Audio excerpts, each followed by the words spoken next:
99. Be careful of a sneak attack. The ground was covered in shattered ice shards, and dark red blood could be seen on the ground. Further ahead, there were 2 neat rows of round holes where the horses had been placed last night. They had all been moved away. There were traces of hay on the road beside them, as well as dents and overlapping horse hooves, recording the attack of the spear cavalry last night. There were corpses of trolls piled up like small mountains by the roadside. Trolls were tall to begin with, and nearly 100 of them were piled together. It was quite a spectacular sight. The only good thing about being cold was that there was no smell. Walking past the trolls with frozen faces and wide eyes, he still felt a little uncomfortable, but he slowly adapted. As they walked along the main road of the fortress, they could see the hoof prints on the ground. It seemed that the spear cavalry had really retreated far last night. After crossing 2 more small mountains, the terrain ahead became calm. In the distance, greenery also appeared. Tall dark green trees appeared. When he got closer, Fang Ping looked up at these trees.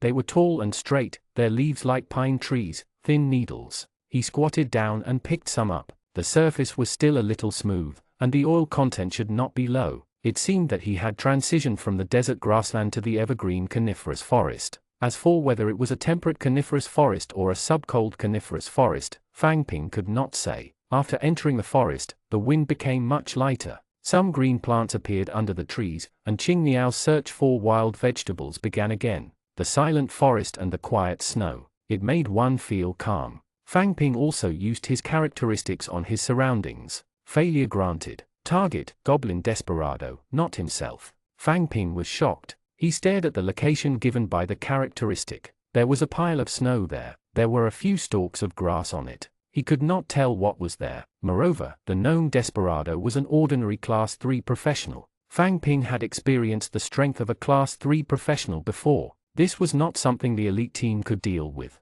He quickly ran to Elsa. Teacher Elsa, I found a gnome Desperado in the snow over there. When Elsa stopped, the team also stopped. Elsa raised her left hand and clenched it into a fist. Everyone, be on guard. Fang Ping is in command. When Elsa said this, Fang Ping quickly said, everyone, hold your weapons. Stand on both sides of the melee combat line and stand in the middle of the ranged combat line. Speed up. As soon as he finished speaking, Fang Ping felt many people glancing at him. It's just a scout. What's with the arrogance? He heard someone whisper, but he did not know who it was. Most of the people at the front of the team were in-service training students. They had always been dissatisfied with Fang Ping's command. Fang Ping did not care too much. He continued to investigate the surrounding situation. 1 or 2 gnomes. His characteristics gave him more and more gnomes. Gnome poison archers. Everyone, increase your speed. Fang Ping also carried his bag and jogged. If the melee gnomes were only a big threat, then the long-range gnomes were a nightmare for the elite team.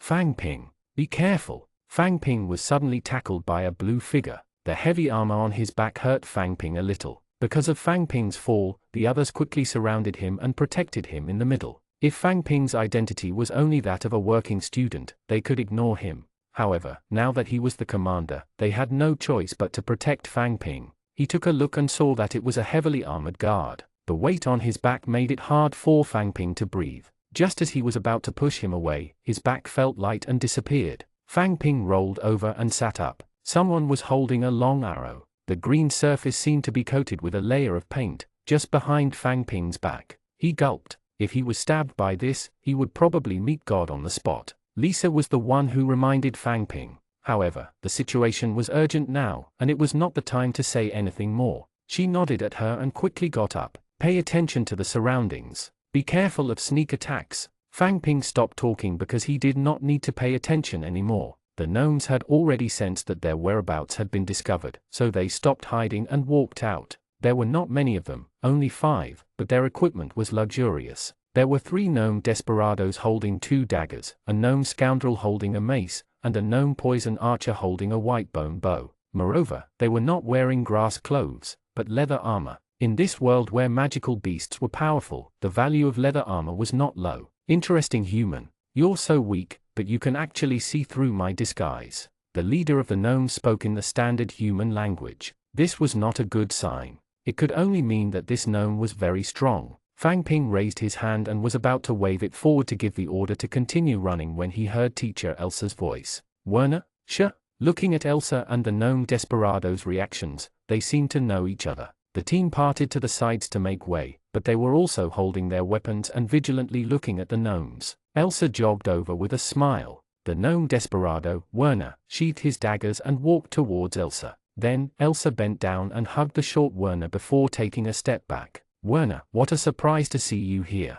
Yeah, I haven't seen you for many years. You're still so tall. Ha ha ha. Elsa covered her mouth and laughed softly. This was the first time Fang Ping had heard Elsa laugh. Elsa pointed at the gnomes behind Werner. Why? Are you forming your own team now? Werner looked back and shook his head. Just them? They are not worthy of being in my team. The little fellows from a few tribes, I'm bringing them out to train. Those, your people? Elsa nodded. I'm a teacher in the Silver Heron team in Elf City. They are my students. TSK, TSK, TSK. Your student is too weak. He's only at level 1. Yes, but he will grow. No, that's true. Your brother has reached class 5? Yeah. Fang Ping and the other members of the elite team listened to teacher Elsa and Werner's conversation. He knew Elsa and Dean Su. They seemed to have been in the same mercenary group in the past. It was not impossible when the relationship between the various races was not so tense in the past. Then what are you doing here today? Ambushing us? It's not because I accepted a mission. If I knew you were here, I would have turned around and left. What's your mission? Werner threw up his hands. Sure, you know our rules. Miss Elsa nodded, and Werner changed the subject. But since it's you, who can stop me even if I tell you? The mission I received was to stop the people heading to the Fire Dragon border fortress on the main road of the fortress. However, we have to let them go. However, we can't let them leave through the Fire Dragon border fortress. You can only enter but not leave. That's right. I don't care. I can go back, but I'm not the only horde that came. The other party's price is not low. From what I know, there are at least 3 epic-ranked creatures. 100 a certain impression. Elsa rubbed her chin and pondered. What does this mean? What does he want to do? I don't know the employer's motive, but it's definitely not a good thing. Your group of brats will be courting death if they go. I'm still in the first round. It's not too late to leave now. Teacher Elsa glanced at the elites, who were still holding their weapons and looking at her. I believe that they can continue on. The world is different now. Work hard to survive. If you're here, then I won't participate in this mission. I'm leaving. Squeak. Werner turned around and walked deeper into the coniferous forest. The 4 gnomes around him followed him and retreated together. In the dimness, he could see Werner's swinging hand. Give my regards to your brother and remind him that he still owes me 3 drinks. Okay. The 5 gnomes disappeared into the darkness. The elite team also resumed their journey. There were more discussions in the team. Do you think we can still return alive? That gnome just said that there are at least 3 epic rank professionals. That's right. We only have 1 epic rank teacher Elsa. Even with the Lord's Guard, we only have 1 more epic ranked Captain James. There are only 2 of them. Also, Miss Elsa is an auxiliary professional. What do you know? Even if they are all epic ranked professionals, their strength is worlds apart. Do you think all epic ranked professionals have titles? The Silver Heron's voice Elsa and the victorious Charge James. These titles are all earned through strength. That's right. You have to believe in teacher Elsa. She definitely won't let us die for nothing. Fang Ping tilted his ear and listened to the people beside him. He happened to see Lisa. Lisa, thank you for saving my life just now. He did not think much of it just now. Now that he thought about it, Fang Ping still felt a lingering fear. Lisa shook her head. It wasn't me. I was just reminding you. Before I could react, I didn't summon that heavy armored guard. Not you? Fang Ping looked at Lisa in confusion. Yes, I don't have this skill at all. Who's that? It's Feng Ling. Fang Ping heard someone talking to him and looked over. It was a person wrapped in a black robe. Chen Long, what did you say? Chen Long walked over. It was summoned by Feng Ling. However, Fang Ping, you're too careless. The goblin poison archer's arrow can kill you with a brush. On the battlefield, commanders are the priority targets, especially weak commanders like you. After this, you have to be careful in the future. Chen Long handed Fang Ping a long green arrow. Fortunately, it's a poison wood arrow. If it's an armor-piercing arrow, even the heavy armored guards won't be able to save you. Holding the poison wood arrow given by the Chen Long, Fang Ping went to the front of the team to look for Feng Ling. Although he had not interacted with her before, Fang Ping still had a certain impression of her. Feng Ling herself was not very beautiful. She had the feeling of a sister next door. At the same time, she was not weak. Agility type ranger, advanced student, luxurious equipment, sufficient energy, awakened, characteristics accelerated. That's right, it was the acceleration characteristic that Fang Ping had. However, Fang Ping's acceleration only reduced the release time by 10%, while Feng Ling's acceleration was much stronger.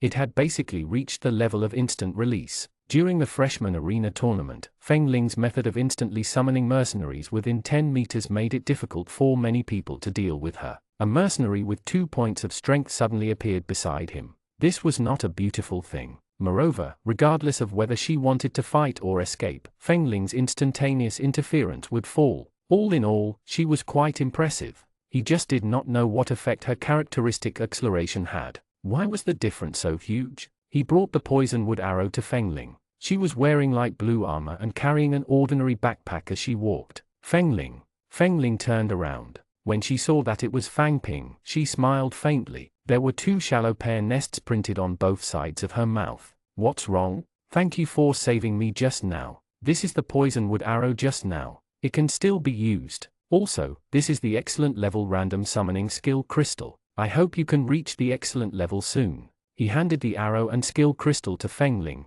who accepted them without hesitation. We are teammates. I believe that if I am in danger, you will save me. Yes, I will. By the way, Fang Ping, do you know what happened to Andre? Why didn't he come this time? Andre, he should be considered sick. He's being treated by the team. He should be almost healed now. Andre is quite powerful. He's also very famous among our in-service training students. We're all very curious about how he has such strength. Oh right, but he hasn't awakened yet. Fang Ping nodded. Maybe, because he works harder. I wonder what characteristic he will awaken. If he has another powerful characteristic, Andre's future will be terrifying. That's right. He chatted with Feng Ling for a while. She usually looked like a quiet person, but she was actually quite talkative and paid a lot of attention to Andre. As they walked, a tall black stone pillar appeared in the forest not far away. Under the cover of the trees, they could not see its full appearance. When he got closer, Fang Ping purposely walked toward the black stone pillar to take a closer look.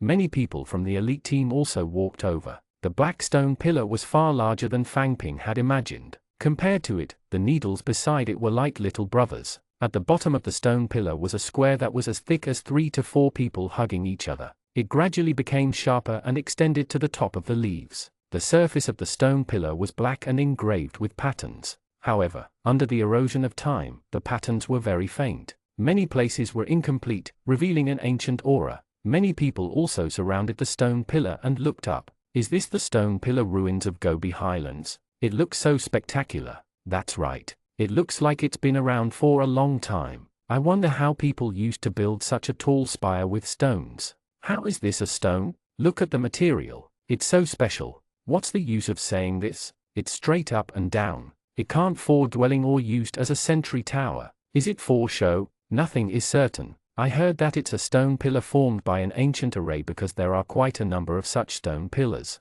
The effect of such a huge array formed by stone pillars must be very exaggerated. Fang Ping stood at the side and listened to the voices of the man and woman in front of him. He looked at the stone pillar. However, this stone pillar gave Fang Ping an inexplicable sense of familiarity. A word appeared in his mind. The obelisk. That classic game, the wilderness building in Heroes of Might and Magic. Every obelisk had a map fragment recorded in it. If one gathered all the map fragments in the obelisk, they would be able to find a divine artifact called miracle. What about here? Would there be a miracle too? In the game, the unlocking of the obelisk only required a touch. He wondered if it would be the same here. 101 Never fight head-on. Fang Ping walked over and raised his hand, preparing to touch the tower. There was a thin layer of ice crystals on the black surface. Fang Ping was still a little nervous. Would he unlock the map fragment and find a miracle? Would he become a god in one step and marry a fair, rich, and beautiful woman to reach the peak of his life? Thinking about it, he was a little excited. He placed his hand on the black tower. The texture of the tower was a little rough, and the patterns were very faint. In the cold snowy moon, there was a hint of coldness, and nothing else. Fang Ping sighed. All right, this stone pillar had been here for so long. If there was really anything, it would have been discovered by others long ago. It would not have been his turn. He was thinking too much. He would pretend that nothing had happened. The team continued forward. In the coniferous forest, they could see similar black stone pillars from time to time. Some stood under the sunlight with a majestic aura. Some of the stone pillars had already broken, leaving only half of them. The other half lay on the ground, covered in fallen leaves and snow. Someone tried to cut the stone pillar. It was abnormally hard. The long sword cut a hole, and there was no trace on the stone pillar. It's so hard. If it's made into a weapon, it should be quite powerful, Fang Ping muttered softly as he watched. Qing Niao beside him said, "This is so hard. It must be very difficult to grind it into a weapon. Moreover, it doesn't have any characteristics or soul fragments. It probably isn't that powerful." That's true. Fang Ping had forgotten that in this world, material was not the main point. Characteristics were the key. The fact that the elemental set was warmer than a thick coat was enough to explain the problem. The Lord's guards in front stopped again. It was almost lunchtime. Should they stop to eat, or did something happen? Characteristics failed. Target, Gnome Road Tyrant, not him. The special characteristic was a good thing. As expected, something had happened again. Fang Ping also realized that the notification would only be given when the target had a human name. Otherwise, the feedback would only be about race and profession. At this moment, Elsa looked over. Fang Ping pointed ahead and said, "There are gnomes ahead. Everyone, be on guard. Fang Ping will command." He could only tell that there were enemies in front of him, but he still had to see the exact situation himself. "Stay where you are." Fang Ping walked toward the Lord's guards. Not long after, the trees became sparse and the black stone pillars became dense. Many stone pillars fell to the ground, forming a complicated environment. Behind the stone pillars, the figures of gnomes could be seen. From time to time, cold arrows from gnome archers would fly out.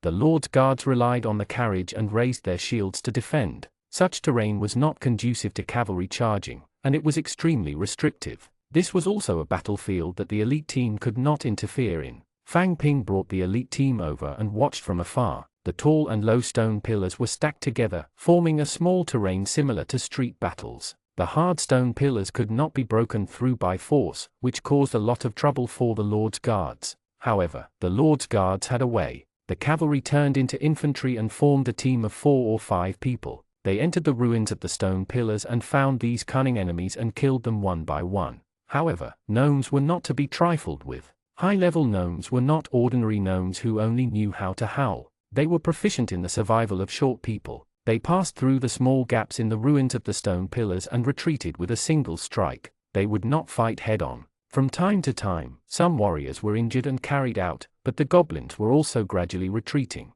Fang Ping still remembered what Werner had told teacher Elsa just now. Their mission was to stop the people heading to the Fire Dragon Frontier Fortress, but they still had to let them pass. Therefore, the gnomes in the distance clearly did not want to continue fighting. They retreated as they fought. Even though the gnomes had the advantage in terms of terrain, they quickly retreated out of the ruins of the stone pillar and into the coniferous forest. Stop the pursuit and clean up the battlefield. The Lord's guards did not pursue further and retreated. Fang Ping turned around and shouted at the elite team, "Remove the alert." Although he didn't do anything and just watched the show from afar, he still had to put on a show. He found a tree and sat against it. It was time for lunch now. He looked at the Lord's guards not far away. Some of them were injured and were being bandaged, but no one seemed to have died. "Do you want to try?" Fang Ping was munching on the yellow melon pancake when he suddenly heard someone speak. It was Lisa, bending down and handing something over. Fang Ping took it. It was a vegetable or fruit that looked like a cucumber. After walking for so many days and in the snow, there were very few vegetables to eat. "Thank you." Lisa took the opportunity to sit at the side and took out a yellow melon pancake. Fang Ping saw her suddenly run over and asked, "What's wrong?" "Try it. Green melon is quite delicious. It can speed up the accumulation of energy. However, the effect is much weaker now." Fang Ping put down the green melon. Since Lisa had said so, something must have happened. Lisa was a close combat mage who had defeated Andre. She was not the kind of person who would be shy when faced with trouble. What exactly happened? Lisa also put down the pancake in her hand and picked up the pure white long-handled staff beside her. She pointed at the blue sky that was divided into small pieces by the leaves. "Fang Ping, how does it feel to have a good characteristic?" "It depends." Before Fang Ping could finish speaking, he saw a white light fly out from the top of Lisa's staff. It rushed out of the treetop in an instant and disappeared into the sky. The surrounding people looked over. Fang Ping looked at Lisa. What did she mean? Lisa put down her staff and sighed. "The characteristic, first time." When you attack for the first time every day, your strength increases by 4 points and your range increases by 100 meters. Huh? You just awakened? Lisa shot a glance at Fang Ping. She picked up her staff and was about to stand up when Fang Ping quickly pulled her back. I really don't know. I thought that awakening was an easy thing for you guys. Lisa straightened her clothes and sat down again. Fang Ping thought about what Lisa had just said. The first time, the name of this characteristic was quite special. It sounds like this characteristic is not bad. Your close combat ability is very strong to begin with. This characteristic also adds a long-range attack method to you. Have you forgotten that I'm a Mitch? Only after she said that did Fang Ping realize that Lisa had always been the top fighter in the melee sequence. He had forgotten that she was a midge. What other long-range attacks did a midge lack? Then this characteristic seems quite useless. But didn't they say that if the first characteristic is weaker, it's easier to awaken the second characteristic? Not for sure, I can only hope. Qingniao walked over and nodded at Lisa before sitting beside her. Fang Ping pointed at Qingniao beside him. Special characteristics still need to be coordinated. Look at Qingniao. With this weapon, his strength has more than doubled. Then how do you think I should match it? What are you guys talking about? What's wrong? Qingniao looked at Fang Ping and Lisa, not knowing what they were talking about. Fang Ping did not respond to Qingniao. He shook his head at Lisa. I don't know either. You can use it for a while. 102 There's really a dragon. After some thought, he added, moreover, the effect of the characteristic can still be further developed. Just like my characteristic, it's not meant for reconnaissance, but it's quite useful for reconnaissance now. You can also see if your characteristics have any other effects. Lisa said, your characteristics aren't scouting? I knew it. Why do I feel like you have more than one characteristic? Qingniao pointed at the staff in Lisa's arms. Lisa, why is your weapon always glowing white? Fang Ping and Lisa looked down at the same time. They had not noticed it just now. Now that Qingniao mentioned it, there seemed to be a faint white light. Lisa, what's going on? I don't know. Lisa picked up her staff and waved it around. There was no special reaction. She stood up and said to Fang Ping, spar with me. Are you crazy? Use me as a test subject. I only have 10 points of attack power. Do you want to kill me with one strike? Huh? Are you still at 10? I remember when we were in the Razor Sharp squad, you were at 10. You can't be like this. Fang Ping shrugged. There's nothing I can do about it. Are you awakening to test your characteristics? Spar with me then. I have a self-healing characteristic. Just don't use any skills. Okay. Then, Fang Ping had nothing to do with it. He picked up the yellow melon pancake from before and continued eating his lunch. He looked at the two people in front of him. Lisa and Qingniao held their weapons and got into formation. I'm coming. Lisa held the long-handled staff and took a big step forward, swinging it at Qingniao's head. Qingniao tilted his head and raised his staff horizontally to block above. It was quite interesting to watch a midge and a forbidden spellcaster fight in close combat. Fang Ping took another bite of the yellow melon pancake. Qingniao blocked Lisa's staff with his staff. It looked like he had defended himself, but his body suddenly sank and he half knelt. Lisa quickly retrieved her staff and crouched down. What's wrong? Are you okay? A trace of blood could be seen flowing out of the corner of Qingniao's mouth. His throat moved, and he swallowed it again. No, I'm fine. I won't die. The characteristics of Qingniao were still reliable, but he needed some time to recover. Lisa looked at the staff in her hand and muttered to herself, it's clearly defended, how can it still cause damage? After a while, Qingniao supported himself with the cane and stood up. He thought for a while and said, it should have caused 20 damage. It's too dangerous. I can't try it casually next time. 1 attack, 20 attack power. If he was hit, he would really die. Fang Ping looked at Lisa. This world was still too dangerous. However, the damage was indeed a little too much. 1 point of strength could cause 10 points of attack damage, but it was not easy. Only by attacking vital points, such as the head or the heart, would it have a full 10 points. Under normal circumstances, hitting his limbs would only be 4 or 5 points. If he had defensive equipment or was blocked by a weapon, it would only be 1 or 2 points. This was why it was so difficult for rangers to kill trolls.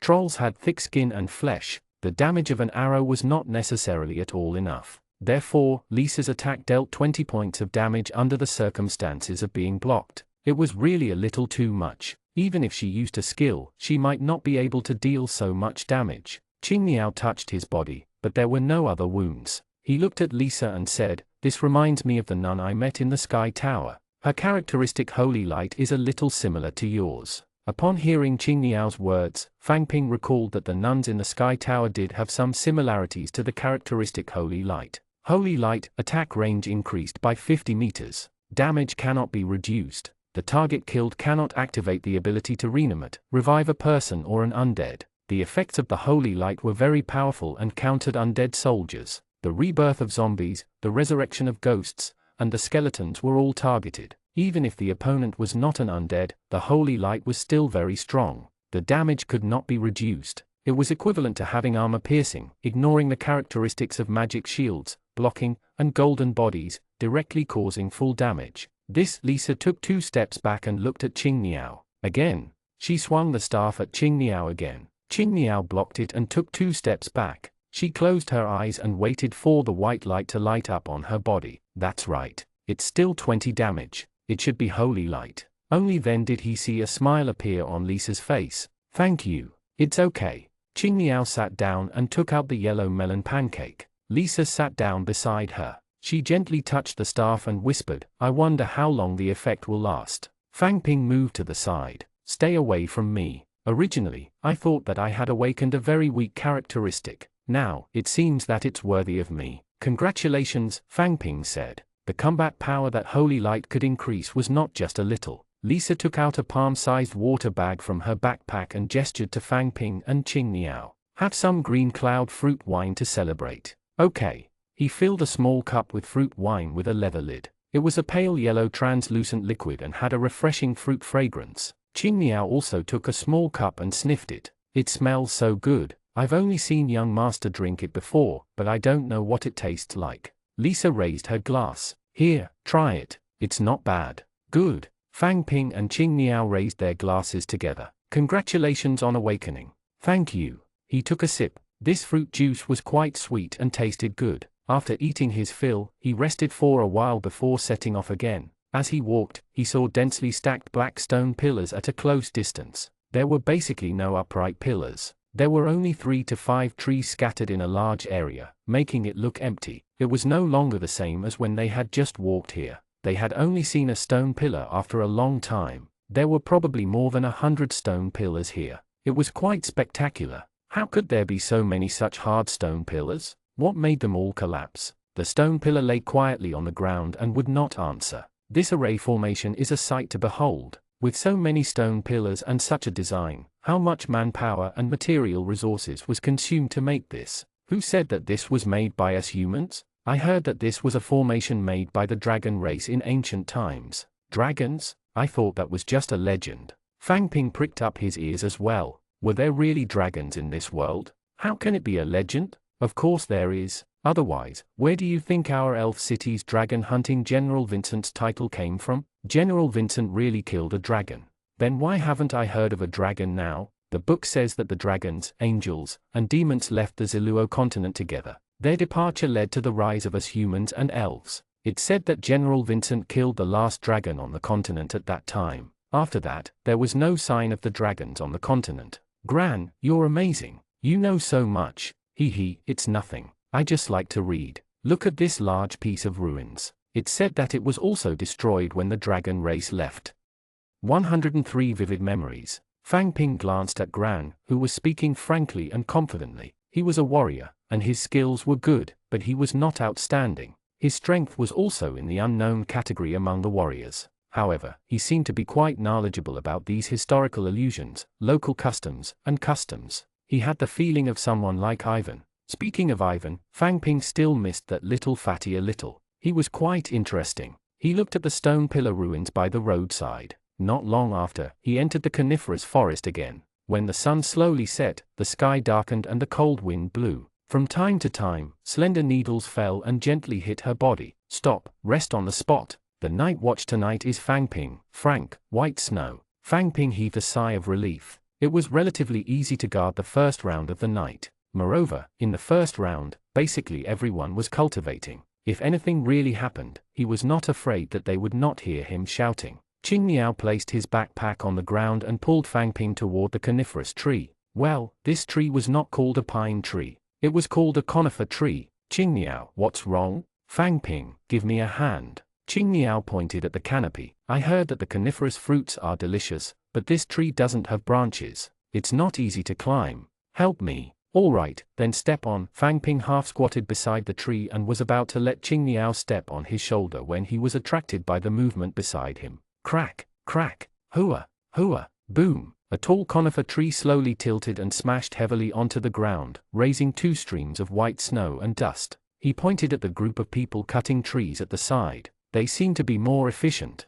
Qing Niao patted Fang Ping's shoulder. Ignore them. Stand properly. I'm going up. Fang Ping crossed his legs and placed his hand on the tree trunk. He lowered his head. All right, come up. Qing Niao's palm pressed down on Fang Ping's shoulder. He exerted strength and half knelt on Fang Ping's shoulder. Then, he held onto the tree trunk and stood up carefully. Stand firm. Sure, hurry up. Qing Niao stepped on Fang Ping's shoulder and wanted to jump up. He grabbed a branch above and exerted strength in his arm. He pulled up and hung onto it. Fang Ping looked up at Qing Niao, climbing between the branches. He wondered how delicious it was to make him work so hard. Looking down, there seemed to be a ripple in the grass in the distance. Fang Ping frowned. Was it an illusion? Fang Ping looked up. A huge mouth fell from the sky, and a strong wind pressure assaulted his face. Help! Fang Ping quickly squatted down and realized that the huge snake's mouth was not closed. He raised his head and saw a huge saber supporting the snake's mouth. Boiling blood trolls. It was better to rely on oneself than on others. Taking advantage of the boiling blood troll holding the snake's mouth, Fang Ping half squatted and ran out. He even raised his head to take a look. The dark and deep void led to an unknown place. There were no sharp poisonous fangs. It wasn't a venomous snake. What was he thinking? He should run away first. After charging out, the shadow demon snake shook its head and threw the boiling blood troll saber away. It raised its head again and looked at the summoned troll. Fang Ping ran quickly, hoping that the troll could last a little longer. The summoned troll was nearly 3 meters tall. In front of the shadow demon snake, he was still small in comparison. The shadow demon snake slammed into the troll, forcing it to continuously retreat, leaving 2 long marks on the ground. It raised its saber and slashed at the shadow demon snake. Squeak, squeak, squeak. A sharp voice sounded. The troll saber didn't even cut through. The iron saber rubbed against the tough and smooth snake scales, producing an ear-piercing sound. Fang Ping felt the roots of his teeth ache. He turned around to take a look. The boiling blood troll was attacked. Its strength increased, but it was unable to break through its defense. The difference in strength was a little too great. It probably still had to rely on its characteristic boiling blood to last a little longer. Just as he was about to turn around and focus on running, he saw an orange-red spear of light descend from the sky. It pierced through the head of the boiling blood troll and stabbed into the ground. The troll disappeared immediately. Fang Ping felt a large number of light spots surging into his body. Energy returned to him. How did the troll get killed? Where was its characteristic boiling blood? Why didn't it trigger? What was that orange-red slender light spear? Fang Ping's mind was instantly filled with question marks. At the same time, without the obstruction of the trolls, he was the last person in the team. This was not a good feeling. The feeling of death descending. He continued running. The excellent grade Forbidden Life Curse increased his attack power by 40 points. With a better physique, it made it easier for Fang Ping to run, but this did not relieve his nervousness at all. How could he outrun the shadow demon snake? Fang Ping did not dare to turn around. Summon the griffin, the vulture summons the catman swordsman, the elf warrior, and the rabbit man hunter. He did not care if it was useful or not. He would summon it first. In less than half a minute, Fang Ping felt waves of energy returning. Fang Ping did not dare to look back. He only knew that the shadow demon snake must be following behind him. Last time, the shadow demon snake ate a team from the razor-sharp squad for fun. This time, it did not look full. Fang Ping did have a bottle of golden body medicine in his hand, but if he swallowed it, the golden body would be useless. What do I do? Through the layers of leaves, Fang Ping saw a dazzling golden light in the dim sky. The disappearing sunset reappeared, and Fang Ping's heart calmed down instead. Was this the final radiance before death? Perhaps, this was also a good thing. The golden light was blinding. The range of the light grew larger and larger. It quickly turned from a small dot to a large ring that enveloped the sky. Fang Ping had seen this before. Commander Shockley had used it before. It was a saint level. Sanctuary, summon sanctuary in a designated area. Sanctuary forbids enemy soldiers from entering. Fang Ping was overjoyed when he saw this golden circle of light descend. The scene of Captain Shockley of the Holy Light relying on this golden circle of light to stop groups of wild beasts and elves in the dark forest was still vivid in his mind. Run, run in and you'll be safe. Fang Ping looked at the golden circle of light that was about to fall not far ahead and sped up again. He was almost there. Fang Ping could already see the light not far away. The closer they were to the light, the darker it was behind them. Fang Ping knew about the effects of the sanctuary, and so did the shadow demon snake. If Fang Ping wanted to enter the sanctuary's territory, how could the shadow demon snake let Fang Ping do as he wished? Fang Ping thought of Mu Ji. At that time, he had witnessed him being swallowed in one gulp. Now, his role had changed and he was standing in Mu Ji's position. Darkness struck. Fang Ping could feel the deep black hole swallowing him bit by bit. The circle of light in front of him had already fallen. It was within reach, but also out of reach. The huge mouth closed, and the entire world fell into darkness. Fang Ping could feel the muscles quietly wrapping around him, pushing him backward. As long as the shadow demon snake became invisible, no one would be able to find it. The show would end. Then, the surrounding muscles were moving quickly again, but this time, they were moving in the opposite direction. Another flash of light appeared in front of him. Fang Ping felt a push behind him. It was as if it had been fired from a cannon barrel. It shot out and instantly hit a conifer tree. Then, it fell and landed heavily on the ground. 104 falling at the end. The protective forbidden spell on his body did not disappear. Fang Ping did not feel any pain. He quickly looked around. There was a golden circle of light. Not far away, outside the circle of light was a huge black snake. Entered the sanctuary? He was safe. Fang Ping's pupils dilated. He was overjoyed. He had actually escaped. But how did he escape? Only then did Fang Ping see an inconspicuous figure beside the shadow demon snake. There were two huge boxing gloves on its arms. Direct characteristics. Ivan. Fang Ping heaved a sigh of relief. Ivan had arrived at the right time. After being punched, the shadow demon snake twisted backward to stabilize its body. It looked at Ivan, then turned its head to look at Fang Ping in the sanctuary. The black patterns on its body slowly flowed, and its body became fainter and fainter as it slowly disappeared from sight. Ivan is there. Fang Ping shouted at Ivan. With Fang Ping's special characteristics, the shadow demon snake could forget about escaping even if it became invisible, just like last time. However, Ivan shook his head and walked over. Legendary shadow demon snake. Its characteristics are stealth, penetration, and heavy armor. It has mage and ranger skills. It can't be killed. Legendary level. Hearing Ivan's words, Fang Ping sucked in a breath of cold air. He was actually facing a magical beast of the same level as Ivan. Ivan walked over. Why did you encounter the shadow demon snake again? This thing is as rare as being struck by lightning. Do you have something that attracts them? Fang Ping was also very puzzled. He shook his head and said, I'm just a working student. I don't have anything valuable. Maybe it was a coincidence. You're lucky. If I had arrived a few seconds later and the shadow demon snake disappeared, no one would have been able to save you. Fang Ping quickly bowed to Ivan. Thank you, Ivan. Ivan waved his hand and pointed not far away. I've sent your roommate over. Keep Lingerling's matter a secret for now. All right. Fang Ping nodded. Following Ivan's finger was the familiar demonic flame chimera. Beside it was a small figure. His roommate, Andre, had finally arrived. Andre was also walking over. Fang Ping sized him up. He looked no different from before. He should have fully recovered. The mutation only took one night, but the treatment took almost a month. This effect was really domineering. Fang Ping was about to walk toward Andre when Ivan stopped him. Fang Ping, you have the magic armor forbidden spell on you. Fang Ping stopped in his tracks. The three small bluish-purple shields around him were still spinning slowly. Is this the effect of the medicine, or are you already a class 2? Ivan looked into Fang Ping's eyes. Fang Ping decided to tell the truth. I'm a class 2 forbidden spellcaster now. Working student, promoted to a class 2 professional in less than 2 months. Fang Ping bowed again.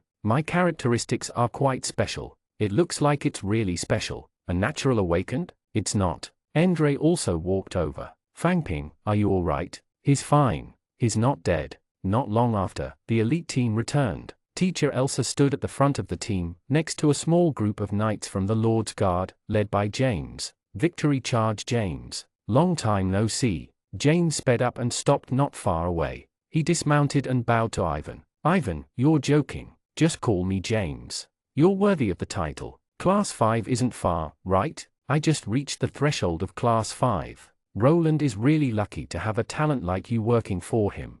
Gotta thank Grand Duke Roland for taking such good care of me too. Fang Ping and Andre stood at the side, listening to Ivan and Jane's conversation. Fang Ping had heard the name Grand Duke Roland before. He was one of the 5 dukes, a supporter of the abolition of nobles, the former ruler of Elf City, William's grandfather. You two, get back in line, Ivan said. They should be discussing something. Yes. Fang Ping and Andre bowed to Ivan and walked toward the elite team that was walking toward them. The sky was getting darker, and the sanctuary on the ground was slowly fading. He glanced at Andre beside him. He smiled and held his head high. He looked at the elite team and walked over confidently. Fang Ping looked at him and felt that Andre was the protagonist of the elite team. He was diligent, brave, optimistic, confident, and had ideas. He came from an ordinary background, but he was powerful. He was tall and had a hint of shyness. Moreover, his values were upright. He looked at his strength and hard work to obtain resources and did not walk the crooked path.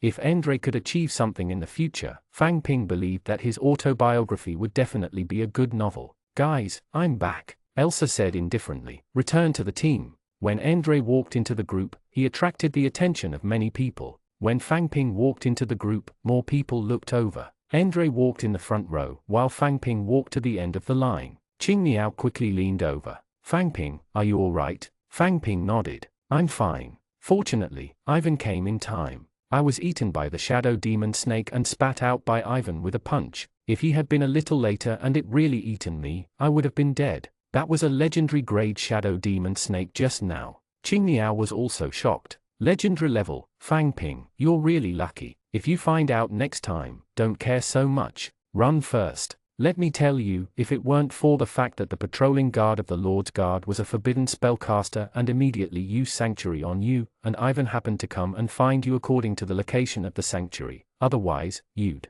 Qing Niao shook his head. You're really lucky, but don't gamble like this. One mistake and you'll be gone. Yes. Fang Ping was a little helpless. He did not want to either. Who knew that all of you would run so fast? In an instant, he was left behind. Initially, Fang Ping had thought that since it was a group mission, there was no need to escape, so he did not buy any medicine to accelerate his speed. Now that he knew, he had to buy more things. It was better to be prepared. Fang Ping, how's Andre? Andre is in good condition. There's nothing unusual about his appearance. He should be fine. That's good. When he returned to the camp where he had just rested, the conifer tree was lying on the ground, and his backpack was scattered. Everything was the same as when he left. The demon flame chimera descended from the sky, folded its wings, and sat on the empty space beside it. With it around, he felt much more at ease. The team dispersed and the rest left to do their things. Andre stood where he was while Fang Ping and Qing Niao walked toward him.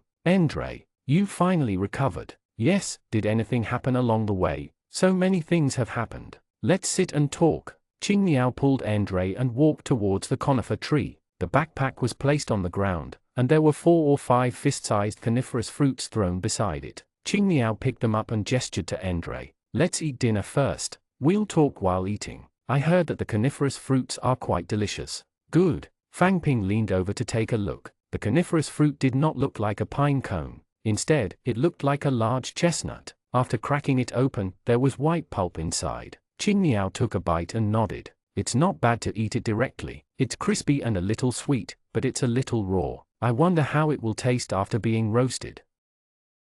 105 Difficult to resist. Qing Niao squatted down to deal with the coniferous fruits while Andre took out his backpack and said to Fang Ping, by the way, Fang Ping, someone asked me to bring you something. Someone asked to bring me something? Who is it? Andre took out a cloth bag and handed it to Fang Ping. Guess? Fang Ping took it and saw that it was a grey cloth bag. When he received it, he realized that it felt soft to the touch. It was not an ordinary rough cloth. It was probably not cheap. Moon Bell. No, Andre smiled and shook his head. But speaking of Moon Bell, I've got some news about her. We'll talk about it later. Take a look first. If it wasn't Moon Bell, then who was it? He opened the cloth bag. Inside was a book and a folded note. When he saw the book, Fang Ping knew who it was. Moon Bell. He picked up the folded paper first. Coincidentally, Qing Niao beside him raised the fire. The ground was filled with dried and yellowed thin needles. Moreover, the needles were rich in oil. He gathered a pile and lit them easily. Fang Ping leaned against the firelight and read the contents of the paper.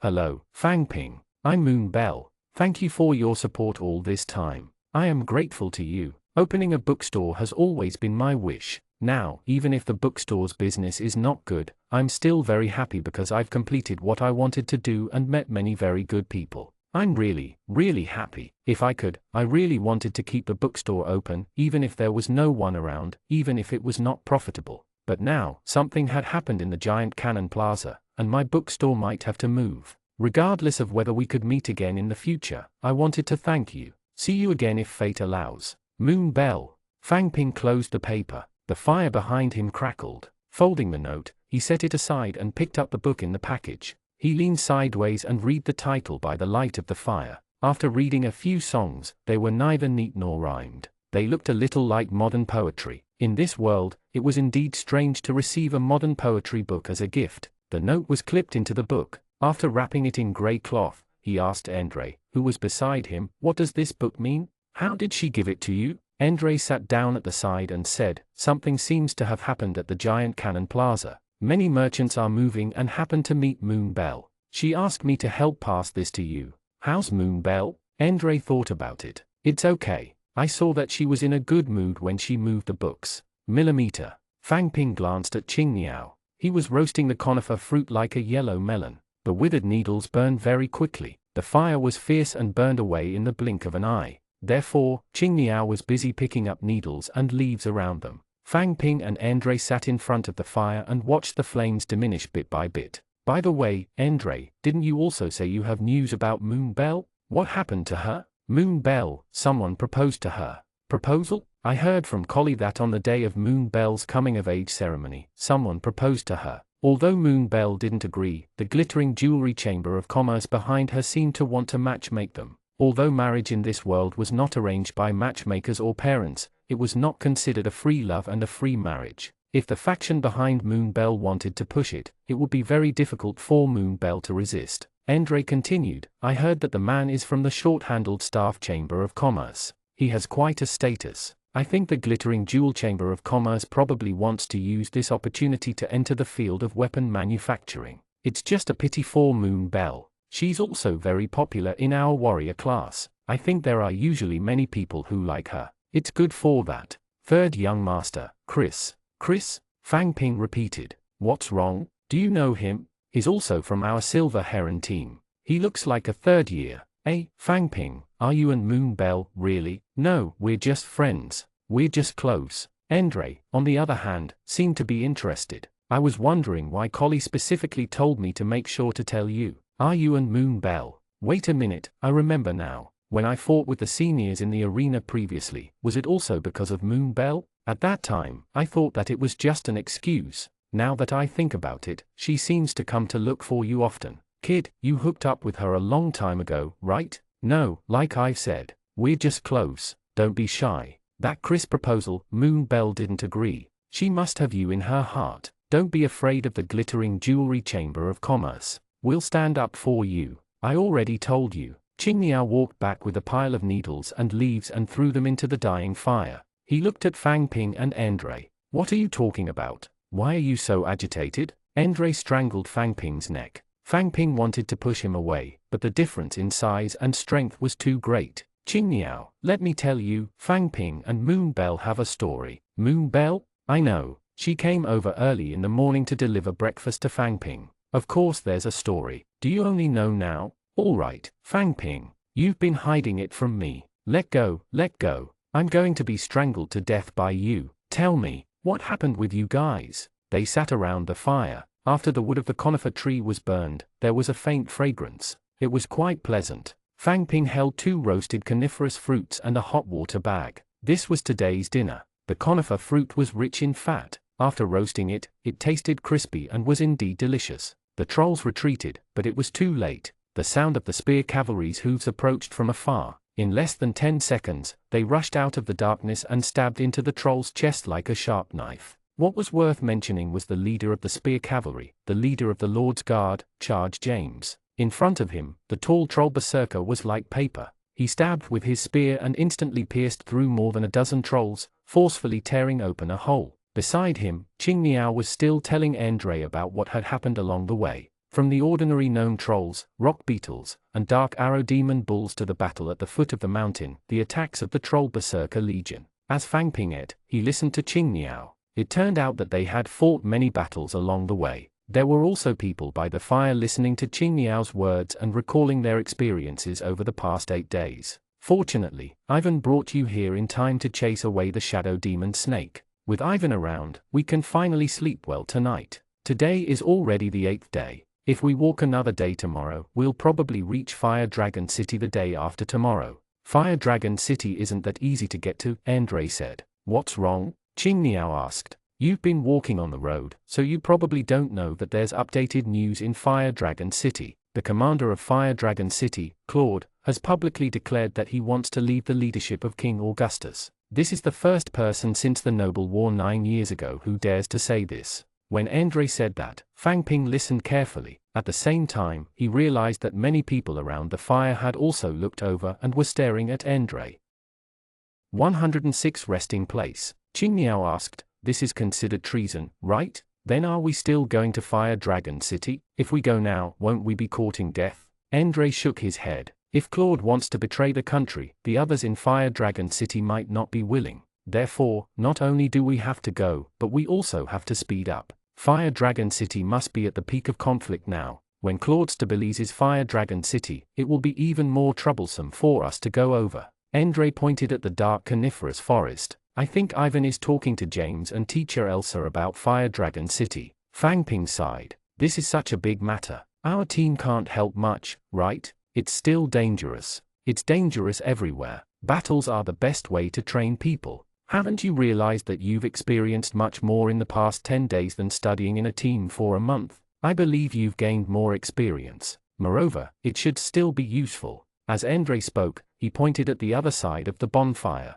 His identity should be very useful in Fire Dragon City. Fang Ping followed Andre's finger and looked over. It was a person in a black robe, the former lord of Fire Dragon City, Duke Dewey's son, Chen Long. The bright firelight shone on the black robe, imprinting an orange-red halo. Chen Long sat alone and quietly watched the flames. The night in the coniferous forest was warmer than in the wilderness. Moreover, there was wood here. Burn it into charcoal, dig a pit, bury it, and lay the soil. It was a simple ground heating. Being able to sleep on warm ground was much more comfortable than sleeping on the ice path a few days ago. Andre was still chatting with someone. Many people came to look for Andre and asked him why he hadn't come for so long, as well as to find out Andre's current strength. There were also some people who didn't just come to care, such as Red Camellia Snake. Andre waved his hand nervously and kept retreating. Calm down. Let's talk nicely. Don't touch me. You left so suddenly without telling me. Do you know how much I miss you? You, don't. There are people here. Who's there? Red Camellia Snake raised her eyebrows and looked around. Andre looked to the side. Fang Ping, come quickly. Fang Ping glanced at Andre and continued to crawl into the warm blanket. He pulled up the sleeping bag. Take care of it yourself. You, look, who's there? Oh, or are you looking for a place with no one around? Fang Ping did not have the energy to get involved in the matter between Andre and Red Camellia Snake. She looked like she was just teasing Andre. Nothing would happen. He wondered how Moonbell was doing now. He could not sleep even with his eyes closed. In the early morning of the snowy moon, Fang Ping was woken up by the cold. He reached for the elemental helmet that had fallen on his head and put it on. The set took effect, and the coldness subsided slightly. The elemental set was uncomfortable to sleep in. It was so uncomfortable that he could not sleep, but if he did not wear it to sleep, it was even more uncomfortable and cold that he could not sleep. He yawned and got up, packed his sleeping bag and prepared to wash up and eat breakfast. There were already people around him who were panting and training. Fang Ping was also woken up by this sound every day. Someone had built another fire in the middle of the forest. Fang Ping planned to go over and warm himself by the fire. On the way, he saw two familiar people under the light of the fire. It was Andre and Lisa. What were they doing? Fang Ping squatted by the fire, watching them. Andre, you've been gone for so long. What happened? Cut the crap. Just tell me if you want to spar. I haven't fought for more than half a month. I'm suffocating. You look a little arrogant. That's good too. I'll teach you a lesson and let you remember how you lost to me. Fang Ping sat by the fire, eating yellow melon pancakes and watching the show. Lisa had always been very strong. Andre had come to find trouble with Lisa early in the morning. Could he have awakened? With that said, he forgot to ask Andre last night if he had awakened. As he was thinking, a fight had already started in front of him. Andre held the two-handed sword in his hand and charged forward. He first used the most common slash. Lisa raised her staff to block it, then turned sideways and kicked Andre's chest with her long legs. Lisa's strength was not low. It was not good to be kicked by her. However, at this moment, Andre's speed was even faster. He was so fast that Fang Ping could not react in time. He saw him kick sideways, hitting Lisa's waist. Her entire body flew out like a cannonball. Fang Ping's eyes widened. Andre's kick had arrived first. Was his speed that exaggerated? Lisa stood up from the ground and patted the dirt off her body. She looked a little disheveled. Characteristic first time. Are you here to show off? Andre bent down and picked up the staff on the ground. He threw it to Lisa and said, I lost to you previously. Now that I've awakened, of course I have to come back and find revenge. Lisa gripped her staff. Then this time, it's a draw. How is it a draw? If you're not convinced, come again. I'll let you attack first. Lisa did not answer. Instead, she glanced at Fang Ping, who was watching by the fire.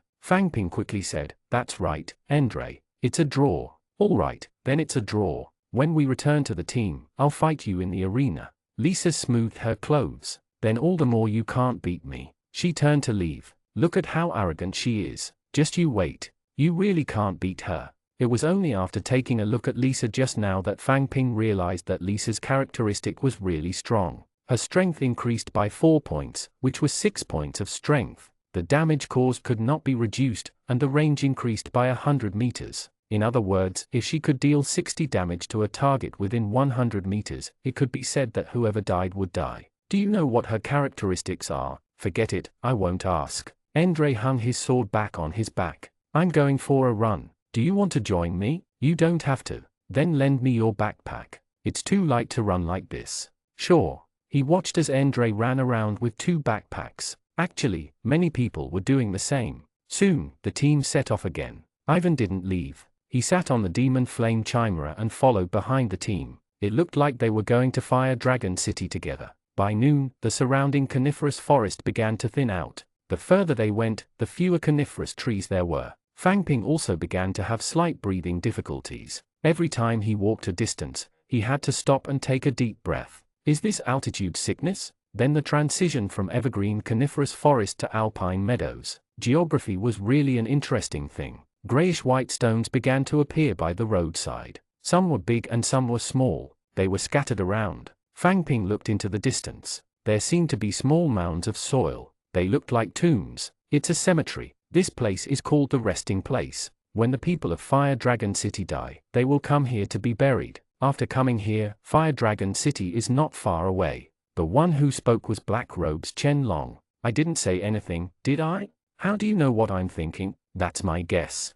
Fang Ping did not continue. He looked into the distance, as if something was moving.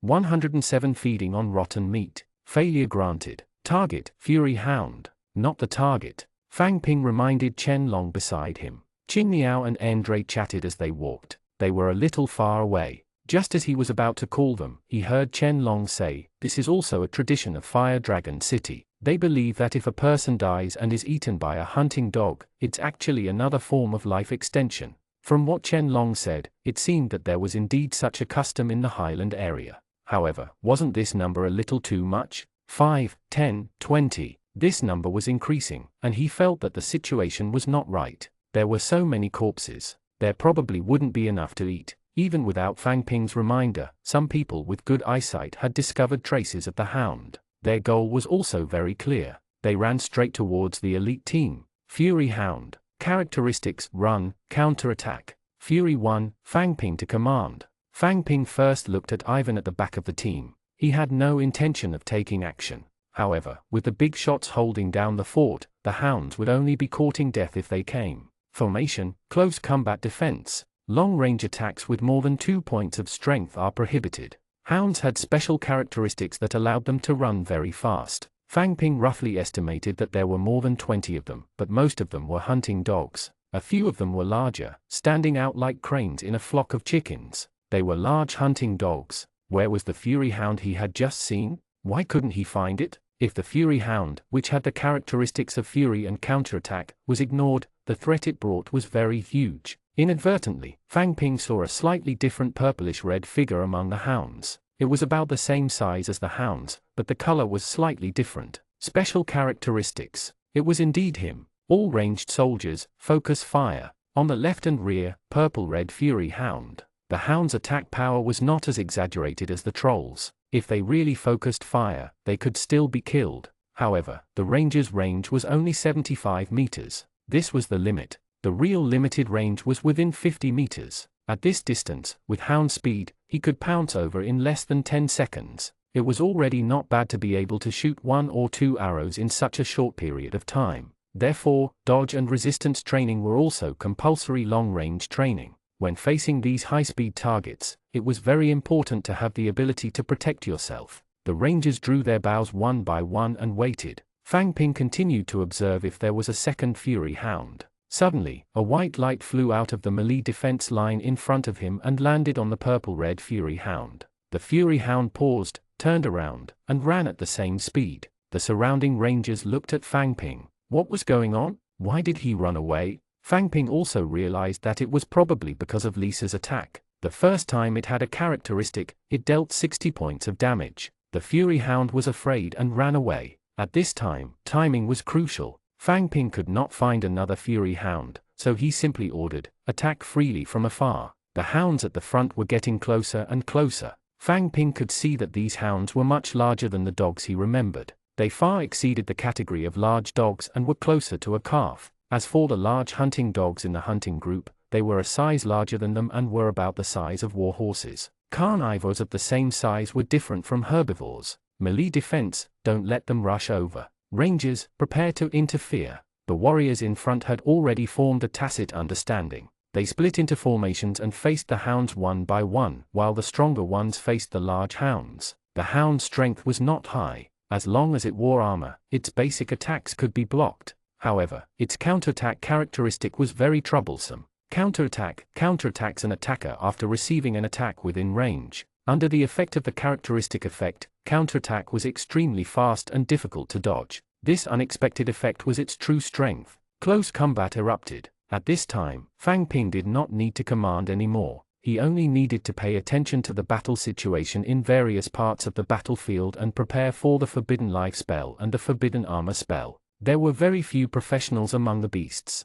Only 2 large hunting dogs had the effect of heroic skills. The other hunting dogs relied on their characteristics and skills to fight without skills. Fang Ping glanced at Lisa. The staff in her hand glowed with a faint white light. She didn't defend herself. Instead, she took the initiative and confronted a large hunting dog that swooped toward her. Her staff struck one of the large hound's paws. He slapped Lisa directly with his other paw at breakneck speed, very much like the scene of his battle with Andre that morning. However, Lisa was currently wearing defensive equipment. Her defensive equipment was much stronger than Fang Ping's elemental set. The large claw slapped Lisa's body. A circle of yellow ripples appeared on the surface of the claw and the breastplate. Lisa did not move at all. She bent her staff and moved her entire body forward, smashing into the head of the large hound. As soon as she was hit, another extremely fast claw grabbed out and knocked Lisa back a few steps. Just as Lisa stabilized herself, she saw the large hunting dog turn around and run like the Fury Hound just now. Lisa couldn't catch up even if she wanted to. This was a headache when facing enemies with run characteristics. They attacked quickly. If they couldn't win, they fled quicker. All rangers prioritize attacking the fleeing hounds. As soon as he finished shouting, he saw a few more hounds turn around and run away. Fang Ping added, "Melee combat, think of a way to stall your opponent." After several hounds escaped, the situation was one-sided. It was not as difficult a battle as Fang Ping had imagined. Soon, those who could be killed died. Those who could not be killed ran away. "Clean up the battlefield," Fang Ping shouted. At the beginning, the first one to detect the Fury Hound made Fang Ping a little nervous. He did not expect that there was only one Fury Hound. Moreover, he had not even seen it before it was beaten away by Lisa. Looking at the busy rangers, they searched the battlefield for bows and arrows, as well as 2 warriors to drag the corpses of the hunting dogs. That's right, only 2 hounds died. These guys were indeed good at escaping. Fang Ping said doubtfully, "What are these hounds thinking? They are so weak, yet they still dare to attack us. They are really courting death." Hounds feed on rotten meat. That's why they can get along well with Fire Dragon City. The fact that they took the initiative to attack now means that they haven't had anything to eat for a long time. That's why they took the risk to attack. Fang Ping turned around and glanced at Chen Long, who had quietly appeared beside him. He was also watching the battlefield. The tradition of Fire Dragon City is to bury the dead in the resting place. These hounds have nothing to eat, which means that something must have happened in Fire Dragon City. Speaking of unforeseen events, Fang Ping recalled what Andre had said last night. He believed that Chen Long had heard him, so he asked, "Then what do you think is going on in Fire Dragon City now?" Chen Long fell silent for a moment. Fire Dragon City, I don't know. It seemed like he did not want to talk about it, so Fang Ping did not continue asking. The hounds were all normal and excellent grade. Their strength was not high, but their counterattacks were more threatening. And because most people adopted a defensive strategy and had protective armor, not many were injured. 108 Thin layer. The hound did not eat the meat. After failing to extract the skill, it was thrown to the side of the road. The team reorganized and continued to set off. "Run forward and catch up to the Lord's guards," Elsa shouted from the front. Since the resting place was the public cemetery of Fire Dragon City, it should not be too far from Fire Dragon City. They should be able to reach soon. However, once he started running, Fang Ping's breathing became even more difficult. He had to open his mouth and pant heavily. No one else in the elite team had such a reaction. Ultimately, it was because Fang Ping's physique was too poor and his attack power was too low. After running for more than 10 minutes, the team stopped. Fang Ping sat on the ground and panted heavily, making Fang Ping feel dizzy. He closed his eyes and rested for a while before recovering and standing up. Beside him, Qing Niao helped him up. "Fang Ping, are you all right?" "It's okay. You have to train more often." "How can your physique be so poor?" Fang Ping shrugged. There was nothing he could do. He stood on tiptoe and looked ahead. "What's going on ahead?" "The Lord's guards are parked in front. I don't know what's going on. Teacher Elsa has already gone over to take a look. Let's wait." Not knowing what was going on ahead, the elite team stood on the spot and waited. There was a commotion among the warriors in front as they discussed in low voices. "Do you feel it?" "Of course I feel it. It's so obvious. Isn't this too exaggerated? Is this legendary level strength?" Fang Ping did not know what the people in front of him were talking about, but as they spoke, they kept looking back. Following their gazes, they turned around. Behind them was the demon flame chimera. Ivan sat cross-legged on his back and closed his eyes to rest. "What are you talking about? There's no physical energy around. The energy in such a large area has been absorbed. I heard that the higher the level, the faster the energy increases. I can only increase 1 point of energy after cultivating for an hour." Looking at Ivan, "It should be at least 100 points, right? I think it should be over 1,000 instead." Fang Ping understood what they were talking about. Ivan was probably cultivating, absorbing all the energy around him. At the same time, this situation reminded Fang Ping, if the higher the level of the profession, the stronger the ability to plunder the surrounding energy, the number of high-level professions in that area would be extremely limited. The meaning of a territory was different. Apart from being a living space, it was also the ground where the strong were born. A larger territory would have more energy to nurture more experts. However, the total area of the land remained unchanged. If he wanted to increase it, he could only plunder and occupy it through war. This was not only the pursuit of the ruler, but also the needs of all high-level professionals. Fang Ping recalled what Andre had told Collie when he first came to this world. The pain would be erased by time, but desires would continue to grow. Although there were no wars between the races now, there were still conflicts. The seemingly peaceful Ziluo continent was already surging with cracks. When the survivors of the war died and the pain that spread throughout the world was forgotten, it would be time for a new war. When he heard Andre say that, he only felt that it was impressive. Now that he thought about it after so long, he felt that Andre really know what's up. After the Holy War, there were few high-level professionals of the various races. They had little need for territory, so they could coexist peacefully and recuperate. After so many years, the pain of war had been forgotten, and the desire to grow was colliding with each other. Coupled with the cancellation of the nobles 9 years ago, what right did the 5 dukes have to support the king and cancel their noble statuses, including their own? No one was stupid. They knew that benefits were eternal. Weakening the influence of the small nobles was actually also increasing their strength. The Elf City Lord's Guard was a cavalry unit. James was supported by Grand Duke Roland, and the St. Laurent conglomerate had the strongest cavalry unit in the Elf City. These two were not coincidences because they were originally the same team. The Grand Duke's interests had never weakened. Thinking about it again, many things connected. How did the Black Tiger gang enter the city defense army? Why did Ivan emphasize actual combat? He said that there was not much time left for them.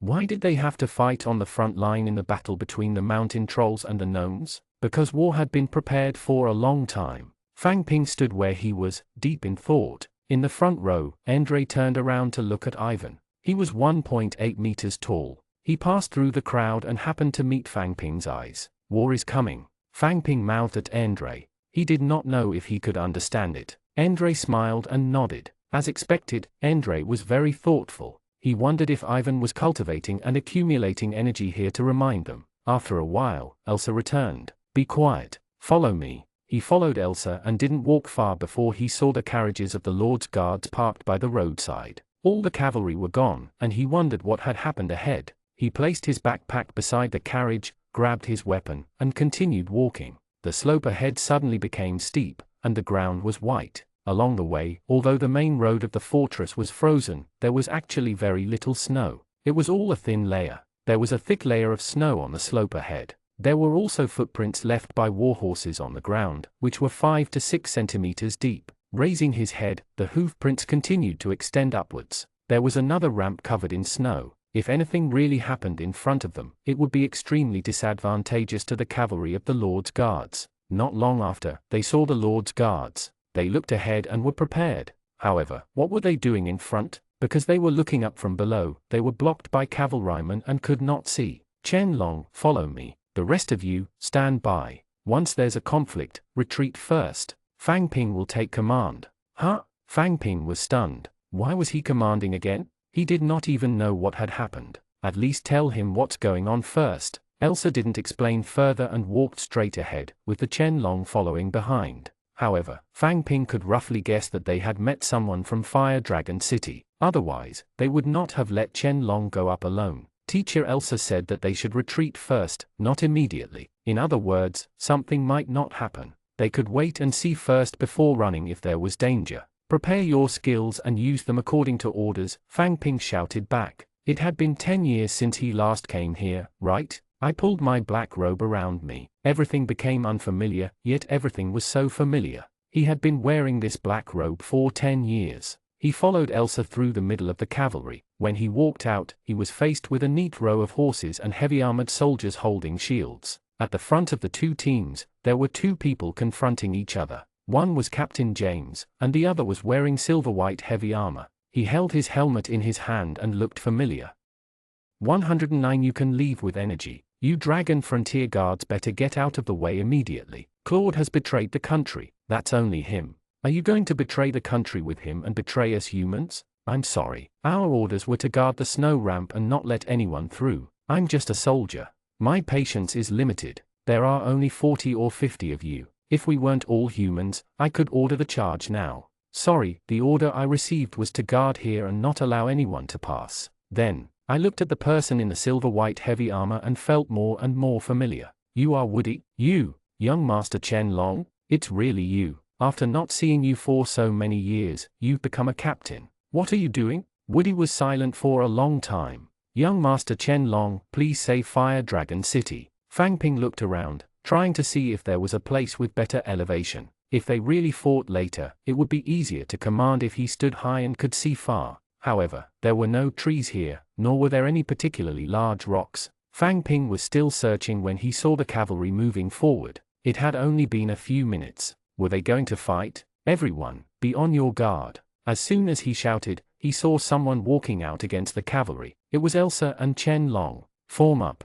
Return. Was it over just like that? He did not know what had happened in front of him. He would ask Chen Long later. Passing by the demon flame chimera, Fang Ping raised his head and glanced at Ivan on it. He was still cultivating and had no intention of leaving. Hiss! When he turned around, a huge cobra head suddenly appeared in front of Fang Ping, scaring him so much that he took 2 steps back. The cobra slowly retreated and flew into the air, swaying left and right. The tail of the demon flame chimera was also terrifying. Returning to the carriage, he picked up his backpack and the carriage of the Lord's guards began to set off, climbing up the slope with difficulty. In any case, these horses were permanent energy creatures. They ate energy fragments and could walk if they had energy. After the carriage left, the elite team set off. When he passed by the demon flame chimera again, Ivan was still cultivating with his eyes closed. As they moved forward, the snow deepened. From 4 to 5 centimeters deep, it slowly covered their calves. Every step became strenuous. Coupled with the steep slope, this section of the road was not easy to walk.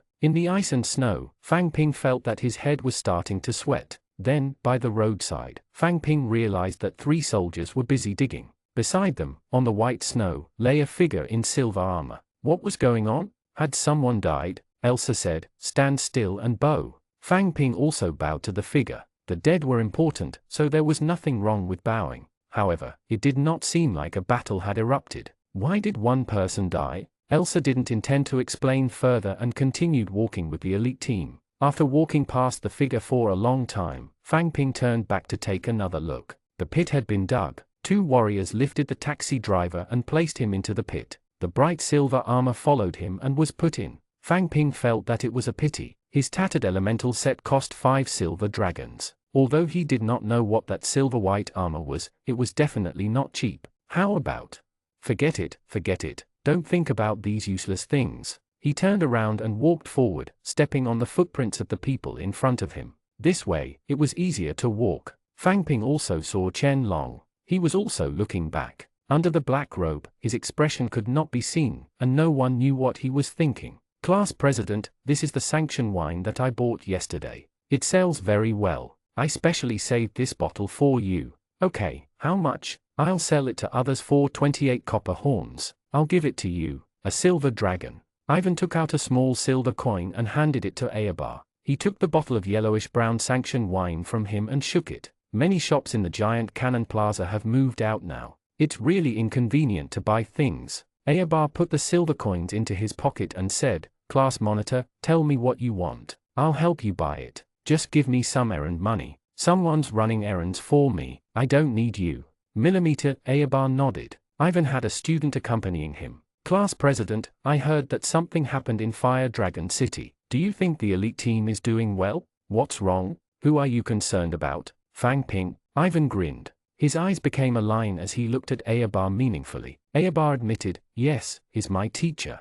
"Your teacher?" Ivan's voice slowly dragged. "He reminds me of someone." Ayabar smiled and said, "We're getting off topic. I'm asking you about Fire Dragon City." "That's true. Fire Dragon City is quite complicated. I've received news that Claude has publicly said that he wants to break away from the king's rule. His subordinates have different opinions, but they haven't made a clear objection to Claude." Then, there was no sound from the capital. The king only said one word, "Wait." As for Grand Duke Dewey, there's still no news of him until now. No one knows where he is. If Grand Duke Dewey speaks, this matter should be easy to resolve. Duke Dewey still has a lot of influence in Fire Dragon City. His family deserves the respect of Fire Dragon City. They were silent for a while. What about Elf Princess Sif? Was she really captured by Fire Dragon City? Yes, Claude gave the order to capture him. He's still locked up in the Fire Dragon Fortress. Such an important figure shouldn't die so quickly. It's just that the Forest of Elves hasn't been peaceful recently. It seems like something is going to happen.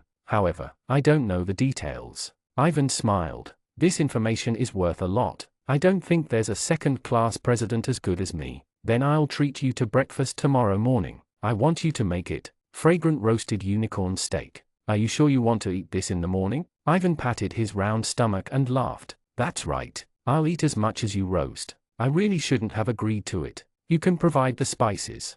Ha ha ha. Good. They climbed up the snowy slope. They did not walk for long before the Lord's Guard in front of them stopped again. Just as Fang Ping was wondering if something had happened up ahead, the carriage carrying water slowly approached. It seemed like they were preparing to rest. The sky hadn't turned dark yet. It was only 4 or 5 o'clock. Why were they resting so early today? The uncle who was fetching water from the carriage answered Fang Ping's question. There's a hot spring river ahead. Our Lord's Guards are bathing. You can go there later. These days, although there was a spring in the carriage and daily drinking could be guaranteed, it was not very good to take a shower. At most, he would rinse a cloth and wipe himself. After all, when the conditions were restrictive, he could only make do. However, it was different when there's a hot spring river. Bathing, washing clothes, cleaning weapons and armor, the blood stains of the previous wounds on his body, and so on.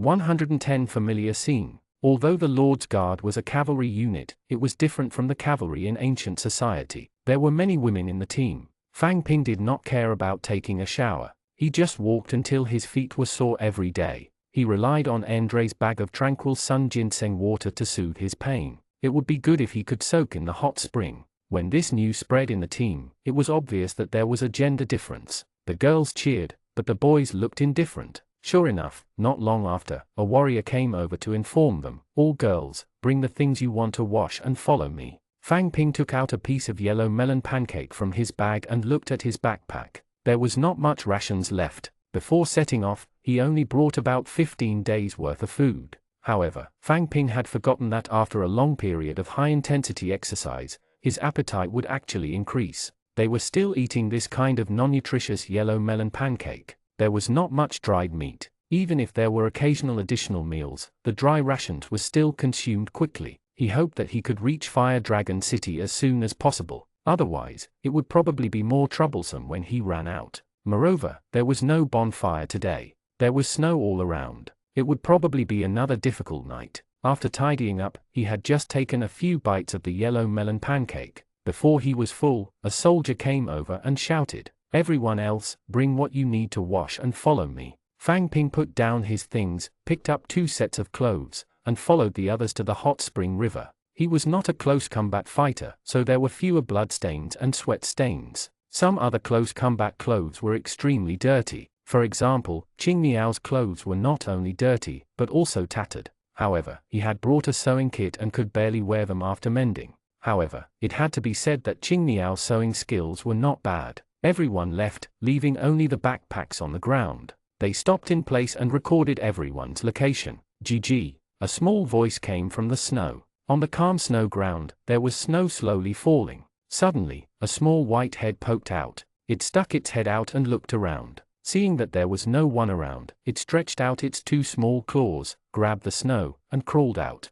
On the white snow, a small thing crawled out. Its body was slender, and its furry beard trembled up and down. Its body was stuck to the snow, and it was very inconspicuous. It looked around again and carefully took 2 steps forward. Then, it looked around and saw that there was no movement. It sped up and jumped onto a backpack beside it. Not long after, the little head poked out of the backpack again. It had a long dark red jerky in its mouth and its lively eyes were moving. Realizing that there was no one outside, it first crawled out and dragged the jerky out with its mouth. With a snap, the meat fell on the snow. It jumped down and dragged the dried meat into the hole just now, disappearing. Fang Ping followed the soldier, stepping on the footprints of the predecessors as he walked forward. The accumulated snow was still very deep, and there was a vast expanse of white in front of him. However, very quickly, Fang Ping saw a vast expanse of white. The air was filled with dense mist. The wind here was not strong, and white steam was deposited near the ground, narrowing the range of vision.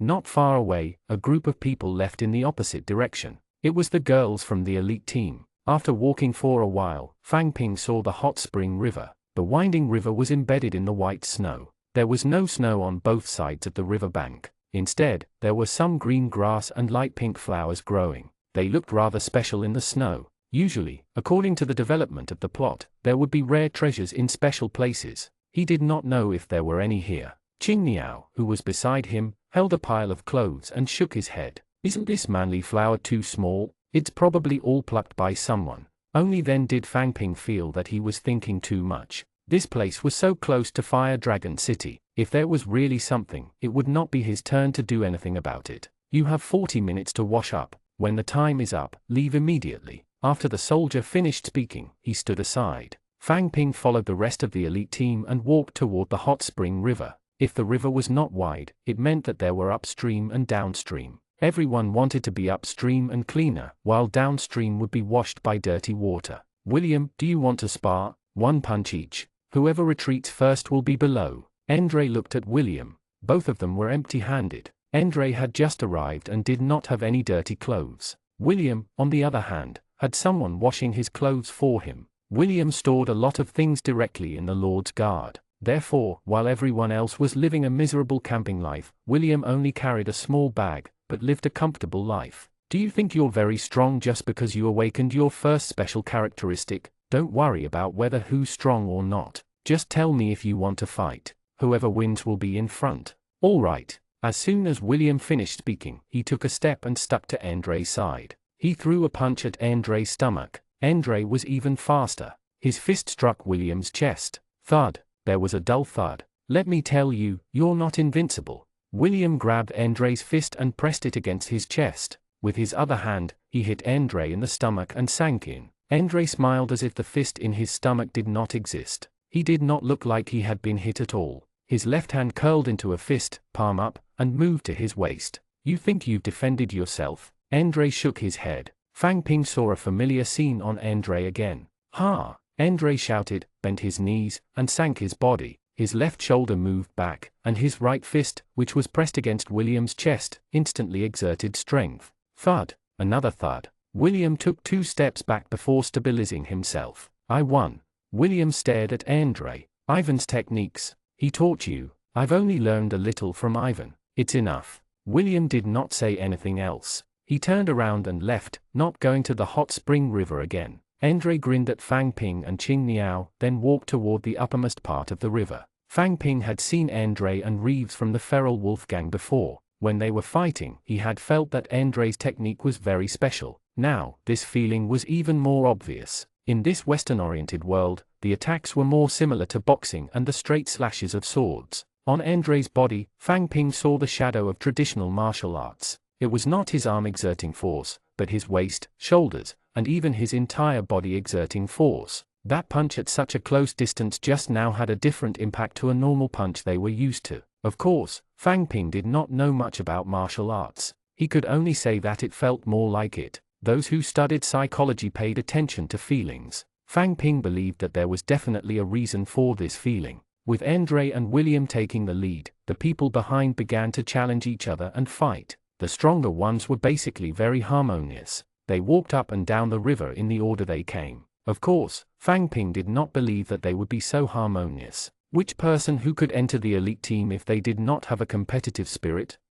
111 stacked up. It was probably because they had sparred in private and knew their strength well, so they did not show it in public. Fang Ping was the same. Fang Ping and Qing Niao walked straight down, away from the fighting crowd. There was no need to talk about Fang Ping. If they fought, they would be courting death. Qing Niao was similar. His physique was not very good either. He relied on self-healing and the light of faith staff to fight a prolonged battle. He did not have an advantage in a fight either. However, one person walked out of the crowd and walked straight toward Fang Ping and Qing Niao. Who is that? He seems to be looking for us, Qing Niao asked. The riverside of the hot spring was shrouded in smoke, and his vision was limited. He could only see the outline of the figure and not the face. Fang Ping could not see clearly either, but he could use the characteristics to bestow it now. Gran? I'm not familiar with him. Is he here to look for you? No, I don't know him well either. The two of them stood where they were, waiting for him to come over. Fang Ping had some impression of Gran. After all, he had to be the commander every time, so he would pay more attention to everyone's situation. Gran's strength was average and he had awakened. However, his characteristic was vigilance and increased reaction speed to danger. It also overlapped with a warrior's ordinary skill, alert, so he was not very strong. However, he was a short-term student and had the advantage of high energy and good equipment. He had still entered the elite team. In terms of strength, he was relatively low. Compared to his ordinary strength, he was very familiar with historical events. Usually, when he walked on the road and talked about historical events, his eyes seemed to light up. He spoke frankly and reasonably. Fang Ping. Fang Ping nodded. It seemed like she was looking for him. What's wrong? Is something the matter? Gran's eyes darted downwards. He frowned slightly and pursed his lips. Then, he looked up at Fang Ping and said, I want to discuss something with you. Yes, what is it? Tell me. I want you to protect me. We're about to reach Fire Dragon City. I'm worried that a huge battle will break out ahead. You're the most capable person in the elite team.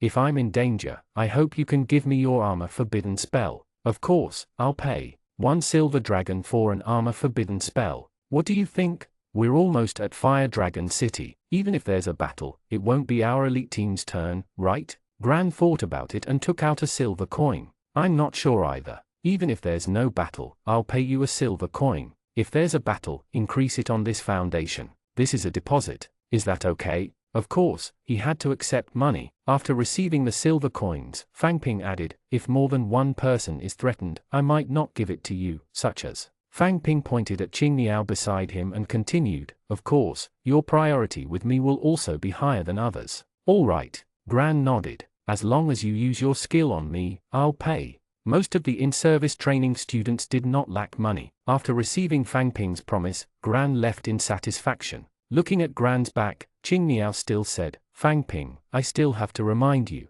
you have the Starry Sky Staff, and the energy return is fast, but if you use too many skills, the upper limit of energy consumption will also be higher. You'll be even further away from class 2. I know, go take a shower first. Shower time was limited, so he had to hurry. The water flow of the hot spring river was not high. Some grayish-black impurities could already be seen rushing down from the upper reaches. They were bloodstains, dust, grease, and sweat. Fang Ping also knew why he had to rush upstream. It seemed like he would not be able to soak in the hot spring for a while. Fang Ping took off his shoes and soaked his feet. As he soaked, he picked up his clothes and washed them in the water. The water temperature was not low. It was 40 degrees Celsius. In such a cold environment, it was already not bad. It was probably hotter upstream. In the process of washing clothes, Fang Ping also saw small fish swimming in the water in 2s and 3s. Fish were not common in Elf City. This fish is delicious, but this one is too small.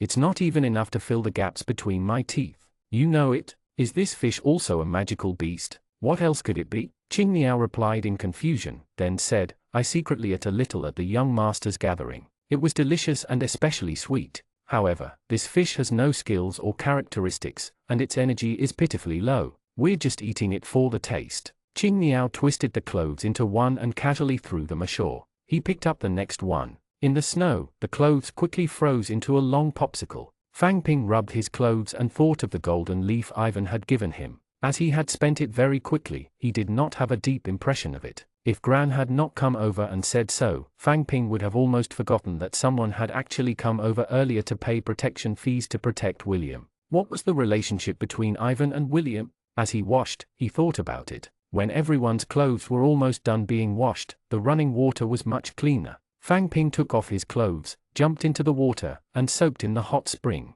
Of course, he did not soak for long. Time's up. Everyone, come out. 40 minutes passed quickly. It was just the time for a simple cleanup. This was a battlefield, not Elf City. There were soldiers guarding a little further away from the hot spring river to prevent any accidents. Picking up the clothes in the snow, they had already frozen into popsicles and could easily be piled up. Carrying the things, Fang Ping returned the way he came. He saw Chen Long walking in front. It was rare that he was not wearing a black robe, so he almost did not recognize him. It seemed like he had seen him take off his hood in the professional hall before school started. They had not seen each other for so long. Chen Long was actually quite handsome. He was not as well defined as Andre, nor did he have William's unique aura of superiority. He was more than 1.7 meters tall and had a fresh appearance. He was like a sunny boy next door, making people feel comfortable around him. Chen Long was wrapped tightly in a black cloak every day. However, his personality was not dark. Instead, he was quite cheerful, humorous, and knew how to laugh. He just did not have many friends.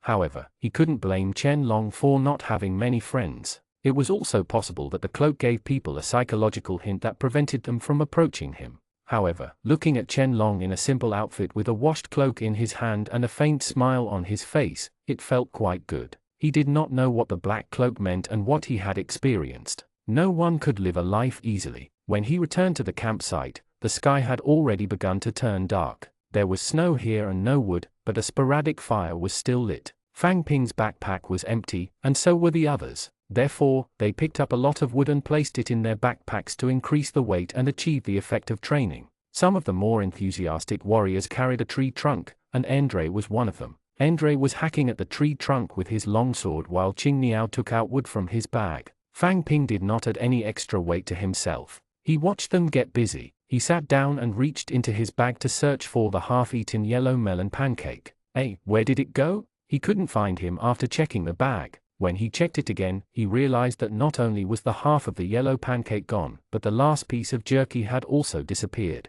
Did he encounter a thief? 112 Quite confident. Fang Ping glanced at the people around him. It was one thing to steal jerky, but what good is there to steal the remaining half of the yellow melon pancake? Wait a minute, the girl came back first just now. Could it be? If she wanted it she could have asked directly, it wasn't like he wouldn't give it to her. She even specially took leftovers. He glanced at the girls around him and wondered who it was. Fang Ping was woken up by the cold in the wee hours of the morning. The fire beside them had been extinguished. The wind wasn't strong, but it was still cold. Crawling out of the sleeping bag, he quickly put on the elemental set. Only when he finally put on the helmet did the chill lessen. The weather was clear tonight, and the atmospheric radiation was very weak. No wonder it was so cold. He put away the clothes beside the fire. Not long after, they were almost done. When he looked up, the moon above his head was very round and bright, like a round biscuit hanging in the sky. The moon appeared once every 3 days. Sometimes it was curved, sometimes it was half full. Fang Ping still did not know the pattern of the moon's change. Under the bright moonlight, sleeping bags lay quietly under the snow. They were covered in a gentle white luster. In the distance, a man was waving his sword. It was the night watchman. With every few swings, he put down his sword and looked around before continuing to swing his sword. Fang Ping was already awake and did not want to sleep anymore. The night watchman did not look over. The people around him were sleeping soundly, so he said softly, "Summon the Catman Swordsman." This was the first summoning type skill Fang Ping had learned after advancing to excellent grade. He had yet to use the special characteristics. After waiting for 7 to 8 seconds, a petite girl about 1.5 meters tall appeared in the empty space in front of her. It was not a girl, but a cat girl. She also had 2 furry little ears on her head. She had waist-length hair, a slim-fit dress, and a short knife in her left hand. Under the moonlight, he couldn't see all too clearly, but felt that she should be quite good-looking. Especially her eyes, which were sparkling and moving. Coincidentally, he still had the silver coin that Gran had given him. He took it out and muttered to the Catman Swordsman in front of him. Special characteristics. Special characteristics given to failure. Target, Catman Swordsman. Abundant energy. Basic quality increased. The Catman Swordsman in front of him slowly disappeared. Fang Ping opened his hand, and the silver coins in his palm were gone. How could this fail? This was the first time Fang Ping had encountered a situation where he had failed to bestow characteristics when he had sufficient energy. He did not know what was going on. It was better to check the characteristics. Subimage, random summoning boiling blood troll, rabbit man hunter, griffin, elven warrior, Catman Swordsman. Excellent grade Catman Swordsman, 3 strength, 40 HP, characteristics ambush. Attack power double during the first attack. This was also a characteristic. Was this the meaning of failure? It had become excellent grade, but it was still a characteristic. However, compared to ordinary grade, it had increased 1 point of strength and 10 points of attack power. Attack power was not important, but strength was. 3 strength, in addition to the double effect of special ambush, which meant that if the first slash hit a vital point, it could cause a total of 60 damage. One had to know that the boiling blood troll's attack was only 60 points. So powerful. Fang Ping smiled. Although he had failed, it was not bad. He could accept it. However, it was originally at the ordinary grade and only needed 100 points of energy. Now that it had advanced to the excellent level, the consumption had directly increased by 5 times. Fang Ping sighed. Each and every one of these skills had reached excellent grade. Each of them cost 500 energy points. He really could not afford to use them. Although he had many skills now, he could not use many of them. The speed of increasing the upper limit of energy was still too slow if he purely hoped that the characteristics would be charged. It seemed that he could not slack off but to continue to accumulate energy. Fang Ping slacked off for a few days. He did not accumulate any energy at night and went straight to sleep. He only had about 1,500 energy points now. He still needed a long time to gather 2,000 energy points and learn the next skill. He took out an energy fragment from his backpack and crawled into his sleeping bag. Since he was wearing an elemental set and felt uncomfortable sleeping, he would not sleep anymore and accumulate energy. Holding the energy fragments, he closed his eyes and paid attention to the small light spots around his body, driving them into his body. Everyone, put on your backpacks and follow me. Stay quiet and pay attention to my gestures. This time, Elsa did not let Fang Ping command. Instead, she led the team herself. Elsa led the team and set off to the side. They didn't take the main road of the fortress, but the dirt road. Compared to the main road, there were many gullies and rocks on the dirt road. The snow was deeper, and the road was even more difficult to walk. No one complained as they followed quietly. Is that the hot spring we soaked in yesterday? Fang Ping asked Qing Niao in a low voice. However, Qing Niao placed his finger on his lips and made a gesture of silence. He did not answer. All right, keep quiet. This should be the lower reaches of the hot spring river yesterday. There was basically no white fog around the river, which meant that the water temperature had dropped a lot and both sides of the river had frozen. It would definitely not be a wonderful experience to jump over the narrow river. But where were they going? They kept walking on. After circling around two small mountains, they were getting further and further away from the fort's official road. The terrain was also slightly lower. Looking up from the side, they could still see the figures of the Lord's guards in a line on the distant mountain. Did they split up because of what happened yesterday? What happened yesterday? There didn't seem to be any battle. What did that lonely corpse mean? His silver-white armor didn't look cheap. Chen Long walked in front and wore his black robe again. He did not have the chance to ask him what happened yesterday. The stronger ones walked in front. Chen Long was also in the first group. In front of them, someone saw Fang Ping looking into the distance and said, "That's Blade Peak." Fang Ping looked over. It was Gran from yesterday. He stopped for 2 steps and waited for Fang Ping to walk over. "Do you know what happened yesterday?" Gran shook his head. "I don't know." However, the Fire Dragon Frontier Fortress used to be the main source of Silverlight iron ore. Over the years, the trolls and gnomes have been flourishing. Trade routes have been blocked, the mining industry has shrunk, and the production of Silverlight sets has decreased. That person yesterday was wearing a Silverlight set. He's probably from Fire Dragon City. Gran pointed at the small figures in the distance. That's the location of a famous battle, the Obstruction Battle on Knife Edge Mountain. During the Holy War back then, the elves attacked the Fire Dragon Frontier Fortress and sent a total of 3,000 elves Pegasus assault soldiers. They tried to use the high mobility of the Pegasus to break through the Fire Dragon Frontier Fortress, which was known as the Pinnacle of Despair. Unexpectedly, the Pegasus Commando unit encountered Duke Dewey's obstruction on Knife Edge Mountain Road before they could even see the Fire Dragon front pass. Among the 3,000 middle and high-level Pegasus assault troops, the leader was the current commander of the West Wind, Philly. In the end, 800 elves died, more than 1,000 were injured, and Philly was also seriously injured. And less than half of the humans were injured. When Gran talked about history, he seemed quite confident. 113 seems quite simple. Where are we going now? I don't know. Gran shook his head. I'm not familiar with geography. Since Archduke Dewey could ambush the Pegasus assault team on Blade Peak Mountain, it meant that Blade Peak Mountain was definitely the place they had to pass to reach the Fire Dragon Frontier Fortress. The Lord's guards were still walking on Blade Peak, but where was the elite team going? Elsa didn't explain and just led the way. "Anthony," Elsa suddenly said, pointing at the snow diagonally in front of her. There were 2 green figures there, bent over, most of their bodies blocked by snow. Characteristics failed. Target gnome, not the person.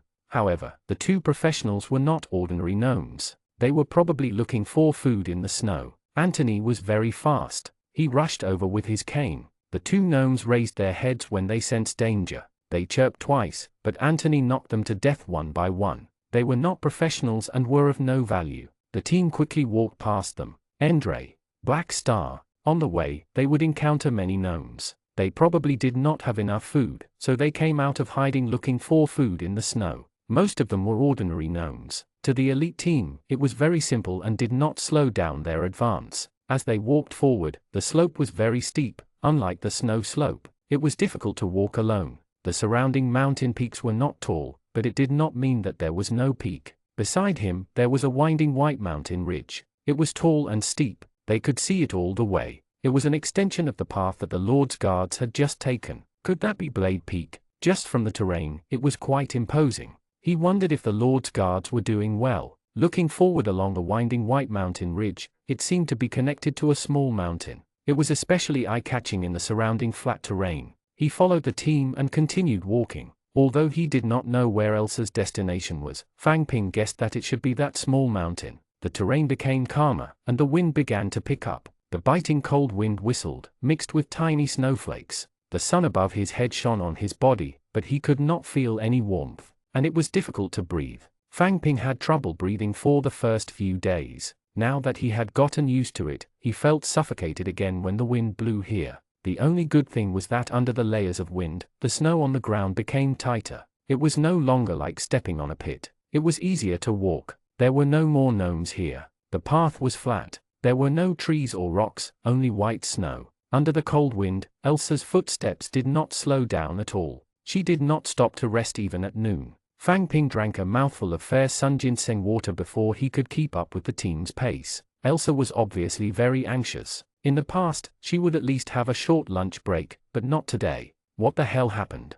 The small mountain in the gentle terrain that he had seen previously became larger and larger. It stood alone, and only a long mountain ridge connected it. The mountain ridge was like a city wall, and the small mountain was like a beacon tower. It stood on the vast land. One could only sigh at how godly nature was. The walls and beacon towers were surrounded by cliffs. The rocks that were nearly 90 degrees vertical were hard and smooth under the polishing of the cold wind. Elsa's destination should be this small mountain. Fang Ping recalled what he had asked Lisa before. Why did the trolls and gnomes of Gobi Highlands choose to attack Elf City when Fire Dragon City was right beside it? Lisa's answer at the time was that she would know when she arrived. From the looks of it, Fire Dragon City was on this small mountain. With this terrain, the trolls and gnomes would only attack if their brains were damaged. The mountain seemed to have flown out of thin air and stood here. As he approached, he saw a silver-white shadow at the foot of the mountain, blending with the snow. It was a figure. He also noticed the group of elites and turned to run towards the cliff. Only then did Fang Ping realize that there were protrusions on this smooth cliff that was almost 90 degrees. They were shaped like words and extended upwards. Fang Ping, what's his name? Fang Ping was stunned when he suddenly heard Chen Long call out to him. He used special ability enhancement. His name is Grim. Grim. Upon hearing this, Chen Long sped up and shouted towards the mountain wall, Grim, I'm Chen Long. Grim had climbed a bit. The sound of Chen Long was carried away by the cold wind, but he could still make out some words. Seeing Grim stop, Chen Long continued to shout, It's me, Chen Long, don't be on guard. The elite team was still walking toward the mountain wall. Fang Ping saw Chen Long running over. Looking up, the two of them seemed to be communicating something. After a while, Chen Long turned around and waited for the arrival of the elite team. After walking in, Fang Ping raised his head and looked at this tall mountain. This should be a rock climber's nightmare. The smooth surface was inclined to greenish-black and had a metallic texture. From afar, he felt that this mountain was not very tall. However, when he reached the foot of the mountain, he realized that he could not see the top of the mountain even if he raised his head. It was at least 100 meters tall, definitely taller than a 30-story house. On the smooth mountain wall, there was another person standing. It was Grim. The mountain wall was not completely smooth. There was a crisscross staircase on it. When he got closer, he could see that it was a staircase formed by stone slabs inserted into the mountain wall. Chen Long said to the other members of the elite team, This is a shortcut to Fire Dragon City. The stone slabs are very sturdy, so don't worry. However, the wind up there is very strong. When the wind blows, pay attention to gripping the stone slabs. We'll reach Fire Dragon City soon. Hearing Chen Long's words, it sounded quite simple. After saying that, he jumped onto the stone slab and caught up to Grim in midair. Elsa didn't follow him. She glanced at Andre and William and followed him up the stairs. It didn't look difficult. One by one, they stuck to the mountain wall and walked up. Fang Ping was at the end of the line. Elsa followed behind Fang Ping and walked up together. The steps were smaller than Fang Ping had imagined. They were half a foot wide, so he had to take every step seriously. The stone slab was about 40 to 50 centimeters long and was about the same width as his shoulder. If he was a little fat, like Ivan, it would be difficult to walk. He stepped on the steps and walked up carefully. He had only taken a few steps. It was not a big deal, but after walking for a while, Fang Ping started to panic when he was about 10 meters or 3 to 4 stories high. It was more than 10 meters. Would he fall to his death? There was nothing to grab, and the bottom was empty. Moreover, he had to look down. Otherwise, it would be even more terrifying if he missed his footing. Behind him, Elsa did not rush him. Fang Ping swallowed and continued walking forward carefully. Fang Ping walked to the corner and looked up. The scenery was really beautiful. He took a deep breath and continued walking. 114 more questions. Steady, slow down, get down, grab the slab. Halfway through the journey, a strong gust of wind suddenly blew. The cold wind mixed with ice and snow hitting his face. It was both itchy and painful. More importantly, everyone was in midair. If they fell, it was a consequence no one wanted to find out. Fang Ping had already covered the visor of his helmet, but the wind and snow were still drilling in. Fang Ping thought to himself that he had to buy a new set of armor. What kind of crappy armor cost 5 silver coins? After waiting for 3 to 5 minutes, the snowstorm slowly lessened. "Everyone, hurry up," Elsa shouted from behind. This place seemed to be an air vent. A strong wind would blow every once in a while. Fang Ping could understand why the Pegasus assault team could be stopped on Blade Peak. The wind was much weaker against the mountain wall. The Pegasi flying in the air would definitely be affected more. In the end, they had no choice but to take the Blade Peak and be stopped. Taking advantage of the wind stopping, he increased his speed and climbed up. Now that he lowered his head, he could no longer see the ground. When he raised his head, he could not see the top of the mountain either. He could only brace himself and continue climbing. If you think you can't hold on, drink the healing potion. The ice and snow kept scraping his body. Fang Ping also drank a bottle. At 1,000 copper coins per bottle, the climb was really extravagant. Qing Niao in front was fearless. His special self-healing ability kept healing his injuries. The journey took more than an hour. At the end, the weather was good. The wind slowly weakened, and the snowflakes sank. Their vision became clear. Not far above his head was the top of the mountain. Looking down, he saw white snow rising and falling. Under the sunlight, it was so bright that Fang Ping could not open his eyes. He glanced at Elsa behind him expressionlessly and continued to climb. "Grim, why did you come up so early? Are you slacking off again? Let me tell you, this is a special period. You were caught slacking. Hey, who are you people? Grim, you betrayed Fire Dragon City. Captain Charles, listen to me. Old Charles." As Chen Long spoke, the veteran in silver armor stopped what he was doing. In his hand was a crystal bottle with the cap opened. With trembling hands, he capped the bottle again. You are. Yes, it's me, Chen Long. Young Master Chen Long. You're finally back. Fang Ping was still walking up. It was noisy up there. He did not know what had happened. He lowered his head and took one last look. The sky had actually climbed up. He took a step and walked to the top of the mountain. The members of the elite team had already lined up. The black-robed Chen Long stood in front of a small wooden hut at the side and spoke to two silver-armored soldiers. One was Grim, whom he had just seen at the foot of the mountain, and the other was called Charles. He did not know who it was. Elsa also stepped on the stone slab and walked to the front of the team. She said to Chen Long, hurry up. Time is tight. Okay. Chen Long shouted and said something to Grim and Charles. They nodded vigorously and ran away, one on the left and one on the right. Elsa looked back at everyone and said, "William, you're in charge of leading the team. When you enter Fire Dragon City, find a place to rest first. William, you can assign the specific arrangements." Okay. William agreed without a ripple. Elsa turned around and left with Chen Long. "What is this? You don't even say what you want to do. You really treat us as burdens." Someone in front complained softly. Fang Ping had the same feeling. Elsa left without saying anything. He felt confused. But on second thought, it didn't seem to be of much use even if he knew. A group of first-level freshmen couldn't cause any waves. He did not know what his mission was to enter Fire Dragon City. William walked to the front of the team. He had the dignity of a leader. Many people in the team were wearing destruction sets, and they were all William's elf city guards. Other than being expressionless when facing Andre, William had a faint smile on his face most of the time. They have their own missions, and so do we. We'll enter Fire Dragon City first. When the dust settles, everyone will know what happened during this period of time. Every one of us is a participant. Next, we'll enter Fire Dragon City first and take a short rest. On the way, be careful to keep a low profile. In any case, he would just follow the arrangements and follow the team forward. When he reached the top of the mountain, he realized that it was quite warm here. The wind was much lighter, and it was no longer dry. Instead, it felt a little humid. What was going on? The view at the top of the mountain was wide.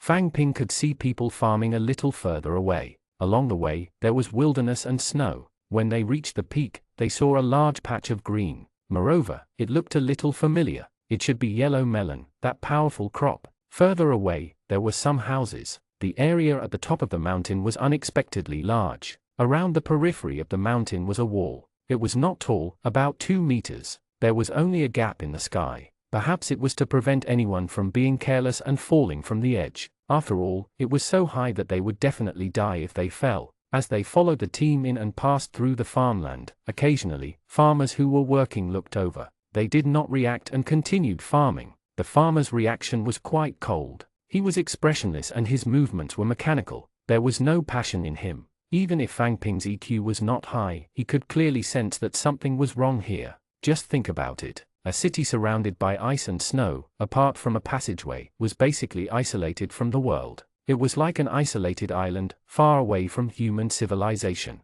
In such an environment, if something happened to the supreme ruler, more problems would definitely arise. Most of the humans in this world were kind. Due to the harsh living environment, in order to survive, the evil in many people's nature was covered up. But what would happen in this relatively safe environment? After passing through the farmland, he saw simple houses. There were more people. Many children were squatting on the ground with small baskets hanging from their waists. It was unknown what they were doing. When the group passed by, not many people looked over. The ones who looked over were especially young, only 3 to 5 years old. What were they doing? Fang Ping could not see clearly either. The person in front of him did not slow down and walked over quickly. Fang Ping could only follow quickly. On the other hand, the houses by the roadside were made of yellow and pink melon stems covered in mud. This Fang Ping looked rather familiar. It was similar to when the razor-sharp squad attacked the gnome's resting place previously. The gnome's resting place was set up like this. Looking inside,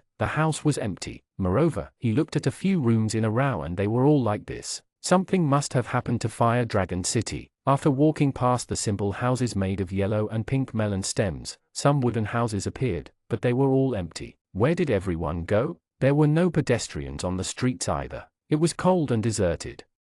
115 Starting the duel. In the distance, Fang Ping saw the high city wall. In front of the city wall, there were better houses. Finally, there were some people coming and going, as well as some shops. William's destination was also here. He walked to a large door with a sign hanging above it. It was the St. Laurent Chamber of Commerce. Fang Ping had an impression of this name. The Chamber of Commerce of Roland belonged to William's family. Sure enough, the person standing at the door knew William. He hurriedly bowed and pushed the door open. Inside the door was a large courtyard. William led the way in, and the others followed. When Fang Ping walked in, the person at the door closed the door behind him. William pointed at the courtyard behind him and said, "We have too many people. Fire Dragon City doesn't have such a big restaurant. We'll stay here for the time being so that it's easier to gather each other." Apart from the poor living conditions here, he could only sleep in the courtyard with a sleeping bag. Other than that, there was no problem with eating, drinking, and washing up.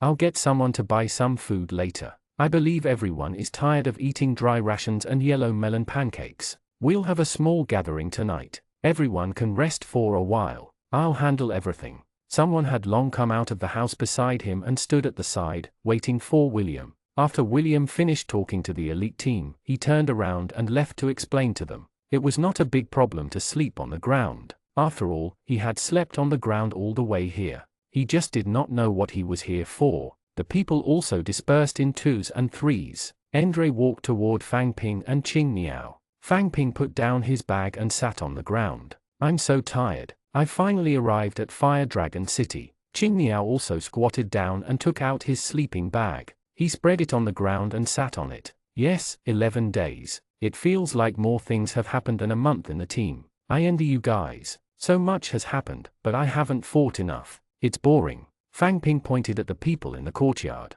"You can find someone to spar with. That's boring. They are all trash." "Sorry, I'm not talking about you." Endre smiled. "But Fang Ping, I want to fight you." "Me? Forget it. I'm not interested. I can't beat you." Fang Ping was not interested in fighting Endre. He still wanted to accumulate energy to learn his next skill. "Boring. Endre, do you know why we're here?" "I don't know. I don't know much about Fire Dragon City. I only know that 5 years ago, a huge battle broke out between Fire Dragon City and the gnomes and trolls. After that, Grand Duke Dewey left Fire Dragon City and hasn't appeared again all these years." "Grand Duke Dewey, what's wrong? Is he dead? Die? What are you talking about?" Endre looked at Fang Ping in shock. Beside him, Qing Niao asked, "Fang Ping, don't tell me you don't know who Grand Duke Dewey is?" Fang Ping nodded. It looked like this was another very powerful person. Endre sighed and said, "Grand Duke Dewey, one of the 5 dukes, the youngest duke in history, the youngest legendary level professional in history. More importantly, he is closest to breaking through to the legendary level, is about to enter the beyond that, is even stronger than King Augustus."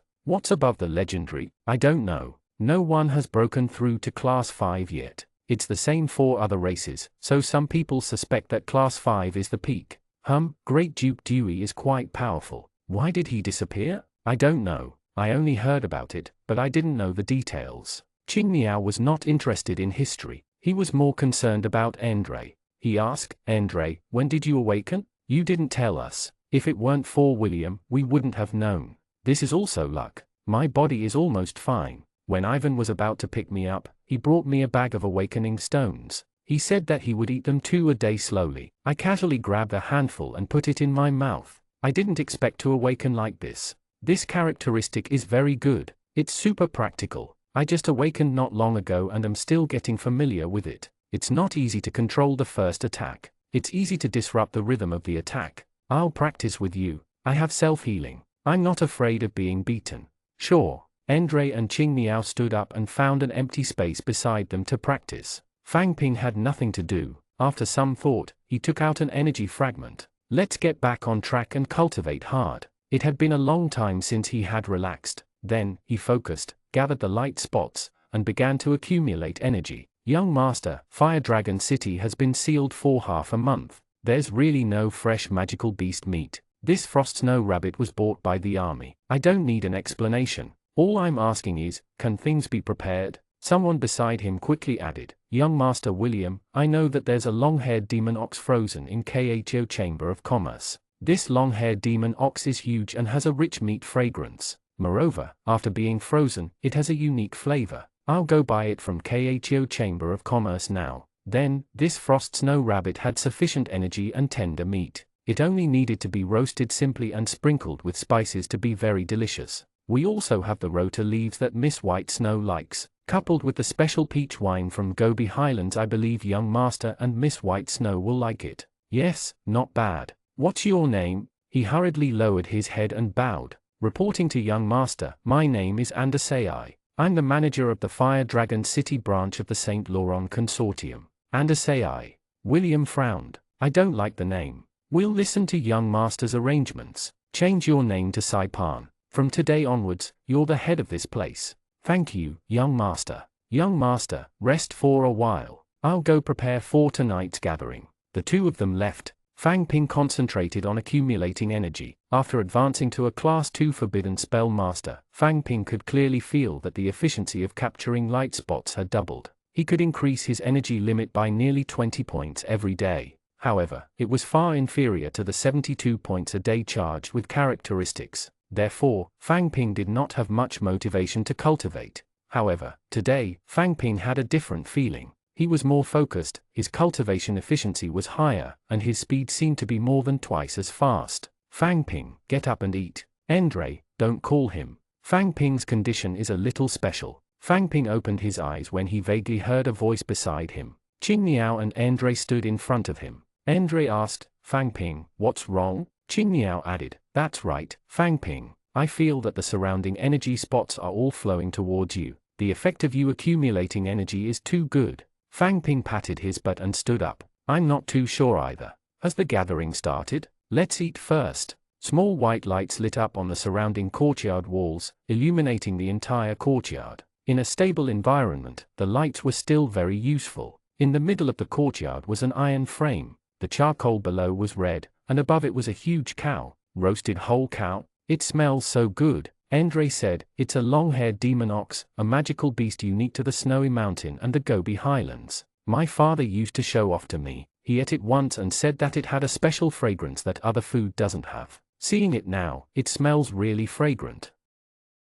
116 hidden. It looks really big. It must weigh at least 500 kilograms, right? 500? More than that, but it will shrink a little after being roasted. If you remove the bones, it should be about 500. Qing Miao picked up his knife and fork, eager to try. This is my first time eating beef. I heard that beef tastes better when it's medium rare. I wonder what it tastes like. Jin Deifu treated me to horned beef once. It's indeed not bad. A thin piece costs a few hundred copper coins. Beef has nothing to do with level. It's just as expensive as ordinary level. Then this one needs at least dozens of silver dragons, right? I think so. William is really rich. You have to eat more later. As he spoke, Fang Ping saw the person roasting beef. He took out some spices and carefully sprinkled them on the skin, turning it gently. The price of spices was also not cheap. This meal should be good. The roasted cow was surrounded by people waiting to eat. When it was almost done, someone carried a few large baskets and wooden barrels in. This is also our Fire Dragon City's specialty, green peaches and green peach wine. The fragrantly roasted long-haired demon ox is ready. I hope everyone will have a good time eating. The leader saluted and stepped aside. The men behind him began carving it efficiently. Green fruit was placed on a plate on the table. The wine in the wooden barrel was poured into the cup. The ox on the iron rack was also carried down, dismembered, divided, and sliced into the plate. I was the one who did all this in the past, Qing Niao muttered softly. Endre pulled him back. You're not the same person you used to be. Come, let's drink and eat meat. Okay. Fang Ping followed behind and walked over. Forget about the green peach wine. Seeing that it was fruit juice again, he took a plate of roast beef to test the taste. They were all beef, but each plate was different. Some had a large piece of meat with bones, some had square meat, and there were also translucent beef slices that were as thin as cicada wings. It could only be said that rich people really knew how to play. Fang Ping chose a plate of diced beef and gave it a try. The taste was indeed not bad. It was crispy on the outside and tender on the inside. When he took a bite, it was filled with juice. He did not put much salt and spices in it. What he ate was the fresh and sweet taste of the beef itself. It was indeed delicious. How long has this cow been dead for? Why is its energy so low? It doesn't taste good at all. I heard that the long-haired demon ox only tastes good after being frozen. It's normal for it to have less energy after being frozen. Forget it, forget it. Since it tastes good, I'll make do with it. As expected, if you want to eat magical beast meat, you have to buy it yourself. Fang Ping heard the complaints of the people around him. He sensed that the energy in the meat was indeed low. With William's personality, he would not do such a humiliating thing. Whatever, it's free anyway, I'll just eat it.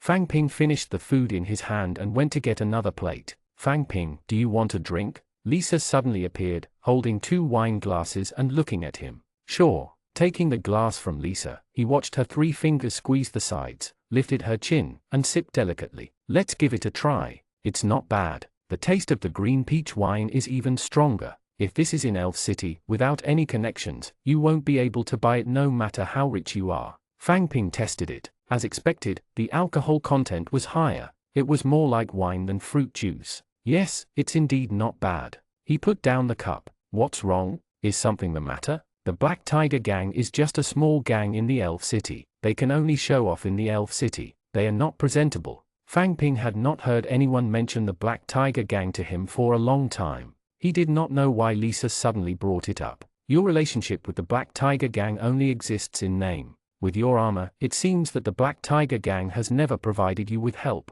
Have you considered changing your faction? Oh, are you trying to recruit me? Fang Ping smiled at Lisa. She also had a smile on her face, but her eyes were bright and firm. She admitted directly, that's right. I'm recruiting you. I'm the honorary manager of the South Lake Chamber of Commerce. As long as you join us, the price of a set of excellent grade armor is no less than 500 silver dragons. Then, you can receive 3 bottles of excellent grade potions every month and 1 bottle of potion every half a year. As long as you're injured, you can use healing potions without limit. Sounds good. Putting everything else aside, Fang Ping was drooling over the 500 silver dragon armor alone. 1.5 million copper coins was not a small sum. You think so highly of me? You're a class 2 now. Fang Ping was stunned and did not answer her. What's the point of keeping such a low profile? If I'm at class 2, I'll let everyone know that. Only the weak need to hide. If you're strong, you have to show it. Fang Ping nodded and took a sip of green peach wine.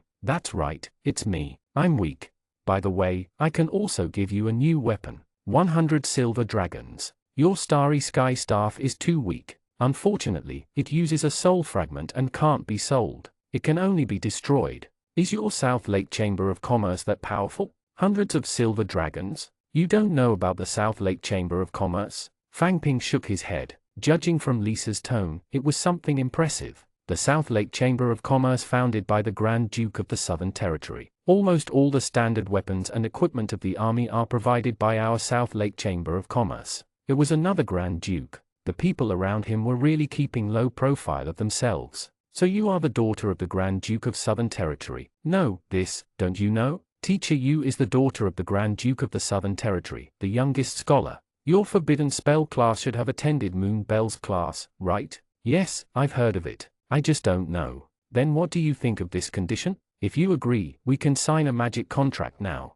I'm setting this condition according to the highest standard of Class 4. I believe you can reach Class 4. Moreover, you performed a beautiful explosion at the Gnome Rest House. You deserve this condition. I'll think about it. Eat first. I'll write the magic contract later. If you've thought it through, you can come to me anytime. Okay. Of course, Fang Ping was very satisfied with Lisa's conditions. Not only was he satisfied, but he also felt that he was not worthy of it. Fang Ping did not know what his future was. Lisa was willing to offer these benefits, but Fang Ping did not want to accept them. There's no such thing as a free lunch in this world. All the gifts of fate had already been priced in secret. Try it. White peach wine is better than green peach wine. HMPH, William is hiding everything good. I'll leave some for you. White Snow pursed her lips and smiled. Her face had beautiful dimples. How about you? Fang Ping has a good relationship with you. Did he agree? Ah, it's delicious and full of energy. Lisa narrowed her eyes and grinned. Don't drink so much. Gasp. Strong enough. Lisa took another small sip. He'll probably say no. Oh, what's wrong? Do you think the benefits are not good enough? No, it's just a feeling, nothing to do with him. Nothing to do with him? The feeling he gives me is that no matter how high the offer is, he won't agree because it has nothing to do with him. I can't explain. In short, that's the feeling. 117 Someone got there first. A 2-month-old Class 2 working student. I'm really curious. How did he cross the energy barrier so quickly at this stage? Special characteristics, I guess. He's an innate awakener, or even an innate awakener with 2 special characteristics. Don't drink too much. This white peach wine is rare. Leave some for me. Let William get it for you. Fang Ping at the roast beef. This was already the 5th plate, but 4 others, it was still too little. The feeling of eating meat in big mouthfuls was indeed quite satisfying, but it was still a little greasy after eating too much. When it came to recruitment, Fang Ping had thought about it before. When he came to this world, he still wanted to explore and see what's out there. He did not have many pursuits. Rights and obligations are relative. Since Lisa was able to offer such a high price, that definitely wouldn't be given for nothing. He definitely needed to do something. Forget it. That's right. How did she know that he was a Class 2? Fang Ping had not told anyone either. He had kept it as a trump card, but he did not know how he had exposed it. As they ate, Jeannie joined them. Fang Ping, do you know about the Ochre Chamber of Commerce? Jeannie went straight to the point. Hearing her say this, Fang Ping knew what she was going to do. What's wrong? Are you trying to recruit me? Looks like someone beat me to it. Ah, Lisa. South Lake Chamber of Commerce, did you agree? Not yet. Why don't you consider our Ochre Chamber of Commerce? Although we're basically only active in the Elf City now, our Chamber of Commerce's prospects are very good. There are now 2 master architects. Many of the projects in the Elf City are undertaken by our Chamber of Commerce. Moreover, the demand for talent is even greater now. I feel that instead of going to the South Lake Chamber of Commerce to be unknown, it's better to come to our Ochre Chamber of Commerce and gain more resources and attention. Thank you. I haven't thought about it yet. You don't have to refuse so quickly. You can think about it. I'll contact the chief tomorrow. You have to believe that we're very sincere. Fang Ping could only smile and nod in agreement. By the way, Jeannie, how did you find me? How did I find you? With such an obvious reaction, the surrounding energy was swept away and flowed towards you. How can you still be Class 1? Fang Ping recalled Qing Niao's expression just now. It was a little different. He should have sensed it too. Fang Ping, do you have any methods or techniques? You advanced to Class 2 so quickly. Does this mean that your skills were upgraded to excellent grade 10 days ago? No wonder your strength and health are so low. You spent all your time reading books and studying skills, right?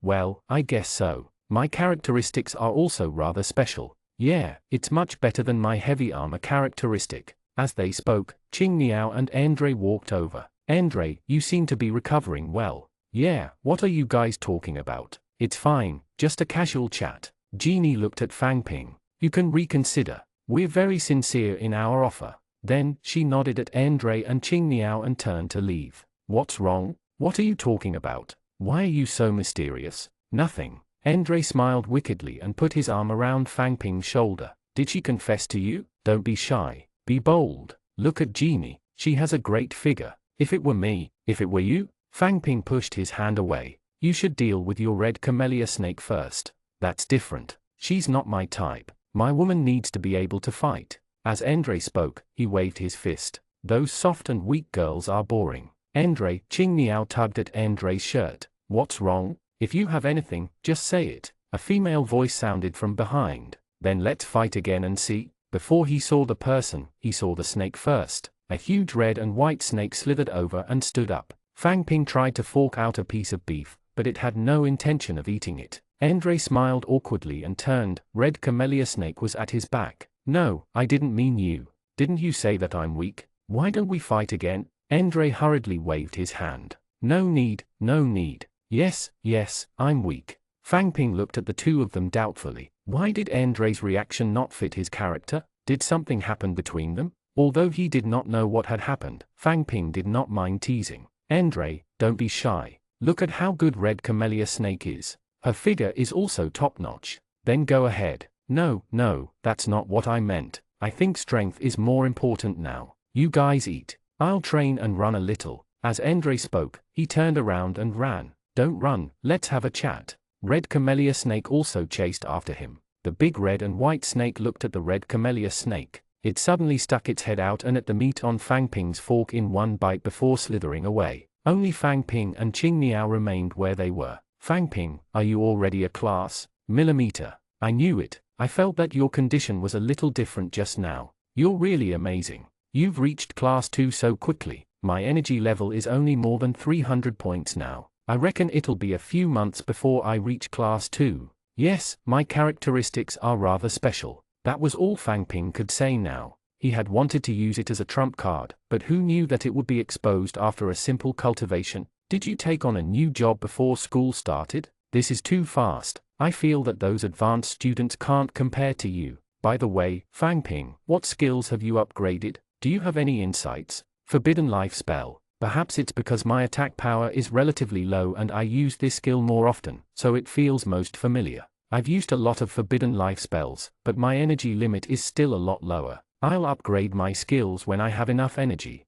Millimeter. As Fang Ping chatted with Qing Niao, the roast beef on the table visibly decreased. More than half of the 50 people had been eaten. It was getting late, and the crowd was slowly dispersing. It was late at night. Fang Ping lay in his sleeping bag, accumulating energy. The courtyard was not cold. There were some small snowflakes, but there was no wind, so in comparison, it was even warmer than the elf city. They were clearly on a high mountain, and there was cold wind and snow at the foot of the mountain. This place looked like a paradise. Fire Dragon City did not feel like ice and snow. There was no need to worry about safety. There was no need to take shifts to keep watch. There was no need to wear the elemental suit to ward off the cold. This was a rare night of good sleep. However, he still couldn't sleep in. They were woken up in the morning again. The people in the courtyard woke up early to train. Exercising with weights, practicing techniques, and fighting each other were the same scenes every morning. There was a space in the courtyard for washing up. Breakfast was already prepared.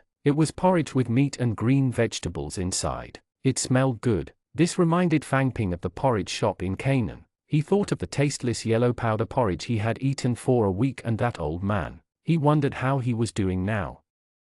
118 free to team up. After breakfast, Fang Ping tested the measuring stick. His energy was already at 1,800. If he continued to grow steadily like this, he would be able to continue learning excellent level skills in 2 days. After putting away the measuring rod, he saw William walk out and stand on a high platform. He didn't seem to have seen him yesterday. It was probably built at the last minute. Everyone, gather. Fang Ping walked over and waited for William to speak. Fang Ping also wanted to know what they could do. When everyone arrived, someone walked up from the side. He first bowed to William, then bowed to the people below before saying, "Everyone, I believe you already know that Claude tried to betray us humans. However, Fire Dragon City did not belong to him alone. Claude had his own personal guards, but most of them did not listen to him. Those people protected Fire Dragon City, not Claude. Currently, on Blade Peak, the Lord of Elf City's guards were fighting against Claude's personal guards. Their next mission was to build up momentum in Fire Dragon City and win the hearts of the people, consolidating their strength for the subsequent attack on Claude. Later, everyone will split into teams and spread out to various parts of Fire Dragon City to announce the return of Duke Dewey's son, the successor of Fire Dragon City, Chen Long.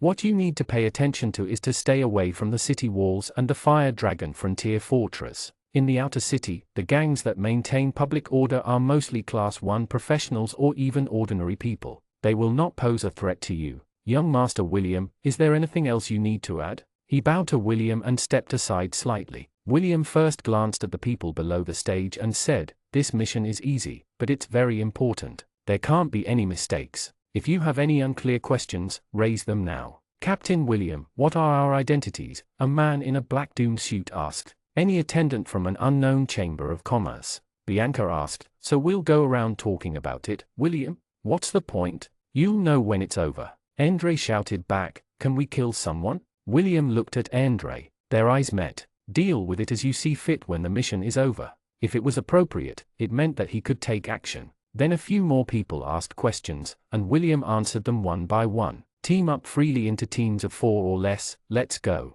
William gave the order, and the elite team walked out of the courtyard one after another. Fang Ping and Qing Niao were about to call Andre to form a team. Just as they were about to call him, they saw Andre run out of the courtyard. Fang Ping was puzzled when he saw Red Camellia Snake running out after him. "Then there's nothing we can do." "Qing Niao, it's the two of us then." "Yes, I don't think anything will happen." He walked out with Qing Niao. People walked out one after another. William also walked down from the high platform. Someone immediately came over. "Young Master, Andre is alone now. Should we find an opportunity to—" "Shut up, you idiot." Yes, yes, yes. "Young Master, please calm down." William muttered to himself as he walked, "Now that I'm in command, this mission has to be completed successfully. Andre is just a clown. There will be plenty of opportunities to deal with him." "Where is he?" "Here, young master." "Send 2 more teams to keep an eye on the Fire Dragon border. Report any situation immediately." "Yes, young master." Fang Ping and Qing Niao walked out of the courtyard. It was only 6 or 7 in the morning, and the sky was still bright. There were 3 to 5 pedestrians walking hurriedly on the street. They were in a hurry. When they saw a large group of people appear on the street, they glanced sideways, but their footsteps were still very fast. There was definitely something wrong with Fire Dragon City. "Qing Niao, where are we going now?" "I don't know. This is my first time in Fire Dragon City. Let's walk and see." The members of the elite team dispersed. After walking through a few streets, there was basically no one else around. There were no public carriages in Fire Dragon City. They had to walk on foot. Fang Ping pointed ahead. "So many people walked into that house. What's it for? Shall we go take a look?" "The workshop, I think. The one who makes clothes. I can smell the dye." "Qing Niao, you look very experienced." Qing Niao smiled awkwardly. "When I was young, I wandered around the city every day, looking for places to eat. There was nothing to pick up in these clothing workshops. I had to go to the jerky workshop or the market to find food." As they spoke, they passed by the entrance of the garment workshop. Fang Ping looked inside and saw a large courtyard. Many people were busy, and large pieces of cloth were hanging. Qing Niao suddenly said loudly, "Duke Dewey's son, Chen Long, is already on his way. When can he reach Fire Dragon City?" Only then did Fang Ping remember that he was not out for a stroll. There was a mission. He quickly responded, "I heard that he'll arrive in a few days. The successor of our Fire Dragon City is finally coming back. That should be enough, right?" Promoting that Chen Long was about to return. Was the power of the Chen Long that great? Fang Ping was also a little puzzled. He felt that Chen Long was quite low-key. Although he was famous, was it really useful to shout like this? Qing Niao pointed not far away. There were also many shadows. "Look, that should be the workshop that makes jerky. It smells so good." Fang Ping did not smell anything anyway, so whatever he said should be right. When he got closer, Fang Ping could smell the aroma of dried meat. However, there was the smell of blood, rot, firewood, and other unknown smells mixed together. It was extremely complicated. Fang Ping recalled that the dried meat he usually ate was produced in such an environment. He felt a little nauseous. "Qing Niao, you go first." He repeated what he had just said loudly and walked past the entrance of the jerky workshop. He continued to walk elsewhere. Fang Ping did not know that after they walked past, many people's movements slowed down, their eyes looking toward the courtyard door. Something was growing in the workshop. At the corner of the street, they met another group of people, a man and a woman. Edwin and Stacy were a rare couple in the elite team. The man was in close combat, and the woman was in range. Previously in the dark forest, Fang Ping had reminded Stacy to avoid the fatal attacks of the poisonous bats. Therefore, along the way, Edwin and Stacy were rather polite to Fang Ping. Edwin walked in front and leaned over. Fang Ping, aren't you with Andre? Isn't your relationship quite good? Fang Ping shrugged. Something happened to him. Do you want to come with us? Edwin invited. There's no need. It's not a dangerous mission anyway. I'll just go with Qing Niao. Edmund pointed in a direction. Then we'll go this way. Fang Ping pointed to the other side. We'll head that way. Be careful. Okay. Fang Ping was not interested in being a third wheel beside them. Edwin had been holding Stacy's hand all the way. The two of them were very close. They were close together, though, sweet but wary. Edwin's gaze swept the area, and Stacy's looked off into the distance. Although the two of them were chatting and laughing, their hands were on the weapons at their waists. 119 Strange place. It was an instinct to be wary of his surroundings. This world was not safe. Comparatively, Fang Ping was a little careless. As they walked on the road, they would occasionally pass by a few people who were in a hurry. Without a public carriage, they could only rely on walking. When there were slightly more people, Fang Ping and Qing Niao would repeat what they had said before. Fang Ping looked at the street. Other than some workshops, most of the doors were closed. The sky was slightly brighter, but there were even fewer people on the street. Moreover, there were only a few shops. There was not a single person on the street. It's really inconvenient to buy things in Fire Dragon City. Fang Ping wanted to buy a water bag and drink some water, but he did not see a single vendor. That's right. I forgot to bring a water bag out too. I'm a little thirsty from talking all the time. Qing Niao also looked at the roadside and suddenly frowned. In the past, when I was thirsty, I would find a restaurant and drink a few mouthfuls from the gushing spring. But along the way, I don't think I saw a restaurant. Did you see it? Fang Ping recalled for a moment and shook his head. I don't think so. If that's the case, no wonder William arranged for us to sleep in the courtyard. It looks like there's no restaurant to stay in. This Fire Dragon City is really special. After walking for a short distance, he vaguely heard the sound of clanking. Further ahead, he saw the sign of the hammer and the words blacksmith shop. Fang Ping walked over excitedly. He had long wanted to change his elemental suit. They were cheap goods to begin with. They were worn when walking, when fighting, and even when sleeping. Now that they were wrinkled, they looked even cheaper. Qing Niao pulled on his clothes, paused for a moment, and followed. Walking into the blacksmith shop, many people were busy. The crisp and loud knocking sounds were endless. New face. A burly man walked toward Fang Ping with a water bag in his hand. His voice was loud and clear. There's still someone who can enter Fire Dragon City at this time? Fang Ping made it up casually. We're from the Ochre Chamber of Commerce. We've been in Fire Dragon City for some time. The burly man gulped and said, Ochre Chamber of Commerce? I've never heard of it. Where did this small Chamber of Commerce come from? You guys are lucky. If you were any later, you probably wouldn't have been able to enter. Qing Niao behind him added, on the way here, I heard that Duke Jiuyi's son, Chen Long, is about to reach Fire Dragon City. Fang Ping could clearly feel the eyes of the burly man in front of him light up. His pupils dilated visibly, and a knowing smile appeared on his face. But in an instant, his expression dimmed again as he muttered, no wonder, Blade Peak. Fang Ping did not know what was wrong with him, but he still asked, Boss, I want to buy a set of armor, or custom-made one. He sighed and gulped down another mouthful of water before answering Fang Ping, we're not making custom-made armor. We only have ready-made ones. What price do you want? When Fang Ping left Fire Dragon City, he had 77 silver dragons. Along the way, he did not spend any money in the wilderness, so he still had 77 silver dragons on him. He also had to leave some money for his daily expenses. 50 to 60 silver dragons, what do you have around that range? 50 to 60, follow me. He walked towards a wall. There was a row of shelves with all kinds of armor. Qing Niao followed beside Fang Ping and said, Fang Ping, how do you earn money? I keep thinking you're rich. Fang Ping thought about it. He seemed to be quite rich, but why? He could not really explain it. Fang Ping, I don't think you'll be able to use that elemental set of yours anymore. Why don't you sell it to me? I've earned some money on the road recently. Sure, we'll talk about it when we get back. The sound of metal colliding reverberated. Conversation became a very strenuous thing. The burly man walked to the shelves and pointed to the second row of shelves. Take a look at these 3 sets. Seeing that Fang Ping could not understand it, he asked, can you introduce the features to me? This set, Ruby Set, 38 silver dragons. Increases attack power by 30 points. No characteristics. This set was a double-layered heavy armor set, cost 50 silver dragons. It increased a small amount of strength and 5 points of attack power. Specialty, heavy armor 2, blunt steps. The last set is a specialty of Fire Dragon City, the Frost set. It increases attack power by 5 points. Specialty, Heavy Armor 1, Magic Armor 1.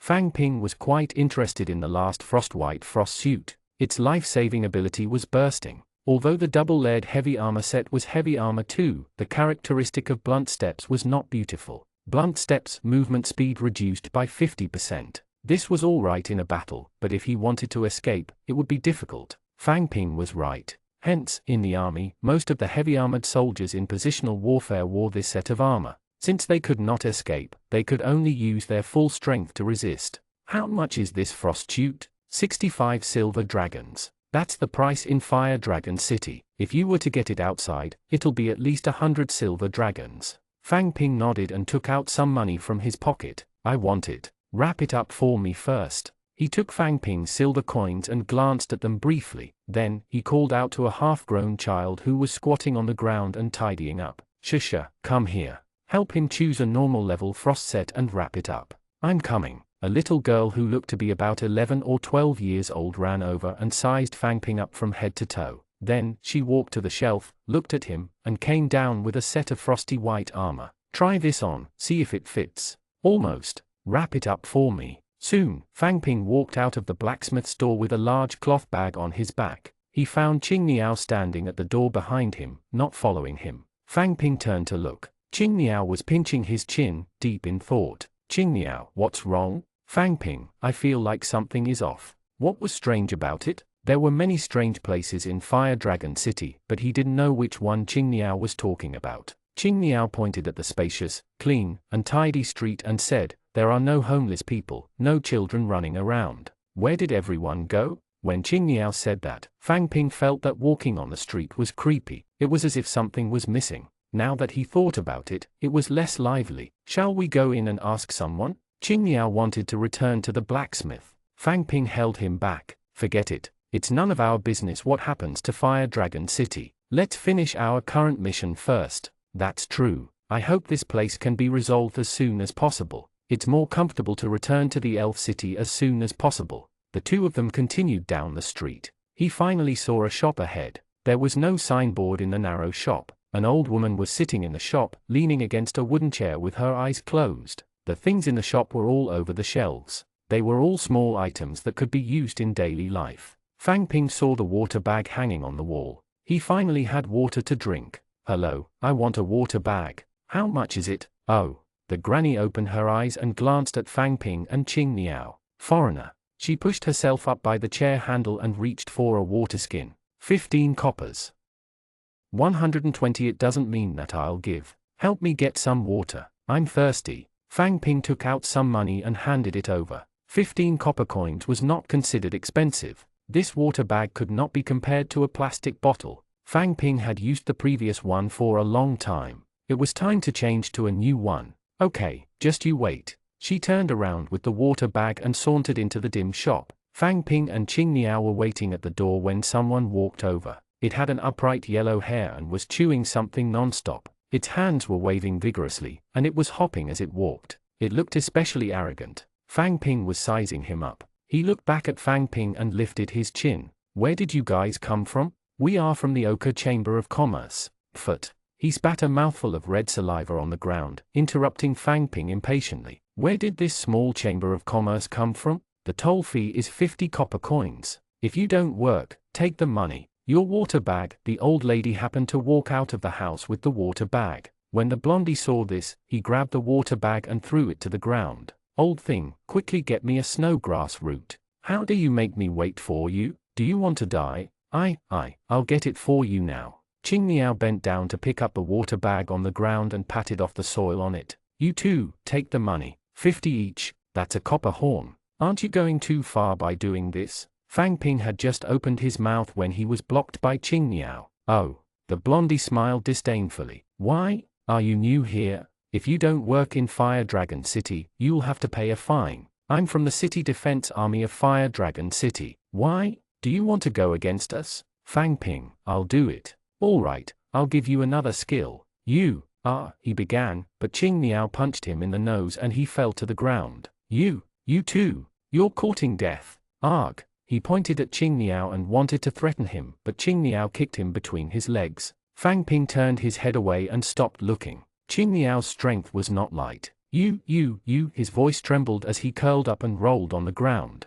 He was kicked twice again by Qing Niao. Go away. Watching the blondie limp away, Fang Ping looked at Qing Niao. This did not seem like something he would do. The old granny also walked out with a few yellow and black plant roots in her hand. Her face was full of worry. He's from the City Defense Army. We can't afford to offend him. You guys, run quickly. Qing Niao helped her to a chair instead. Don't worry, we'll take care of it. Fang Ping stood at the side and watched. Did this Qing Niao have some problem with the old man? After comforting the granny, he handed the water bag to Fang Ping. Let's go. I heard that Duke Dewey's son, Chen Long, is about to arrive. I wonder if there will be any changes in Fire Dragon City at that time. Chen Long is coming back? The old lady's voice trembled behind her. She held the chair and wanted to stand up. Grand Duke Dewey's son, Chen Long, right? Qing Niao hurried over to support her. Her entire body was trembling, and even her voice was trembling. She looked like she was about to collapse at any moment.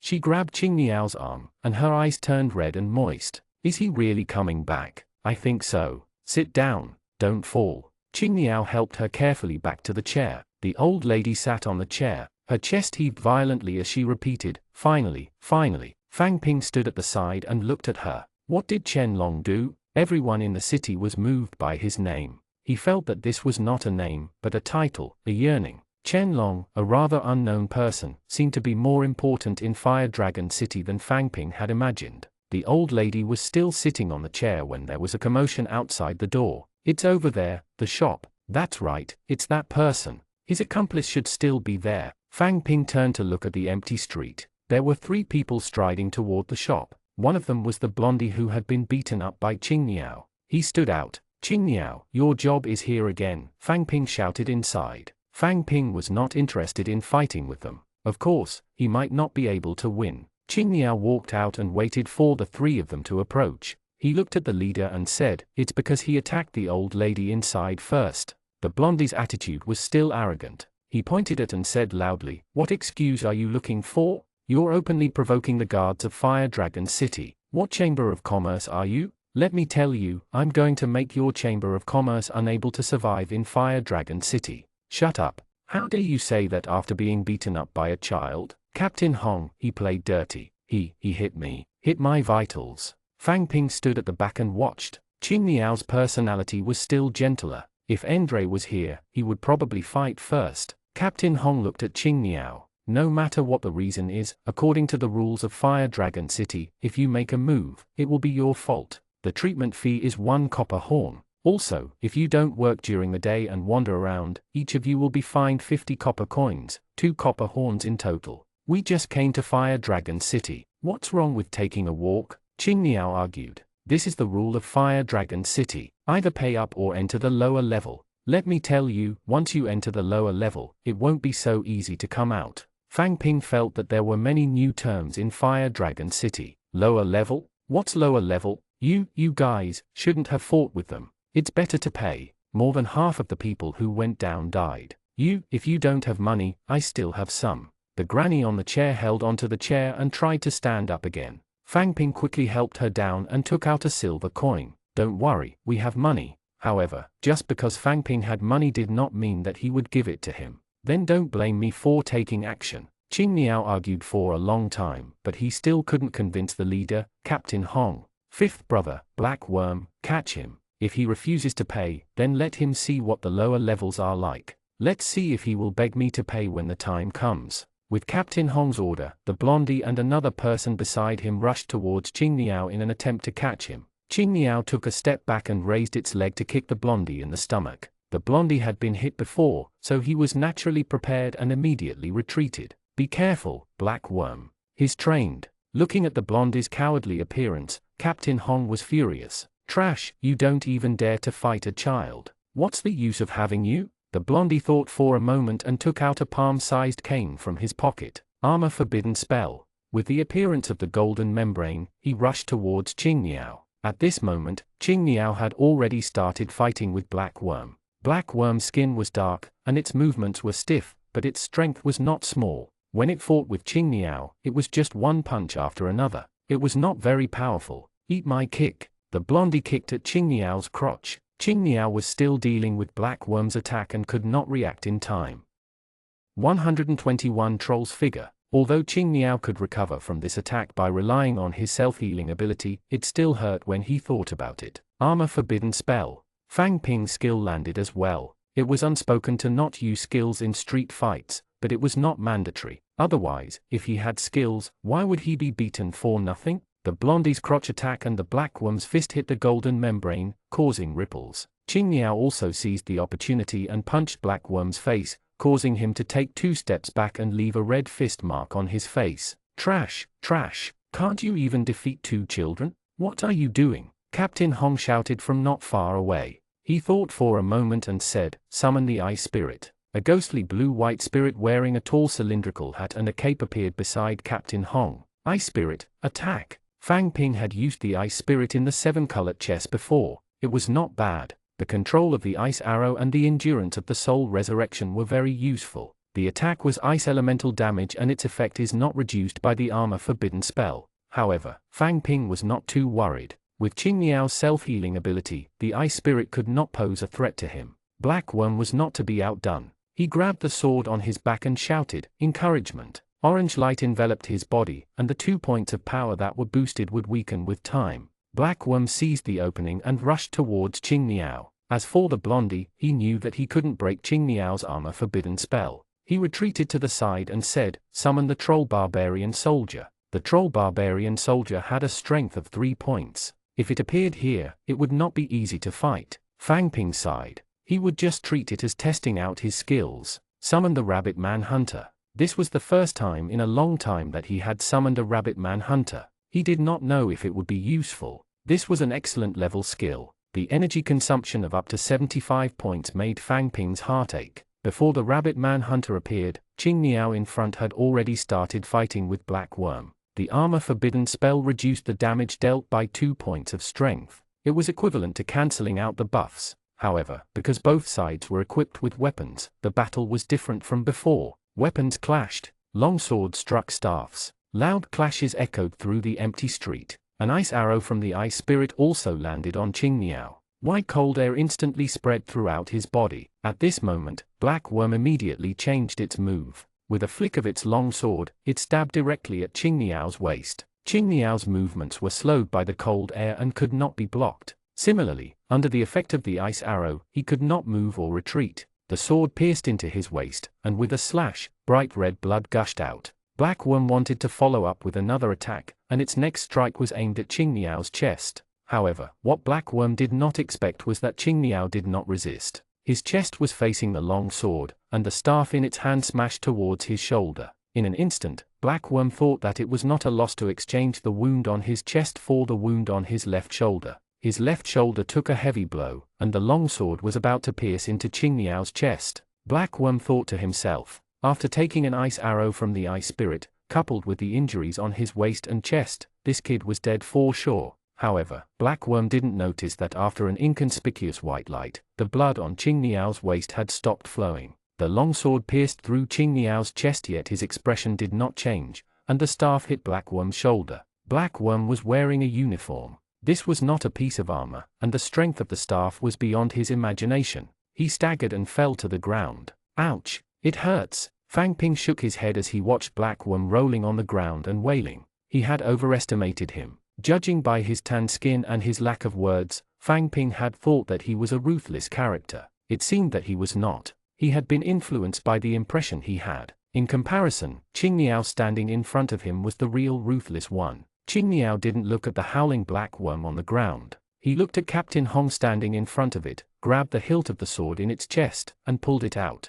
Clang, clang, clang. He casually threw the sword on the ground and bounced on it. The remaining red blood on the sword splattered on the ground, but Qing Niao's expression did not change. Fang Ping sighed. This was what it meant to be ruthless. Every time he watched Qing Niao fight, it was as if his body was not his own to be so cruel to it. Captain Hong, who was in front, was also shocked. He glared at the blondie beside him and gritted his teeth as he said in a low voice, "Fifth brother, you're really amazing. You even found and awakened." Qing Niao's chest slowly healed with a white light. Second brother, my troll barbarian soldiers are about to come out. It's impossible for him to defeat them. As they spoke, the rabbit man hunter beside Fang Ping appeared first. She had a red ponytail and wore a red tight suit. In her hand was a red bow and arrow. Did the color of her hair change? He remembered that it was short orange hair last time, but she was still beautiful. Fang Ping did not give the order. The rabbit man hunter stood at the side, staring at the three people in front of him. Trash, I'll do it myself. Captain Hong was wearing a breastplate. For people with limited financial ability who could not afford the entire set, configuring a breastplate that had good attributes and could protect their vital organs was a good choice. Qing Niao ignored Black Worm on the ground and directly stepped over him. However, the ice spirit's attack landed on Qing Niao again. The effect of the ice arrow was triggered again, freezing him in place. Coincidentally, he was fixed right above Black Worm, facing its head. Black Worm's wails also stopped, and the scene became a little strange. Gulp. Black Worm gulped. The atmosphere suddenly became philosophical. Encouragement. Die. Encouragement was a very common skill. When Captain Hong's greatsword slashed down, the light membrane on Qing Niao's body faded a little. However, there was no need to worry. Qing Niao had not used any skills yet. He could last for a long time with another armor forbidden spell. Moreover, Qing Niao was also deliberately making some mistakes. It seemed that because of the ice spirit's deceleration, he could not block in time, thus allowing Captain Hong's sword slash on his body. The small wounds quickly disappeared, and the light of faith staff was quietly increasing Qing Niao's strength. Qing Niao was stalling for time, and so was Captain Hong. Old Fifth, when will your troll barbarian soldiers come out? Soon, soon. The blondie stood at the side with his armor forbidden spell. He had no intention of coming over to help. At this moment, a tall figure appeared in front of the blondie, occupying half the street. The troll barbarian soldier with a big stick appeared. No matter what the circumstance, the troll's figure was very eye-catching. At this moment, Fang Ping saw the rabbit man hunter beside him make a move. She raised her bow and pulled the bowstring. A faint energy arrow appeared. The bowstring was drawn, and the string was like a full moon. The moment the troll barbarian soldier appeared, an energy arrow shot out and pierced into the troll barbarian soldier's chest. The troll barbarian soldier seemed to have been severely injured. Its 3-meter-tall body swayed twice, and it spat out a mouthful of dark green blood. It fell to the ground and turned into energy that dissipated. 122 The wall is special. The rabbit man hunter beside him also half knelt on the ground. The moment the energy arrow flew out, the powerful recoil also severely injured her. Special characteristic sniper ambush can deal 5 points of strength damage to the enemy, and he would also have to suffer 5 points of strength rebound damage. From the looks of it, this characteristic was really not good. Come over quickly, let's finish him off. Captain Hong was already feeling a little strained. The armor forbidden spell was about to disappear, and the encouragement on his body was also about to disappear. Qing Niao's strength seemed to be increasing continuously, and it was starting to become difficult to fight. The blondie didn't know what was wrong with the troll barbarian soldier, but it looked like it had only been hit by a bow and arrow. It shouldn't have much of an impact. He pointed at Qing Niao and shouted, "I'll show you the strength of the troll barbarian soldier. Go, kill him." When Qing Niao saw the troll barbarian soldiers approaching, he couldn't care less about being slashed by Captain Hong and retreated to the side. A troll barbarian soldier with 3 points of strength was no joke. Rabbit man hunter. Fang Ping pointed at the troll barbarian soldier that was chasing Qing Niao. The rabbit man hunter took out a light red arrow from her quiver, knocked an arrow, and pointed it at the troll barbarian soldier's sizable head. The faint red light accurately pierced into the troll barbarian soldier's head. With 60 attack, the tall troll barbarian soldier disappeared as the arrow entered. From the moment he appeared to the moment he died, less than 10 seconds had passed. Captain Hong, who was about to chase after Qing Niao, was stunned. This time, he was really frightened. A troll barbarian soldier with 60 attack power, even if it was surrounded by 4 or 5 people, it could still last for a long time. How did it die so quickly? He immediately realized that the 2 people in front of him were definitely not unknown merchants that the blondie had mentioned. Captain Hong quickly took 2 steps back with a smile on his face. "The 2 of you are obviously not ordinary people. We were blind. This is a misunderstanding." Fang Ping looked at him. His smile was too fake. His mouth was smiling, but his eyes were not. It was all fake. Captain Hong continued, "This is a misunderstanding. Why don't we stop here? Some of our city guards are also injured. I'll send him for treatment first." Fang Ping glanced at Qing Niao. Fang Ping did not think that he was telling the truth. The city defense army was actually a gang. Could it be that he was going to look for someone again? Fang Ping, do you think we should let him go? What if he comes back later? No, no, please continue to shop. We won't disturb you. Captain Hong squatted down and picked up the unconscious black worm. Fang Ping shrugged. He could not bring himself to say that he would kill them all. Qing Niao was the same. Before Fang Ping and Qing Niao could react, Captain Hong picked up black worm, turned around, and ran. The blondie quickly followed behind him. His body was shining with golden light, and the armor forbidden spell had yet to disappear. Qing Niao walked back. Forget it, let's not waste time with them.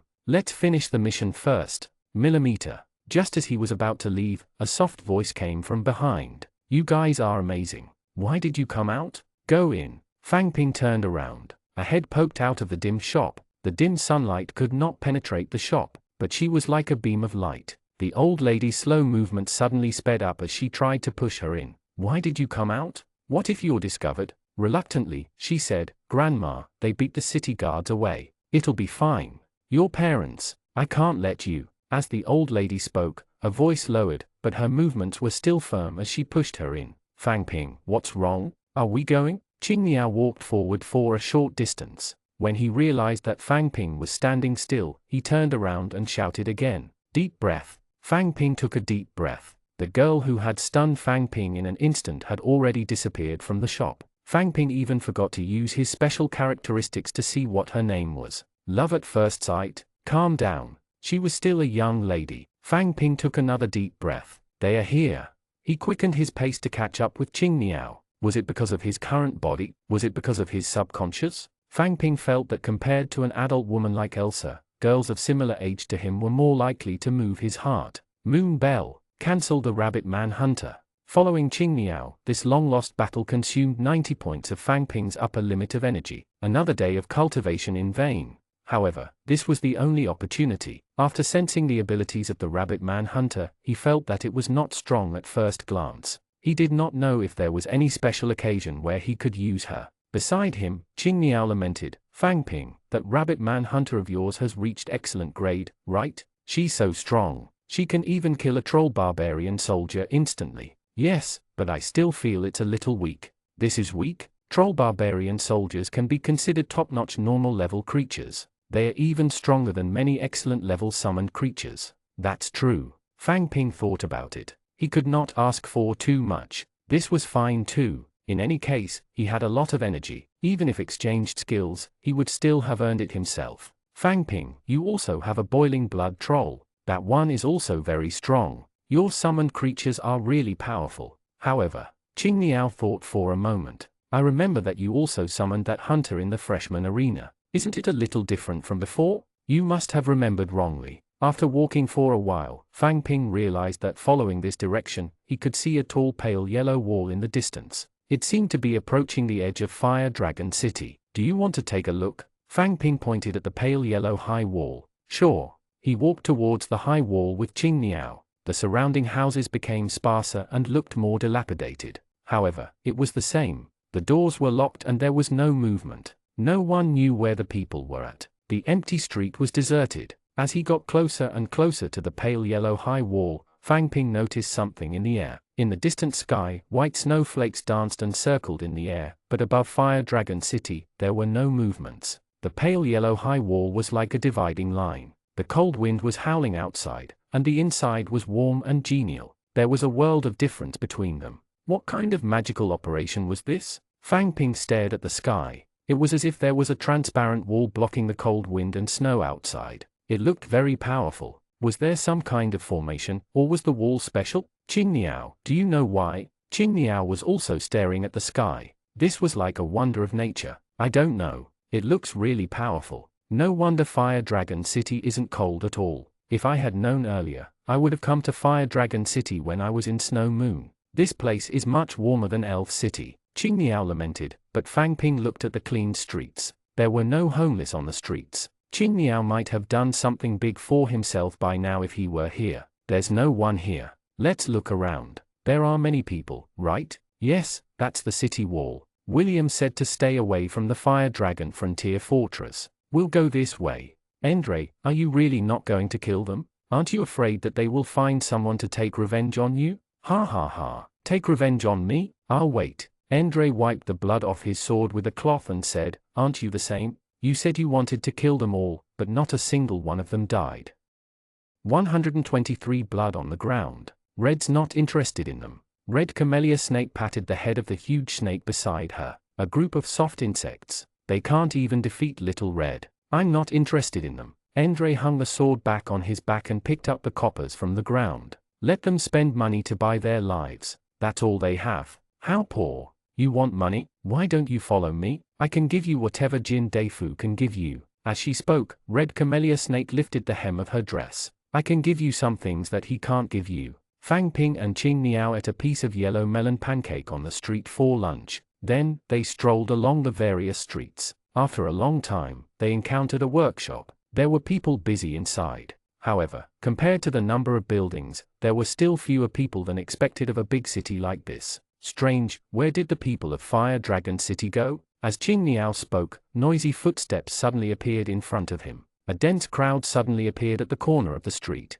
Fang Ping and Qing Niao quickly leaned against the wall and made way for the rush. Why are there suddenly so many people? Fang Ping looked at the oncoming crowd. It was densely packed and very fast. There were men and women, old and young. However, when Fang Ping looked at them, he got a little terrified. All of them had dull eyes and tired expressions. The rich smell of sweat assaulted their noses. Most of them were middle-aged and thin. There were hundreds or thousands of people. There was not a single person spoke, only hurried footsteps. It was noisy yet quiet at the same time. Fang Ping and Qing Niao stood by the roadside. The surging crowd flowed past them. No one even looked at Fang Ping and Qing Niao. People opened the doors of the houses on the street and walked in. Fang Ping and Qing Niao stood by the street. They did not ask or answer any more questions. They shouted, Duke Dewey's son, the heir of Fire Dragon City, Chen Long, will be returning to Fire Dragon City soon. He shouted at the crowd over and over again. No one looked over, no one stopped.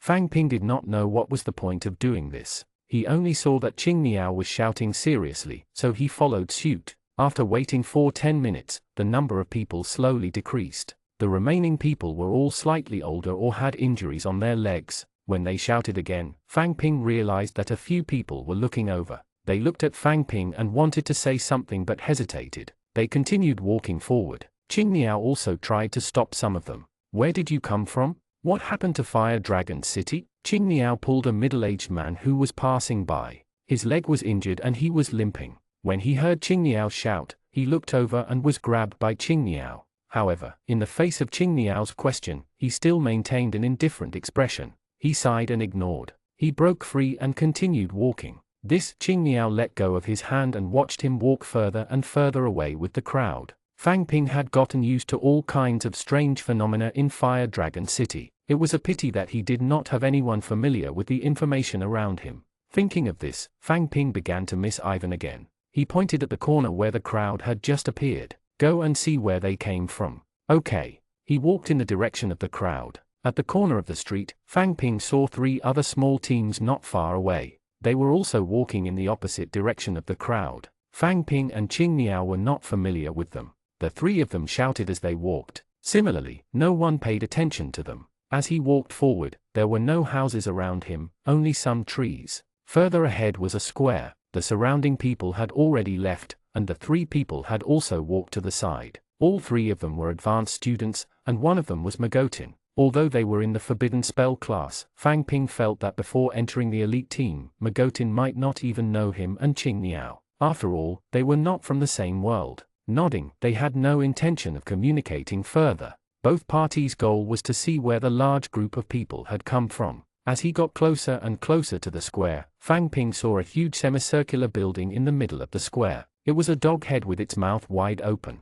There was darkness in its mouth, but he did not know what it was. There were still some people in the square. Someone noticed the 5 people from the elite team who were coming in the opposite direction and shouted, "Who are you?" The people around him immediately leaned over. There were a total of 8 of them, and they were all holding weapons. Their state was completely different from the group of people just now. They should be the city defense forces of Fire Dragon City, Fang Ping muttered softly. Who are you? If you don't want to die, get lost. This is not a place you should come. Magotin strode over. I'm looking for you, kid, go to hell. Someone immediately raised his weapon and charged at Magotin. Magotin was already very strong when he was doing dodge training. He could dodge the attacks from where he stood, let alone facing weapons. He tilted his body slightly and dodged the weapon. He pressed the staff in his hand against the wooden pole and stopped the other party from sweeping. In his other hand, there was a long saber fixed to his arm, similar to an arm guard. Magotin stepped forward and waved his arm cleanly. The weapon fell to the ground. There was blood all over the ground. Horse King, you actually killed the Horse King. Then you'll pay with your life. Someone was very excited and raised his weapon to rush over again, but he was blocked by the person beside him. He's not an ordinary person. He should also be a professional. Otherwise, he wouldn't have killed the Horse King in one strike. Brother Ma, what do you think we should do? Attack together and use your skills. Don't give him any chance. 3 or 4 skills got activated and blessed them. The 7 weapons pressed down and pointed forward. Brother Ma, what about the rest? The leader, Brother Ma, glanced at Fang Ping and the others behind him and said, ignore them. Kill the one in front first to avenge the Horse King. We'll deal with them later. Fang Ping wondered if he should help Magotin. Qing Niao seemed to have the same thought. He picked up his cane and was about to walk over. At this moment, Magotin turned around and said, don't interfere. Leave them to me. Kid, you still dare to be arrogant? Are you looking down on us? Cut the crap and kill him. How dare he attack us? Let him know how powerful we are. One by one, the city guards raised their weapons and spoke at once. Fang Ping realized that Brother Ma, the leader, had quietened down. Go, he shouted, and the people around him waited for this command. They rushed out at once, and he raised his weapon level with them and charged. Magotin also rushed towards the weapons and faced the 7 people coming at him. He used a sliding tackle and quickly approached the one on the right. Weapon stabbed at the ground, but they couldn't touch Magotin. Moreover, after getting closer, long weapons and crowded people became a hindrance. Surround him. Retreat. 124 Many experts. Brother Ma quickly gave the order, and the people who were rushed in front of Magotin quickly retreated. They retracted their weapons and blocked their chests. The people beside him quickly surrounded him. The flat ground of the square allowed Magotin to slide exceptionally far. He placed the cane in his right hand on the ground and exerted strength from his waist. Like a surging wave, he jumped up like a carp. Moreover, he was extremely fast. As soon as Daifang placed his weapon in front of him, Magotin bounced up from the ground like a spring. He threw a swing punch with his left hand and probed the gap between his opponent's weapon and his body. Magotin's left arm was fixed with a long saber, and half of Daifang's head instantly flew out. His remaining eye was wide open as he stared at Magotin. He probably would not have thought that he would die in a single exchange. He might not have thought of it. After all, his brain had flown away. All of this happened extremely quickly. Daifang's body was still standing. Magotin grabbed the weapon, pulled it down, and sent it behind him. Another person was surrounding him. He could not dodge in time and his stomach was pierced. Only then did Daifang's body slowly collapse. Seeing that one of their companions was dead and one was injured, the others were even angrier. Moreover, 3 of the remaining 5 were professionals. However, the way Magotin looked at them did not change. He stood on the spot and watched as 5 more weapons came charging over. If I stand where I am, you won't be able to touch me either. Magotin stood where he was, his feet shifting, his body turning. The weapons seemed to be avoiding him, brushing past him one by one. Despair, all of you will die. The retraction and change of moves of a weapon was not as convenient as a sword. Magotin took another step forward and charged forward. He raised his left arm horizontally and smashed into a person's chest, causing the entire blade to disappear. Fang Ping sighed. He watched Magotin's fancy killing in front of him. On one hand, he had the advantage of his weapon. On the other hand, Magotin's dodging skills were indeed good. It was just that the scene was a little too bloody. Fang Ping felt a little nauseous looking at it.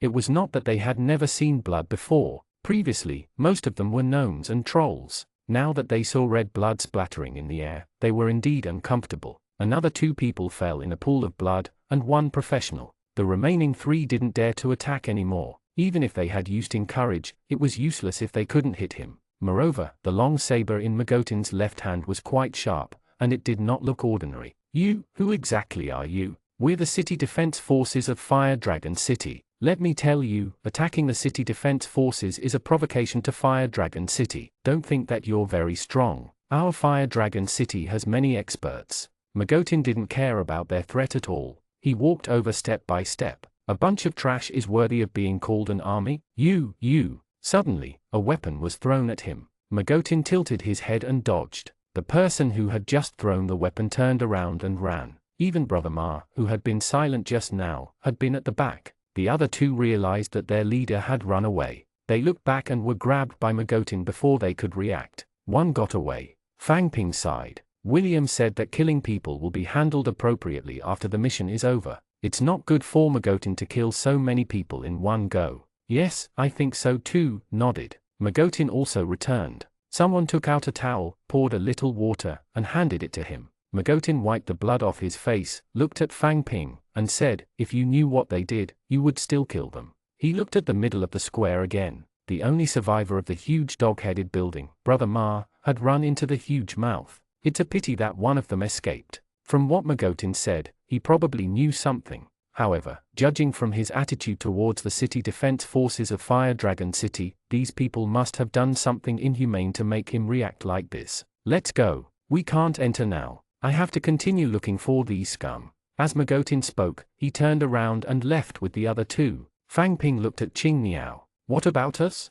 Qing Niao was still interested in the tall building ahead. He pointed at it. Shall we go take a look? As he approached the dog-headed door that Magotin mentioned, the huge head stood on the ground. Under the long fangs were black holes. However, Fang Ping noticed that there seemed to be faint ripples in the air. It's a plain gate, Qing Niao said as he looked at the dog-head door. It seems to be similar to the training ground in the professional hall. Qing Niao nodded. I wonder where this door leads to. Are we going in? The dimensional door might not be safe. The profession hall is a safe small plane. I don't know where this leads to. Not bad, Qing Niao. You know a lot. Qing Niao smiled embarrassedly. I'm also in the Red Cloud Chamber of Commerce and do business with the dimensional doors. I know a little about it. He walked back and passed by the place where the battle had just happened. Blood flowed all over the ground. It was a little congealed and black. The air was filled with the sweet smell of blood, making people feel uncomfortable. Qing Niao also walked around them to avoid stepping on blood.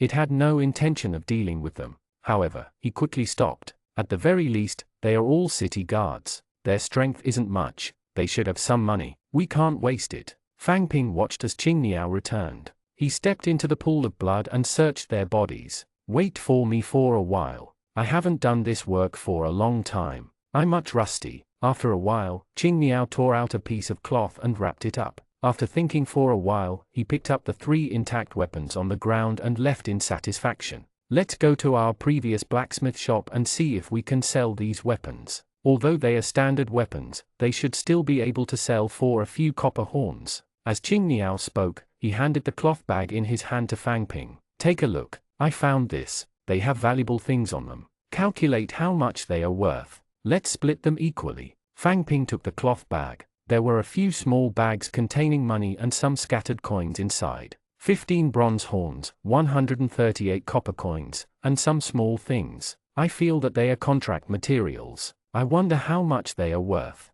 That's 1,000. Seeing Qing Niao's eyes looking up as he calculated, Fang Ping added, 1,638 copper coins. Millimeter, Fang Ping, you're really good at math. When the weapons are sold, we'll split the money equally. Qing Niao, you look quite skilled. I used to do this once in a while when I was younger, but it usually doesn't involve money. It was long taken away by others. It's good enough to have a set of clean clothes or a pair of shoes. Do people die often in Elf City too? Not really. Elf City is quite safe. You can only see it occasionally near the black market.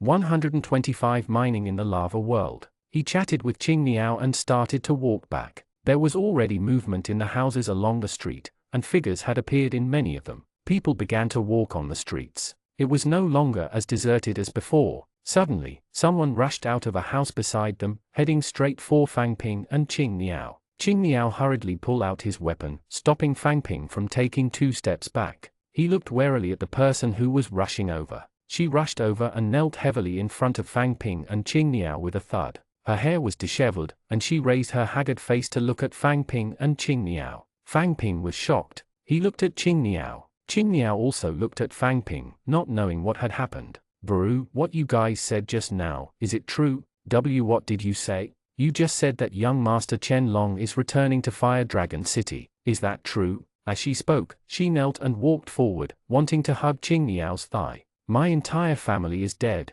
I only have one daughter left. If I can't see her, what's the difference between dying and living? I beg you, tell me, is young Master Chen Long coming back? Qing Niao retreated and said, yes, Chen Long is on the way to Fire Dragon City. He should be here in a few days. Varu. Hearing Qing Niao's affirmation, she immediately sat on her side on the ground and buried her head to cry. Her messy long hair covered her face, which was dry and yellow. Fang Ping looked around. Some people stood quietly and watched, not saying a word. Fang Ping did not know what had happened to her, nor did he know what had happened to her family, nor did he know what had happened to the daughter she had mentioned. He only knew that Chen Long seemed to be a hope to the people here. Hope had not appeared for a while, it seems. Many people had already forgotten what it's like to have it, but those who had fallen into despair still believed in that wisp of hope. Chen Long. This name seemed to have a lot of meaning in Fire Dragon City. Qing Niao looked at the woman on the ground and said after a while, let's go back. Okay. People looked over from time to time, but no one else approached. Qing Niao seemed to be in low spirits as well. He was no longer in a good mood after looting and basically stopped talking and walked forward with his head lowered. The shop where the fight happened earlier was already closed. It was unknown if it was because of the fight just now. However, he was not in the mood to consider this now. He continued walking back and found the blacksmith shop. Another billowing heat wave greeted him. You're back again? What are you buying this time? The burly man from before happened to be wiping his sweat at the door again. Qing Niao handed the weapon over. I'm selling something this time. He took the weapon and looked at it. He touched the red spot in the middle of the spear shaft. It was a blood stain. The blood was not dry yet. At this moment, the burly man's expression became serious. The weapons of the city defense army and the blood stains. Did you kill the city defense army? Just tell me if you want it or not. The city defense army is weak, but behind supporting them are the inner city's personal guards. Be careful not to get into trouble. As he spoke, he threw the weapon to the corner of the wall. There was still a pile of abandoned weapons there. 5 copper horns. They won't be able to trace it back to you. Let's go. Tossing the money to Qing Niao, he slung the towel back over his shoulder, turned, and walked in, shouting, Gray, come and melt these weapons. Let's go back. Back in the courtyard of the St. Laurent Chamber of Commerce, the guard at the door stood dutifully. In the courtyard, no one had returned yet. Qing Niao walked in and went to get his water bag. He gulped down a few mouthfuls of water. He took a deep breath and said, Fang Ping, I want to know the situation in Fire Dragon City. Who do you think will know? Chen Long. Who else? Fang Ping walked to Qing Niao's side. Andre, he might know. I'll ask him when he comes back. What's wrong? You don't look too good. I'm fine. Took another sip of water. Can you tell me? Fang Ping tried asking Qing Niao. After meeting the woman who was crying, Qing Niao's condition became not good. However, Qing Niao remained silent. Fang Ping decided it was best to stop asking. Everyone had their own experiences. In the courtyard, someone was moving things, wood, a large pot, and various ingredients. It looked like they were preparing dinner. One look at this scene, it had to be said that William was really rich. In this world where strength reigned supreme, the gap between the rich and the poor would only widen. Yet overall, society was still relatively harmonious. Thinking of money, Fang Ping thought of Tangji. Then, he remembered that he had yet to settle the money to buy his life for a year. Forget it, I won't think too much about it. I'll take it one step at a time. He took out an energy fragment from his bag and decided to accumulate energy. When night fell, the surrounding noise became louder.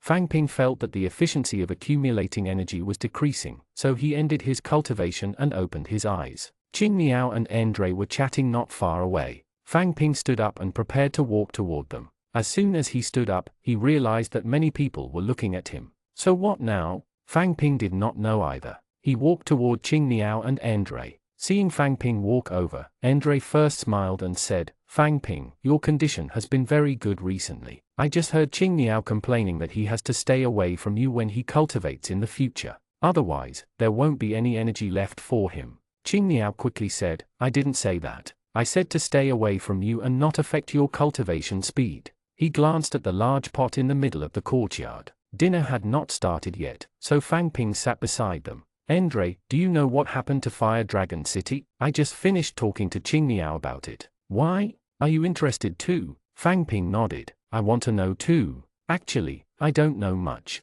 Let me think about where to start. Andre thought for a moment and said, let's talk about the current situation of Fire Dragon City. Because of its special location, Fire Dragon City is surrounded by ice and snow. In addition, the goblins and trolls outside are gradually becoming stronger. It's difficult to go out and the trade route is blocked. Most of the city is now basically self-sufficient. Therefore, in Fire Dragon City, everyone has to contribute their value. Merchants and mercenaries have heavy taxes, farmers work hard, a portion of them farm yellow melons outside and raise pigs. A larger portion of them go to the lava world to mine. Lava world? Mining? Endre nodded. Do you think Fire Dragon City can maintain a warm environment in the highlands, surrounded by snow and cold wind? Even the windproof wall needs energy. The foundation of Fire Dragon City is actually a large number of flame rocks buried underground. They provide warmth to Fire Dragon City, ensure the growth of yellow melons, provide energy, and make the windproof wall. It can be said that Fire Dragon City is where it is today because of the flame fire stone. When Endre said that, Fang Ping was a little puzzled. From what you said, these problems should have existed since the beginning of Fire Dragon City's construction. Fire Dragon City has existed for so many years, so it shouldn't be a big problem, right?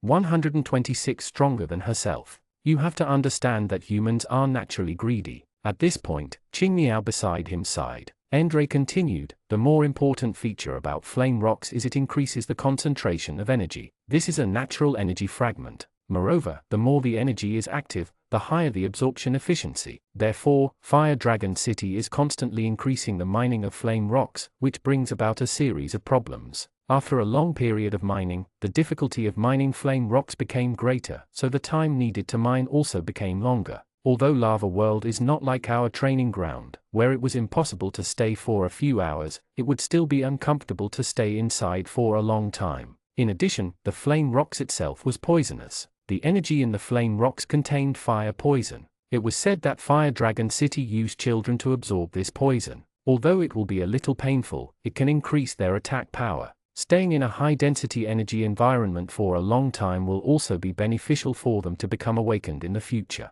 However, Endre paused at this point. Fang Ping continued to ask, many people still die because of this? Endre nodded. Children are more adaptable and resilient. In the past, if there was an uncomfortable reaction, they would be taken away from the environment and would recover quickly. However, I heard that many accidents have happened now. Qing Niao snorted. This is what I know. There might be other situations, but I still think that Fire Dragon City is a man-eating city now. A man-eating city? Fang Ping repeated Endre's words. In any case, we're not staying in Fire Dragon City for long. This has nothing to do with us. When Chen Long returns to Fire Dragon City, our mission will be completed. We should be able to return. Go back? Fang Ping said, it probably won't be that smooth. We met that gnome in the coniferous forest. What was his name again? Beside him, Qing Niao said, Werner. Well, Werner said that they received a mission to come over and guard the official road. They are only allowed to enter and not leave. There are also many gnome hordes coming with them.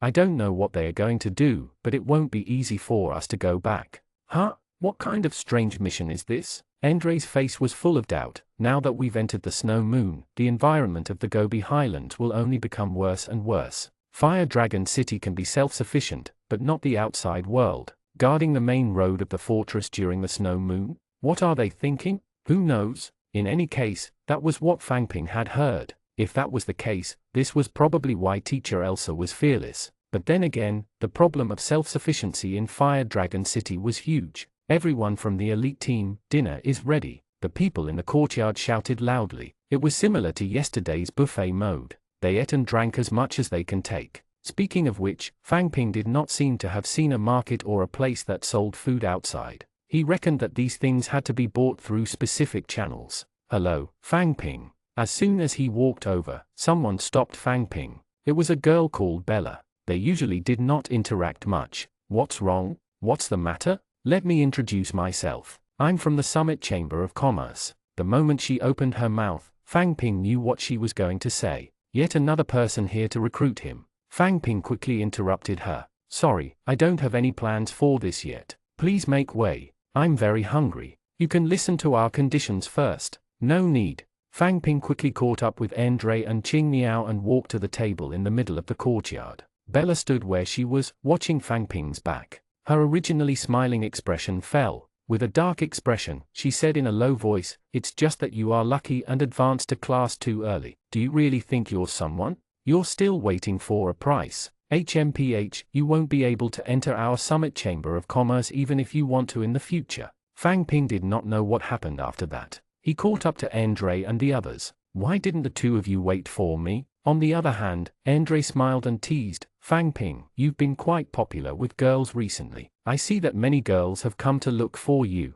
At a time like this, of course we can't disturb you. Yes, popular with girls, right? Just you wait. Fang Ping looked around and decided to use his special characteristics. However, there was no need. The huge snake was still relatively eye-catching. Red camellia snake, do you want to come over for dinner, to chat? Andre turned and ran. Just you wait. In the wee hours of the morning, Fang Ping was still cultivating and accumulating energy. He had not fallen asleep. The surroundings started getting noisy. Shouts, knocking, laughter, and cries grew louder. Being disturbed by the outside world, the efficiency of accumulating energy decreased. Fang Ping opened his eyes to see what had happened. He realized that many people in the courtyard had also gotten up. Beside him, Andre stood up and turned sideways, listening to the voices outside. I think Chen Long is back. Fang Ping pointed at the courtyard door. Someone had already walked over and said, shall we go out and take a look? Sure. The courtyard door was opened, and the street outside was brightly lit.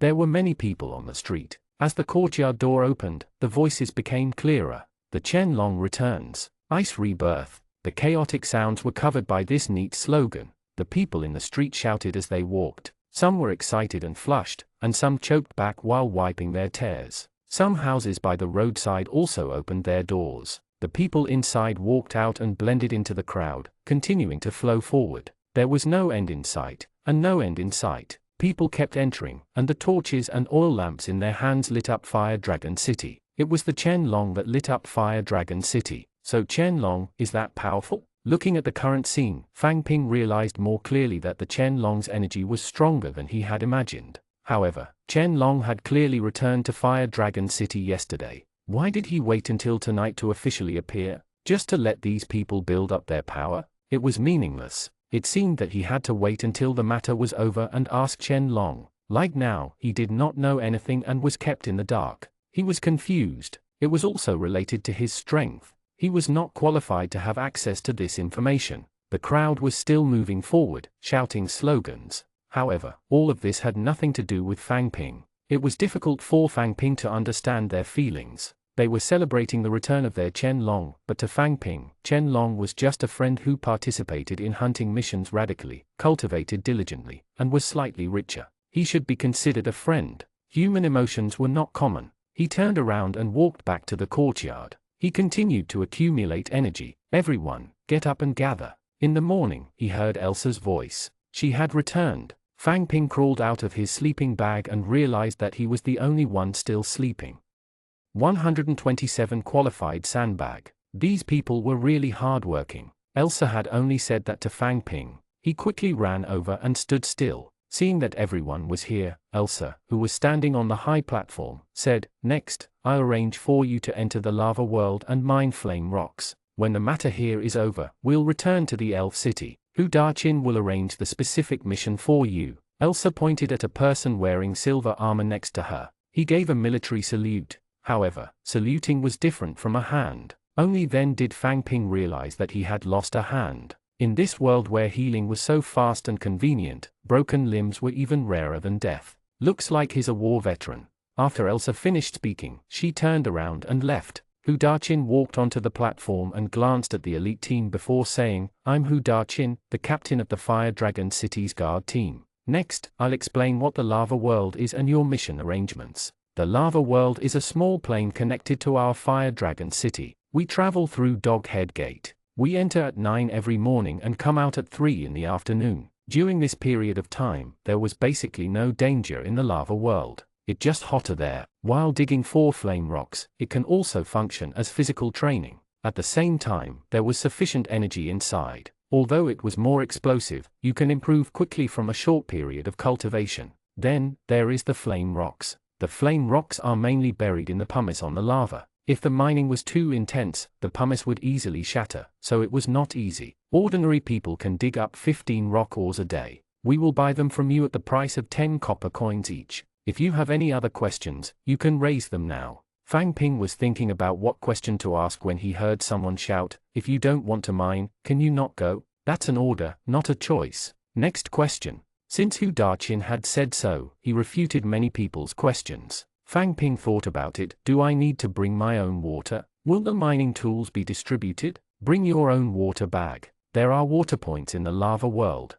The tools will also be distributed. Next question. Someone shouted again, "Can I not sell the flame rocks to you? Take it for myself." Sure. One last question. After waiting for a while, no one asked any more. Hu Daqin said, "I'll come over at 8 and take you there. You're dismissed now." Hu Daqin walked down the platform, his back straight, and strode out of the courtyard. The elite team also spread out. Fang Ping reached into his backpack and grabbed the measuring rod. He took a peek. The brightness was about 1,800 energy points. This seemed to be a little higher than he had expected. However, the left and right sides of the measuring rod were still only lit up by a short section. 1 strength, 10 lives. From the beginning to the end, it did not increase. Fang Ping vaguely remembered Tangji saying that he was from Canaan, so his physical fitness should not be so bad. Was Canaan special? Of course, the people who came with him from Canaan felt quite special. Later, in the dark forest, he met the traitor Mendez. He was also quite special. Why? Fang Ping let go of the measuring stick in his hand. It slowly dimmed. Fang Ping still remembered the dazzling light when Tangji grabbed it casually. It was so bright that he could not open his eyes. He did not know what level he was at. "Fang Ping, are you using a measuring rod?" Andre suddenly appeared behind him, giving Fang Ping a fright. "Why? Do you have to be so sneaky with a measuring rod?" Fang Ping took out the measuring rod and handed it to him. "No, I was thinking about something." "Oh, I understand. You're already at class 2. You want to hide your strength? Let me tell you, this kind of thing is meaningless. If you have strength, you have to show it. Only then can you obtain more resources to improve yourself. We're not from those large chambers of commerce. We have a background and enough resources to improve. If we want to become stronger, we have to show that we have enough potential." As Andre spoke, the measuring stick in his hand slowly lit up. 2 strength, 37 lives, 800 energy points. I shouldn't be far from class 2. Upon hearing Andre's words, Fang Ping felt a little awkward. The difference in physical fitness was too great. Moreover, the actual situation was not based on numbers. With Andre's solid muscles, it should not be a problem for him to beat up a group of Fang Pings in actual combat. Andre let go of the measuring stick. "The magical beast meat Ivan gave me is indeed high level. This energy growth is really fast. What are you guys doing?" Qing Niao also walked over. "Qing Niao, come and try the measuring rod and see how you are now." "A measuring rod? I've been fighting more recently. My energy isn't high, but I feel that my physique should have improved." As Qing Niao spoke, he held the measuring stick and waited for it to light up. 1 power, 25 lives, 300 energy points. "Not bad, Qing Niao. Your power looks like it's close to 2 points. Yes, I've been fighting more recently. The improvement is quite obvious, but my energy is a little low." "Energy is not a problem. After the matter here is resolved and we return to the Silver Heron team, there will be fewer battles. Naturally, energy can be accumulated. To us close combatants, physical fitness is the capital. This is the most important." "Yes." Qing Niao nodded. "Fang Ping, do you want to test it?" "This is mine. I just tested it. Nothing has changed." Qing Niao glanced at Andre, who shook his head. "Fang Ping, you're still too lazy. It's too dangerous for you to be on the battlefield like this. A hidden arrow can kill you. It's fine. I have a forbidden life spell. I won't die." "You, forget it. I hope you used your skill quickly." Andre did not continue to persuade him. Fang Ping smiled awkwardly. "I'm helpless too. I trained before, but it didn't improve at all." Fang Ping even suspected that it was because of his physique. Fang Ping had no idea. When he had the chance in the future, he would go to Canaan to take a look. Putting away the measuring rod, Andre went straight to Qing Niao. "Qing Niao, it's been a long time since I taught you a new technique. Let's spar." "Sure." Of course, Qing Niao couldn't beat Andre, but he had self-healing and so he was a qualified sandbag. "You're too slow. Guess if I'm using a real fist or a fake fist. Don't think about exchanging injuries for injuries. I can kill you with 2 punches. Pay attention to defense. Dragging out is your advantage. Don't follow my rhythm. You have to get your rhythm back. What about the unloading techniques I taught you previously? Didn't you practice them?" Fang Ping sat at the side and watched. Qing Niao had been suppressed by Andre, but Andre had also been guiding Qing Niao. No wonder Qingniao had such deep feelings for Endre. To him, Endre was both a teacher and a friend. Speaking of which, he wondered how his student, Aoba, was doing. Achoo! Aoba, who was about to sell pens and notebooks in class, sneezed. 128 Impact. Fang Ping had nothing to do, so he accumulated energy for a while. Although most people only accumulated energy at night, it was not because they could not accumulate energy during the day. It was just that the environment during the day was more noisy. If he cultivated, the cost-effectiveness ratio was not high. He might as well practice his skills. Everyone from the elite team, gather. Not long after, Hu Daqin appeared at the entrance of the courtyard again and led the elite team out. There were clearly more people on the streets. There were people walking around, and their state was completely different from before. All of them were smiling and gathered in groups of 2 or 3, chatting and laughing. The entire city was no longer dull. It was like a sprout that had awakened in the snow, blooming with a trace of life. Was it because of the impact of the return of the Qianlong? It was really impressive that the appearance of a person could have such an impact on a city. The feeling of walking in Fire Dragon City today was quite comfortable. The square in front of him saw the dog-headed door from yesterday. Its open mouth shone with a red light, as if flames were about to spew out. Fang Ping was currently wearing a normal level frost suit. Its snow-white appearance was still quite good-looking. The sporadic snowflake shape also had an artistic aura. The 65 silver dragons were worth it. In particular, the increase of 5 points in attack power had greatly improved Fang Ping's physique. The most obvious sign was that his altitude sickness was much better. He wouldn't pant every 2 steps now. Qingniao finally had defensive equipment on him. He spent 2 silver dragons to buy over the elemental set that Fang Ping had changed out of. Of course, Fang Ping felt that the price of 2 silver dragons was a little high. After all, he was already wearing tattered clothes. However, Qingniao insisted, so Fang Ping did not say anything. Fortunately, Qingniao was only 1.7 meters tall. He was not much taller than Fang Ping. He modified it to fit him better. If it was Endre, who was taller, he would not be able to wear it. Speaking of Endre, he was chatting with Fengling in front of the team. Fengling covered her mouth and smiled from time to time, hitting Endre. Behind them, Red Camellia Snake kept staring at them, her eyes burning with rage. It was so hot. This was the first feeling he had after walking through Doghead Gate. It was the same as the training ground in the professional hall. After walking through the gate and passing through the translucent red membrane, they arrived at a new world. The hot air hit their faces. The reddish-black sky was heavy above their heads, and as far as the eye could see, it was a reddish-black world. There were black pumice rocks with red magma in the cracks. From time to time, bright red flames would jump up and illuminate the surroundings before quickly disappearing. Fang Ping was familiar with this terrain. When he was fighting with the seniors in the advanced arena, the terrain was this lava. There was a huge floating stone under his feet, and it had been reinforced. Long iron bars were embedded in the ground. There were a few people standing guard at the side. They bowed to Hu Daqin. Behind them were neatly stacked wooden barrels that should be filled with water. There was a pile of pickaxes and small hammers on the ground beside him. Pick up the pickaxes and hammers used to dig for the flame rocks. Remember not to use too much strength when digging. If the rocks shatter and you fall into the lava, no one can save you. Also, don't go too far. Pay attention to your surroundings at all times. The pumice rocks move slowly. If you get lost in the lava world, you will also die. After Hu Daqin finished speaking, the people in front went to pick up their pickaxes one after another. However, someone came to Fang Ping again. It was Gran. Fang Ping, have you reached Class 2? A Class 2 forbidden spellcaster? Gran came over and went straight to the point. Fang Ping looked at him in confusion and nodded gently. What's wrong? It's really Class 2. How impressive. Have you learned the excellent level spell, the magic armor forbidden spell? Fang Ping looked at him and nodded again. Then let's go together. If we accidentally fall into the lava with the magic armor forbidden spell, we can last for a while and climb out. By the way, it's the same as before. I'll give you a silver coin for each skill. No, this is an excellent grade skill. I'll give you 5 silver coins for that skill. Is that okay?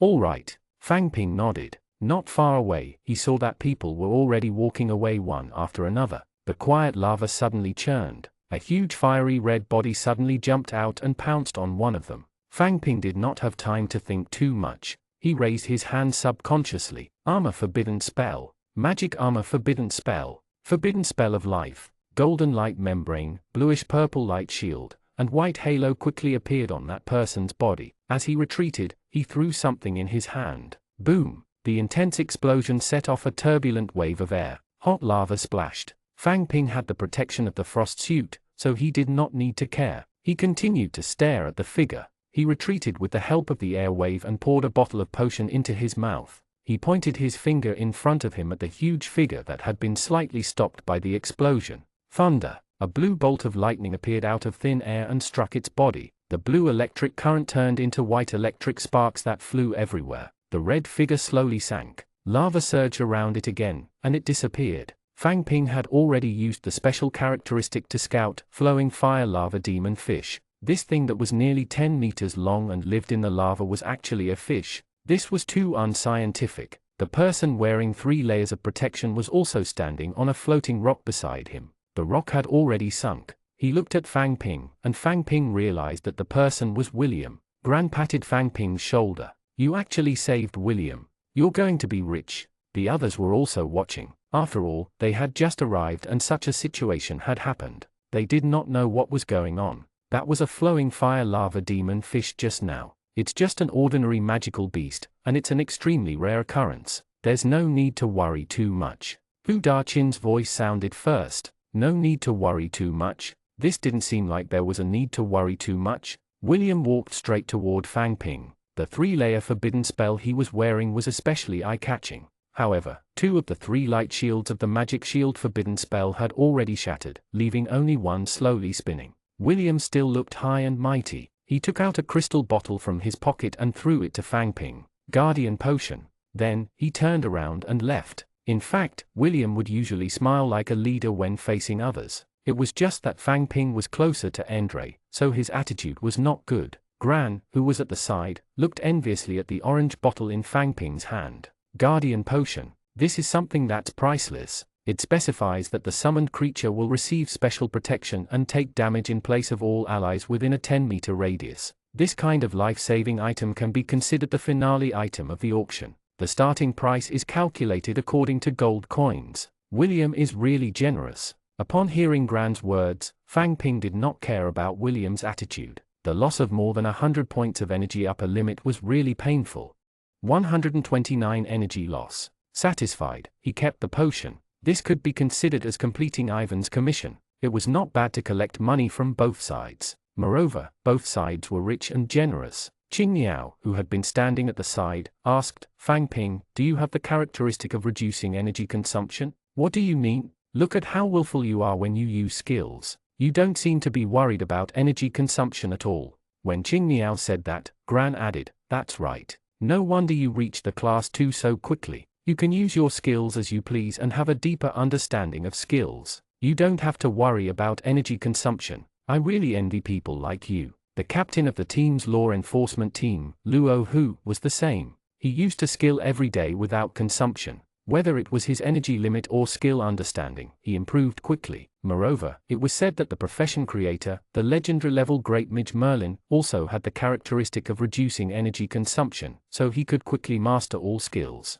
After Great Mage Merlin, several famous big shots also. As soon as Gran said this, he became frank and confident. Fang Ping was not in the mood to listen to Gran. His mind was filled with the bottle of guardian potion that William had just given him. Wasn't it a perfect match for boiling blood trolls to obtain special protection and take damage for their summoner? Boiling blood trolls' boiled blood effect is invincible for 10 seconds. However, with the protection of characteristics, his invincibility is made even stronger. How powerful! Unfortunately, there was only one bottle, and it is only for 10 seconds. If he really wanted to do something, he could not do it. However, no matter what, it was a very good life-saving tool. Fang Ping was very satisfied. "You guys over there, don't just stand there. Come and get your pickaxes," a soldier not far away shouted at Fang Ping. Gran stopped unwillingly. Fang Ping also came back to his senses. "Let's go and get the pickaxe." Everyone had a pickaxe, a palm-size hammer, and a piece of yellow melon pancake. The quality did not look very good. "Be careful not to fall into the lava," the soldier who distributed the tools reminded him. He took the tools and looked around. The elite team had already spread out in this lava world. Other than the floating rocks that had just been smashed by the flowing fire lava demon fish, there were basically 3 to 5 people standing on the surrounding floating rocks. Qing Niao looked around. "Where are we going?" Why isn't Andre with us? He looks quite busy. Black Star suddenly appeared beside him, giving Fang Ping a fright. Black Star was still in the late stages of cultivation. His dark circles were bigger than his fists, and his footsteps were light. His voice was also weak. Following Black Star's line of sight, Fang Ping realized that Andre was standing on a pumice rock. Beside him were two girls, Red Camellia Snake and Fengling. That's great. Qing Niao sighed. Gran, what are you doing here? I want to mine with Fang Ping. What's wrong? Although he's your working student, this is not your business, right? He's not my working student anymore. Gran and Black Star seemed to know each other, but they were both from the warrior class, so it was normal for them to know each other. Black Star, do you want to join us? Fang Ping asked. It's okay. Black Star took his tools and left. His figure was fleeting. Fang Ping was worried that he would fall into the lava. Let's go. The lava world was a very quiet world. Other than the sound of pickaxes and hammers, the surroundings were quiet. There was no noise at all. The lava slowly flowed, and the air near the ground distorted. It felt as if the entire world was swaying slightly. Mining was an easy task, but it was very boring. The flame rock was hidden in the pumice, but the pumice could not be heavily hit. Otherwise, it would shatter and sink into the lava. That's why he could only slowly break the pumice stone bit by bit to find the flame rocks inside. Furthermore, when he went further down and realized that the temperature was too high, he could only change to another piece. Under repeated work, one would quickly feel tired. After digging for a long time, Fang Ping also found a flame rock. It was the size of a pinky and completely red. It did not feel hot. Instead, it felt a little cold. This small thing formed the foundation of Fire Dragon City. It was around the time he took a break. He glanced at Qing Niao and Gran beside him. They were still squatting on the ground and busying themselves. Fang Ping held the flame rock as if it was an energy fragment and closed his eyes. The hot air made him more irritable. Fang Ping took some time to relax and feel the energy around him. Golden red light spots suddenly appeared like self-destructing trucks, crashing toward Fang Ping at high speed. What was going on? The sudden appearance of the golden red light spots scared Fang Ping so much that he jerked. He stood up and threw the flame rock in his hand. It bounced twice on the pumice stone and rolled into the lava. Fang Ping, what's wrong? Qing Niao, who was beside him, hurried over. Gran also stood up. Fang Ping took a deep breath before saying, no, I tried cultivating just now. The energy here is a little strange. It scared me.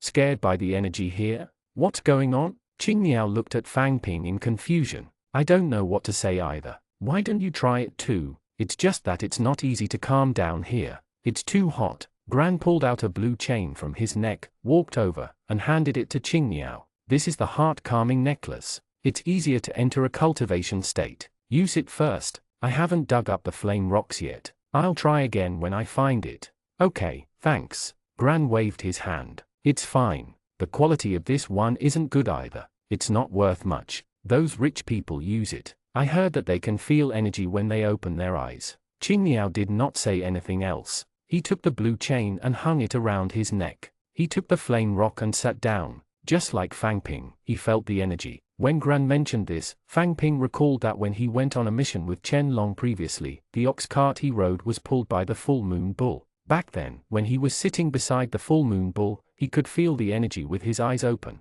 Fang Ping was still very surprised, but Chen Long did not care. He said that it was just a necklace for calming down. At that time, Fang Ping did not have much of a concept. Now, it seemed that this was just a matter of wearing a tranquil heart necklace. It was also a very rare artifact for Chen Long and others. After sitting for a while, Qing Niao suddenly opened his eyes and trembled. The energy here feels so dangerous. Yes, I felt the same way. Qing Niao stood up, took off the heart-calming necklace, and handed it back to Gran. At the same time, he handed over the flame rock in his hand. Do you want to try it? Gran shook his head. I won't. What if something dangerous happens? When I go back, I'll find someone else to understand the situation first. That's true. Fang Ping looked at the slowly flowing lava. It was a pity that the flame rock just now had cost 10 copper coins. William sat cross-legged on a stone plate. He held the flame rocks in his hand. There were also more than 10 flame rocks around the stone plate. After a while, William opened his eyes. The person guarding him quickly handed him the water bag.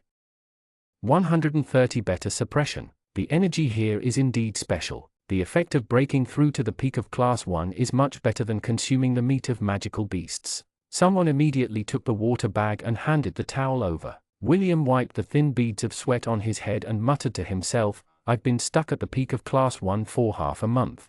How did that Fang Ping reach Class 2 so quickly? Moreover, 2 excellent level skills. Go, get someone to investigate this Fang Ping's background." "Yes, young master." Fang Ping stretched his back. He had almost finished drinking the water in the water bag and was ready to go back and replenish it. Including the one he had thrown away, he had only dug up a total of 3 flame rocks. He did not know how much time had passed. Being in a hot environment for a long time made him feel like his entire body was wailing. However, this was indeed a good place to train his body. Even if he did not do anything, the environment was a natural training device. On the way back, many of the rocks that had been dug in a line floated to other places. Fortunately, the light membrane at the entrance stood tall and could still watch it walk back. He walked and jumped along the floating rocks while paying attention to the movements on the surface of the lava. The scene of the flowing fire lava demon fish attacking William was still vivid in its mind. Even though it was only an ordinary level creature, it did not feel good being splashed by the lava. However, they returned to the entrance smoothly. 2 soldiers stood dutifully beside the supplies. The other 2 held their helmets in their hands and sat at the side to rest. There were also a few elite team members resting at the wide entrance. However, Fang Ping was not very familiar with them, and they had no intention of greeting him. 3 more came back. "How many flame rocks did you dig up?" A soldier who was chatting stood up with a silver-white helmet. He sized Fang Ping up again. Ice Frost said, "You have good taste." Gran spoke first. "We're going to fill our water bags. What time is it now? Bring the water bag over. It's only been less than 2 hours. What's the hurry?" The soldier sitting at the side also smiled and said, "How many people have returned in such a short time? Although they are all professionals, they are still too inexperienced. This water bag must be made by a magical beast above the excellent level. How extravagant." He studied Gran's water skin and said something. Then he opened the barrel and used a small funnel-shaped tool to pour the water into it. "Thank you." After filling up the water, he sat back down. Fang Ping and the other 2 were about to leave when he added, "Drink less water. If you drink too much, you won't be able to say anything tomorrow." Fang Ping turned around and added, "Thank you." This time, when he was about to change directions and walk out, he happened to see Andre and the other 2 walking back. "Andre!" Qing Niao shouted from afar. Andre saw it too and hurried over. 2 girls followed him, along with a large snake. "How was it? How was your harvest?" Qing Niao opened his hand. It was 3 flame rocks. He shook his head and said, "This thing is really difficult to dig. We can't find a single one after digging for half a day." "That's right. I only dug up 3 of them. I can't use any strength when digging. Otherwise, the pumice stones will shatter. It's really too aggrieved." Andre pointed at the 2 girls behind him. "They are quite lucky. Each of them dug up 5. Fang Ping added from the side, "It's useless no matter how much you dig. It's only 10 copper coins each. It's not much money." Fengling walked over first. Her slim blue armor outlined her figure, and she had a clean smile on her face. Her voice was as fresh as a bell. "The true meaning of the flame rock isn't to sell it. Teacher Elsa didn't let us come in to earn this bit of money." Fang Ping asked, "Oh, then why?" "To accumulate energy." Fengling was about to say something when she was interrupted by a voice beside her. Red Camellia Snake walked over. She was not wearing any armor, but her clothes were especially cool. She was especially eye-catching in a red dress. A thought suddenly appeared in Fang Ping's mind. How did she mine? Red Camellia Snake looked at Fengling provocatively. She raised her eyebrows and the corners of her lips curled up slightly. She continued, "The flame rocks hasn't been preserved for long. If you want to use it, it's best if it's just dug out." Fengling was not to be outdone. She immediately continued, "And in the lava world, it's also the best place to use flame rocks." The 2 girls' bright eyes met, and flames burst out between them. Fang Ping watched them go head to head and prepared to watch the show from the side. The 2 girls were quite beautiful and had completely different styles. Fengling was bright and cheerful. There were 2 small dimples on her face. Every time she smiled, it made people feel very comfortable. On the other hand, Red Camellia Snake had a charm that did not match her age. Moreover, she had grasped some small details very well. For example, the movement of her eyebrows, the flow of her voice, the dancing of her fingers, and the turning and walking of her feet were all quite flirtatious. Which one was better? It seemed quite difficult to choose, but it didn't seem to have anything to do with him. The fire poison of the flame rocks can be better suppressed in the lava world. The energy of the flame rocks can quickly break through low-level energy barriers. The magic shield can increase the efficiency of energy absorption. Endre was dumbfounded. I didn't know that. If I had known, I would have dug more. Seeing that they were about to continue, Endre quickly pulled them away. All right, stop arguing. We're all from the elite team. There's no need to ruin the harmony. I knew it. You care about me the most. Red Camellia Snake grabbed Endre's hand, her voice charming. On the other side, Fengling pouted and snorted. HMPH, you only know how to show off. Sigh, wasn't it fine just now? What's wrong now? Endre did not look like he was good at handling such matters. Fang Ping looked at him. This must be the trouble of happiness. On the other hand, Qing Niao, who had been listening by the side, said, Endre, in that case, shouldn't you try to break through to Class 2? I should be about the same. Get ready, we can give it a try. When Qing Niao and Endre said this, the others were shocked. Endre, you can break through to Class 2 now? Endre, you're about to reach Class 2? The two girls looked at each other again and immediately turned away, continuing to stare at Endre. I should have more than 800 energy points now. I'm about to reach 900. I should encounter an energy barrier soon. Then I'll keep all the flame rocks I'm going to dig for you. I'll help you reach Class 2 as soon as possible, Red Camellia Snake said. Fengling quickly added, me too. Let's not talk anymore. Let's continue mining, Fang Ping said. All right, let's go get some water. We'll talk when we get back. Waving goodbye, Endre left with the two girls. Qing Niao whispered, I wonder how Aribev is doing. Gran, who had been silent at the side, also muttered softly, where did they find out about this? Why didn't I hear anything? 131 Self-healing. In short, the mining journey continued. After knowing the function of the flame rocks, not just its 10 copper coins value, the team is more motivated to dig now. It was no longer about changing locations after digging 2 pickaxes. They would basically dig until they were about to reach magma. When it was really hot, they would change locations and continue. They basically stopped chatting and focused on digging. However, this had nothing to do with how much he had gained. After digging 3 floating stones, Fang Ping estimated that more than an hour had passed, but he did not find a single flame rock. The 8th and 9th pieces. There are 2 pieces together here. No, 3 pieces. That's the 10th piece. Fang Ping wiped the sweat off his face when he heard Qing Niao shouting happily not far away. He was too evil. Qing Niao jumped onto a floating rock that was used to rest his feet. This one was relatively complete and had not been poisoned. Qing Niao sat on the pumice stone and took a sip of water before taking out a handful of fire stones from his pocket.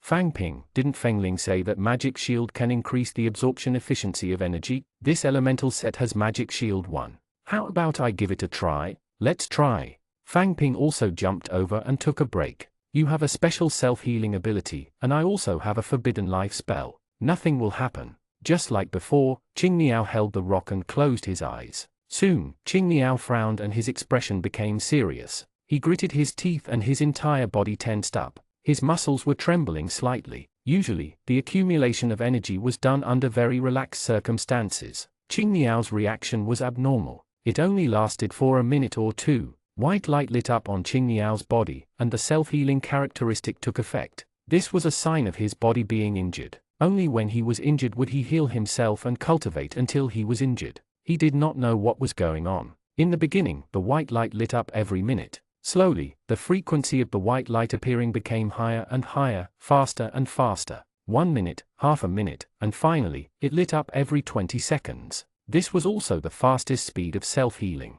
Fang Ping stared at Qing Niao nervously, not knowing what was going on with him. If the damage he received within 20 seconds was too high and his self-healing could not keep up, Qing Niao would die too. Just as Fang Ping was about to use a forbidden life spell to be safe, Qing Niao's body paused. With a cry, he spat out a mouthful of blood onto the dark floating stone. Fang Ping quickly supported him. Qing Niao, what's going on? Are you alright? With his other hand, he took the water bag from the side, pulled out the stopper, and handed it to him. Qing Niao took it and took a sip. He rinsed his mouth and spat out a large mouthful of red blood. Then, he took a deep breath and said, this energy accumulation is too satisfying. This was different from what Fang Ping had expected. Qing Niao opened his palm. It was empty. The flame rock from before had disappeared. What's going on? The white light on Qing Niao's body was still glowing one after another, and his eyes were a little red. He pointed at his body and said, this energy is golden red. It's super rude and unreasonable. There's no need to take the initiative to attract it. One by one, they rush in and the body can quickly absorb it. What I absorbed was only golden divine energy. The red outside is another energy. It will collide in my body. All the muscles in my body seem to be torn apart by this energy. It's painful and hot. Fortunately, my characteristic is self-healing and I can last longer. Speaking of this, Qingniao smiled. I feel that this is really a perfect match for me. The energy I accumulated in this short period of time can compare to 3 to 4 days. I estimate it to be at least 30 points. At this moment, Gran appeared. When he saw Fang Ping and Qingniao sitting on the pumice rock, he walked over. What are you doing here? Qingniao explained the situation just now. It feels a little dangerous. I don't have your strong characteristics. I'll go back tonight and check on the situation. I'll try again tomorrow. Fang Ping nodded. I think so too. On the other hand, Qingniao took out another flame rock. I have the self-healing characteristic, so I should be fine. I'll accumulate some more energy. It would be a pity not to seize such an opportunity. This might also be a rare opportunity for Qingniao. Fang Ping nodded. Then be careful. If it doesn't work, stop quickly. I'm going to mine some more. Okay. Clang, clang, clang. The melodious knocking echoed in the lava world. Did it mean that it was time to go back? Fang Ping stood up. His legs were stinging and numb from squatting. He had finished the water in the water bag. His hands and feet were sore, and he was mentally exhausted. In exchange, he had 8 flame rocks in his pocket. This harvest was still too low. Gran had just dug up 20 pieces, and now he estimated that it would be 25 pieces. Qingniao did not dig any more. He had been cultivating with his eyes closed, but the number he had dug up at the beginning was more than Fang Ping's. He sighed. Perhaps he was really wrong. Fang Ping, help me up. As soon as Qingniao stood up, he staggered and almost fell into the lava. He sat back on the floating rock and shouted at Fang Ping. However, Fang Ping's legs were numb too and he could not move. Gran ran over quickly and helped Qingniao up. What happened? I can't exert any strength. Fang Ping walked over as well. Qingniao, are you all right? Qingniao shook his head slightly. It's not good. I can't even stand or move my neck. I might have to trouble you. I'm really sorry.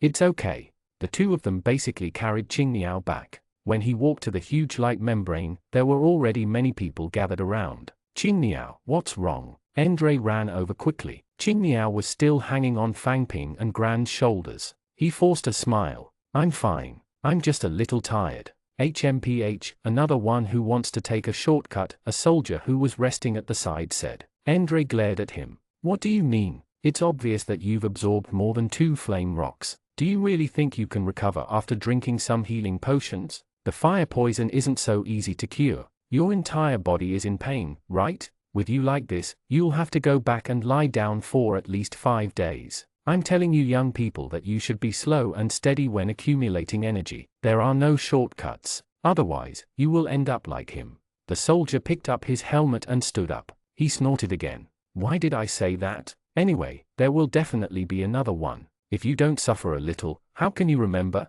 Captain Hu Dachin also appeared. He glanced at Qingniao and said, everyone is here. Let's return now. On the way back, it was Andre who supported him. When they reached the courtyard of the Saint Laurent Consortium, Qingniao lay down on the sleeping bag. Andre sat at the side. Fang Ping, what's wrong with Qingniao? On the other hand, Qingniao looked up at Fang Ping. I'm fine, Fang Ping. Can I borrow your measuring rod? Sure. Andre watched as Qingniao picked up the measuring rod. He had just tested yesterday. Would anything change today? However, his stats did change today. 2 strength. Qingniao, what did you do? Qingniao smiled. For this kind of improvement, what I am going through now is not a loss. Fang Ping, tell me, what happened? 132 bountiful reward. After briefly explaining the situation to Andre frowned. I'll find someone to ask if Qingniao's condition serious. How can we eliminate the poison? Andre stood up and walked away quickly. Fang Ping, do you think what I'm doing is right? Qingniao lay with his eyes narrowed. Fang Ping did not answer. This is a rare opportunity for me. I can't miss it, Qingniao said, grinning. There was no real right or wrong. Everyone's choices were different, so Fang Ping did not comment. It was still early. Fang Ping waited for Andre's news. He wanted to see what use this flame rock had. Qingniao, call me if you need anything. He sat at the side, closed his eyes, and began to accumulate energy, but not long after, they heard hurried footsteps. Andre was back. Qingniao, how many flame rocks did you use today? 10 pieces. 10 pieces. You really don't want to live anymore. Hearing Andre gasp for breath, Fang Ping opened his eyes.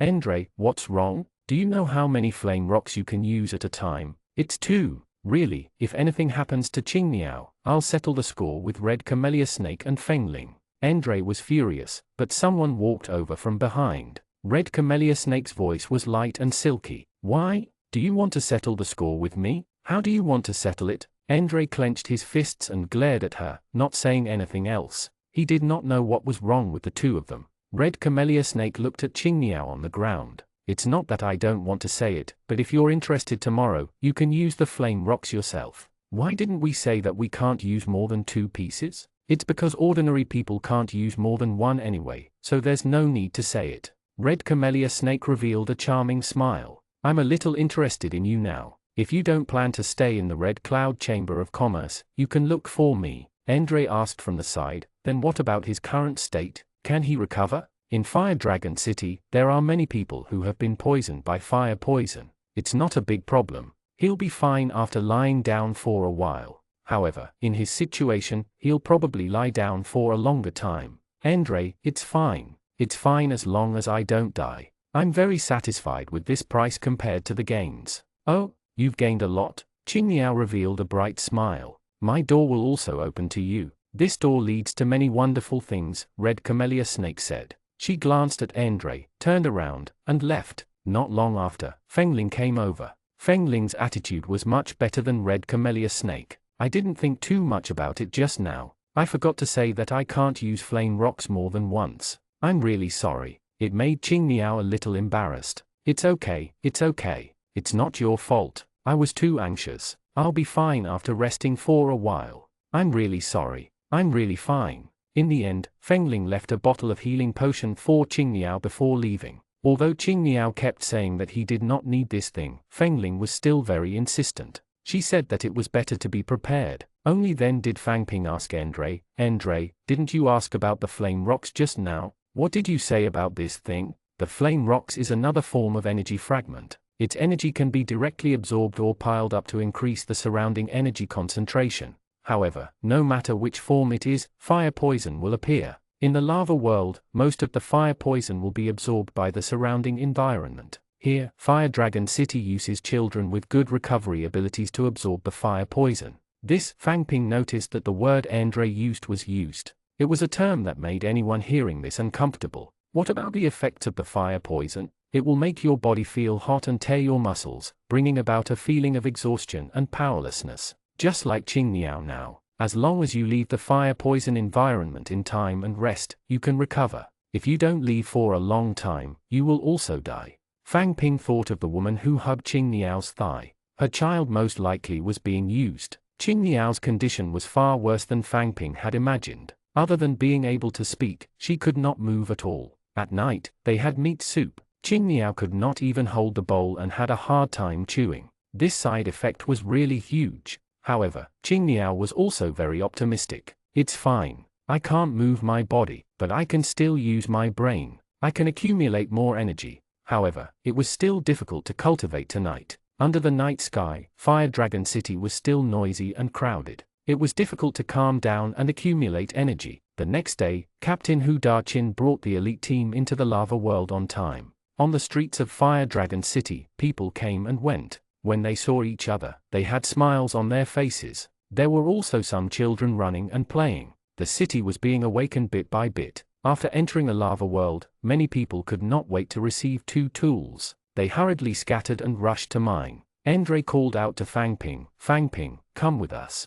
If anything happens, we can take care of each other. Okay. Gran was pulled away by his friend. Qingniao did not come in, so Fang Ping followed Andre. However, Fengling was not around this time. Walking past a few pumice stones, Red Camellia Snake pointed at a larger one. This one is relatively flat. Do you want to try the flame rocks first? Feel what this thing that can quickly break through the energy barrier is like. As soon as she finished speaking, Andre jumped over, causing the magma to shake. Holding the flame rock, Andre sat down and closed his eyes to cultivate. Only then did Fang Ping realize that Andre also had a calming necklace around his neck. Fang Ping was also very interested in the flame rocks. He walked over and sat beside it. Even without the tranquil heart necklace, he could calm down very quickly. Holding the flame rock, Fang Ping immediately felt the golden red light spots around his body. Densely packed golden red light spots shot over as soon as they appeared. They crashed into Fang Ping's body like meteors, splashing red water. The moment this red splash appeared, Fang Ping experienced what Qing Niao had felt yesterday.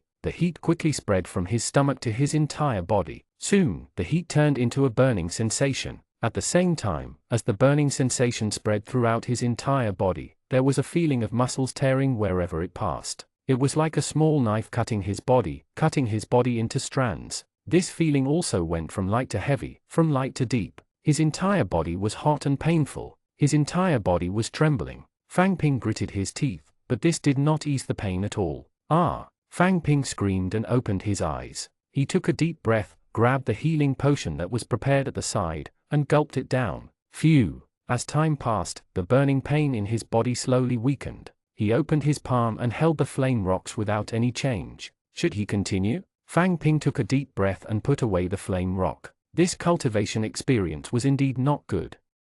133 Keep your head high. Fang Ping now knew why Red Camellia Snake had said what she said yesterday. It was because nobody will need more than 2 pieces, so there was no need to say it. On one hand, it was because his body was injured, he could not use it for too long. On the other hand, it was the kind of pain that went deep into his muscles and tore from the inside. Fang Ping did not want to try again. Beside him, Andre's body swayed and he hurriedly supported himself with his hand, almost falling down. His expression was ferocious. Red Camellia Snake walked over. 2 minutes. Not bad. Let me see how many flame rocks you have left. Andre paused for a moment and opened his hand. The flame flint was almost half its original size. It's quite efficient to be able to do this without the protection of the magic shield. Can you still stand? Andre tried. It was a little difficult, but he still staggered to his feet. Your physique is really good. I'm not as good as him. Qing Niao, I've been in Fire Dragon City for a few years. I've never heard of anyone absorbing 10 flame rocks at once. Oh, no, there might be someone in history. This isn't about physical injuries. Many characteristics can recover the body. The real difficulty is getting over the pain. I heard that if you use it continuously, the pain brought by each piece will double. As for 10, at this point, Red Camellia Snake smiled. He should be able to endure it. Andre grabbed her collar. I'm telling you, don't touch him. Ah, Red Camellia Snake gasped. That depends on whether you have the ability to make me. Just you wait. Andre flung Red Camellia Snake away, bent down, picked up the pick and hammer from the ground, and jumped onto another pumice. Red Camellia Snake got up from the ground and tidied her clothes. She looked at Andre's back and said, You recovered your strength so quickly. Your physique is also very strong. She did not hide anything. As she spoke, she looked at Fang Ping, a 2-month-old Class 2 forbidden spellcaster. I'm also very interested in you. Fang Ping quickly picked up his tools and went to mine. In the afternoon, when he was about to leave, Fang Ping realized that many people had sold flame rocks to the soldiers who were purchasing them at the entrance. In the morning, everyone was in high spirits, but now, they realized that if they really used this thing themselves, they could use it for a long time. There was no use hoarding them. Fang Ping had dug up 18 pieces today, but he had only used a bottle of healing potion. He still could not make ends meet. He walked out of the Doghead Gate and returned to the courtyard of the St. Laurent Consortium. The street was empty again. No one had entered the lava world to mine. Where had they gone? Many of the doors were still open. The things and furniture inside were neatly arranged, as if they had left in a hurry. What were Ivan, Chen Long, and the Elven City Lord's guards doing? Regarding what happened in this world, he felt a little helpless. Suddenly, Fang Ping felt a strong sense of powerlessness. There were no sources of information or online newspapers. Fang Ping wanted information, but he did not know where to find out. Only then did Fang Ping realize that he could not see this world in the lives of a small player. Previously, he had bought an old map from Moonbell's bookstore. Fang Ping thought that his goal was to walk around and explore a different world. Only now did he realize that the world had always been invisible to small figures. In the past, you only saw the world that Capital created and wanted you to see. Now, the weak had no right to understand this world. As for himself, he had always been a small fry at the bottom of the food chain. Fang Ping sighed. Loud cheers suddenly came from afar, wave after wave. Young Master Chen Long has succeeded. Fire Dragon City is reborn. Hu Da-chin, who had been leading the team expressionlessly, was excited. He raised his single arm and cheered, "Fire Dragon City is reborn." After shouting, he turned around and looked at the elite team. "William, lead the team back. I have something on now." Without waiting for the elite team to react, he quickly ran towards the source of the voice. William stood in front of the team. "Our mission was a success." In the morning, Elsa appeared in the courtyard and said in her familiar line, "Everyone, gather." Fang Ping yawned and stood in the line. Qing Niao appeared beside him. He could not exercise vigorously, so he could walk slowly. Only a day had passed. Qing Niao's recovery speed was shockingly fast. "Later, we will enter the Fire Dragon border fortress to attend a banquet. Elf Princess Sif will also be there. You are the same age as Sif. If you can take this opportunity to build a good relationship with Sif, it will be very beneficial not only to you but also to us humans." Fang Ping's eyes were blurry. A banquet? It was only 6 or 7 in the morning, and they were already holding a banquet. Then, Elsa led the team out of the courtyard. Soon, Fang Ping found out why they had to set off so early. They needed tailor-made clothing. As the saying goes, clothes make the man. The clothes of the elite team were indeed not very good. Along the way, they ate and slept while being exposed to the elements, and battles broke out from time to time. Other than a few people who were still dressed carefully, most of the people's clothes were more or less damaged. Especially the king of raging clothes, Qing Niao. The clothes he was wearing could not even be called clothes. He was simply wearing patches. The style of the clothes was actually very simple. Regardless of gender, most of them were shorts or skirts. In a world where martial arts reigned supreme, exposing one's skin and showing off one's muscles was the definition of beauty. Hence, Fang Ping could see 100 rays of light swaying in front of his eyes. He felt a little dizzy. How nice! Although the clothes were simple, it was not easy to tailor them. There were all kinds of patterns, decorations, and many things that Fang Ping could not understand. By the time they were done, it was already noon. Remember, when you see elves, hold your head high and not lower your head. We humans are no weaker than them. Teacher Elsa led the elites to the Fire Dragon Frontier Fortress. Fire Dragon City was actually a gathering place around the Fire Dragon Frontier Fortress. It could not be considered a real city. As for the Fire Dragon Frontier Fortress, it was truly surrounded by high walls. There were sentry towers, city gates, barricades, and other city defense equipment. It was a city like Elf City. The soldiers guarding the gate were also like the Elf City. Seeing the elite team coming over, the 8 soldiers at the door bowed at the same time. Then, 2 soldiers quickly ran to push the door open. With a creaking sound, the wooden door, which was nearly 10 meters tall, was slowly pushed open. The thick iron sheet wrapped outside was carved with exquisite snowflakes. As the door opened, a wave of hot air assaulted his face. Fire Dragon City was warm to begin with, like it was spring year-round. One only needed to wear a single shirt. And the Fire Dragon border fortress had higher temperatures. It felt like he could wear short sleeves. No wonder the clothes Elsa had prepared for them were light and airy. As the door opened, a group of people walked in. Fang Ping realized that there did not seem to be much difference in temperature between the indoor and outdoor. Similar-looking streets and buildings. Other than a city wall separating them, there was not much difference. 134 dazzling. There were also differences. Most of the people on the streets were soldiers wearing armor. There were also many people wearing weapons. The proportion of professionals was much higher than outside. Elsa led the team straight down the street, attracting a lot of attention. Right in the middle of the Fire Dragon border fortress, Fang Ping saw an imposing tall building. The entire building was more than 10 meters tall and was painted bright red. The eaves were wide and open, making it look rather imposing. The words Blazing Flame Tower were written in the middle of the house. However, this was not their destination. Going around the side, there was a courtyard at the back of Blazing Flame Tower. This was the destination of this trip. The guard at the door was wearing silver armor. He immediately bowed. "Captain Elsa, you're here. Master Chen Long has been waiting for a long time. Lead the way." Fang Ping followed him in. However, hearing young Master Chen Long sounded a little strange. The courtyard was very beautiful. It was filled with greenery. Various flowers poked out of the green grass and dotted the courtyard. Fang Ping did not know about flowers, nor did he know how to dress up. He could not appreciate them. He only knew that they must be very expensive. In the eyes of country bumpkins, all they saw was money. In the middle of the courtyard was a banquet that Fang Ping was familiar with. On the tables were all kinds of meat, fruits, and vegetables. On the ground were buckets of unopened wine. On the other side was a row of exquisite tables and chairs for people to sit and chat while eating. There were already many people sitting there chatting. No, not humans, but many elves. This was the first time Fang Ping had seen an elf in casual clothes. They stood up one by one. Their skin was fair and they were slender and tall. They had 2 long pointed ears. More importantly, regardless of gender, they were very delicate and beautiful. They were indeed pleasing to the eye. The elves all stood up. There was a figure in the middle. It was Chen Long. He was not wearing a black robe and had a faint smile on his face. Elsa walked over and said to the female elf in the middle, "Princess Sif, nice to meet you.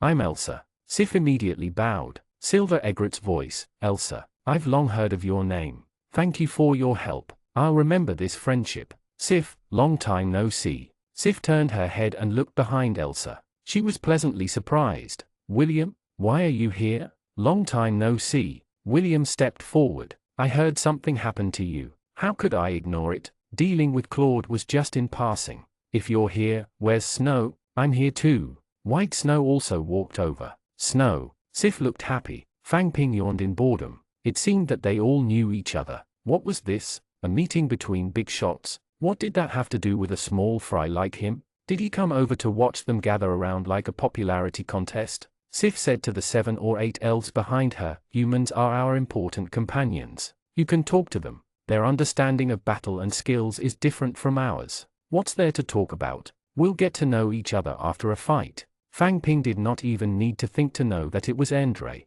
Andre strode out. "Do you want to fight? We're all professionals. We should speak with our fists." "And you are?" Andre held his head high. "My name is Andre." Sif bowed to Andre and pointed at her short white skirt. "Do you want to fight? It's just that the clothes I'm wearing today don't suit me. I'll get another elf to replace me. Whoever it is, as long as they can fight." Someone behind Sif took a step forward. "Eldest princess, I'll do it." "All right, but he looks like he's only tier 1. You have to suppress your strength. Don't use weapons or skills." Andre didn't care at all. He grabbed his clothes and easily pulled them. His exquisite shirt was torn apart and he casually threw it to the ground, revealing large muscles on his body. "There's no need to suppress your strength. I just want to fight to my heart's content today. I hope you won't disappoint me." Chen Long waved his hand, and a few people immediately moved some tables and chairs away. "Sif, it's so boring to fight like this. Why don't we add some stakes?" "Oh, William, what do you want to bet?" William flipped his hand, and a beautiful light green gem appeared in his palm. "Jade heart, how about this? That's rare. Looks like victory is in your grasp. Why are you so confident?" Xing Yun is a Class 2 Elven Imperial Guard. He's not an ordinary Class 1 warrior either. "Sif, do you dare to bet? It's just that I don't have anything to offer." William held up a finger. "If he loses, answer me one question." "All right, as long as I can answer." "Xing Yun, you heard it. You can't lose." Xing Yun strode forward. "Don't worry, princess. I'll deal with him immediately." Andre was still standing on the spot, waving his hands to warm up. He said impatiently, "You talk too much. Can we start?" The elites had already retreated. Elsa said, "You can't use weapons or skills. No killing. Now, let's begin." As soon as Elsa finished speaking, the two of them suddenly accelerated and collided instantly. Their fists collided, and every punch collided. The two of them stood on the spot and quickly exchanged punches. Their punches were so fast that Fang Ping was dazzled. Xing Yun has awakened his characteristic, successive slash. Andre can actually keep up with Xing Yun's speed. His strength is not weak at all. He's indeed not simple. As soon as Sif finished speaking, Xing Yun immediately changed his move. His fist turned into a palm and grabbed Andre's fist. He pulled and aimed a knee at Andre's stomach. Although elves were tall, Xing Yun was still half a head shorter than Andre. But would a sudden attack be useful to Andre? Andre was even faster. He kicked Xing Yun's supporting leg, grabbed his shoulder with his right hand, and suddenly pressed down. Xing Yun had no time to react. His center of gravity was unstable and he had nowhere to borrow strength. He was pressed to the ground. However, he still supported himself with his hands in time and did not fall into a sorry state. Andre shook his head. "TSK, TSK, TSK. Is this the power of a Class 2 Elven Imperial Guard? That's a little weak." Fang Ping watched from the side. Andre's words had always been very provoking, and yet he still remains popular. As expected, Xing Yun flipped over and stood up. "I was afraid that you would lose face just now, so I held back. This time, I won't show mercy." All right, I hope you won't disappoint me again. This time, Xingyun did not throw a punch. He turned his body and kicked. Andre crossed his arms and blocked it. He took 2 steps back before he could stabilize himself. Xingyun didn't wait for him to retaliate and immediately chased after him. He raised his leg and kicked Andre's chest again. Xingyun's kick was very strong, so Andre had no choice but to continue defending. Kick after kick, Andre kept retreating. The entire match had entered Xingyun's attack rhythm. Andre could not counterattack and could only defend passively. Xingyun has participated in several battles against the undead and has a lot of combat experience and skills. Andre's speed and strength are not bad, and his physique is good. He's a good seedling, but he doesn't have enough experience. If Xingyun controls the rhythm of the battle, it will be difficult to turn the tables. 135 can't even stand up. Just as Sif finished speaking, the scene changed again. Originally, Xingyun's attacks were endless, and he planned to end the match quickly. Even if he blocked with his elbow every time, Andre's hands were already trembling. When Andre couldn't block anymore, it would be time for him to lose. This was boiling a frog in warm water. But was Andre a frog? Obviously not. Andre's expression was a little solemn. He was kicked back 2 steps. When the next kick came, his hands were no longer blocking his chest. Instead, he raised them high, revealing his chest. What was he trying to do? Reveal his vitals? Xingyun's attack naturally did not stop. He still followed his original trajectory and kicked Andre's chest. However, Andre was faster. He leaned forward and clenched his fists. His fists sank and smashed down. Fang Ping looked at this scene and felt his cheeks twitch involuntarily. It was too violent for his liking. Xingyun kicked Andre's chest and instead he flew out. He spat out a mouthful of blood and sprayed a layer of red blood mist in the air. Xingyun immediately sat on the ground. The leg he had just kicked twisted at a strange angle and was broken by Andre. Wow! Andre fell to the ground and rolled 4 to 5 times. He spat out a large mouthful of blood and wiped the corner of his mouth. He actually stood up. There was still blood at the corner of his mouth. There was a dent in his chest in the shape of a footprint. It was unknown how many ribs were broken inside, but he still looked fine. There was even a smile on his face. Ha ha ha, cough cough, interesting. Again, Andre's smile widened. The grin on his face only made people think he's crazy. Seeing Andre like this, Xingyun also stood up on 1 foot. His other foot swayed in the air, and he was only hanging by his flesh. It hurt to look at him. Ah! Unable to stand still, Xingyun cried out and fell to the ground again. He immediately propped himself up and wanted to stand up again. Sif said, "Xingyun, you lost. Eldest princess." Xingyun wanted to say something, but Sif interrupted him. "You can't even stand up. What do you rely on to fight? Xingfeng, bring him to the medic center for treatment." "Yes, eldest princess," a male elf behind Sif replied and walked toward Xingyun. In any case, in Fang Ping's opinion, the elves looked quite similar. He did not know if he and Xingyun were brothers. It's over just like that? Boring. If it's really on the battlefield, this is just the beginning. Although Andre said that, his expression did not look too good. The 2 servants who had been guarding beside him immediately ran over and supported Andre, preparing to bring him down for treatment. Sif looked at him. "I look forward to seeing you on future battlefields, Andre." Then Andre was brought down by the 2 of them, and Qing Niao quickly followed. Fang Ping had originally planned to take a look at the situation, but he thought that since Qing Niao had gone over, he would not go. He'll stay here and see what will happen later. "I lost the bet this time. I admit defeat. What questions do you want to ask?" "Ask." Faced with defeat, Sif admitted it openly. William still handed over the light green gem in his hand.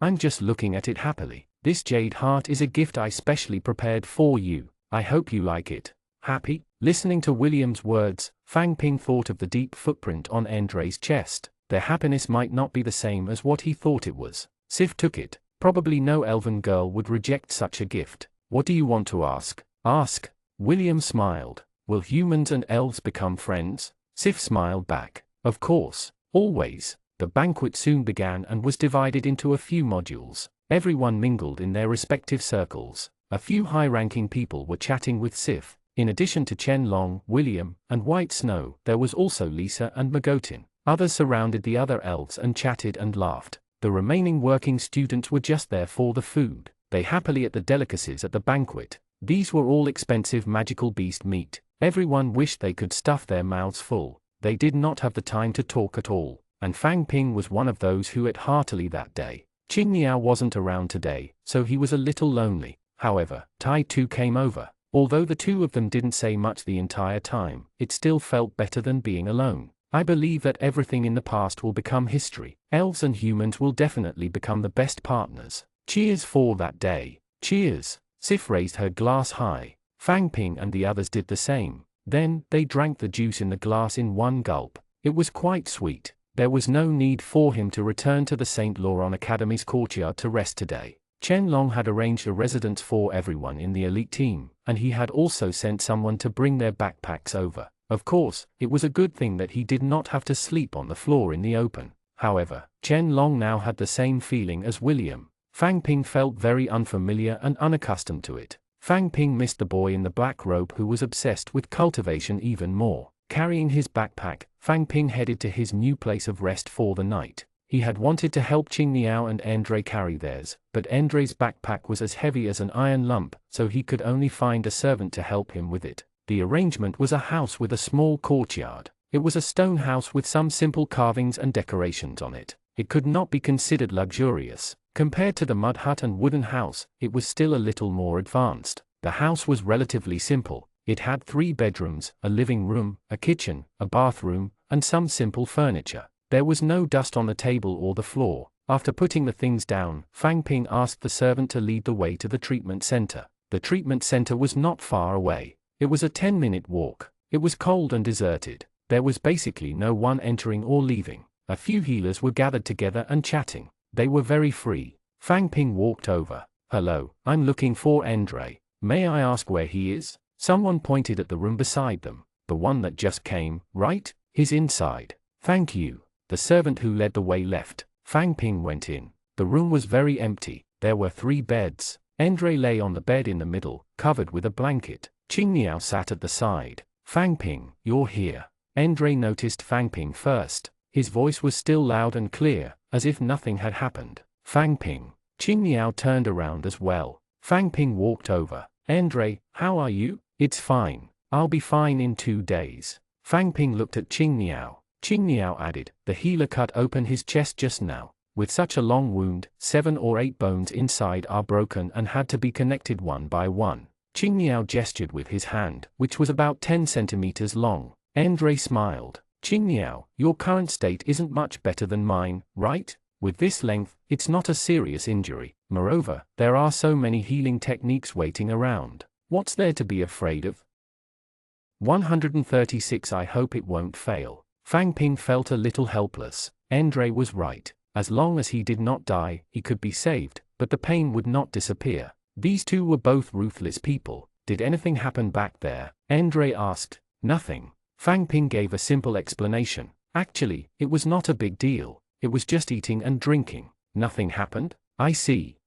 What?" Looking at Andre, he seemed to have understood something. "Do you know why I provoked the elves? Aren't your hands itching?" "It's not your first time doing such a thing," Fang Ping replied. "Of course, I do want to fight, but it's also thanks to Miss Elsa. She specifically looked for me last night." "Did Miss Elsa ask you to do this?" "That's right. From the looks of it, it's a matter of showing our strength to the elves. No wonder teacher Elsa chose me. As expected, I'm the strongest in the elite team." Fang Ping turned around. "Red Camellia Snake, you're here?" Andre's pupils suddenly dilated. He looked at the door and realized that there was no one there. "Fang Ping, Andre, what's going on between you and her? Aren't you the strongest in the elite team? You're not afraid of William. You fought Lisa too. Why are you so afraid of this Red Camellia Snake?" "I'm not afraid of her. It's just that her characteristics are too disgusting. Weakness 2 reduces the strength of the injured target by 2 points. There's no way to fight her at all. She's simply playing hard to get. So you just can't beat her?" How can you say that I can't beat her? We're just sparring. Different professions and different fighting styles. You can't say that I can't beat her?" Fang Ping was amused by Andre's argument. "There's no need to explain. We understand. Have you guys eaten? I'll get you something to eat. Chen Long has arranged a place for us to stay. Your backpacks have also been brought over. It's not far from here. Yellow melon pancakes will do. I don't have much of an appetite either." "Qing Niao, what about you?" "Me too." Fang Ping was about to stand up when a voice sounded. "Since none of you have an appetite, I'll take that thing back." When he turned around, it was really Red Camellia Snake this time. Although she said that, she still waved her hand. Immediately, someone walked in with a pot, and another person carried a bowl and spoon. The pot looked like meat porridge and smelled very fragrant. Andre immediately sat up. If there's something to eat, who would eat yellow melon pancakes? Didn't you lose your appetite? No, I have some appetite. If it's magical beast meat involved, I have an appetite. I didn't manage to eat the banquet just now. I'm so angry. What's here? The meat of an excellent grade snowfield demonic eagle. This is much better than the meat at the banquet. All right. Fang Ping, get me a bowl. I'm starving. Andre stared at the pot salivating. No need, let me do it. You were so handsome just now. You were in the limelight and displayed the aura of us humans. My heart is beating wildly. Let me feed you. No need. Fang Ping. Fang Ping did not want to care about them. Red Camellia Snake took the bowl of meat porridge that the servant had filled and walked toward Andre with graceful steps. Qing Niao also stood up and gave up his seat. There's no need to do this. I'll scoop it myself. Although it was difficult for Qing Niao to bend down, he still insisted on doing it himself. Perhaps it was because he was the one who usually stood there and served others. He was not used to getting help from others. Fang Ping also filled a bowl. He sat on the empty bed beside him and looked at Andre and Red Camellia Snake. It was quite interesting. At night, Fang Ping stayed in the house alone. Qing Niao stayed with Andre in the treatment center that night. The lights were provided, but Fang Ping had no use for them, so they were not lit. What lit up the room was the measuring stick in Fang Ping's hand. 2,000 points. From the 1,500 points of energy that he had just advanced to the Class 2 to the current accumulation of 2,000 points, it had been half a month. He could finally learn the next excellent grade skill. The inspiration skill crystal had been in his pocket for a long time.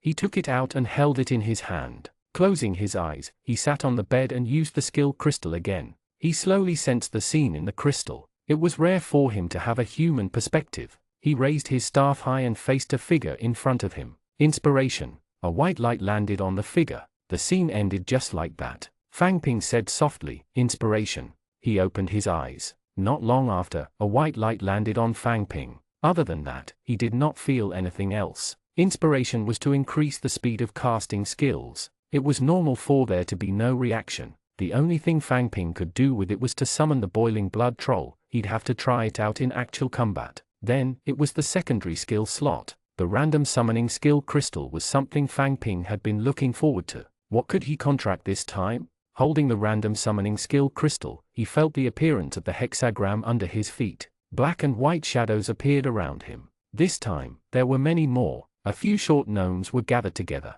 In the distance, there was a tall troll. A knight riding a war horse galloped past him. Soaring in the air was a flying horse. What would he contract? As Fang Ping was thinking, there was a movement on the ground in front of him. A palm suddenly stretched out from the soil. His slender fingers were well defined. Then, a long sword stretched out from the ground and was pressed to the ground. A head poked out of the soil. Empty eye sockets, even teeth. A skeleton. Skeleton soldiers? Not bad. Fang Ping was still a little interested in something that was considered unorthodox. He'll do. With a point of his finger, the hexagram landed on the skeleton that had just crawled out of the soil. He did not resist and waited for the hexagram to land on his chest. The surrounding world slowly returned to darkness. The contract was completed. Everything went very smoothly. He did not know how strong this skeleton soldier was. Fang Ping could not wait to check the secondary image of the characteristic. Subimage, random summoning boiling blood troll, rabbit man hunter, griffin, elven warrior, catman assassin, skeleton soldier. Normal skeleton soldier, 1 strength, 10 health, specialty skeleton, reduces half of the ranged damage received. When it dies, it will be scattered into a pile of bones. Why was it another normal grade? Fang Ping even wondered if he had bought an excellent grade skill crystal. However, the impact was not that great. In any case, Fang Ping could give it special characteristics. There was no one else in the room. Fang Ping faced the empty space. Summon the skeleton soldier. After only 7 or 8 seconds, a ball of green light appeared on the floor of the room. A black skeleton quickly appeared on the outer layer of the green light. It was wearing yellow plate armor and holding a huge sword. Because his entire body was covered in bones, he would look very thin and weak. There were no muscles, tendons, or fascia connections between his bones. No one knew how he stood up or moved. But overall, he was quite handsome. Fang Ping took out a silver coin from his pocket and gave it a try. He muttered to the skeleton soldier in his heart. Characteristics bestowed. Target skeleton soldier, sufficient energy, obtained characteristic Death Curse 1. 137 enduring pain. Death Curse 1, when you die, it deals a 5-point shadow damage to the target. The skeleton soldier in front of him disappeared in front of him. Fang Ping quickly checked the secondary appearance of the characteristic. It had indeed become excellent grade. Superior skeleton soldier, strength 1, 20 health, skeleton characteristic, Death Curse 1. He had obtained another excellent grade skill. Not bad. Moreover, the characteristic Death Curse deals damage when it dies. As for the skeleton characteristic, it turns into a pile of bones when it dies. Although he did not know the effect of the pile of bones, he felt that it should be able to manage it. He would find an opportunity to test it out in actual combat and see how it goes. Now that he had 12 skills, he still needed to have enough energy. Fang Ping's current energy was only enough to use 4 excellent grade skills. It was better to continue accumulating energy. Lying on the bed, he closed his eyes and held the energy fragment, preparing to start accumulating energy. Just as he closed his eyes and before he could calm down, the surrounding energy appeared.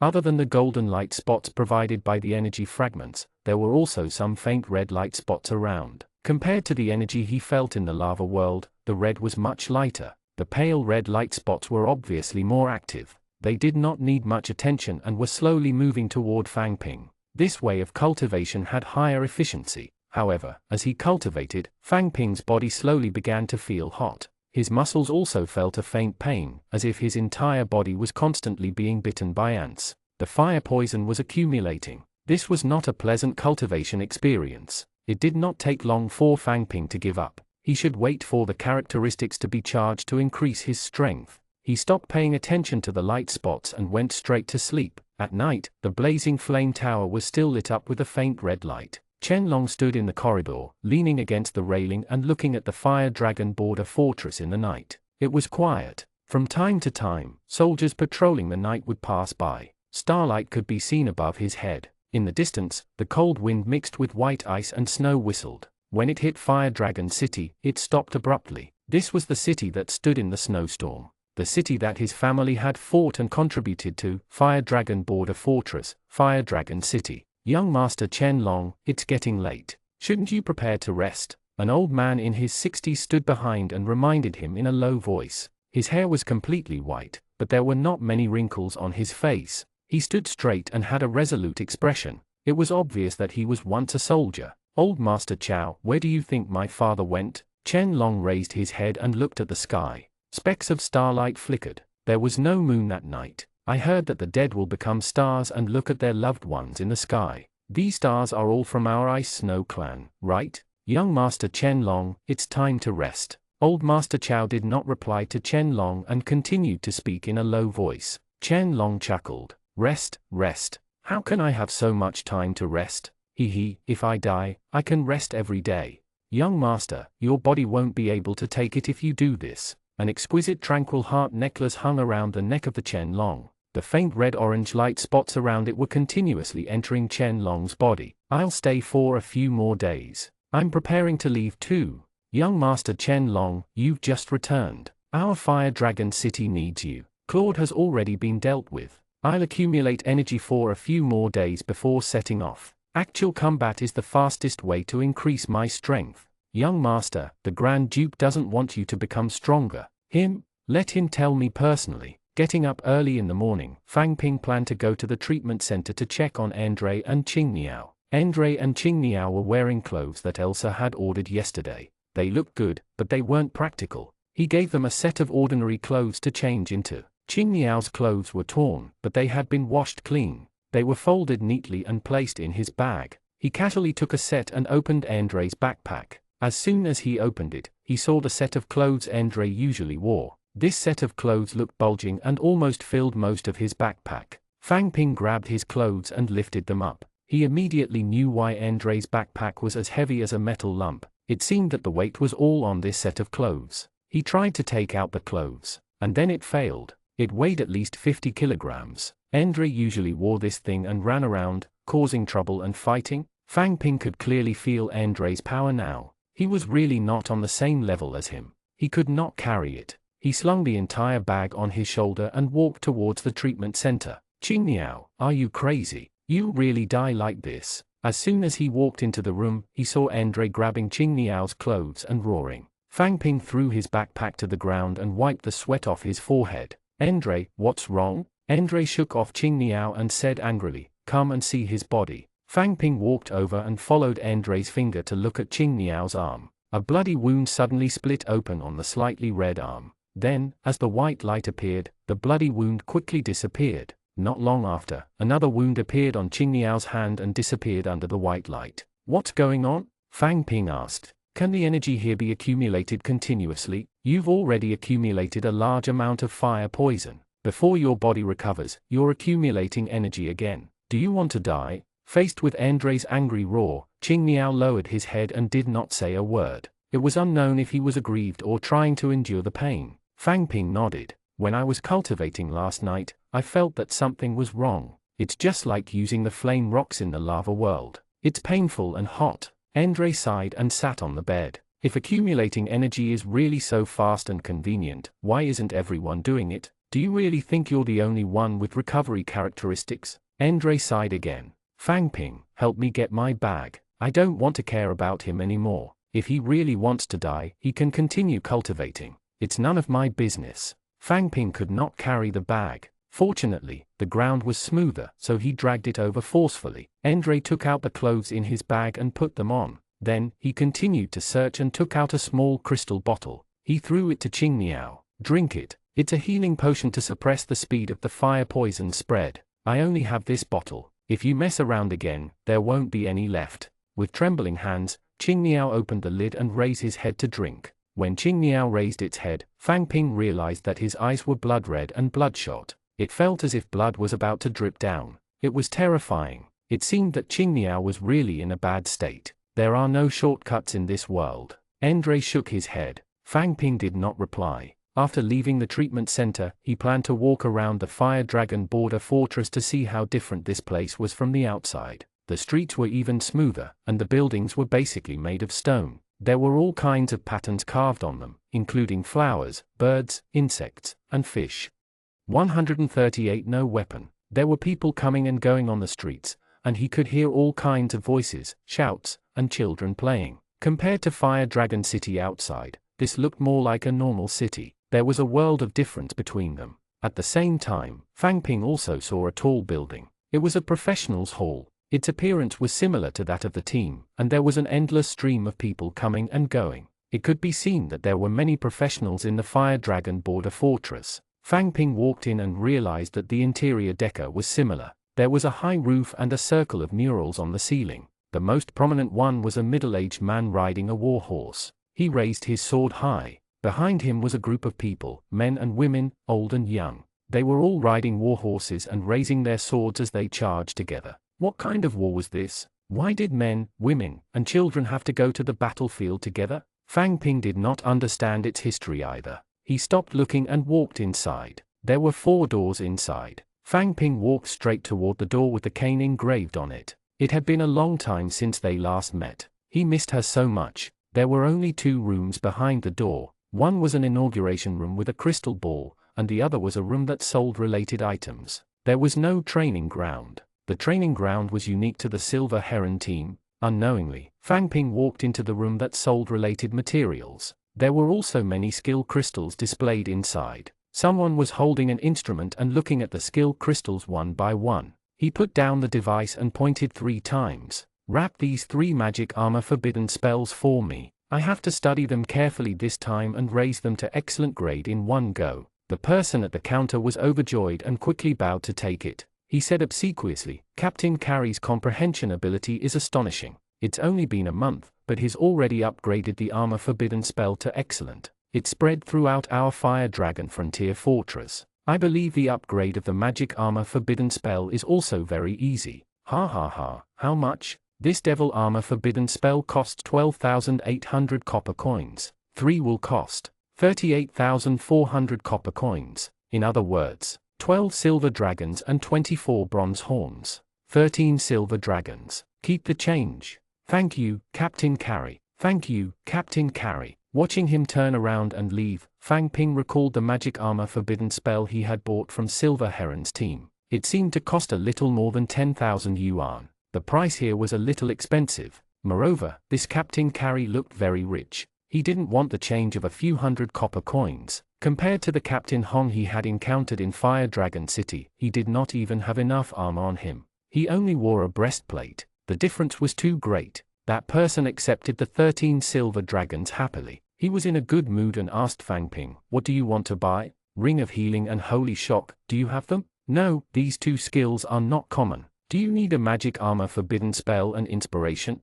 Or a general purpose random summoning spell is also a good choice." Fang Ping had learned both. He shook his head and said, "No need, thank you." He turned around and prepared to leave. "Wait, don't go." Fang Ping stopped in his tracks. "What's wrong? Do you want to learn Divine Shock? This skill is not common. It's a rare offense skill for forbidden spellcasters." "Then you have?" "I don't, but I know someone who does. It hasn't been sold yet. Give me a little information fee and I'll tell you who he is. But I can guarantee he has it. As for whether you can buy it, I'm not responsible." "Sure."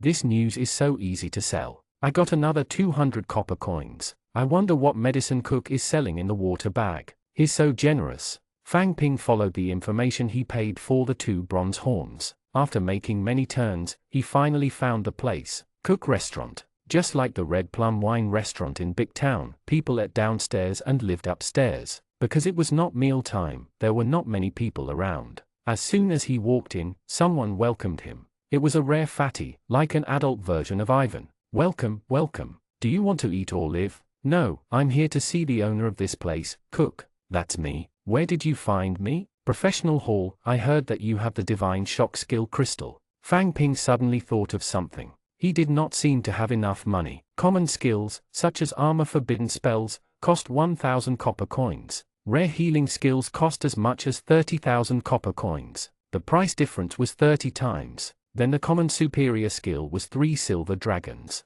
What about the rare ones? 30 times? 90 silver dragons? When Fang Ping thought of this, he gulped. He had not thought too much about it just now. He really could not afford this thing. It was a waste of the information fee of 2 copper horns. Fang Ping was about to leave when he heard Cook say, "I don't plan to sell it for money. I want to exchange it for something else." "Barter?" Fang Ping stopped in his tracks and looked at him. "There are some fish-type magical beasts in the lava world. I heard that they taste extremely good, but no one has ever caught them. As long as you can bring a magical beast from the lava world, I'll give you the Divine Shock spell crystal." "A foodie's mission?" Fang Ping nodded immediately. "Okay. A mission worth 90 silver coins, almost 1 gold coin only needed a magical beast from him, and there was no level restriction. This was as good as giving it for free. The Aurora Demon Wolf that Fang Ping and Chen Long had hunted together had only been sold for 80 silver dragons. In other words, in the lava world, even ordinary level magical beasts were worth more than excellent level Aurora Demon Wolves. Speaking of the Aurora Demon Wolf, Fang Ping still had the skill crystal of the flash grenade, the excellent grade skill he had obtained back then.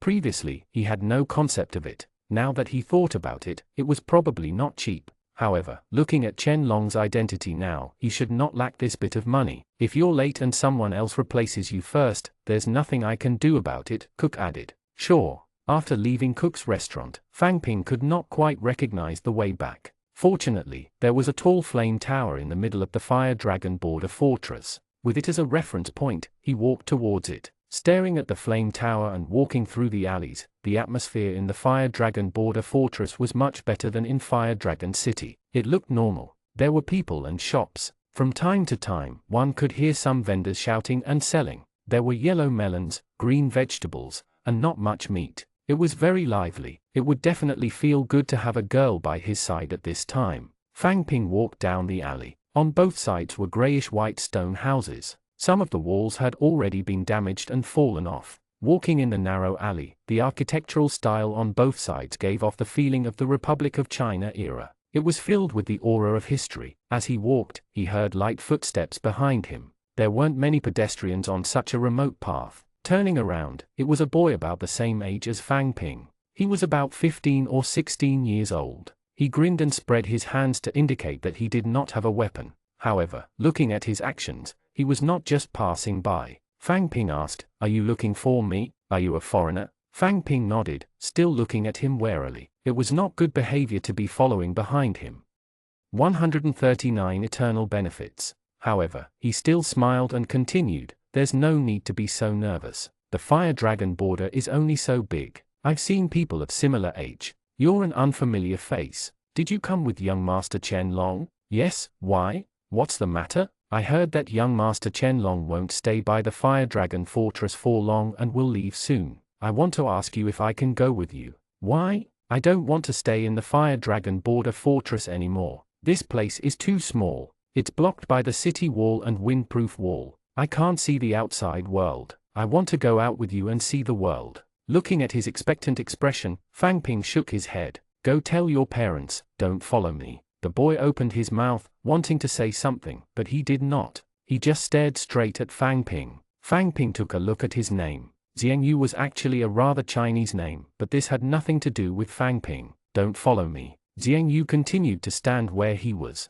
Fang Ping quickened his pace and took a few turns. When he looked back, he did not follow him. After walking around the streets and alleys for nearly an hour, they finally arrived in front of Blazing Flame Tower. This tall building was also very imposing. The bright red walls, stacked floors, and high cornices were symmetrical on the left and right along the central axis. It was wide and open, giving off the feeling of a Chinese building. Fang Ping felt very comfortable looking at it. He did not know what the flame tower was for. There were a few soldiers standing downstairs in silver-white frost suits, guarding motionlessly. It was obvious that this was a regular team. After proper training, they were different from the sloppy gang members of the Fire Dragon City's city defense team. After walking around the front of the flame tower and seeing the small courtyard at the back, Fang Ping knew how to return to his residence. It was almost noon. He didn't know if Qing Miao and the others had anything to eat, so he carried the leather bag to the treatment center. Of course, he could eat yellow melon pancakes. He would not die.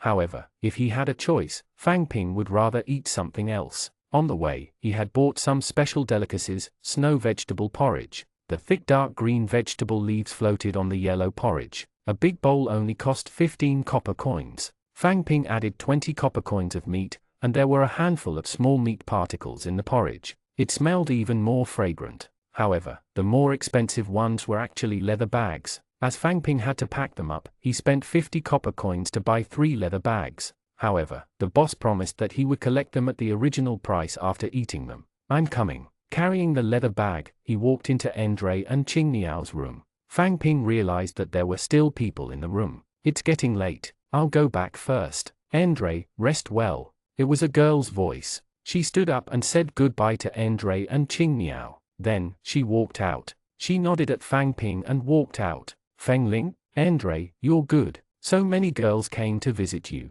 Fang Ping walked in with a leather bag and handed one to Andre. He glanced at Qing Niao. Qing Niao could already sit up on the bed. His eyes were no longer bloodshot. He looked much better than he did in the morning. He also handed a bag to Qing Niao. "Try it. This is the specialty of Fire Dragon City, snow vegetable porridge." Qing Niao smiled and took it. "This is already the 4th girl. I wonder which one Andre will choose." "The 4th? Other than Red Camellia Snake and Feng Ling, who else is there?" As Andre ate, he said, "Don't listen to his nonsense. They came to see me because I was showing off for the humans. Then why aren't any men here?" "HMPH, they will come." Just as Andre said that, another figure appeared at the door. Moreover, from the clothes, it was a woman. "Look, someone else is coming," Qing Niao said. Fang Ping looked over too. Her 2 pointy ears were especially eye-catching. "It's not a human, it's an elf." What were the elves here for? He had seen this elf at the banquet. She was standing beside Sif. She walked straight to Andre and did not even look at Fang Ping and Qing Niao beside her.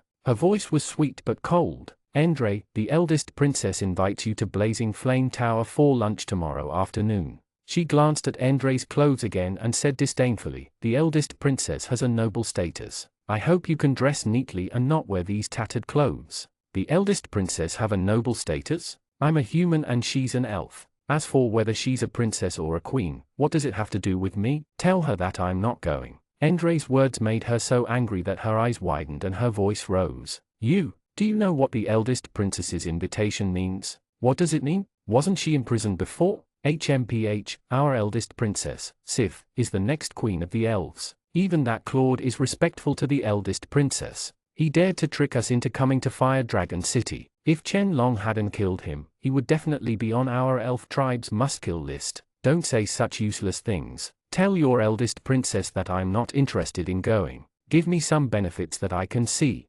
Otherwise, I won't go. You. She gritted her teeth and pointed at Andre. She turned around and walked away, her footsteps heavy. Andre smiled and picked up his spoon to continue eating the snow vegetable porridge. Qing Niao was a little worried. Andre, isn't this not very nice? Andre shook his head. It's fine. She's just a messenger. Why is she being so arrogant with me? If Sif wants to see me, it can't be anything good. I won't go unless she gives me something. Qing Niao still felt that it was not good and continued, but wouldn't it be bad if we anger the elves? Sif's status within the elves doesn't seem to be low. Qing Niao, do you really think Sif can decide the relationship between the elves and us humans? Benefits are the most important. She can't affect anything. Fang Ping listened at the side and said softly, there are no eternal friends, nor are there eternal enemies. There are only eternal benefits. Fang Ping is right. If you don't understand, just eat the porridge and recuperate first. After dinner, Fang Ping took 3 leather bags and prepared to return them.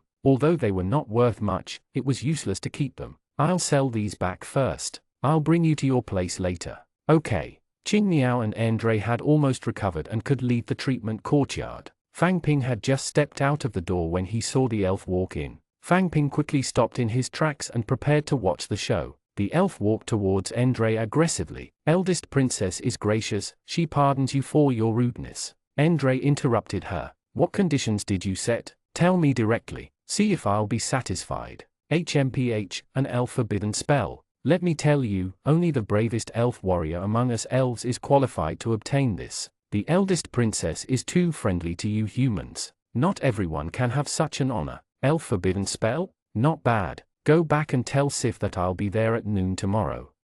140 heard clearly. Insolent human. After saying this, the elf turned around and left. She passed by Fang Ping without looking at him. Fang Ping waited for her to leave the treatment center before walking out. He did not want to be accused of following her secretly. Disrespectful? She wasn't much better. The double standards were a little obvious. He sold the leather bag back to the stall owner and went back to look for Qing Niao and Andre. They had already packed their things and were standing at the entrance of the treatment center, waiting for Fang Ping to return. The greater meaning of the treatment center was to correct the bones and clean up the bone dregs. The actual healing of the wound actually did not take much time. Of course, there were also some people who were not that rich and could not afford a large number of healing spells. They could only combine healing potions and healing spells with their own recovery ability to slowly recover. Just like how Andre had just entered the school and was tricked in the arena and had his leg broken. If it wasn't for Jin Deifu's help, Andre might have to lie in the treatment courtyard for a month if he couldn't afford such a high treatment fee.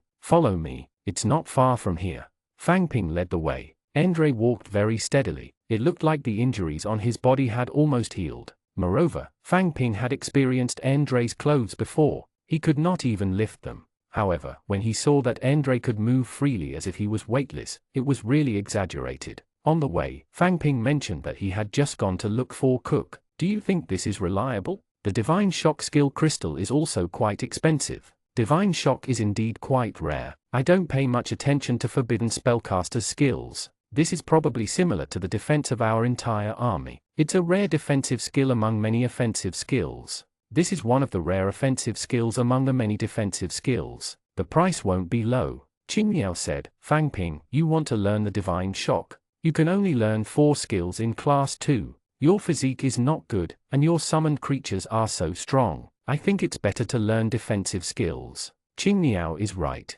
From the Class 2 onwards, you have to be careful with your skills. You can't learn them casually. It's fine. If it doesn't work, I'll sell it. I don't have to worry about selling this thing. Yes, but then again, this mission of yours is not easy to do. For example, the flowing fire lava fish that attacked William previously, even if it's only ordinary grade, it won't be easy to kill it in that environment. Fang Ping nodded. Yes, I'll go take a look at the lava world tomorrow. I'm going to Blazing Flame Tower tomorrow, so I won't go with you. I'll go with you. Don't go. Don't think that I don't know what you're going to do. You just want to use the flame rock. My recovery ability is relatively strong. I'm almost healed. You're better now. Do you want to die? Rest for 2 more days. The absorption efficiency of the lava world is higher than here, and the side effects are relatively smaller. Qingniao, do you really want to die? Andre, this is my chance. I don't want to miss it. Forget it. If you die, I'll collect your corpse.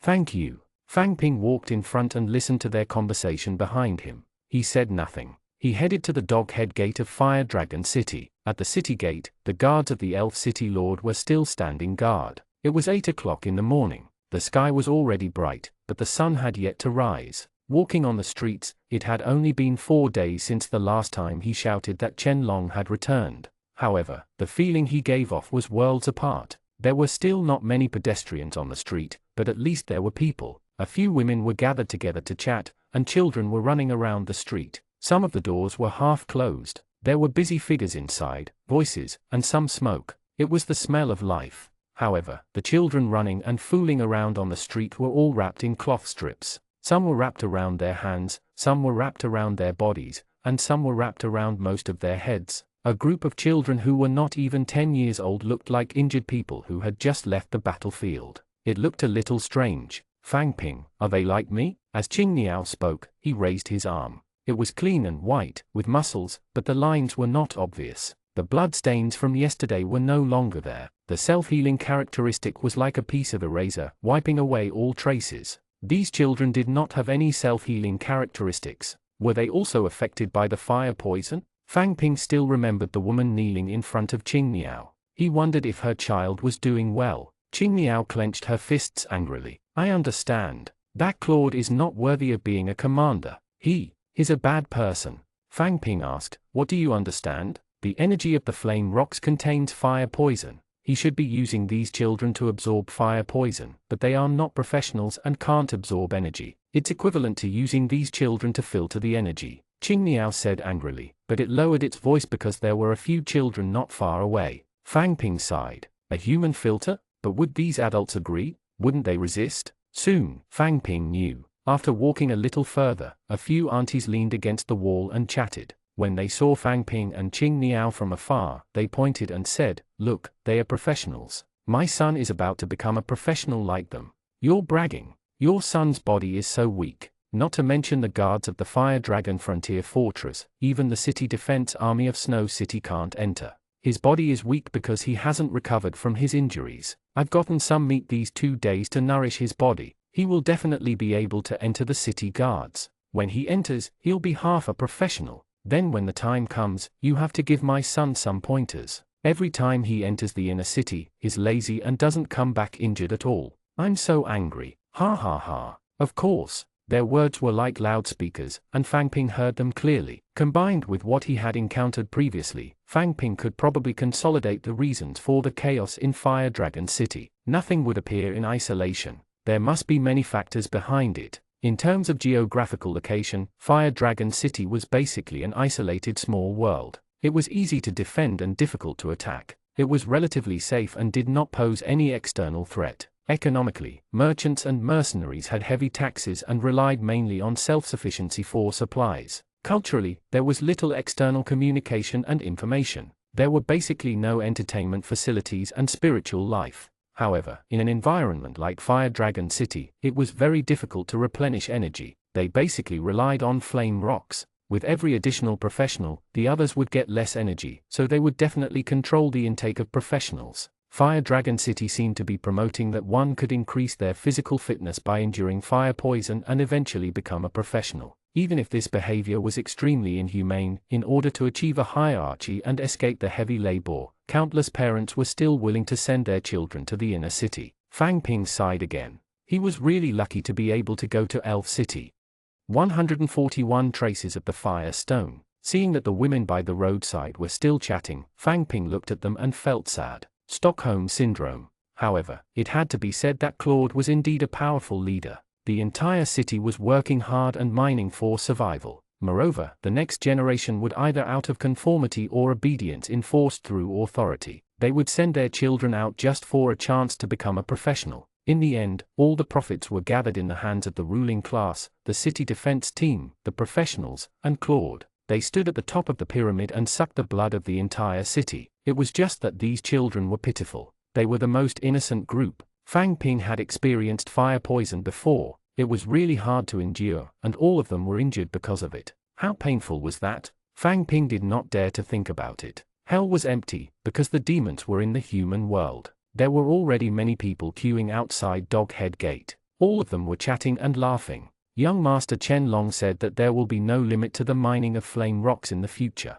Moreover, the price of each piece of flame rock will be doubled. Really? You can earn from the first piece? That's right. I personally went to the Fire Dragon Border Fortress to listen. Let me tell you, there were many people there at that time. It was the first time I saw so many people. They were all cheering. Our Fire Dragon City has finally been reborn. That's great, that's great. It's good that young Master Chen Long is back. I wonder if Grand Duke Dewey will be fine. Yes, that's right. Don't think about it. Mine well. I want to dig up 20 pieces today. My son is back. Tonight, I'll buy him a piece of meat to eat. Fang Ping and Qing Niao stood at the back of the team, watching their happy faces. They seemed to be having fun amidst hardships. Humans were indeed very tenacious creatures. Since he had nothing to do waiting here, Fang Ping asked the people in front about the magical beasts in the lava world. Magical beasts of the lava world? I think I've heard someone say that there are big red fish in the lava. It's just that I've been mining for so many years, but I've never seen them. Are you guys professionals? Are you from the inner city? Perhaps Fang Ping's frost set had given that impression. This was the standard for soldiers at the Fire Dragon border. Yes, we're going to the lava world to complete a mission. Fang Ping was too lazy to explain and agreed along. Inner city.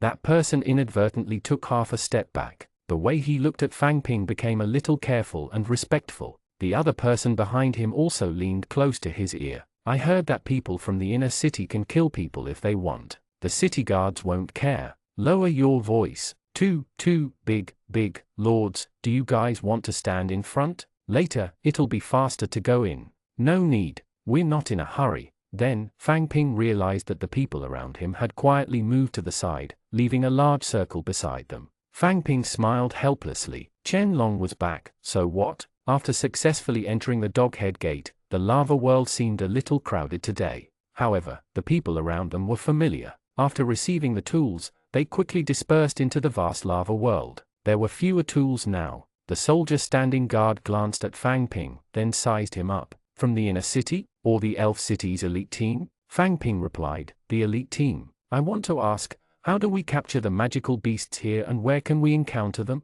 Magical beasts in the lava world are rare. Moreover, they live deep in the lava and can't be caught. I know. You came from Cook's place, right? That guy actually set his sights on the lava world. I don't know why he's crazy. Fang Ping still did not give up. He continued to ask, what do the magical beasts in the lava world eat? Is there anything that can be used as bait? I don't know. Maybe it eats lava. There were still some people who had not left. One of them said, Sir, I've seen a magical beast once. Oh, tell me about it. When the soldiers talked to these ordinary people from Fire Dragon City, they acted high and mighty. I once saw a man accidentally drop a flame rock into the lava when he was mining. Before it sank, it was eaten by a huge mouth. Flame rocks, right? The soldier nodded. Why are you still standing here? Go and mine. Do you need me to send you there? No.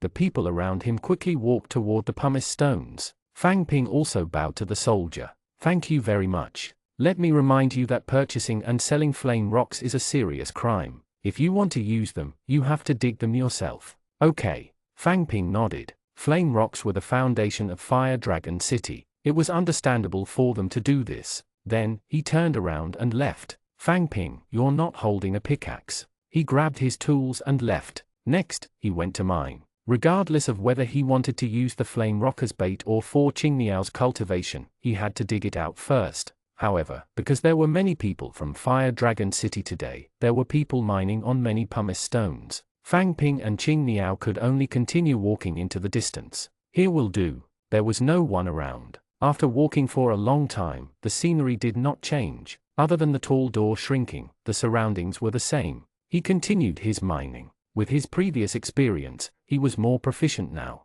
He tapped the pickaxe gently and searched for traces of the flame rock. This job was not tiring, but his movements had to be light. He could not let the entire floating stone shatter. During the process, some people would pass by from time to time. There was no communication. After they realized that there were people, they would head to the nearby floating rocks. Not long after, this floating stone was almost dug up. Other than the middle area that was used to walk back to the entrance, it was still intact. The surroundings were basically as high as lava. Sitting in the middle of the pumice stones, Qing Niao took out the flame rock from his pocket. Fang Ping, I dug up 2 pieces. How many did you dig up? 1 piece. Fang Ping had always felt that his luck was very bad. Fang Ping, let me cultivate first. We'll change locations later. Do you want to cultivate too? The cultivation efficiency of flame rocks is really high. Well, alright. Fang Ping did not want to use the flame rocks in the first place. The usage experience of this thing was really too poor. It could not be compared to the characteristic charge. It was much more efficient and not painful at all. Since he had nothing to do, he might as well cultivate together. Holding the flame rocks, he closed his eyes. Fang Ping did not notice that Qing Niao, who was sitting beside him, quietly opened his eyes. He glanced at Fang Ping and took out 2 flame rocks from his pocket. He held 4 together in his hand before closing his eyes. The red energy was extremely passionate. It rushed into his body at high speed. There was no buffer process. The swimming fire poison brought pain to his entire body, and his body temperature rose rapidly. Fang Ping gritted his teeth and endured. This was only 1 flame rock. He believed that he could last. It felt like 10,000 years had passed. The red spots of light slowly decreased, and the temperature was also slowly decreasing. Fang Ping's tense body relaxed. It seemed that he had survived. He exhaled and slowly opened his eyes. There was nothing in his hand. The flame rocks had been exhausted. 142 empty. In the end, he did it. Even though it was extremely uncomfortable and his entire body was still aching, Fang Ping still persevered. It seemed that he was not completely dehydrated like a salted fish. He turned to Qing Niao beside him. He didn't seem to be done yet. His body lit up with white light from time to time, and his self-healing characteristic was still taking effect. So slow. There was such a huge difference between 2 flame rocks and 1. Although Andre had instructed Fang Ping not to let Qing Niao use too many flame rocks, 2 pieces should be fine. It was better to wait and see. He took out a bottle of healing potion and thought about it. He did not drink it. His body was not feeling well, but it was not fatal. He should keep it. After waiting for a while, Qing Niao's body was still glowing with white light. Fang Ping felt that something was wrong. He pried open his fingers. There was still half a flame rock inside. Qing Niao had only used 1.5 pieces. How could he have such a reaction? Fang Ping did not believe it. He had used 3 or even 4 pieces, right? The healing potion that he had just taken out had yet to be put away. Fang Ping opened the lid and poured it into Qing Niao's mouth. Cough, cough, cough. Fang Ping, what are you doing? It's a healing potion. Drink it quickly. Qing Niao quickly covered his mouth and swallowed it before saying, I have a self-healing characteristic. Why are you giving me a healing potion? 1,000 copper coins is such a waste. Wasted? I was afraid you'd die. No, I'm fine. Fang Ping held the small piece of flame rock. You only dug up 2 pieces. That's not all, right? Your condition doesn't look right. At this moment, Qing Niao's eyes were slightly red, and his body was still trembling slightly. This did not seem to be fine. You give it to me. There's still the last bit left. I'll use it up. Don't even think about it. How many did you use? 3 or 4? Give it to me. Red Camellia Snake said that you can only use 2 at most. Your current state is not good to begin with. Give it to me. Qing Niao pounced, wanting to grab the half piece of flame rock in Fang Ping's hand. Fang Ping did not expect this either. He quickly retracted his hand and lost his grip. The flame rock flew out of his hand. Qing Niao, are you crazy? This was not an addictive substance, yet it triggers a withdrawal reaction? Fang Ping really could not understand Qing Niao's reaction. I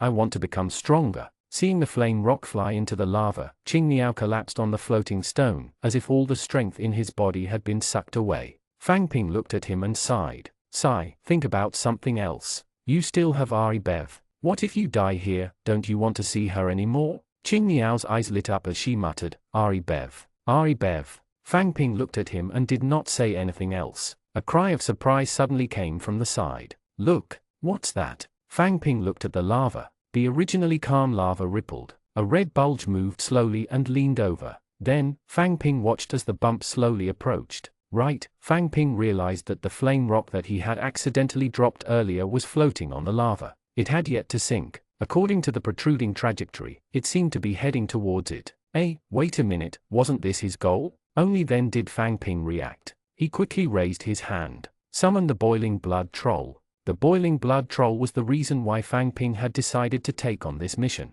10 seconds of hot-bloodedness allowed him to roam freely even in the lava. The red bulge was getting closer and closer, but the troll's summoning time was 60 seconds. It was impossible to catch up. Fang Ping gritted his teeth. He would just treat it as an experimental skill. Inspiration. A white light landed on Fang Ping's body. The tall boiling blood troll suddenly appeared and fell into the lava, causing lava to splatter. Fang Ping quickly lowered his head to protect his face. When he looked up again, in just a few seconds, the boiling blood troll that had fallen into the lava had already entered a hot-blooded state. A red bulge also appeared. He opened his mouth and ate the flame rock in one bite. He turned around and prepared to leave. It was the flowing fire lava fish he had seen before. Don't let it escape. Attack quickly. The boiling blood troll wouldn't die, but the boiling blood troll didn't know how to swim. It couldn't move at all and was still slowly sinking. Fortunately, the saber in the boiling blood troll's hand was especially big. It leaned out and slashed. Fang Ping quickly lowered his body. Another wave of lava splashed. The magic shield characteristic was still very useful. The sporadic lava splashed on the frost set and could not feel the high temperature. It quickly condensed into black rocks and fell to the ground.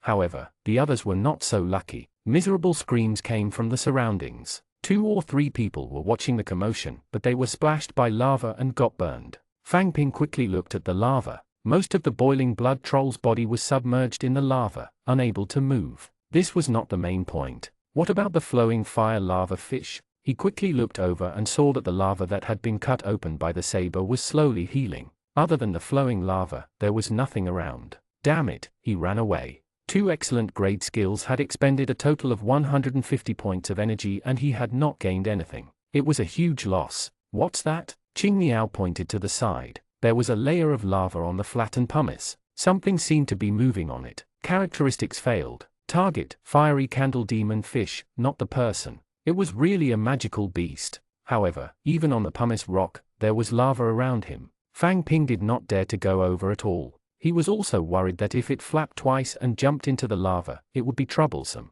Originally, he had thought that he would use the boiling blood trolls to capture him. He did not expect him to die so quickly. Let me do it. This bit of lava shouldn't kill me. Fang Ping was still in a dilemma when he saw Qing Niao jump down. Qing Niao, I won't die. But these shoes will probably be scrapped. Qing Niao bared its teeth. It was unknown if it was the pain from the lava or the pain from the fire poison. He strode towards the fiery candle demon fish not far away. It was probably a very big fish that was more than half a meter long. Qing Niao went over with a pickaxe and hit its head before dragging it back. The fishtail would flap from time to time, but it could not cause any waves. Dragging him, Qing Niao climbed up. Fang Ping quickly pulled him back. He threw the fish to the side. The pickaxe was already red. One could imagine how high the temperature was. Qing Niao, quickly take off your shoes and see how it is. The elemental combat boots had completely turned black. They were probably useless. Qing Niao tried it and shook his head. I can't take it off. It's stuck together. I'll take it off after the wound recovers. The white light of self-healing had never stopped. Fang Ping did not dare to imagine how painful it would be. He looked at the fish thrown aside. It was not much different from the fish he usually saw. Its entire body was red, and there were some white patterns on its body. Its round eyes were bright golden, and its mouth opened and closed from time to time. It was not dead. A small fireball the size of a fist suddenly appeared out of thin air and flew toward Fang Ping. Then, it was obliterated on the frost breastplate. Fang Ping could not react in time. What had happened? It's not dead yet. As Qing Niao spoke, he was about to stand up. Fang Ping quickly stopped him. Rest for a while more. I'll do it. 143 newer. Fang Ping did not dare to deal with people. Killing fish was not a small matter. Just as he was about to give it another pick, the fiery candle demon fish's eyes slowly dimmed, and its mouth stopped moving. It seemed that it was really dead. The lava on its body was also cooling, slowly turning into black rocks. Qing Niao, are you alright? I'm okay. Let's go back. Okay. Even if the fiery candle demon fish died, it was still hot like charcoal. Fortunately, he had the frost set's magic shield, so Fang Ping could hold it. Barely. Along the way, it attracted the attention of many people, including a few soldiers standing guard at the exit. You actually caught it. The soldier who had given Fang Ping pointers earlier looked surprised. How long has it been? You guys really caught it? Just pure luck. He carried the fish out of the doghead gate, and steam rose around him. Fang Ping wondered if this thing would be worthless if it cooled down. It was better to sell it while it was hot. Qing Niao's steps were a little difficult. He could barely keep up with Fang Ping's footsteps. The white light on his body had already disappeared, and his body's recovery speed was really fast. After leaving Doghead Gate, Qing Niao took off the elemental war boots on his feet and threw them away. Elemental equipment sets only worked if worn as a set. If one component was broken, it was equivalent to the entire set losing its effect. Qing Niao, after I sell this fish, I'll buy you a new set of armor. Thank you. On the way back, many people were watching and pointing. We're from the elite team. I know, get in. The soldiers guarding the front door of the Fire Dragon border fortress let him pass directly. Fang Ping walked quickly to Cook Restaurant. Welcome. Do you want to eat or? Boss, the fish you wanted is here. Cook's eyes lit up when he saw the big fish in Fang Ping's arms. He hurried over. You really caught it. That's great. Are you sure you caught it in the lava world? Fang Ping glanced at the floor. It was made of stone. He threw the fiery candle demon fish to the ground. Check the temperature. Where else can it be from other than the lava world? Cook walked over and felt the heat. He took another step back with a smile on his face. His flesh was trembling. Okay. What did I say I would pay you back then? What is it? Didn't you say that it's the divine shock skill crystal? Fang Ping looked at him. Was he going to go back on his word? I won't. I, Cook, am a man of my word. He walked into the counter. After a while, he took out a small box and handed it to Fang Ping. Previously, at the giant cannon plaza, someone had tried to deceive him. It seemed that his name was Falin, better for him to confirm it. Holding the skill crystal, he quickly sensed it. That's right. It's the divine shock. It's yours. Watching Fang Ping and Qing Niao walk out, Cook sized up the fiery candle demon fish and estimated its size. He dragged out a large piece of leather and wrapped it around it. Just this simple action made Cook sweat profusely. However, the smile on Cook's face did not fade. He wiped the sweat off his head and stuck his head out again. He took a look at the street and half closed the door. He looked at the big leather bag on the ground that was emitting heat. I've made a killing this time. Then, he squatted down, picked it up, and walked out. Young master, this is the specialty of the lava world, the fiery candle demon fish. On the exquisite plate were pieces of fish as thin as cicada wings. It had a translucent texture with fine white patterns and a thin layer of red fish skin, like gems on it. William forked a piece and put it in his mouth. The warm texture was filled with juice and melted in his mouth. The freshness and sweetness of the fish meat were perfectly displayed. The fiery candle demon fish lives in lava. The fish meat is in a high-temperature state for a long time. It's both cooked and raw. Not bad. William forked another slice into his mouth. How's Flame Tower? After Andre accepted the elven forbidden spell, he focused on eating and didn't communicate much. By the way, Sif is a little dissatisfied that he didn't abide by the elf's forbidden spell process. William smiled. Andre is not stupid. Sif is not someone he can touch. He might as well make his position clear. HMPH, interesting. After having a simple lunch by the roadside, he bought a pair of shoes for Qing Niao and prepared to return to his residence. Qing Niao, I'll buy you your armor later. I don't have much money now. Previously, Fang Ping had bought the frost set and spent over budget. Now, he only had 11 silver dragons and some bronze horns left. He could not afford the entire set of armor. Qing Niao added, the elemental set is quite good for me. Defensive equipment that is too good is useless for me. Defensive armor was not used to protect Qing Niao, but to prevent him from being instantly killed. Qing Niao relied on the combination of its self-healing characteristic and the Light of Faith staff after being injured. The more he fought, the braver it became. He was not injured, but very weak. Fang Ping did have a lot of valuable things on hand. Protection Command Potion, excellent grade Flash Grenade Skill Crystal, excellent grade Alchemy Stone, and even the Divine Shock Skill Crystal that he had just obtained. The price had to be calculated according to gold coins, but these were all fixed assets that could not be cashed out. Right, Fang Ping still had a sum of money that he had yet to get. On the way to Fire Dragon City, Fang Ping's share of the spoils of war that he had obtained from the battle was deducted from supplies, spears, leather armor, and so on. He would settle them after selling them. The supplies were all in the carriage of the Elven City's Lord's Guards. He didn't know if they had been sold. When the time came, he should be able to get another sum of money from Elsa. After returning to his residence and sitting for a while, Andre returned. Hey, why are you back so early? Fang Ping opened his eyes and saw Andre swinging the bag in his hand. Have you guys eaten? I even packed some back. I wanted to give it to you as dinner. Do you want to eat some now? It's still fresh. No need. I'm quite full. Qing Niao, do you want some? Qing Niao? Andre poked his head out to take a look at the room and quietly walked out. He's asleep. It's good that he's asleep. It saves him from secretly cultivating again. Andre placed the bag on the table and sat to the side. What's wrong with you guys today? Why are you back so early? Fang Ping briefly explained what had happened today. He took out a translucent crystal from his pocket. Look, I even got this successfully. Divine shock. Yes, that's a huge gain. What about Qing Niao? How is he? Fang Ping thought about it but did not mention that he had used 3 to 4 flame rocks. He only said, he's alright. Andre took out his money bag. He counted and took out a handful of silver coins. He handed them to Fang Ping. I don't have much money now. I still have to leave some for my family. Can I give you these 20 silver dragons? For me? For what? No need. I'm not giving it to you. Aren't you going to buy a new set of armor for Qing Niao? I support you a little. Buy a better set. Don't tell him about this money. Qing Niao said that he doesn't need good armor, or it will affect his strength. 144 permanent damage. Affect his strength? Andre shook his head. He's only bullying people at the same level now. If he encounters someone stronger or is surrounded by many people, he'll die instantly. Who will give him time to stack his status? Does he really think that all his enemies are stupid? Fang Ping was speechless. Andre's words were not wrong. Previously at the sentry tower at the foot of the mountain, the goblin poison archer had directly used split on Qing Niao and immediately focused fire on him. Fighting was a matter of life and death. Those who were stupid would have died long ago. I think the ruby set is more suitable for him. The effect of every part is the same. It only increases attack power. It's most suitable for Qing Niao. The ruby set doesn't seem to be cheap. I've asked around in Fire Dragon City. I think it costs 38 silver dragons. Ah, that's too expensive. The elf city only costs 30 silver dragons at most. Alright, I'll buy it for him when I get back. Andre stood up.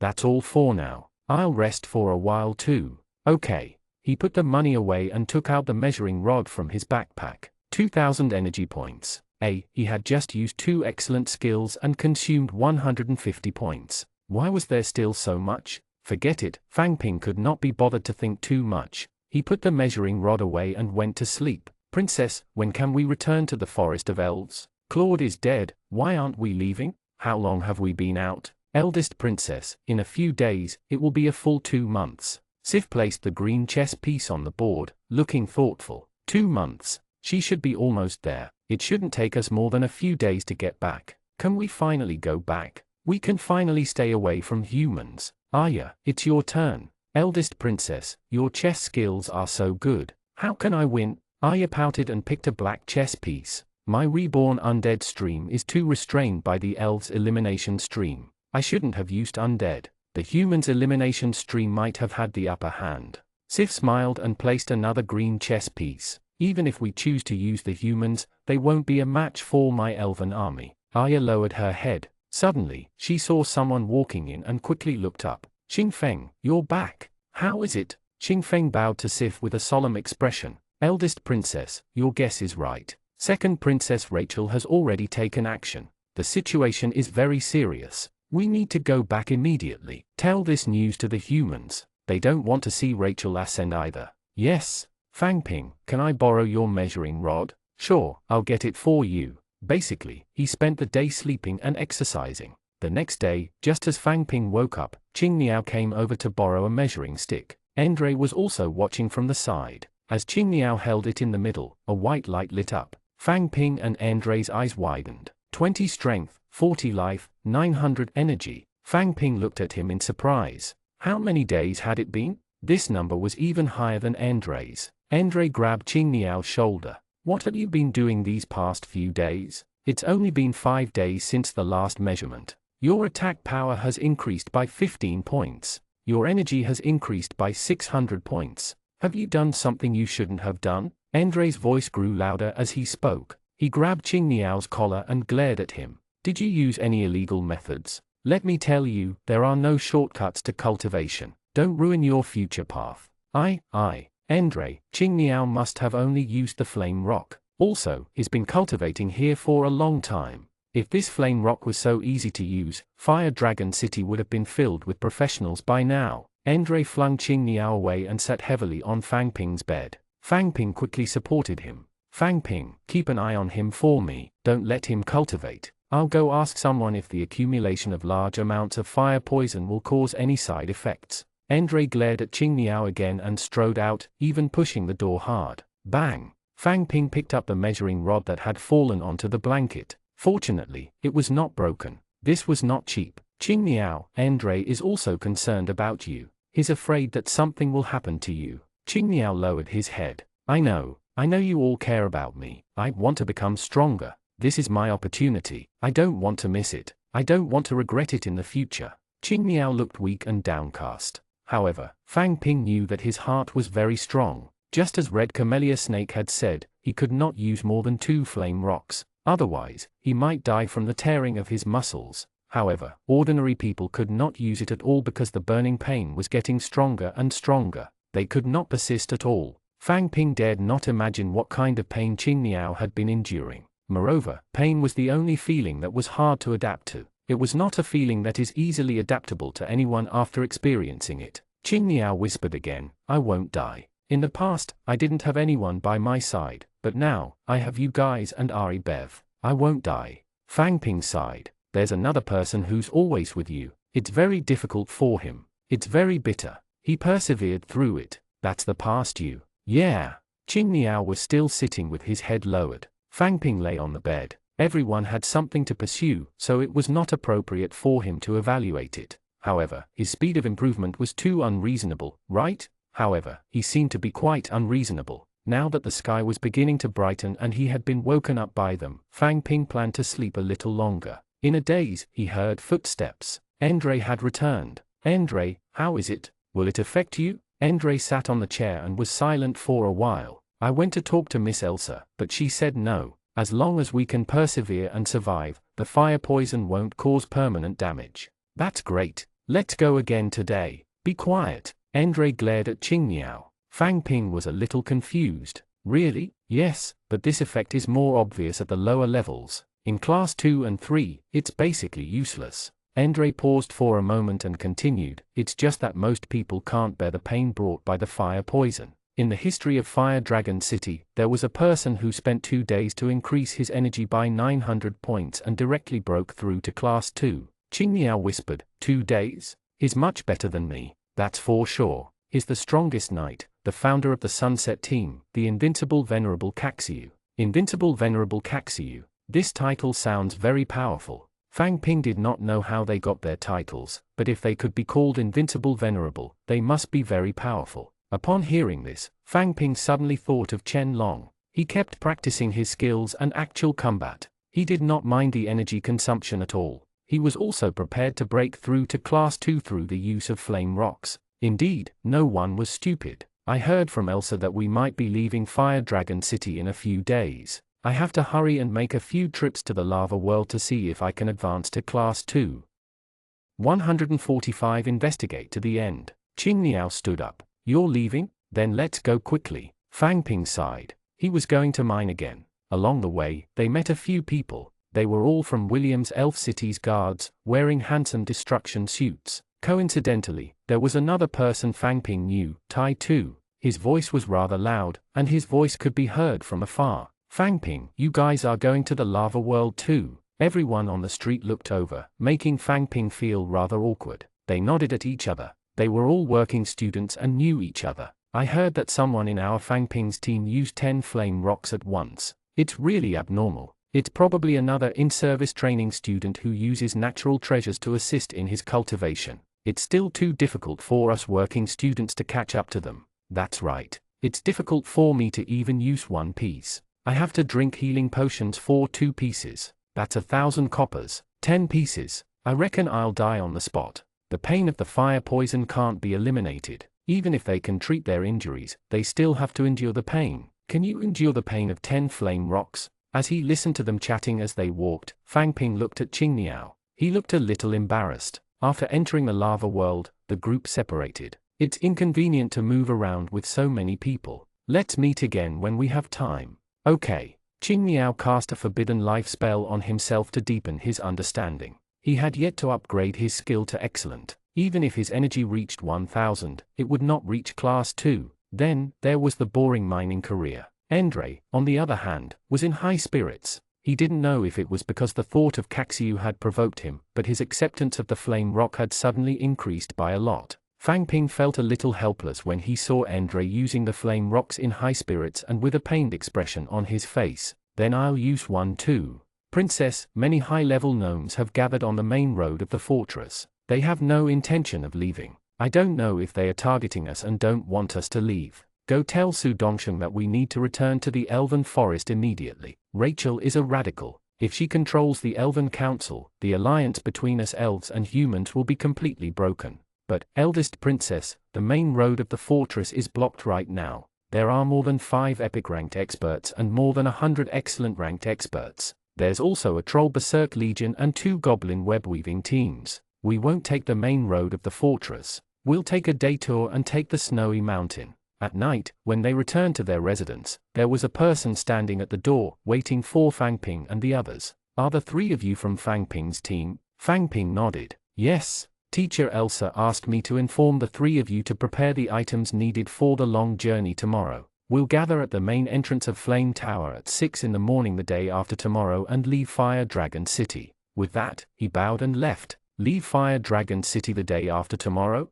What do you think? Glancing at Endre, he looked like he had been squeezed dry. His eyelids drooped. I just want to go back and rest now. I don't want to think. Qing Niao was not in a good state either. Rest first. We'll talk after the fire poison dissipates a little. Then you guys go ahead. I'll go buy some food for you. Since you're leaving, eat more delicacies from the Fire Dragon frontier. From now on, you'll have to eat yellow melon pancakes every day. Okay. Endre had used 3 flame rocks today. The fire poison brought about a weak effect, which was very obvious on him. It could only be said that Qing Niao's recovery ability was really good. Walking on the streets of the Fire Dragon Frontier Fortress, the Fire Dragon Frontier Fortress was a normal city. It was still very easy to buy some food. Tie up these 3 pancakes for me. I also want these vermicelli pig trotters. There's no need to cut it. I want the whole thing. Here are 8 copper horns for you to make change. All right. Wait a moment. Fang Ping bought a whole roasted pig leg. Although the pink-faced pig was a magical beast, its temperament was relatively mild. Moreover, its characteristics were blunt and it had no skills. It was one of the few magical beasts that could be reared for consumption. Just as Fang Ping was drooling over the fragrant roast pork trotters, someone spoke beside him. I finally found you. He turned around and saw the boy he had seen 2 days ago. Xiang Yu, are you leaving Fire Dragon City? I want to go with you. Xiang Yu looked young and tender. He was half a head taller than Fang Ping, and his eyes shone brightly. Why are you looking for me? I'm just a small fry. Go find Chen Long. I just happened to meet. No, I believe you can do it. Fang Ping glanced at the pig's leg. It was already tied with a rope. Fang Ping took it and prepared to leave. Don't go. You just want to go with you. I don't want to stay at the Fire Dragon Border Fortress. Fang Ping walked forward without looking back. Then go on, go on. Don't you have legs? It's snowing outside. If I get lost outside, I might freeze to death. Then let's wait until spring. We'll leave when the weather is hot. You. He stopped and did not follow. Fang Ping could not be bothered to say anything to a young punk. You want to see the world? Why don't you just close your eyes? He opened the door and shouted into the room, wake up, time for dinner. I bought a roasted pig's leg. Come and try it. The house was silent. Fang Ping closed the door. Were these people sleeping so soundly? He sniffed. Other than the fragrant smell of roasted pork trotters, there seemed to be a faint, sweet smell in the air. The situation didn't seem right. Fang Ping had a bad feeling about this. He quickly ran into the room. In the dim room, dark red blood splattered everywhere. Endre and Qing Niao were lying on the ground, covered in wounds. He quickly threw the thing aside and looked at Qing Niao, who was nearest to him. His body was glowing with white light, but the wound on his bones was still bleeding slowly. However, Qing Niao had only fainted. His breathing and heartbeat were still relatively even. He should be in a good state. Endre, who was beside him, was not so good. There was a huge hole in his stomach, and his intestines were about to leak out. His breathing was very weak, and Fang Ping did not care about the energy consumption. He first used a forbidden life curse to stabilize his condition. In this world, as long as one did not die, they still had a fighting chance for survival. However, Fang Ping did not dare to use the healing technique rashly. Andre's hands and feet were twisted in a strange posture. They looked like they were broken. He could not treat them casually at this time. He still had to send him to the treatment center quickly. Fang Ping could not carry the two tall men either. He quickly ran out of the door and looked around. Night had just fallen and there were already soldiers patrolling the streets. It was just that there were fewer people than usual. Fang Ping called them over from afar. Someone is openly committing murder at the Fire Dragon Frontier Fortress. He's so arrogant. We'll definitely investigate this thoroughly. The leader waved his hand, and 4 or 5 people carried Qing Niao and Andre out of the room and towards the treatment center. After 2 days, they had returned. The leader was called Bunel. With a wave of his hand, the other soldiers put down their men and walked out. This kind of thing is really too evil. Moreover, it's during this special season. Don't worry, we'll find the criminal. Come, follow me to the scene. 146 Another fight. Okay, thank you very much. Bunil nodded and left with his men. Fang Ping thought about how efficient they were when he heard the therapist's voice coming from the room. Who sent these 2 people here? Fang Ping quickly ran in. It's me. The therapist was a woman in her 40s. She had a plump figure and small eyes on both sides of her tall nose bridge. She sized up Qing Niao and Andre for a while, then lifted his clothes to take a look. Her eyes narrowed into slits. These 2 people are not easy to deal with. This one here has recovery characteristics. His bones are stuck in his body and have to be cut open bit by bit. This one is seriously injured and has many fractures. He needs to use many healing techniques. She stared at Fang Ping. You guys came in with young Master Chen Long, right? That Fang Ping's team? Yes, yes, yes. Can you treat them first? I want to confirm the treatment plan. You're leaving soon, so you shouldn't be able to take it slow. If it's fast, it'll cost 20 silver coins. You have to pay now. 20 silver coins. Yes, it is. Fang Ping touched his pocket. There were still 20 silver dragons that Andre had just given him, but if he used them to treat him, it could be considered as returning the money to its rightful owner. Okay. She took the money, counted it, and nodded. Don't worry, they'll be fine tomorrow and will be able to walk the day after tomorrow. Fang Ping took another look at Qing Niao and Andre on the bed. Both of them were soaked in blood, and Andre's forbidden life spell was slowly disappearing. His face was frighteningly pale. Get out. It's my job next, or are you going to stay here and watch? I'm going out. Fang Ping walked out of the room. Looking at the empty treatment center, he felt a little lucky. Fortunately, he had gone out. Otherwise, no one would have sent them to the treatment center. However, these injuries were very serious, but they were not fatal. Who could have done it? It was easy for Fang Ping to recall the incident Andre had encountered when school had just started. He had fought inexplicably and one of his legs had been broken.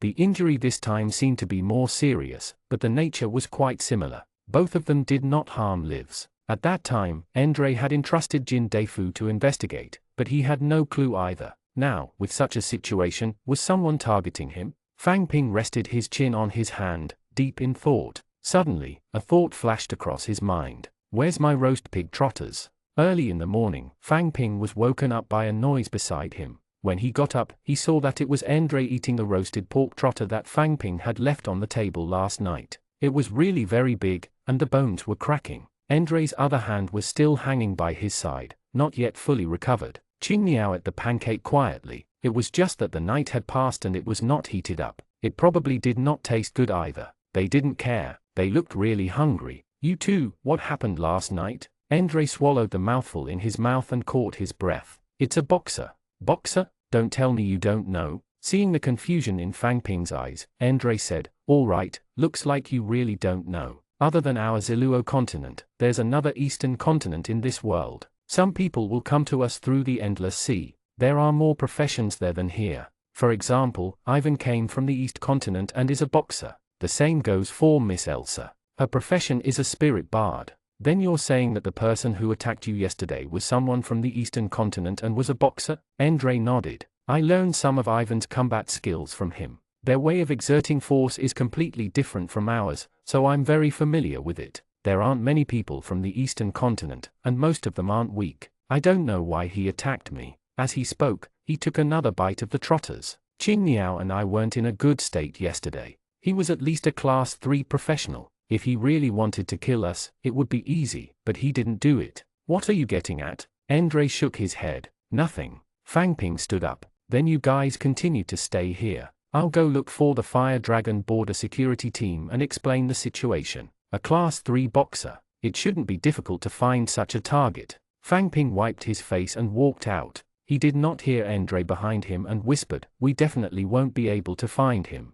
What? No, our Fire Dragon frontier fortress is deep in the highlands. Why would someone from the eastern continent come here? I'm very familiar with the Fire Dragon frontier fortress. No one is from the eastern continent. Could there be a mistake? For example, someone imitating a boxer's technique and trying to divert our attention? It's possible. I'll go back and ask if there are any other details. I can't be wrong. That's the technique of exerting force with the inch punch. It's a unique characteristic of theirs. Ivan taught me before, but I couldn't master it at all. It's not a matter of understanding, but a profession restriction. Inch punch. What a familiar name. However, Fang Ping was puzzled when Andre said that. Then where did this boxer come from? Andre lay on the bed and closed his eyes to rest. I don't know. It looks like I can't find him. Someone is targeting me. However, I have learned a lot from the battle with him. When my injuries recover, Qing Niao, let's fight again. All right, Qing Niao on the bed beside him replied.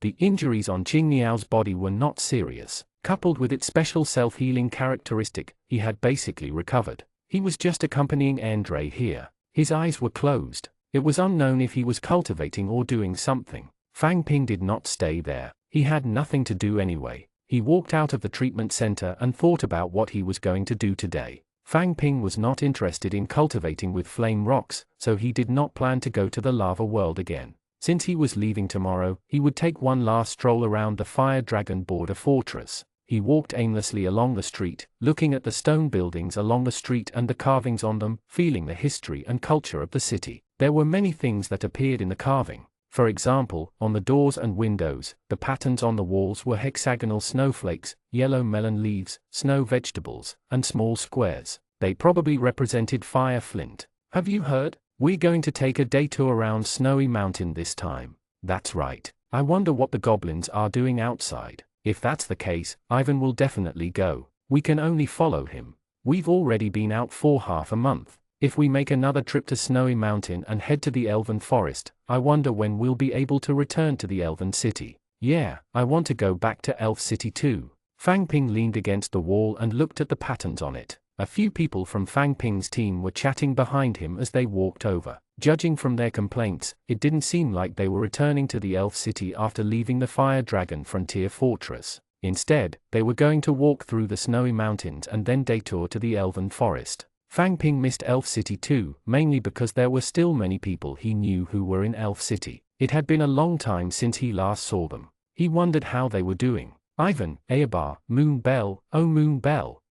147 Rules of the Chess Club. He missed them so much that he wanted to return to Elf City. Sigh. Fang Ping sighed. He did not have the right to make decisions, so he could only follow the arrangements. Or was it because he was too weak? At this moment, when he looked at the houses by the roadside, the decorations and patterns were no longer the same as before. Looks like the better decision is to focus on increasing his strength. The Fire Dragon Frontier Fortress actually had some training halls for combat technique training, resistance training, and dodging training. It was just that Fang Ping had never really wanted to go. He was not in the mood to shop anymore. He looked around and prepared to find a training hall to pass the time. Before long, they saw a chess hall. Many people were coming in and out, chatting and laughing. Chess club, 7-colored chess. Ever since he left the Silver Heron Guild, he had not played the 7-colored chess for a long time. It was not bad to look back and reminisce a little. Just as he was about to step in, he was stopped by someone.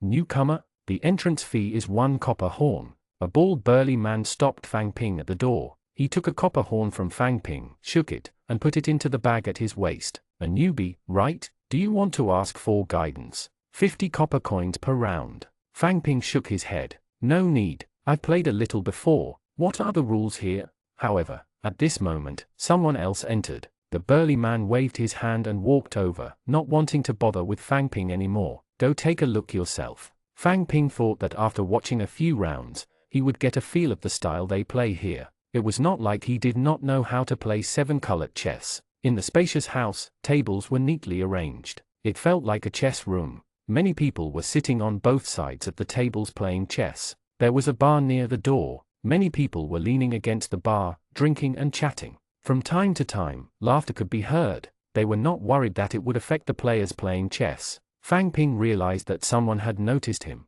He said a few words to the person beside him, then downed the wine in his hand in one gulp. He placed the wine glass on the bar counter and walked toward Fang Ping with a smile. "Newcomer, this is 7-colored chess. Do you know how to play it?" "A little." Fang Ping looked at him. Plus was a weird name. "Old dog, you're bullying newbies again."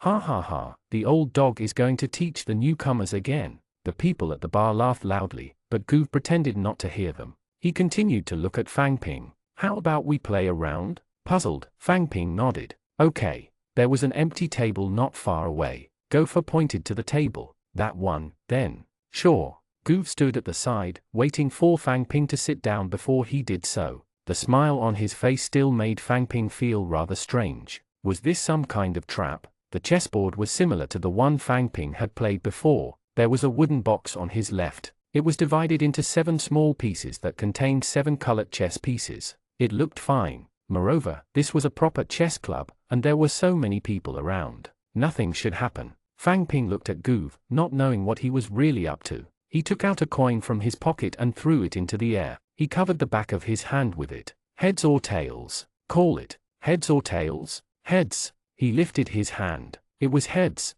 You can choose the first move or the second move. By the way, you might not know the rules of the chess club. 1 bronze horn per round to the winner. Of course, you can raise the stakes. Now that Fang Ping knew his motive, he heaved a sigh of relief. That was it? But of course he couldn't say that. "But I didn't even know that rule." "That can't be helped. We've already flipped the coin. If you don't bet, you'll lose. Just give me the money." Goof's smile widened as if he had succeeded. "What if I don't have money? Besides, I won't give it to you even if I have money." Goof pointed to the burly man at the door and raised an eyebrow. "It's a rule in the chess club. Look, someone's going to ask for the money for me. Can you beat him? Then let's play. Who knows who will win and who will lose? I called tails, so you go first." Fang Ping was actually quite disdainful when he heard the stakes. During this period of time, he had probably earned 1,000,000 yuan. However, in reality, from another perspective, most people in this world would not be able to come into contact with so much money. Money in this world was very valuable. The main currency was still copper coins and copper horns.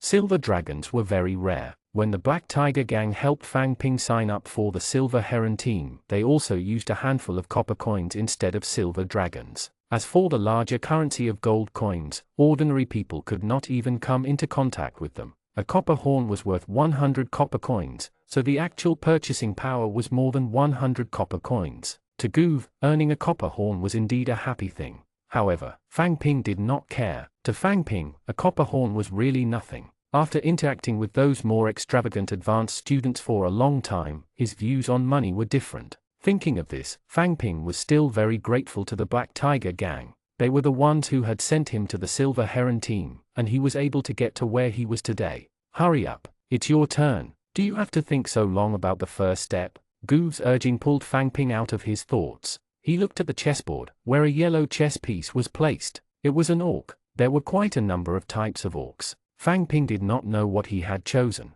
To be safe, he chose a blue chess piece, a human. When he placed the chessboard, his line of sight was also pulled in. However, this time, it was no longer the 3 choices from before. There were swordsmen, heavily armored guards, and knights. There were 6 choices. What was going on? Fang Ping suddenly remembered that he had heard from Ivan before that their 7-colored chess was a simplified version and had no meaning. That meant that there was a complete version of the 7-colored chess. Could this be the complete version? However, there were suddenly so many choices. Fang Ping did not know which occupations these corresponded to. "Hurry up. If you don't play for a long time, you'll lose." "Forget it, let's rely on luck." Fang Ping randomly chose a direction. The chess piece turned into blue light and condensed. A woman holding a long-handled axe appeared and took 2 steps forward. Normal mercenary, 3 strength, 20 life, no characteristics. Its basic attributes were not bad, but it had no characteristics and was a little weak. Goof did not wait. He immediately placed another yellow chess piece. Similarly, Fang Ping cast a blue spell. This time, he chose a different option. A tall horse appeared, and a knight riding a warhorse charged forward. Fang Ping now knew why Gove was so confident that he could win. He did not even know the choice of chess pieces, let alone the combination of lineups and racial coordination. He was completely clueless. Gove placed another yellow chess piece and smiled at Fang Ping. "It's your turn. It's almost over." Fang Ping quickly understood what Gove meant. The knight quickly saw in front of the orc was a tall werewolf. His legs were running, and his tall figure was even taller than a knight riding a warhorse. His strong muscles bulged, and his two front claws swayed as he ran. His long claws shone with silver light. 148 instant kill. The knights were fast, but the werewolves were not slow either. Fang Ping could see that there was another werewolf following closely behind. Fang Ping was not very familiar with the werewolf's attributes and characteristics. He only watched as the knight raised his longsword and the werewolf raised its sharp claws. Then, his chest was pierced by a claw, and the warhorse rushed forward. The knight's body hung on the werewolf's sharp claws, and 3 sharp claws protruded from his back with a trace of blood. The knight's sword stopped in the air. In the end, it did not fall. His arms slowly lowered and his head tilted. The warhorses in the distance disappeared with the knights. Instant kill. Was werewolves that strong? Fang Ping quickly put down the blue chess piece in his hand and chose a grayish-white troll. The grayish-white chess piece landed on the chessboard. There were also many choices. Fang Ping did not know which one was better, so he chose one at random. A tall troll carrying a large saber appeared. Fang Ping's eyes lit up. This one looked really familiar.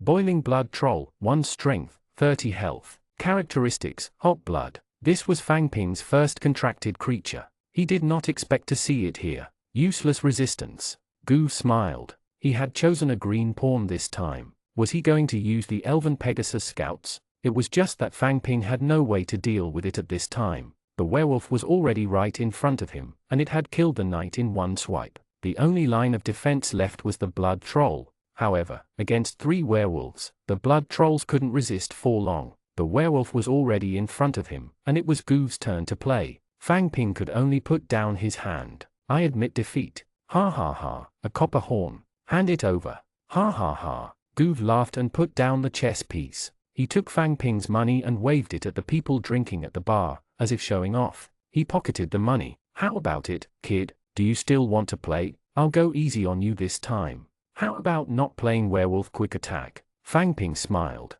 He took out a handful of silver coins from his pocket and tossed them on the table. "Come on, then. 1 copper horn each time. It depends on whether you can take my money." The silver coin fell on the table and rolled to the ground, clattering. Thinking about it, it felt quite good to do this, like directly throw money at his face. A copper horn was nothing to Fang Ping. However, the reality was that Fang Ping imagined it in his mind for a while, then stood up with a smile. "Do you think I'm stupid? Money didn't come from trees. It was meaningless to just pretend." Fang Ping walked up to the bald burly man at the door. "I need someone to learn from." The bald burly man pointed at the person beside the bar counter. "Over there, go and see who's willing. 50 copper horns per match. You can't use the same tactics in each match." "Ah, it's them? Those people are considered teachers?" "Old dog, that's right. If you want to choose him, that's fine too. He's good at speed attacks. He's just bullying newbies. He doesn't have any advantage against veterans."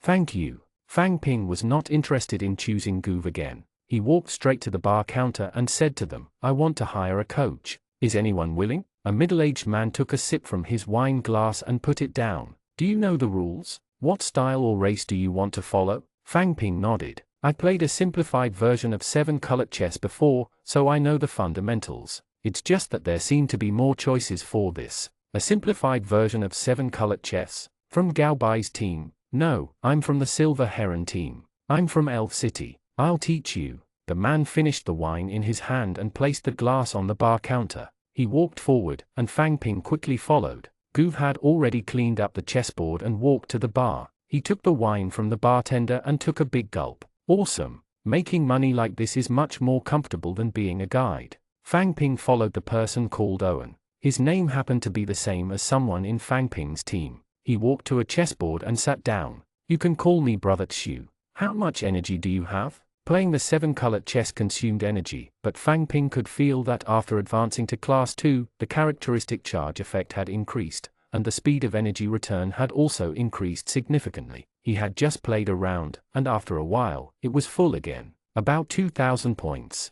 Fang Ping could clearly feel Brother Chu's eyes widen before returning to normal. Not bad, you don't have to worry about running out of energy. Come on, you go first. Since it was a guide, Fang Ping played it casually. He continued to choose the blue chess pieces. He wanted to understand the chess pieces of each race first. How is it? Have you figured it out?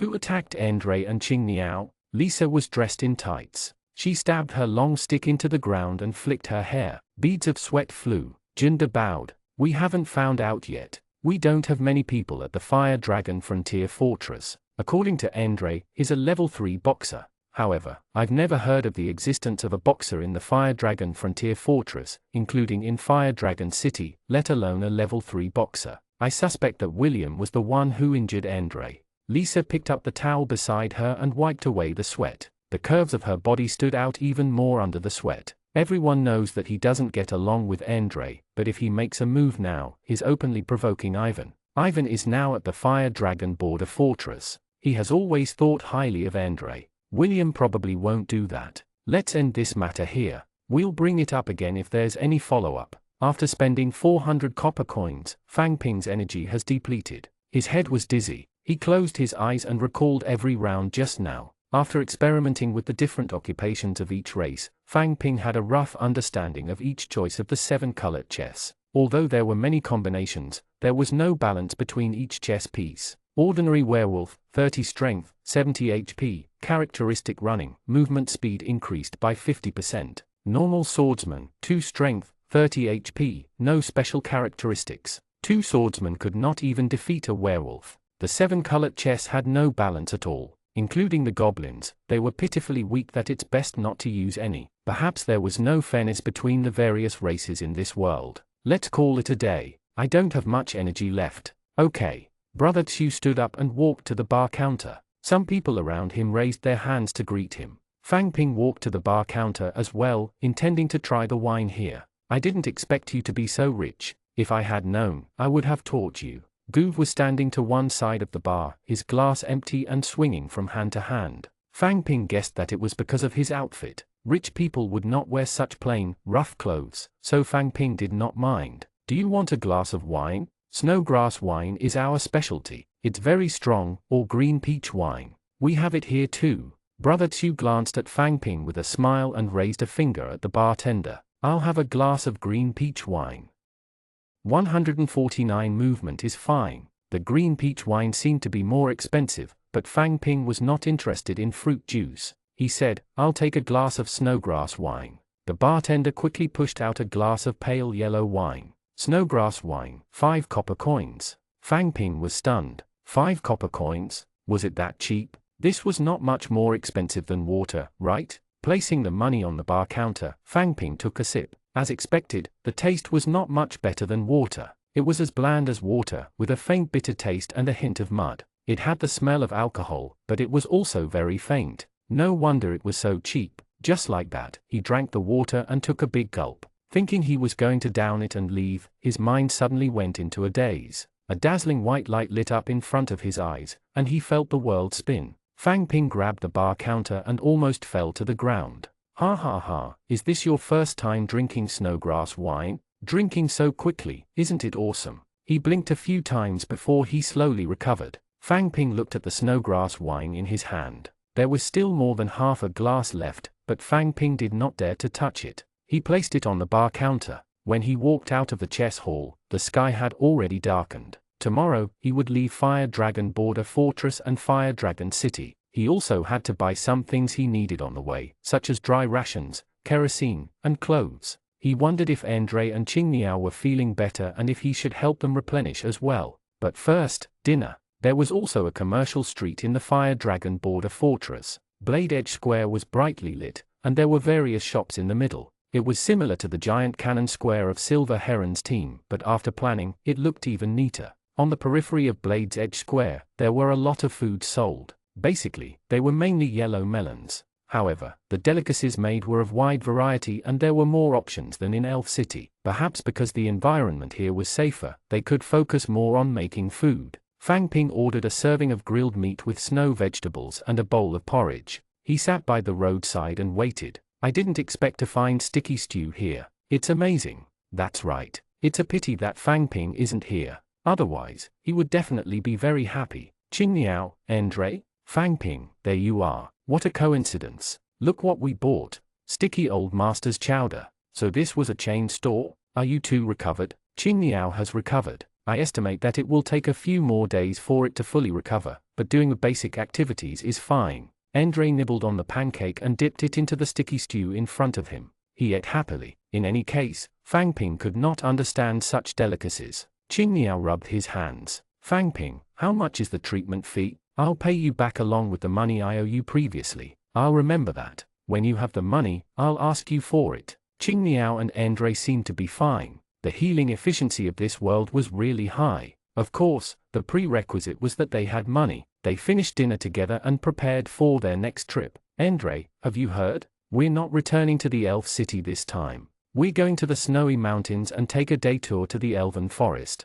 Ah, Qingniao's reaction was even greater. Aren't we going back to Elf City? Fang Ping, are you sure? That's what I heard, but I don't think it's wrong. Qingniao immediately lowered his head. I want to go back to the Elf City. He probably missed Ari Bev. Fang Ping sighed. I want to go back to Elf City too. I've been out for too long. I still feel more comfortable staying in the Silver Heron team. Andre said, why do you want to go back now? There's nothing. You miss Ari Bev? With your current state, what right do you have to look for her? I feel that it was a good thing to take a day tour around Snowy Mountain and head to the Forest of Elves. I heard that Snowy Mountain was the place with the most gold mines. If we could get a piece of gold, we would make a killing. Even if we didn't, going to the Forest of Elves was also a very good experience. It would also be very useful in the army in the future. We're young now, so we should do more. The most important thing is to improve ourselves. Only if your fists are hard enough can you grasp what you want. Qingniao's lips were tightly shut as he nodded. All right. It had to be said that Andre was quite good at motivating others. After saying that, Andre turned to look at Fang Ping. Fang Ping, you too, don't always think about comfort. Now that the continent is in turmoil, there's no such thing as true comfort. The most important thing is to become stronger. Fang Ping looked at him. Was he addicted to doing this? I'm at class 2. I have 6 excellent grade skills. After dinner, they began to stroll around the night market. There were still much fewer people at the Fire Dragon Border Fortress than in Elf City. However, there were still all kinds of things that should be there. Ropes, oil bags, firewood, dry rations, a few bottles of healing potions, a few blank skill crystals as backup, and Qingniao even bought a handful of needles and thread. Hey, there's an alchemy lab here. Fang Ping saw a familiar building with a pale yellow spire. Andre, isn't your energy almost 1000? Can your skill be upgraded? Andre nodded. My Smite SKJLL has been upgraded to excellent grade a long time ago. Once I have enough energy, I can advance to class 2. Qingniao, what about you? I haven't upgraded yet. Andre walked in front. Let's go. The frequency of use of the life forbidden spell is not low. Let's see if it can be upgraded to excellent. The alchemy laboratory at the Fire Dragon Border Fortress was also divided into 3 areas. Andre brought Qingniao to the upgrade area to work on his skills. He could not go to the enlightenment area for the time being. Fang Ping still had an excellent grade alchemy stone, but he could not use it yet. Fang Ping looked at the 3rd area, the smelting area. He had never been to the smelting area before. All he knew was that it was a skill gamble. Fang Ping did not have an empty skill slot now, so there was no point in going. That's great. I knew you could do it. The alchemy laboratory was already empty, and Andre's voice echoed throughout the hall. It seemed to have worked. Fang Ping also walked quickly toward the upgrade area. As soon as he entered, he saw Andre grabbing Qingniao's collar. This is, Qingniao, you've advanced to class 2. The person sitting behind the table smiled and nodded. Not bad, not bad. You advanced to the class 2 at such a young age. Your future is bright. Ha ha ha. I've reached class 2. It only took me 2 months to become a class 2 spellcaster. Ha ha ha. Class 2. Class 2. Class 2. Qingniao laughed and cried. I'm also a class 2 professional. I'm faster than those advanced students. I did it. I'm not inferior to them. Andre slapped his head, causing Qingniao to fall to the ground. What are you thinking? You're the best. Let's go and eat barbecue to celebrate your upgrade. My treat. Qingniao got up from the ground and wiped his tears. He gritted his teeth and smiled. All right. After following them out of the alchemy laboratory, Qingniao and Andre hugged each other's shoulders and laughed loudly. Fang Ping did not expect Qingniao to reach Class 2 so quickly. Everything happened so quickly that it seemed unreal. Qingniao went from 300 energy points to 1000 energy points. It was ridiculous.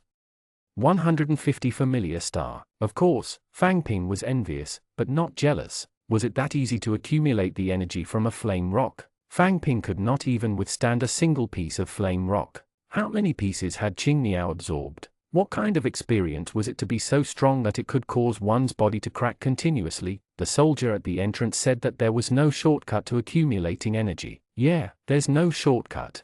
Fang Ping heard a familiar voice again as he sat at a roadside stall eating roasted meat. You again? It was Xiang Yu again. I should be the one saying that. Why is it you again? Xiang Yu pointed at the huge bag on his back, lifted his chin, and said haughtily, Did you see that? My traveling bag. Let me tell you, Teacher Elsa has already allowed me to join Fang Ping's team. I'll leave the Fire Dragon Border Fortress with you and leave Fire Dragon City. Andre wiped the oil from the corner of his mouth. Fang Ping, who is this? Xiang Yu immediately bowed to Andre. You're from Fang Ping's team too, right? Nice to meet you. My name is Mu11. I hope you'll take care of me on the way. Andre looked at him in confusion. We're not going out to stroll around. Who can take care of others on the battlefield? You're not even 15 years old. You're not a professional. Why are you joining us? Xiang Yu smiled confidently. Although I'm not a professional yet, I don't know if you've heard of the term innate awakened. Oh, I was born with dual attributes.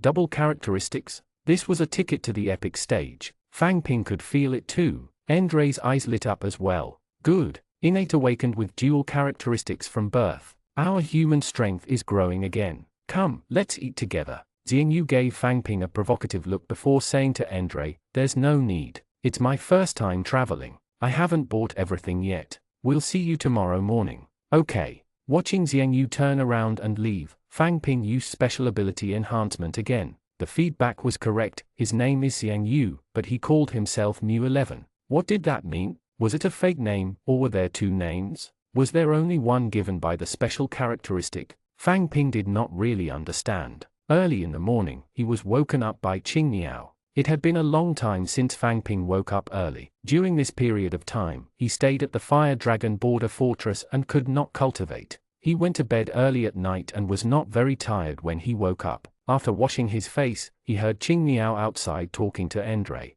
Andre, thank you for buying me the magic demon armor forbidden spell. It feels like it's not much different from the magic armor forbidden spell. I should be able to learn it soon. Pack your things and prepare to leave. We're leaving Fire Dragon City. Fang Ping washed his face. His speed of learning skills seemed to be exceptionally fast. There was no downtime for him to learn at all. He could just close his eyes and wake up with it. Was he special? He washed his face again, packed his things, and prepared to leave. When they arrived at Flame Tower, the team had basically arrived. A few days ago, when they entered the Fire Dragon Border Fortress, everyone was dressed casually. Today, they were all wearing armor, holding weapons, and fully armed. Fang Ping had not seen the black-cloaked man in the crowd for a long time. Chen Long had finally returned. Before long, Ivan and Elsa appeared together. Fang Ping's team had already lined up, and there was a person standing by the side of the line. Xiang Yu carried a large bag on his back as he sized up the people in Fang Ping's team.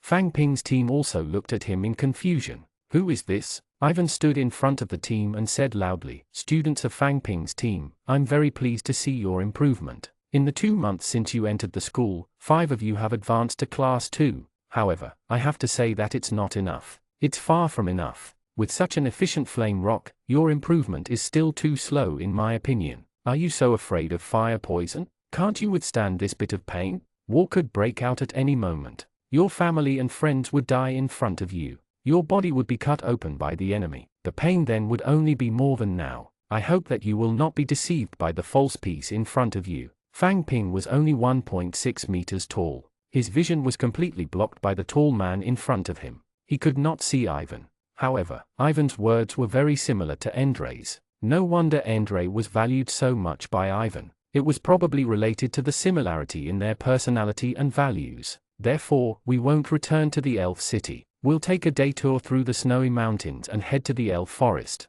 After Sen escorts Elf Princess Sif to the Elf clan, we'll return. On this journey, one person will join us and return to the Silver Heron team. His name is Mu11. He will be a reserve student of our Silver Heron team. You can also give him some help when you're not fighting. Mu11. Fang Ping glanced at Xiang Yu, feeling that his motive was not simple. He had other plans. All members of Fang Ping's team, let's go. Fang Ping quickly regained his senses and followed the people in front of him. 2 rows of silver-armored soldiers stood at the gate of the Fire Dragon border fortress. They held spears in their hands, and their brand new armor reflected the starlight that had yet to dissipate in the dim morning. Behind them were people who had rushed over on their own accord and were standing quietly. A child held an adult's hand and looked around. A woman held the man beside her and stood on her tiptoes. An old man was hunched over, leaning on a walking stick. His body swayed slightly, but his gaze did not shift. Footsteps sounded not far away. Their eyes turned in unison, and their breathing quickened.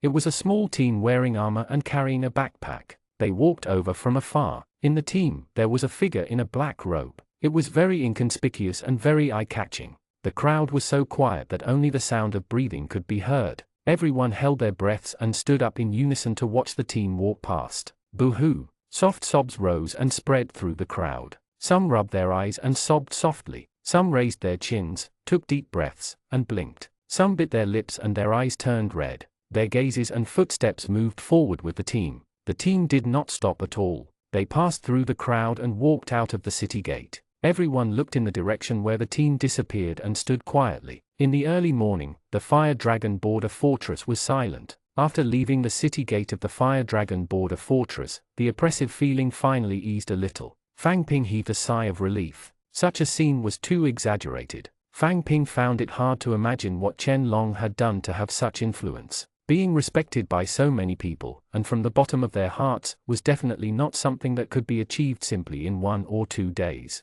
What was Chen Long's past? Or what did Grand Duke Dewey and the Ice Snow family do? Fang Ping looked up at the sky. In the hazy bright sky, one could still see specks of starlight that had yet to dissipate. Fang Ping looked at the dots of light and guessed that there was a star he was familiar with among them. Beside it, in the world that Fang Ping missed, there was a familiar figure. Fang Ping had never seen him before, but he had grown up listening to his stories.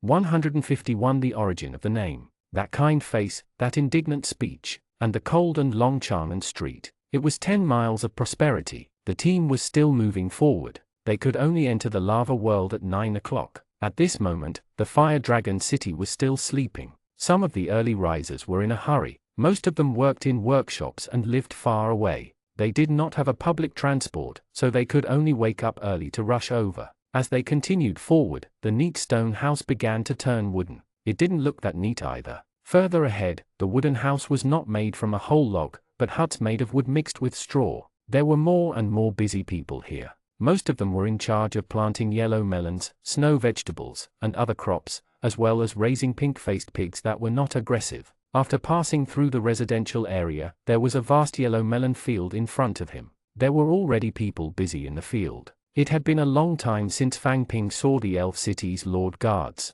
Behind the neat line of horsemen were wagons. At the front of the column were tall blue horses. Jamie, seeing Fang Ping's team approaching, the team slowly set off, just like when they had been walking. When he came to Fire Dragon City, it was a long stretch of road. When he left, it was no longer there. As he walked along the road, he could already see long windbreak walls on both sides. In the middle was a huge door. The door was wide open, and on both sides of the door were 2 neat rows of figures. They were all soldiers. When Fang Ping's team approached, someone shouted, "Salute!" Everyone bowed in unison. In the team, Fang Ping saw Grim and Charles, Hu Da Qin, who had brought them into the lava world, and a few soldiers he had seen in the lava world were all in the team. Under their watchful eyes, Fang Ping's team walked out of Fire Dragon City and stepped onto the snow-covered Blade Peak. After leaving Fire Dragon City, Fang Ping recalled that it was now month of snow, and it was the month of snow of a highland. The biting cold wind howled. Even though he was wearing a frost suit and had the magic shield to reduce the cold, Fang Ping was still shivering.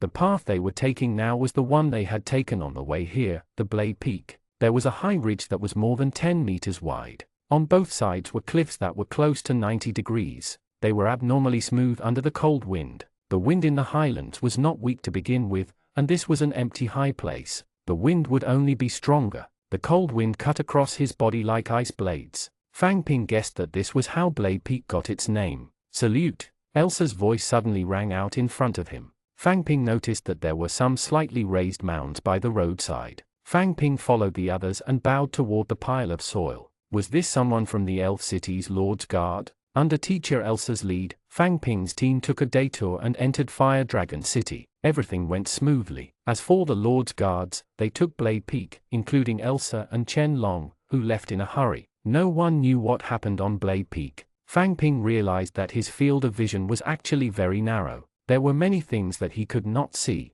The team walked forward. The road kept sloping downwards. Coupled with the smooth ground, walking was more tiring than climbing a mountain. Fang Ping, haven't you learned the magic armor forbidden spell? Do you have any insights? I've always been stuck in the process of condensing energy. I've failed a few times, but I haven't been able to come up with any ideas. Qing Niao was wrapped in a coat, and his armor was gone again. Experience during the energy condensation process? What was this? Fang Ping only had the experience of watching short videos. He shook his head. I really didn't. You just continue to work hard. All right. Qing Niao stared at his feet and walked carefully. He muttered, it clearly feels similar to an armor forbidden spell. Why is there such a big difference when it's used? Is it because it's an excellent grade skill? There's no training ground either. Why don't I try the skill and find the feeling? You're already a class 2. A voice suddenly came from the front. Fang Ping and Qing Niao looked up at the same time. It was Genie. Genie glanced at Fang Ping.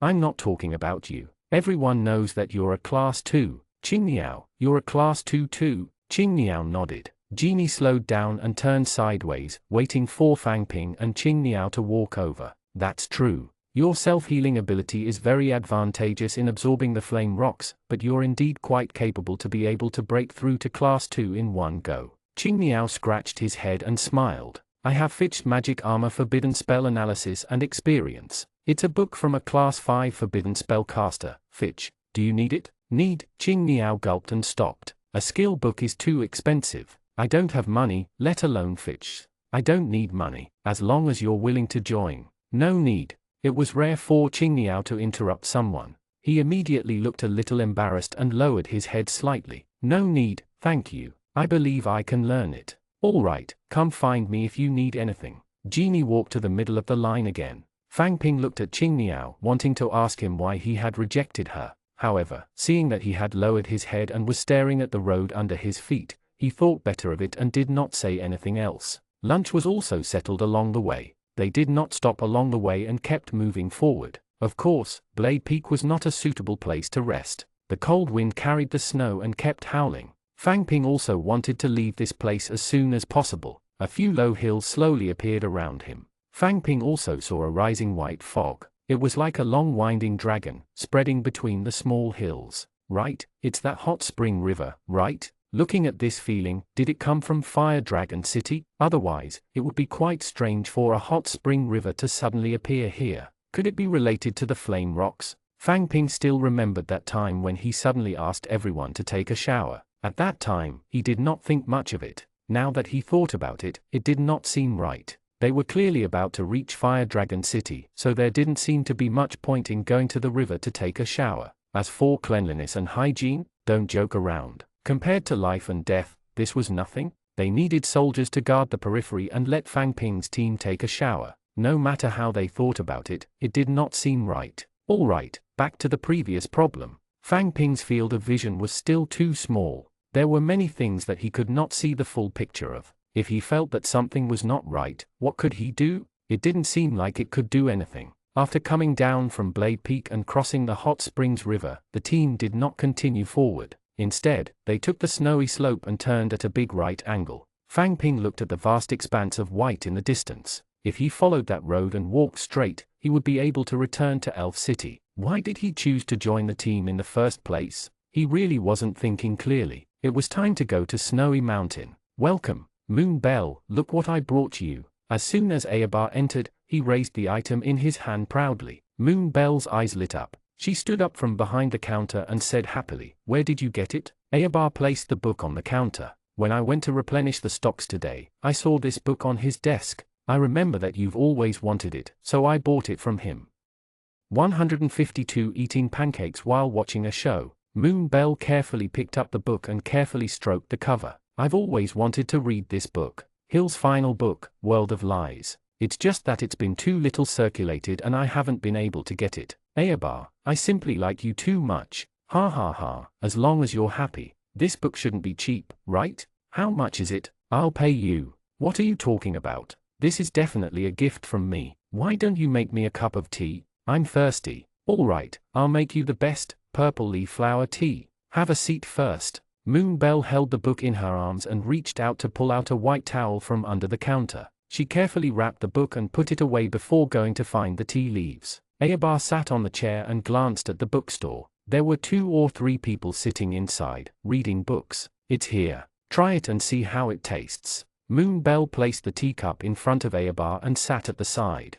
It smells so good. It's so beautiful. The pale yellow flower had absorbed enough water to bloom in the cup. The exquisite petals were half orange and half purple. Is it good? I added a little honey. It's delicious. It's worth it to have this cup of tea. Ayabar put down the blanket and pointed at the people in the shop. It seems that business is doing well now. Compared to the small shop in the giant Cannon Plaza, this place was obviously more spacious. The bookshelves were further away and gave off a more relaxed feeling. Moonbell nodded. Yes, there are indeed more customers than before. It's just that, after all, I've moved away. Some of the regular customers, I can't meet them anymore. I still feel a little regretful. Ayabar picked up the cup. If there are customers, wouldn't it be good to earn money? Moonbell smiled and did not respond to Ayabar. Returning to living in the wilderness, Fang Ping felt the value of the frost set, as expected of an armor worth 65 silver coins. Compared to an elemental set worth 5 silver coins, there was a world of difference.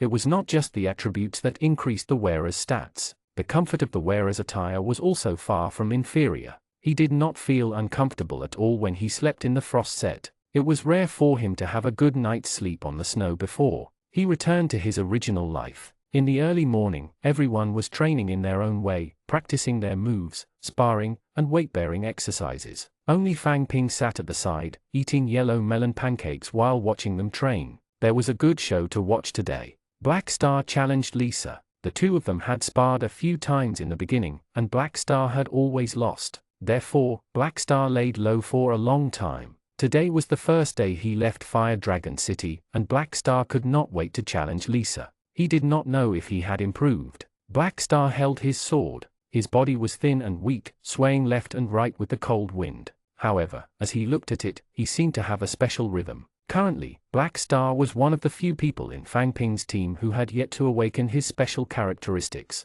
Originally, he had Endre in the same boat as him. Now Endre had awakened his special characteristics, and his characteristics were very strong. However, actual combat ability was not completely related to characteristics. Otherwise, Fang Ping would have been considered invincible long ago with his current 4 characteristics. Just as a gust of wind blew over, he quickly rushed out, his long hair flying. Lisa did not care at all. She circled the staff around her body and grabbed the middle section. She pointed it straight ahead and glanced at Fang Ping. Fang Ping was stunned. I'm just eating pancakes and watching the show. What's wrong? Black Star was about to attack. He brandished his sword, and Lisa also took a step forward. She placed her staff against the sword and was about to knee Black Star. However, Black Star quickly retreated, and Lisa's knee strike only hit air. Black Star stopped moving, kicked off the ground, and quickly closed in again. Lisa frowned and smashed her staff at him. Black Star swayed left and right to avoid the attack, jumped up, and slashed again. Lisa drew back her staff, shielding her head as she kicked out sideways. But the moment Black Star's sword touched the staff, she was already backing away. Lisa's long legs kicked the air again. At this moment, Fang Ping also felt that something was not right. Black Star's movements were agile, but not agile to that extent. Lisa straightened, her staff propped to the side. Awakened? Feint attack? Or retreat? Black Star also stopped and sheathed his sword. Feint, but I still can't beat you. Moreover, you haven't used your special characteristics. If I use it, you might die. Black Star turned around to look at Fang Ping, his expression calm. Then, he turned around and left. The sparring ended here. Lisa took a white cloth from her bosom and wiped the dirt and snow off the staff. She wondered what material the staff was made of. Lisa had used it for so long, but she hadn't seen a scratch on it. Have you seen enough? Or do you want to fight too? No need, no need. Fang Ping's weapon was a small starry sky staff. If they really fought, Fang Ping was worried that it would be broken in an instant. Of course, he also had to worry about whether he would be beaten to death. In that case, Andre and Blackstar had awakened. The first person they looked for was Lisa. What was going on? Was she the enemy of the entire team? Team, get ready to go, Elsa said from the front. Fang Ping stuffed the remaining 2 bites into his mouth, gulped down a mouthful of water, grabbed his backpack, and walked into the queue. The path they were taking now deviated from the main road of the fortress, making it difficult to walk. The snow was unpredictable on the roads, and in some places, it was a pit. If they were not careful, they would sink in. Surrounded by undulating mountains, it was all white. However, he could feel that as he continued to walk forward, the snow was slowly thinning. When they rested at night, the cold wind was still blowing, but it was no longer mixed with ice and snow. The Lord's guards in front killed a huge magical beast and sent a leg over. It looked like it weighed dozens of kilograms. He did not know if it was because of the energy, but the meat of such a huge magical beast would not look rough. After eating a large piece, he felt the increase in energy in his body. This was probably an excellent or even higher grade magical beast. Satisfied that he had eaten and drank his fill, he lay down on the soft snow. Even with the frost set, he didn't feel cold. He looked up at the sky. There was a moon tonight, and there were faint clouds blocking it. All he could see was the hazy outline of a semicircle. Beside him, Qing Niao and Andre were cultivating with flame rocks in their hands. The efficiency of the flame rocks decreased significantly after leaving Fire Dragon City, but the side effects of the fire poison did not decrease. Fang Ping was not interested in it at all. Someone walked over and stood beside Fang Ping. He said softly, "Aren't you going to cultivate? Do you want to take a walk?" He was dressed in a black robe. Fang Ping rolled over and got up. "Sure." Chen Long held a water bag in his hand and shook it. "White peach wine, want some? I'll get a glass." The faint moonlight shone on the white snow. It was very artistic, but unfortunately, it was a boy beside her. He chose a hill far away from the night watch team and sat on the snow. Chen Long opened the water bag and poured a glass for Fang Ping. He then took a big gulp of water. "Ah, awesome." Fang Ping took a sip. It had a faint fruity taste and was a little sweet. It also had the feeling of spicy alcohol. It was very moist when it entered his throat and would not burn it. Delicious. "Fang Ping, I'm a class 2 now." "Yes, you've worked hard." 153 strength plus. Fang Ping was not surprised at all that Chen Long is now a class 2. He only looked at Qing Niao. Fang Ping knew how painful this process was, but he did not feel envious. "I want to be stronger." "Yeah. You said that you're strong. Can strength really solve the problem? What do you think?" I used to think so, but now, I'm not so sure." Chen Long took another sip of the white peach wine. Fang Ping took a sip as well. It looked like he was feeling lost. No matter how strong he is, he's only one person. There are some things that I don't think one person can solve. "Yeah. After graduating from the Silver Heron team 3 years later, I want to return to Fire Dragon City." "Yes, very good." "Fang Ping, do you still have the flash bomb skill crystal?" "Yes, why?" "When I think I'm qualified, I'll get it from you." "What qualifications?" "I'm really brave enough to take responsibility. When I stop running away, I'll look for you." "Okay." Fang Ping wanted to say, "Then should you give me a deposit fee?" He didn't say anything else. He raised his wine glass and faced the moon. No matter where you are, the moonlight you see is the same. Even if you're not together, you can still see the same moon. With that, he drank it all in one gulp, looking at the same moonlight. "Yes." Chen Long raised the water bag and gulped down a few mouthfuls. "The moonlight is so beautiful." "Fang Ping, thank you. Go back and cultivate." Lying back on the snowy ground, he drank some wine with Chen Long and chatted for a while. Fang Ping had many things to ask him, but he did not ask, because what was really important was never the matter. Emotions were the most important. The winter day was a little lighter than yesterday. The sunlight shone on his body. There was no warmth, but he felt comfortable. The surrounding mountains became taller. They were no longer undulating mounds of soil, but proper tall mountains. The mountain path was more difficult than the gentle slope. Fang Ping wanted to ask Andre for a bag of tranquil sun treasure ginseng water. The frost set had increased his attack power by 5 points, but his body would not be able to take it after such a long time. Seeing that it was almost noon, he planned to look for Andre when they ate and rested later. Just as he thought this, the line stopped. It should be lunchtime. As Fang Ping walked forward, the people around him dispersed and found their seats. Fang Ping went to look for Andre. he saw that Elsa was still standing at the front, holding a large clock in her hand. "We're 2 minutes early today." Endre turned around and happened to see Fang Ping walking over. He asked, "Fang Ping, what's wrong? I wanted to ask you for some." Boom! The sudden loud bang was like a thunderclap that exploded out of thin air. The entire ground shook. What happened? What's going on? What's wrong? Fang Ping narrowed his eyes. He felt the world spinning around him, and his ears were still ringing. He squatted down and held his head before slowly feeling relieved. The ground under his feet began to tremble slightly again, accompanied by a faint rumbling sound. Elsa said, "Everyone, gather here now." The ground shook more and more violently. It was an avalanche. Only then did Fang Ping realize what was going on. He quickly lowered his body and ran toward Elsa. Because he was walking towards Endre, he wasn't far from Elsa.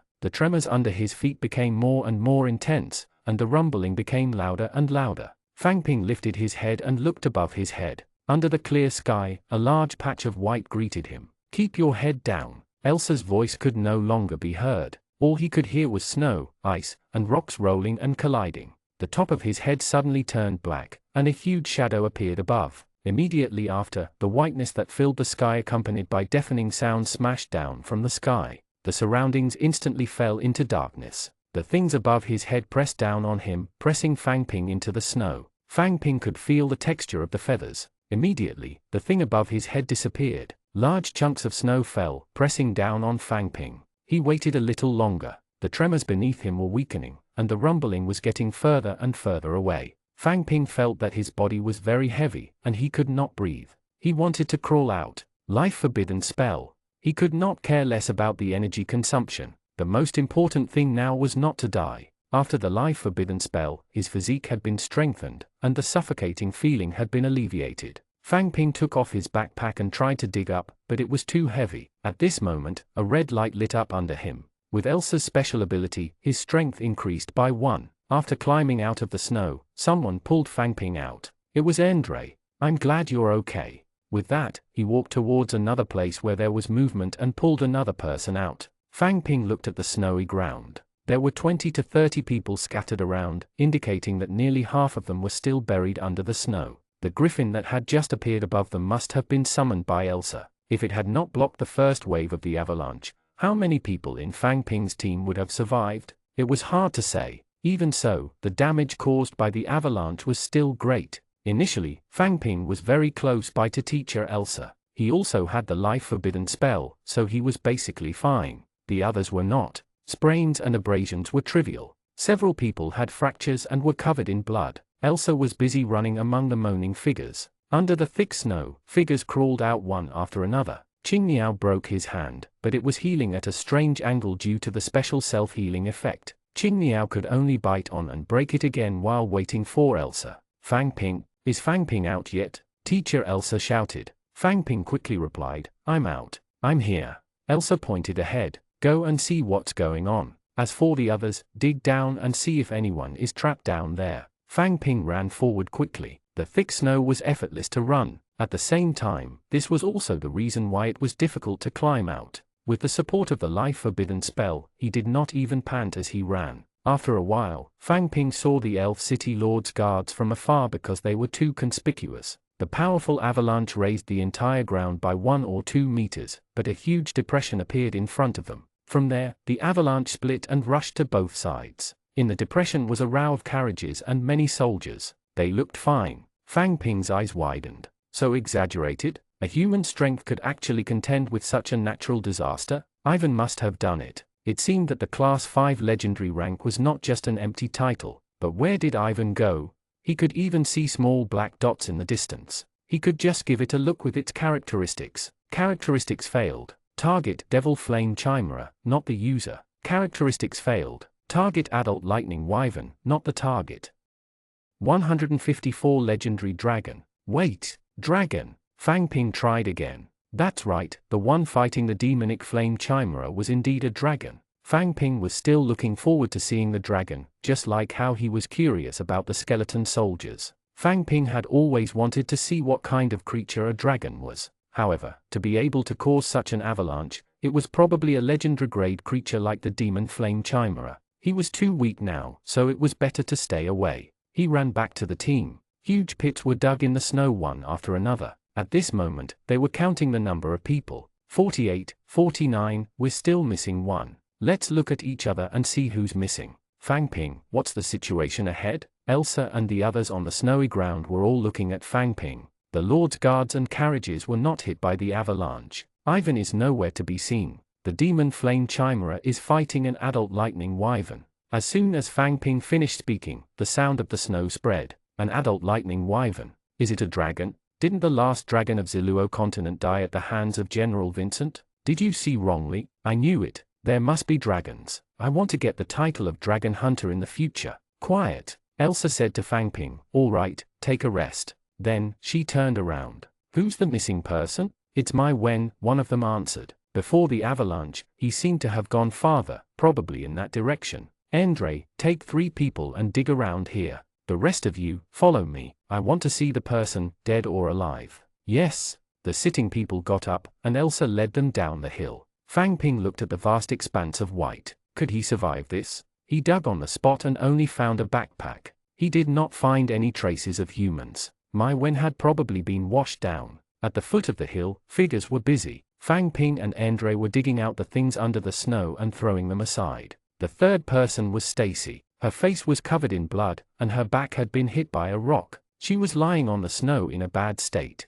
Originally, the third one wanted to call out to Qing Niao, but Ilsa took him away after he recovered. There was another person sitting at the side and watching. Xiang Yu, or Mu 11. Under such a powerful avalanche, Fang Ping was already surprised that he was completely unscathed. However, climbing out of the snow had consumed a lot of his stamina. His arms were hanging low, and he was still panting heavily. Andre, is the outside world also dangerous? Andre dug out a backpack from the snow and threw it out. He replied casually, you call this dangerous? Then you underestimate this world. This is at most a side dish. A real feast is still far from it. Will we die? Of course. Because I don't know when I'll die, I have to complete what I want to do while I'm alive. I don't want to die. I haven't lived long enough. Ha ha ha, then it's not up to you. Fang Ping quickly patted Andre. Be quiet. If another avalanche comes, you'll really die. Xiang Yu waved his hand. Your name is Fang Ping, right? Did you see a dragon just now? How can you speak like that? Where are your manners? Andre was quite interested in this. Fang Ping, did you really see a dragon? Fang Ping nodded. Yes, an adult lightning dragon. It's just that it's too far away for me to see clearly. I reckon that the avalanche just now was caused by him. It should be a legendary grade creature too. I really want to see it. A legendary dragon. If the devil flame chimera can kill him, then we should be able to see it. Xiang Yu continued, why kill him? I heard from the bard that there used to be dragoons. Capture him and make him a mount. Andre explained, a mount can only be a permanent energy creature. It's a dragon, so it can't be a mount. It's the same thing. Andre wanted to explain further when he heard a faint voice coming from the foot of the hill. There he is, still alive. Looking down, figures quickly gathered. They must have found my Wen. Fang Ping estimated the distance. This charge was at least a few hundred to 1,000 meters.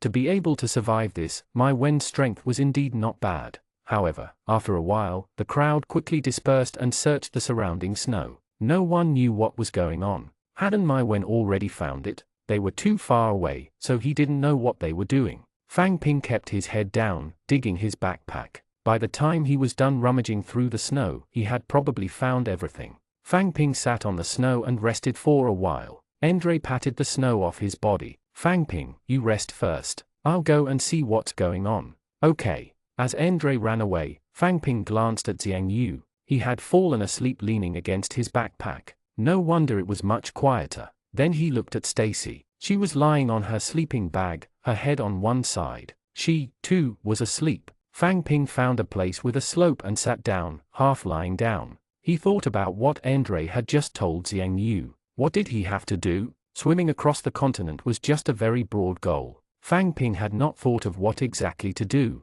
Become a top-notch expert, dominate the continent, and lead mankind to glory. Fang Ping was not interested. Or a sweet relationship. Fang Ping was deep in thought when he heard a commotion. He sat up and 4 people carrying a simple stretcher walked over. On the stretcher was my Wen. My Wen was also a burly man similar to Andre, but he was not as strong as Andre. He also advocated strength and hard power. Fang Ping's way of taking easy whenever possible and joining the elite team was disgraceful in his eyes. In addition, he was also a short-term student, so he basically had no interaction with Fang Ping. Mai Wen, who was on the stretcher, groaned softly. Beads of sweat rolled down his forehead. His brows were tightly furrowed, and his facial features were curled together. Fang Ping also noticed that something was missing from the blood-stained stretcher. One leg was missing. Water, water, I'm so thirsty, I've lost too much blood, I can't drink water. Fang Ping, find a blanket and bring one over first. As Magotin shouted, Fang Ping hurried over.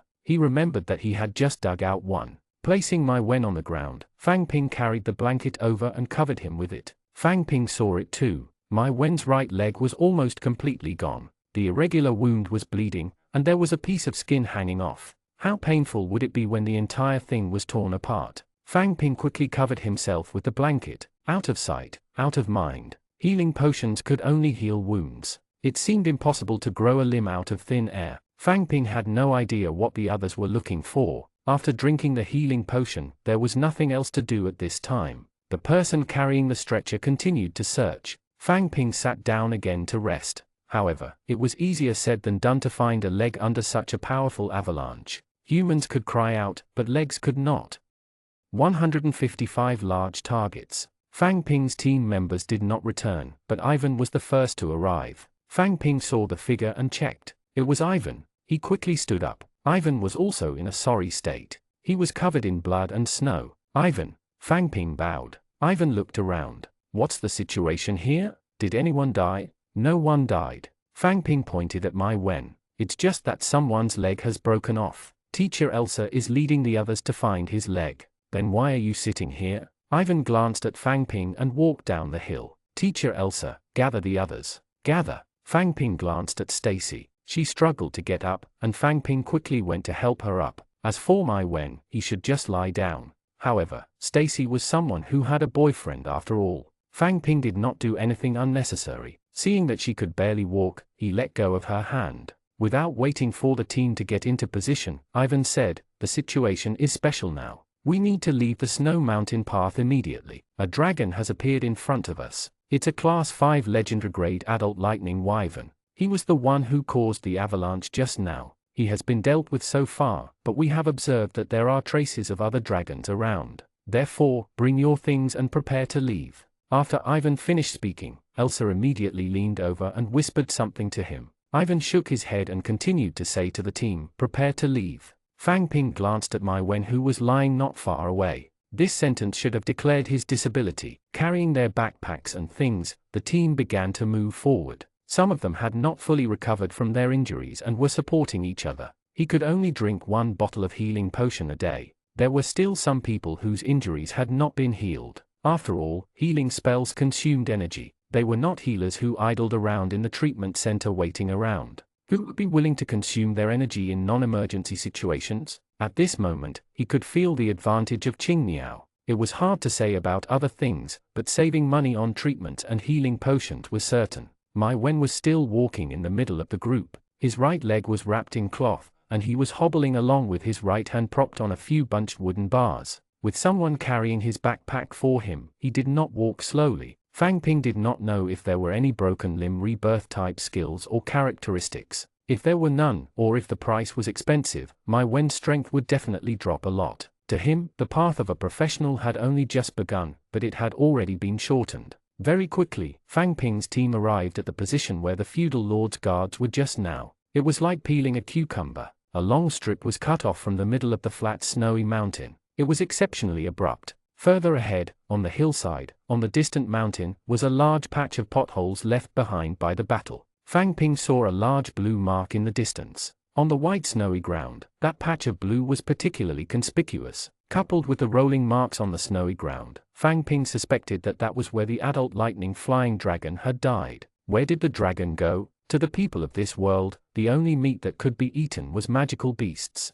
The other races were intelligent life forms and could not be eaten. This could be felt from the way they addressed each other. Only magical beasts were addressed as it. As for the rest, be it wild beasts or dragons, they were all addressed as he. Therefore, there was no such thing as drinking dragon blood and eating dragon meat. It's just the way it is for some unknown reason. As he got closer, Fang Ping saw insects that he had not seen for a long time crawling on the snow, dancing, circling, and gathering on the blue snow. It was probably attracted by the energy in the blood. However, it was not just the insects that were attracted. Not long after, the feudal lord's guards in front stopped again. Fang Ping waited for Elsa's instructions and prepared to scout ahead. He soon realized that there was no need. At the foot of the mountain, brownish-yellow shadows approached. Gem beast, golden gem beast, lizard, heavy armor lizard, thunder lizard. A large number of wild beasts approached Fang Ping's team. They were stacked on top of each other, and there were probably more than 100 of them. The lizards were huge, but its feet were wide.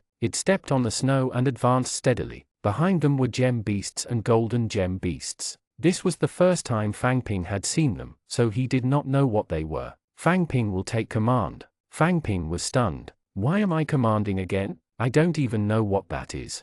He gave the usual order first. Everyone, be on guard. Melee combatants in front, ranged combatants behind. Due to the special circumstances today, Fang Ping added, those who have not fully recovered from their injuries can stand at the back. As soon as he said this, Elsa glared at him, but she didn't say anything. A red circle of light appeared under her feet, and everyone was covered in red light. With the addition of attributes and strength, Fang Ping was even more confident. Ranger's throw, ranged free attack. On the hill, fighting from higher ground had its own advantage. However, the lizards and thunder lizards had special heavy armor. Even if they increased their strength, the damage they could cause from afar was still negligible. Then, Fang Ping saw black objects being thrown out from the gem beast's hands. They drew a parabola and smashed toward Fang Ping's team. So the gem beast was a long-range beast. Melee combatants, pay attention to dodging and defending. Ranged combatants, prioritize attacking the gem beasts behind you. The objects that were thrown at him crashed into the snow. Only then did Fang Ping realize that they were pine cones the size of rubber balls. A pine cone weapon. It was quite novel. The lizards were still slowly approaching. The melee combatants held their weapons and waited. They also had to dodge the pinecone's attacks. The damage of the pinecone's attacks was far higher than Fang Ping had imagined. In the meantime, someone was struck by a few pine cones and couldn't dodge in time. His chest was hit and he took a few steps back. He fell to the ground and spat out a mouthful of blood. The others were even more careful when dodging. As the lizard got closer and closer, the muffled footsteps and wheezing sounds became louder and louder. The thunder lizard's mouth was filled with a bluish-purple electric current, and one could even hear the sizzle of the electric current. Get ready for melee combat. Attack! The warrior who had been waiting for a long time rushed out impatiently. Facing more than 60 lizards that were more than 2 meters long and looked like a small car, Fang Ping's team was like a mantis trying to stop a car. However, the effect was the complete opposite. First, the white light fell, and the tall, heavy-armored lizard fell to the ground. It smashed heavily into the snow, raising a large amount of snow, and the entire ground shook. It was Lisa's first time. 70 points of holy damage directly killed him. The others were not inferior either. In their eyes, lizards with negative characteristics were large targets. William was very fast and rushed to the front. He closed one eye and held the thin sword horizontally in his hand as he rushed past the lizard. The thick heavy armor was like a piece of paper as he tore a half-meter-long hole. 156 Becoming a scout. As William weaved through the lizards, terrifying wounds were left behind. He swung his sword, and a lizard's head fell, and blood splattered. He didn't seem to be on the battlefield, but on the stage. He wasn't doing it to kill the enemy. It was more like a performance. The lizards were dancing with him, used their bodies and blood to release gorgeous fireworks for this performance. The others also entered the battlefield. Unlike William's performance, the others' attacks were more practical. They attacked cautiously and retreated with a single strike. The lizards and heavy-armored lizards were sent flying, and the thunder lizards electric breathed their last. This was no joke. The lizards still fell one after another. Squeak, squeak, squeak. Sharp cries came from the gem beast team at the back. Fang Ping thought that they were retreating and was about to give the order to chase after them. Unexpectedly, the lizard's eyes lit up with a ferocious glint. They took large strides and continued walking forward. One skill after another, ferocious attacks and fireballs, regardless of whether there was anyone in front of them, smashed into the snow. They relied on their skills to open a path and push forward. Close combat retreat. Fang Ping was a little confused. What were they trying to do? The energy of wild beasts was not unlimited. How many skills could they smash like this? It was really meaningless. Or did they know that they were going to die, that they couldn't win, that their movement speed was slow, and that they couldn't run away, so they resisted stubbornly in the end? It felt possible. The gem beasts behind were also following. Most of them were mags. They used fireball, weakening spell, and poison mist. They even unleashed a ring of ice, freezing Andre in place. Fang Ping quickly purified him so Andre could escape. The situation is not right. Everyone, retreat immediately. Immediately, Elsa's voice sounded. Hearing Elsa's words, no one questioned why, and they all ran up the mountain. Fang Ping could not care less. It must be a critical matter for Elsa to take over the command urgently. He followed the ranged soldier and ran backward. He held the life-forbidden spell in his hand and prepared to use it immediately if there were any special circumstances. As for the warriors who had yet to retreat, he could only hope that they were lucky. The most important thing was to survive. Realizing that the humans were retreating quickly, the lizards behind them were roaring and roaring loudly. They could not catch up. He had not run far when Fang Ping felt something strange. The clear and cloudless sky above his head cast a shadow, and black clouds quickly gathered. Behind him, a golden gem beast raised its wooden stick and pointed at the sky. What kind of skill was this? A white light flashed. Silver-white lightning fell from the sky. Boom, boom, boom. The dense thunder came late. The moment he saw the silver flash, Fang Ping immediately used his skill on himself. Life forbidden spell. Magic armor forbidden spell. The moment he saw the dark clouds, Fang Ping guessed that it would be lightning. He did not know where the target was, but he had to use the protection skill first and accumulate energy later. Before he could finish thinking, a bolt of lightning struck Fang Ping's head. Fang Ping felt his mind go blank. His vision went blank. The muscles in his entire body stiffened and tightened. He fell headfirst onto the snow. The white world turned black and he lost consciousness. Wake up! Fang Ping opened his eyes and saw Xiang Yu. His head was spinning, and his face was burning with pain. He did not know what had happened. What's wrong? What's going on now? Xiang Yu stood up. The battle isn't over yet. You're lucky to be alive. Fang Ping pushed against the snow and got up. The ground in the distance was littered with lizard corpses. Fang Ping's team was chasing after the gem beast and had already run far away. You look fine. Only then did Fang Ping realize that Elsa was standing at the side. Elsa continued, this should be an epic grade lightning strike. That golden gem beast is also very talented to be able to master such a skill. Epic grade lightning strike? Yes. Deals random lightning damage of 10 to 100 points to enemies within 20 meters. His target is you, as the commander. Random damage of 10 to 100? Fang Ping thought about it. His life forbidden spell was excellent grade, which increased his attack power by 60 points.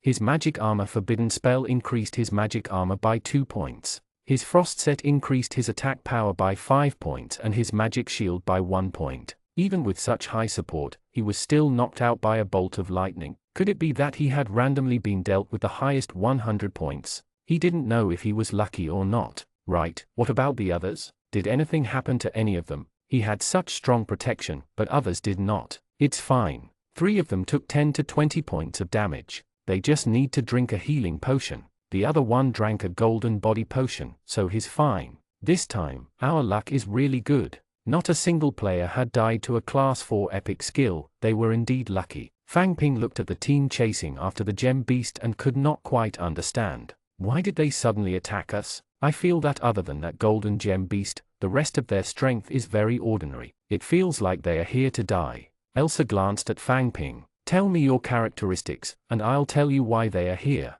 No need. I was just asking casually. Why they came has nothing to do with me. I'm just an ordinary working student. Elsa didn't hesitate. She looked down the hill and said, elves believe in the tree of life, orcs believe in totems, and wild beasts believe in dragons. When Elsa said that, Fang Ping understood that it was because Ivan had just killed their god. They were here for revenge. The pursuit at the foot of the hill was also coming to an end. The gem beasts were in a hurry because of the pine cones, and the frequency of their attacks had also slowed down. In addition, they were all mags. After being approached, they basically had no ability to resist. They fell one after another like stalks of wheat being cut down. Fang Ping, go and see how the feudal lord's guards are doing. Elsa took a few steps forward and shouted down the hill, clean up the battlefield and get ready to leave. Fang Ping jogged forward. Why did he feel like he had become a scout again? The Lord's guards were also cleaning up the battlefield. The snow was dyed red, along with some other colors.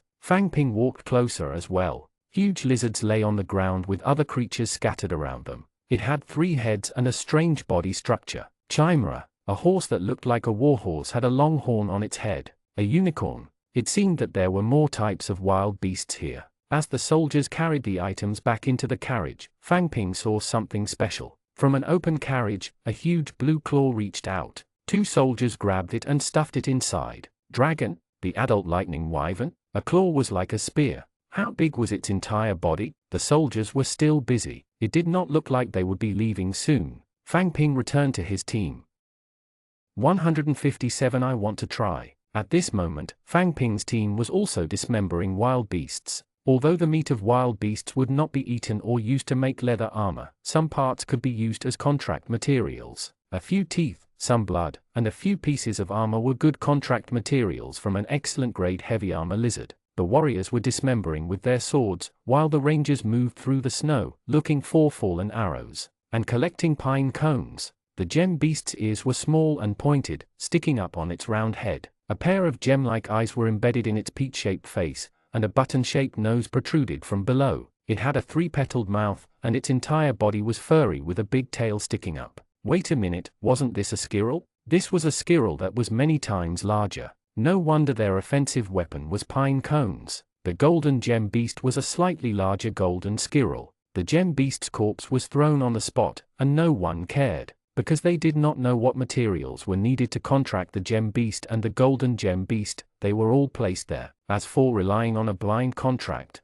other than Fang Ping, no normal person would do this. The skill slot was limited, and the skills learned could not be changed. Even if it was a level 1 initial normal grade skill, most people would choose it carefully. Only some city guards and healers who had little contact with the battlefield would be willing to use their skill slots for experiments. When the cleaning of the battlefield was over, the value of the items was not much. Instead, the most valuable items were pine cones. After a simple distribution, Fang Ping's team went on their way again. A carriage stopped by the roadside. Ivan and the huge demonic flame chimera stood at the side, as if waiting for Fang Ping's team to arrive. Fang Ping carried 5 large pine cones. His backpack was already full, so he could only carry them with his hands. This was similar to the pine cones in the coniferous forest, but it was larger and stronger. The pine nuts inside were half the size of a palm and were rich in oil. One would feel full after eating one. However, there was still a slight raw smell. It would definitely be more fragrant after being roasted or baked.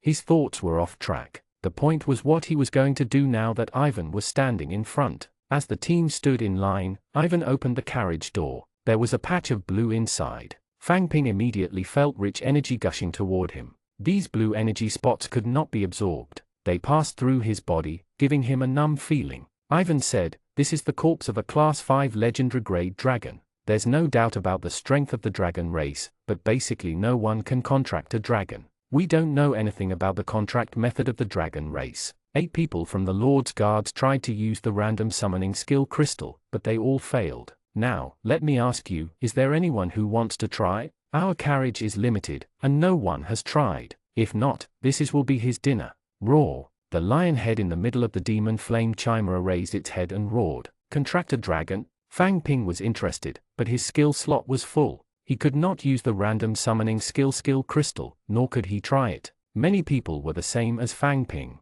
"I've learned all my skills. I'm so angry. If I had known earlier, I wouldn't have contracted a servant. I missed the opportunity to contract a dragon for nothing." Dream on. Do you really think you can contract them? Ivan already said that all 8 of the Lord's Guards failed. Are you so lucky? Ivan, I want to try. Fang Ping only remembered when he heard the voice beside him. Qing Niao had just advanced to Class 2, and he was still mastering his first skill, the forbidden spell of magic armor. He had a spare skill slot, and it was a Class 2 excellent skill slot. Come here.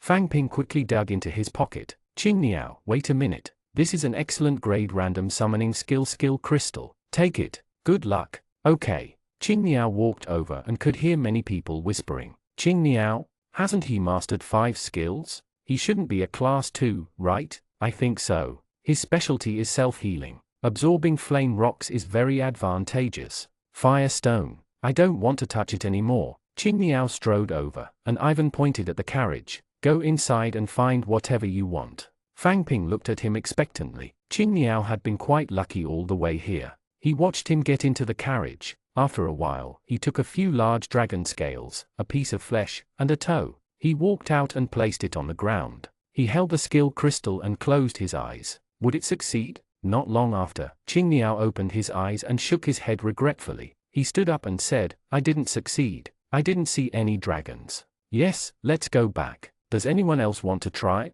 "I'll try too." Someone else went over. Fang Ping waited for Qingniao to come back. He quickly asked, "Qingniao, what did you contract?" Qingniao smiled. "Although it's not a dragon, it's not bad. I feel that it's not inferior to a dragon." "Phantom unicorn?" "Yes, it's also a beast that doesn't have a clear contract method. It's excellent grade, and its characteristics are called Summon 3. It's also very practical." Fang Ping had played the complete version of the 7-colored chess before. The unicorn's characteristics were also called Summon 3. Specialty Summoning 3. When entering battle, there is a 100% chance of preparing a random skill. It was equivalent to consuming one portion of energy and using 2 skills. The effect in the 7-colored chess was to randomly obtain an additional chess piece. It was very practical. Qingniao was quite lucky. "Sigh, I failed. Anyone else want to try?" Another person failed. Ivan scanned Fang Ping's team. Someone walked over. She was tall and slender, wearing a clean white dress and armor. Her long hair fluttered in the wind. She was quieter and less talkative, but no one could ignore her existence. White Snow usually kept a low profile. Although she and William were lovers, they did not spend much time together. They basically fought their own battles. But how could a proud person like William like an ordinary person? White Snow was the first person in Fang Ping's team to reach Class 2. She had already reached Class 2 when they came out of the dark forest. And that was news from Lisa. Even after commanding the battle for so long, Fang Ping did not know what White Snow's excellent grade skills were or what her characteristics were. A low-key genius. White Snow approached Ivan. "Ivan, I want to try." Ivan looked at White Snow. "To you, every skill slot is important. Have you thought about it?" White Snow nodded. "Yes." Ivan didn't say anything else. White Snow walked into the carriage and took out a few dragon scales. "It depends on luck." White Snow sat on the ground with its dragon scales beside it. She held the skill crystal and closed her eyes. The large blue dragon scales slowly faded and quietly melted, as if nothing had happened. Everyone's eyes widened. This was a sign that the contract material had taken effect. Sure enough, after a while, White Snow opened her eyes and stood up. Her smile was like a flower. 158. A big headache. She saluted Ivan. "Success, excellent grade Frost Wyvern." Ivan also showed a rare smile. "Very good." Fang Ping tilted his head and looked through the gaps in the crowd. He could only sigh. She had a good family background, was strong, had good luck, and was pretty. He was really envious. No one tried again. Ivan stepped onto the carriage and opened the lid. The flaming chimera had been waiting for a long time. The eagle and lion heads eagerly reached over and devoured the dragon meat in the carriage. "Let's go." The carriage moved forward slowly. Ivan flew away in the demon flame chimera, and Fang Ping's team resumed their journey. As they continued down the mountain path, sporadic wild beasts appeared from time to time. Lizards were easier to deal with, but the chimeras were more of a headache. They didn't get close but would attack from high ground. The burning of the fire bullet, the freezing of the ice arrow, and the random high damage of the shadow bullet were very troublesome. The vagabond's bow and arrow dealt limited damage to them. They also had to worry about losing the arrows and could not retrieve them. Speed up. The snowy mountain path was a tall snow mountain, which was why the avalanche was so powerful. In front of him, Fang Ping saw a towering mountain. Compared to it, the surrounding mountains were like little brothers. Even though he was far away, he still could not see the end. He did not know what was on the layers of clouds. Fang Ping raised his head. As he guarded against the chimera's attack, he lamented, could it be the snowy mountain that we're going to take a day tour around? Class monitor, I haven't seen you in a long time. Come. Try these 2 freshly roasted lamb skewers. Ha ha ha, delicious. There's actually energy. Not bad. I'll give you 50 coppers for one. Hee, boss, I ordered those 2 sticks, right? Why did you give them to him? Didn't you say that 1 stick cost 3 copper coins? It's not yours. Yours will be done tomorrow. Come back tomorrow. Ivan pulled out a chair and sat beside him. Your barbecue skills are getting better and better. Ayabar smiled. What's wrong, class monitor? Why are you in the mood to look for me today? This summer square is too far away. It's really inconvenient to come here. After Ivan finished speaking, he waved his hand. Someone beside him carried a large wooden box over and placed it aside. Look, what's this? Do you recognize it? What things? Eobar stopped what he was doing and wiped his hands with a cloth on his waist. He bent down and opened the box. Inside was a beautiful pig's leg. Powdered pig trotters? No, why would you bring such a thing over? Eobar leaned closer and closed his eyes. He sniffed and opened his eyes. His eyes lit up as he looked at Ivan. I heard that in the Ruishue Valley, an adventure team killed a split demon pig, an epic grade creature, and sold it for a high price of 30 gold coins.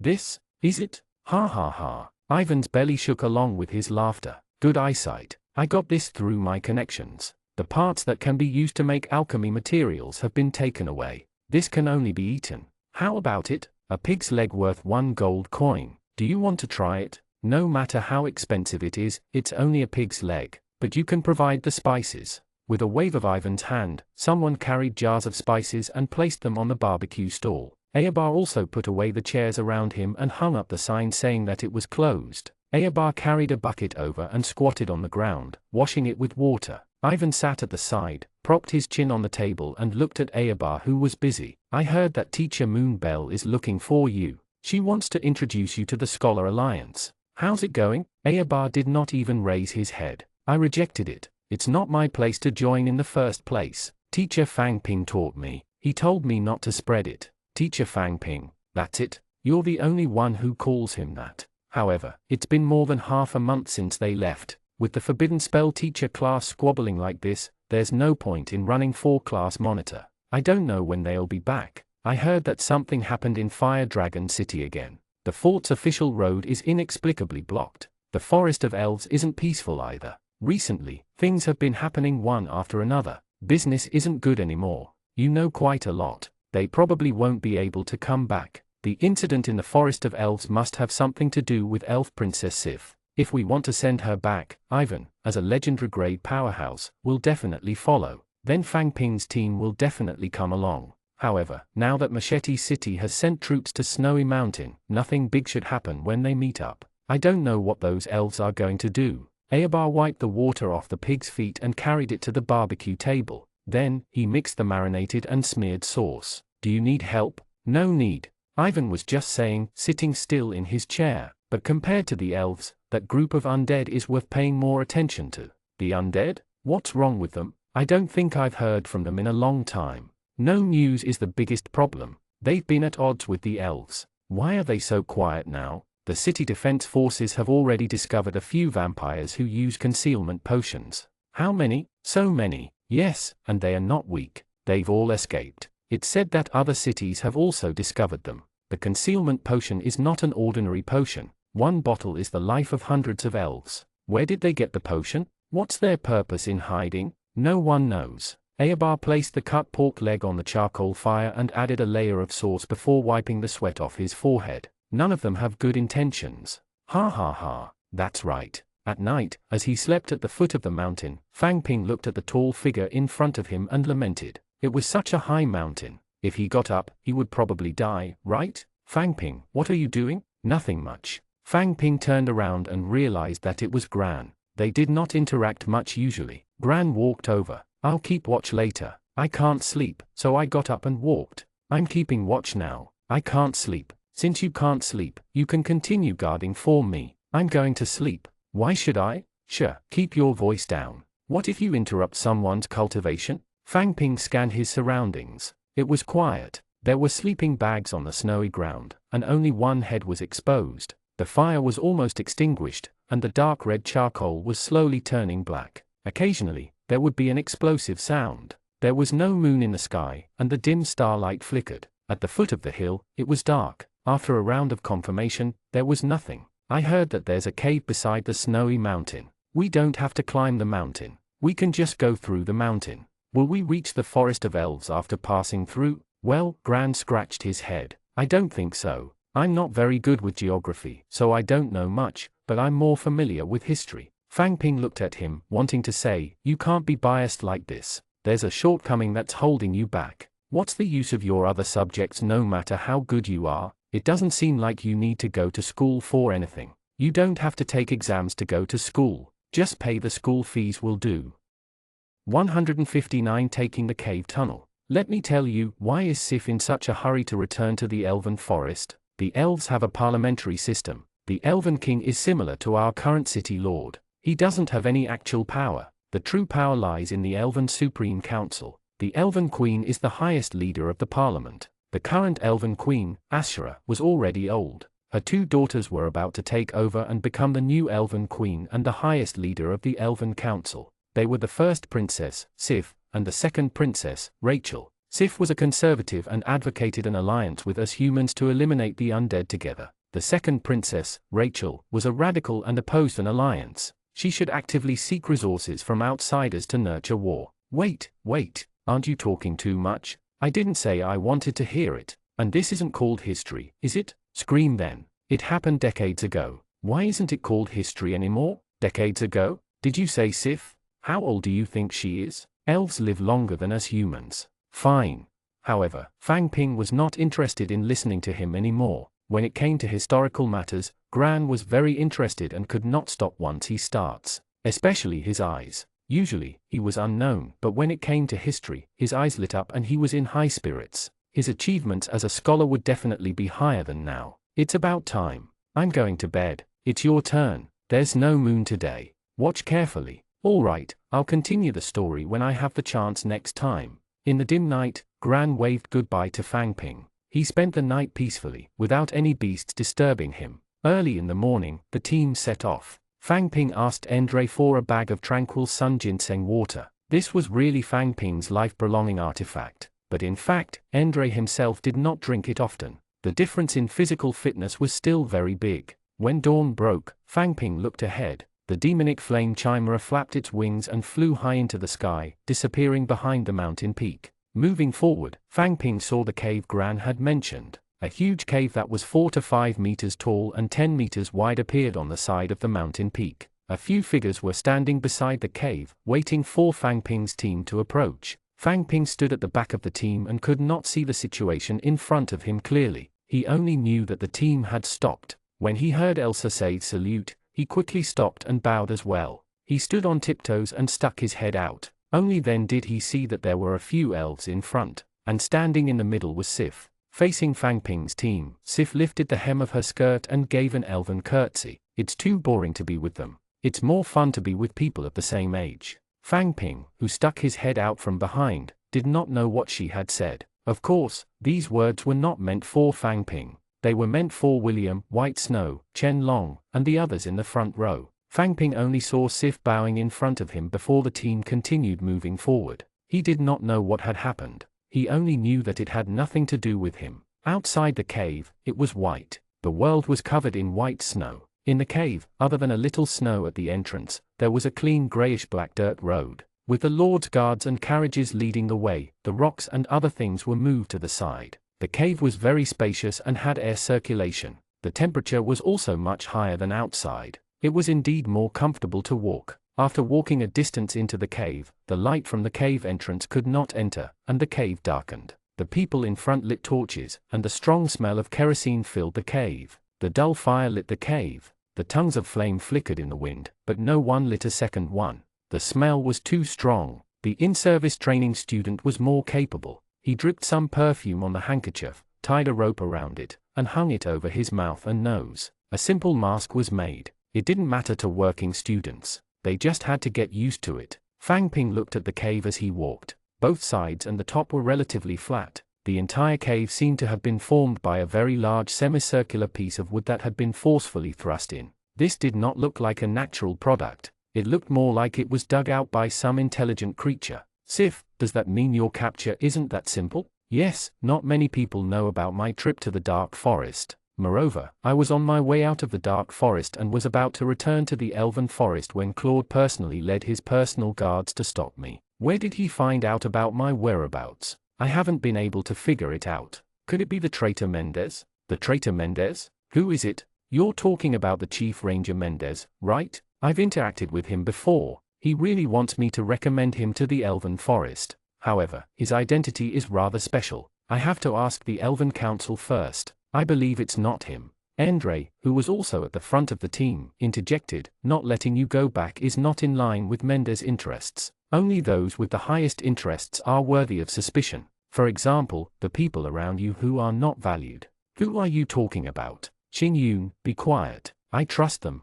They've been with me for many years. They won't betray me. What's there to be proud of? Defeated foe? If you have the ability, let's fight again. Sif went on, I can't shake the feeling that there's someone pulling the strings, that there's been so much going on lately. I even suspect that from the beginning, the elves of the Dark Forest invited me to join forces with Claude to trick me into coming here. Impossible. Chen Long shook his head. Claude hates elves. It's impossible for him to join forces with them. If he really hated the elves, I would already be dead. After he invited me to the Fire Dragon border fortress, he didn't do anything and even spread the news that he was waiting for you to arrive before committing suicide. What's the meaning of his actions? In addition, why did the high-grade gnomes and trolls outside Fire Dragon City come? Why did they choose to guard the main road of the fortress during the snow moon? Coincidentally, the internal strife of the elves happened. They could predict a month or two in advance and wanted to trap me in Fire Dragon City. Now that we had chosen to take a detour around the snowy mountains, the dragons that had disappeared for many years had reappeared, leaving us with no choice but to take the cave tunnel.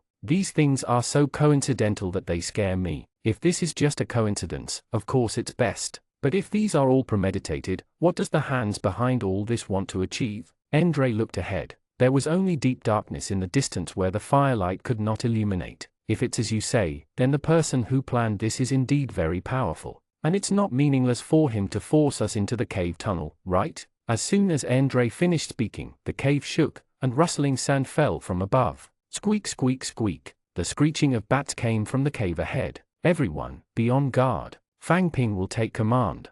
Fang Ping had just regained his footing and was blocking the rocks that were falling from his head when he heard Elsa's voice. He sighed and was about to give instructions again. 160 Preparation. He ran to the edge of the line and looked forward to see what was going on. Characteristics failed. Target, poison bat. Not the target. It was also very useful in a dark environment. In front of him was the poison bat. This thing was not easy to deal with. The continuous shadow damage caused by the poison blade was not low. It would not be good to be bitten. Immediately after, Fang Ping discovered another giant scarlet bat. This was a basic excellent grade beast. It was not impossible for it to be an epic rank beast. Melees, light your torches and guard against the poison bat's attacks. Ranged combatants, get ready and focus fire on the giant scarlet bats. More than a dozen torches lit up one after another. The orange light illuminated the cave. Everyone was on high alert. Whoosh! A strong gust of wind blew, filled with the smell of mud and blood. Fang Ping knew it was the giant scarlet bats, but he had misjudged his numbers. More than a dozen giant scarlet bats that were the size of ordinary griffins flew out of the darkness, covering the sky and covering the earth. Behind them was a group of dark green poison bats. Fang Ping could not even count their numbers at a glance. How could there be so many? Defend! Defend against the wall. Melees outside, ranged players inside. Mags, use mist. Fang Ping took the lead and immediately leaned against the wall. Such numbers were not something Fang Ping's team could handle. A group of bats circled above their heads. They had no intention of landing. There were only ear-piercing squeaks that kept echoing in the cave. A white fog spread in the cave. Everything was white and nothing could be seen. Noisy squeaks kept echoing above his head. Their vision was blocked, causing the atmosphere to become even more tense. Everyone knew that there was a group of huge bats above their heads, but they did not know when the fog would disappear. Fang Ping did not know what to do next. He could only wait for Elsa to speak. At the same time, he quickly thought about whether he had the ability to counterattack in this situation. The boiling blood trolls could hold on for a while, but the other summoned creatures didn't seem to be of much use.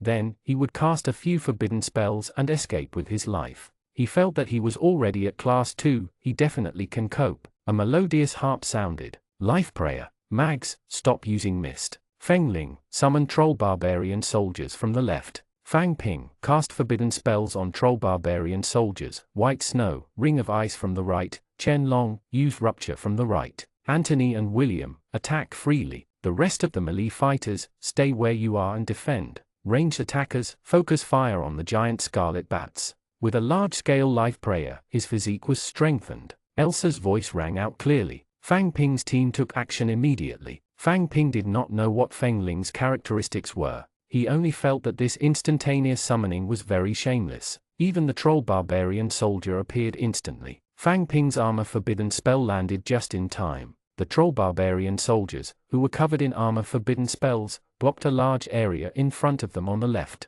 The fog slowly dissipated, and the orange flames lit up the cave again. White Snow waved her staff, and a blue circle of light exploded in the air on the right. It quickly spread around, and the bats that touched it fell to the ground. Their bodies were dyed with a blue halo, and they froze on the spot. At the same time, tiny cracks appeared in the air. When the giant scarlet bat's wings and body touched, blood flowed non-stop. This was the cut of the Chen Long. 4 or 5 giant scarlet bats and more than 10 poison bats landed on the ground, unable to move. Red and green blood mixed together, mixed with shrill screams. Arrows and energy balls flew out. At the same time, William and Anthony also flew out. They were both agile melee fighters and were fast, so they wouldn't be surrounded. Everything seemed to be going well. Fang Ping's team seemed to have the upper hand. However, this was not killing monsters to level up. Did they really think that these bats were freeloaders? The shrill shrieks were not just to vent their anger. They were also using skills. Smaller vampire bats, and poison bats appeared above them, blocking energy balls and arrows for them. The number of bats instantly increased. In addition to summoning skills, the glow of the poison coating and armor-piercing commands appeared on their bodies. Interferences, sneak attacks, fake intelligence, and interference with the enemy formation made Fang Ping's team dizzy. Cracks appeared in the air, and sharp teeth for double assassination appeared above their heads. Fang Ping cast a life-forbidden spell on himself. He could not use healing spells under the bleeding state of Rend, but looking at the various skills that kept appearing, Fang Ping did not know how he could hold on. How could Fang Ping's team survive? Their opponents were all Class 2 and 3 professionals. Beasts were not magical beasts. New 11. Amidst the noise of bats, Fang Ping heard Elsa's voice. There was another figure that Fang Ping had ignored, Xiang Yu, who was leaning against the wall. "Ha, it's time for me to shine. I'll show you who's the one needing protection." Xiang Yu picked up the wooden bow on his back, narked an arrow, and shot forward. He was not a professional, and he made his own bows and arrows. The cotton thread used for bow strings and arrows were sharpened wood. Such a simple weapon could even be called a toy arrow. It slowly flew into the air and drew a slow parabola. A gust of wind blew, and the wooden stick deviated, brushing against the wings of a vampire bat. Fang Ping watched the wooden arrow fall to the ground. He was baffled. That was it? A sudden change occurred. Everyone was covered in golden light, as if they had walked into a Buddhist temple. Fang Ping felt that the cuts on his body no longer hurt. The blood stopped flowing, but the wound did not heal. Golden body, you only have 30 seconds. Be careful of the giant scarlet bats with armor-piercing commands. Attack! Midge, get ready to use mist. Everyone's 30-second golden body, 30 seconds of immunity to damage could do a lot of things on the battlefield. The dense swarm of bats, coupled with their huge size and the limited height of the cave, were basically unaffected. Melee charged into the swarm of bats, waving their weapons. One side's attacks were completely ineffective, while the other side didn't need to defend. They were completely free to play. One decreased, one added. The effect was obvious. Bats fell from the sky one after another like dumplings. Then, it turned into energy and dissipated. The ones who died were all summoned creatures. The real scarlet giant bats and poison bats were already far away, avoiding Fang Ping's team's round of attacks. Squeak, squeak, squeak. Squeak, squeak, squeak. The bats shrieked in unison again and changed directions, flying towards the entrance of the cave. Escaped. The effect of the golden body was about to disappear, and the enemy had already flown away, so there was no need to use mist. Then, Fang Ping saw a figure walk out of the darkness. Ivan had arrived. "You're running so fast. What are you looking at? Bandage your wounds. When the golden body effect ends, you'll all bleed." With Ivan's shout, everyone hurriedly found strips of cloth to bandage. 161 simply a cheap price. The golden body could not remove any abnormality. The bats were all ranger grade. Under the large scale and high density laceration, everyone was in a bleeding state, and healing was ineffective. If he did not bandage it quickly, he would die from excessive blood loss before being able to stop the bleeding. Treatment for bleeding is ineffective. Fang Ping's wounds were mostly on his waist and his feet were bare. It was convenient to bandage some places that were not protected by the frost set. He tied a simple knot and glanced at the battlefield. There was nothing on the empty ground. Only then did Fang Ping realize that he could not even kill a bat. "Thank you for your help. This is what we should do. We elves and humans are friends to begin with. The 7 or 8 people in Fang Ping's team all had life forbidden spells and armor forbidden spells. These were all skills used by elves. Otherwise, the excellent grade double assassination could have killed many people. Elsa, when they are in good shape, hurry up and follow us. Brother, Ivan, aren't you coming with us? What if they return? The situation ahead is even worse. Take good care of them. Okay. Ivan quickly left. Fang Ping covered his wound and watched as the blood seeped out bit by bit. He did not know when it would stop. Was this a platelet attack? It causes a person's blood coagulation to fail and blood to flow non-stop. It was really very strange. Fang Ping did not notice that other than a few people who were wearing protective forbidden spells and had not suffered any laceration injuries, including teacher Elsa, they were all wrapped in red cloth strips. Only white snow stood by the wall without any presents. Her clothes were still as white as snow. When the bleeding ended, everyone drank a bottle of healing potion. Fortunately, they were all superficial wounds. There were no fractures or serious injuries. So although they looked bloody, the injuries were not serious. Fang Ping's team soon resumed their journey. The smell of blood mixed with the smell of oil and smoke in the air was so greasy that it made one feel nauseous. On Fang Ping's team side, more than a dozen Class 3 giant scarlet bats appeared. There were 40 to 50 poison bats above Class 2. The Lord's guards at the front would only face more enemies. Walking forward, it was indeed a mess. Unlike Fang Ping's team, who fought for half a day, exhausting each other's energy crazily. In the end, no one died, and no wild beasts died. They each retreated as if nothing had happened. The first thing he saw was a huge heavy armored lizard lying on its side by the roadside, its fist-sized eyes staring straight ahead. There were no wounds on his body. The sharp horn on his head had been broken. There was a dark red round hole on his forehead, as if he had been killed by a spear. As they walked forward, they saw lizards, heavy armored lizards, super heavy armored lizards, thunder lizards, adult thunder lizards, saber-toothed thunder lizards, hunting dogs, large hunting dogs, furious hounds, vampire bats, bloodthirsty bats, crimson giant bats, poison bats, giant poison-spitting bats, gem beasts, golden gem beasts, heterochromatic gem beasts, unicorns, phantom unicorns, phase unicorns.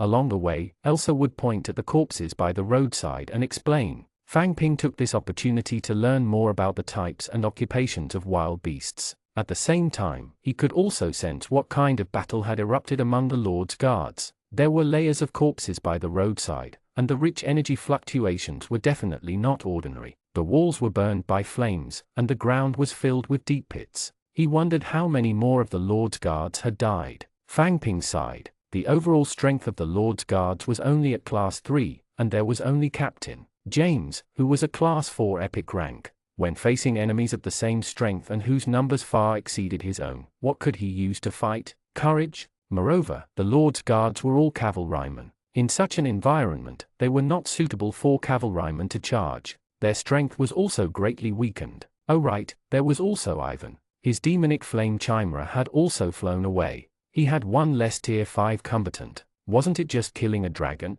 These beasts were really willing to risk their lives. As Fang Ping listened to Elsa's explanation, his mind wandered off. In front of the line, the people in the front row were also slacking off. They looked at the densely packed carcasses of the beasts and looked at each other. The pair of invisible hands Sif had mentioned became clearer. What if all of this was not a coincidence? The appearance of the dragons forced everyone into the cave tunnel, preventing the Lord's guards from charging and driving Ivan's legendary mount away. If all of this was not a coincidence but a scheme by the mastermind, it would be too terrifying. Just like the 7 colored chess pieces on the chessboard. You thought that you were doing things according to your own thoughts, but in fact, you were walking in a planned straight line. Your opponent was also chosen by the chess player for you. You look like you're free to choose, but it's all in the chess player's plan. This feeling was really not good. Of course, you wouldn't actually feel that way, because you couldn't see it. How could a chess piece see the chessboard? There was no concept of time in the cave. Fang Ping's team's only timepiece had been sacrificed in the avalanche.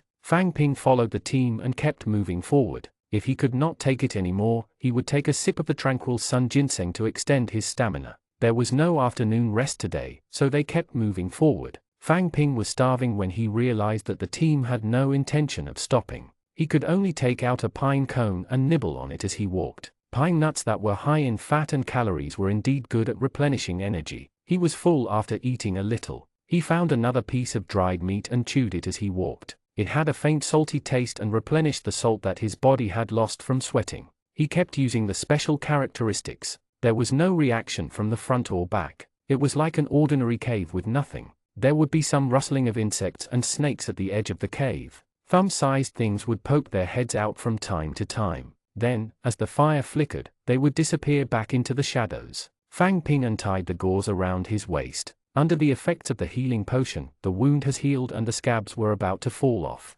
The recovery speed was simply too fast. He felt that the healing potion could be on par with the yellow melon, since they both support the entire human society. The price of 1,000 copper coins was like a cabbage in front of its effect. No, there was no cabbage. It was the price of yellow melons. He removed the scabs from the cloth strips and hung them on his backpack to dry. He prepared to put them away. They would be useful next time. Fang Ping, Fang Ping. Fang Ping was packing his things as he walked when he heard someone calling him in a low voice. He looked around and saw Gran turning around. Seeing him, Fang Ping knew what he was going to do. Gran leaned over and said in a low voice, "Fang Ping, it's too dangerous here. How about we stick to what we did before? If we encounter danger, try your best to give me skills. 1 silver coin for a normal level, 5 silver coins for an excellent level." Fang Ping looked troubled. "Well, if I were to encounter that situation just now, I wouldn't dare to commit. I can only try my best."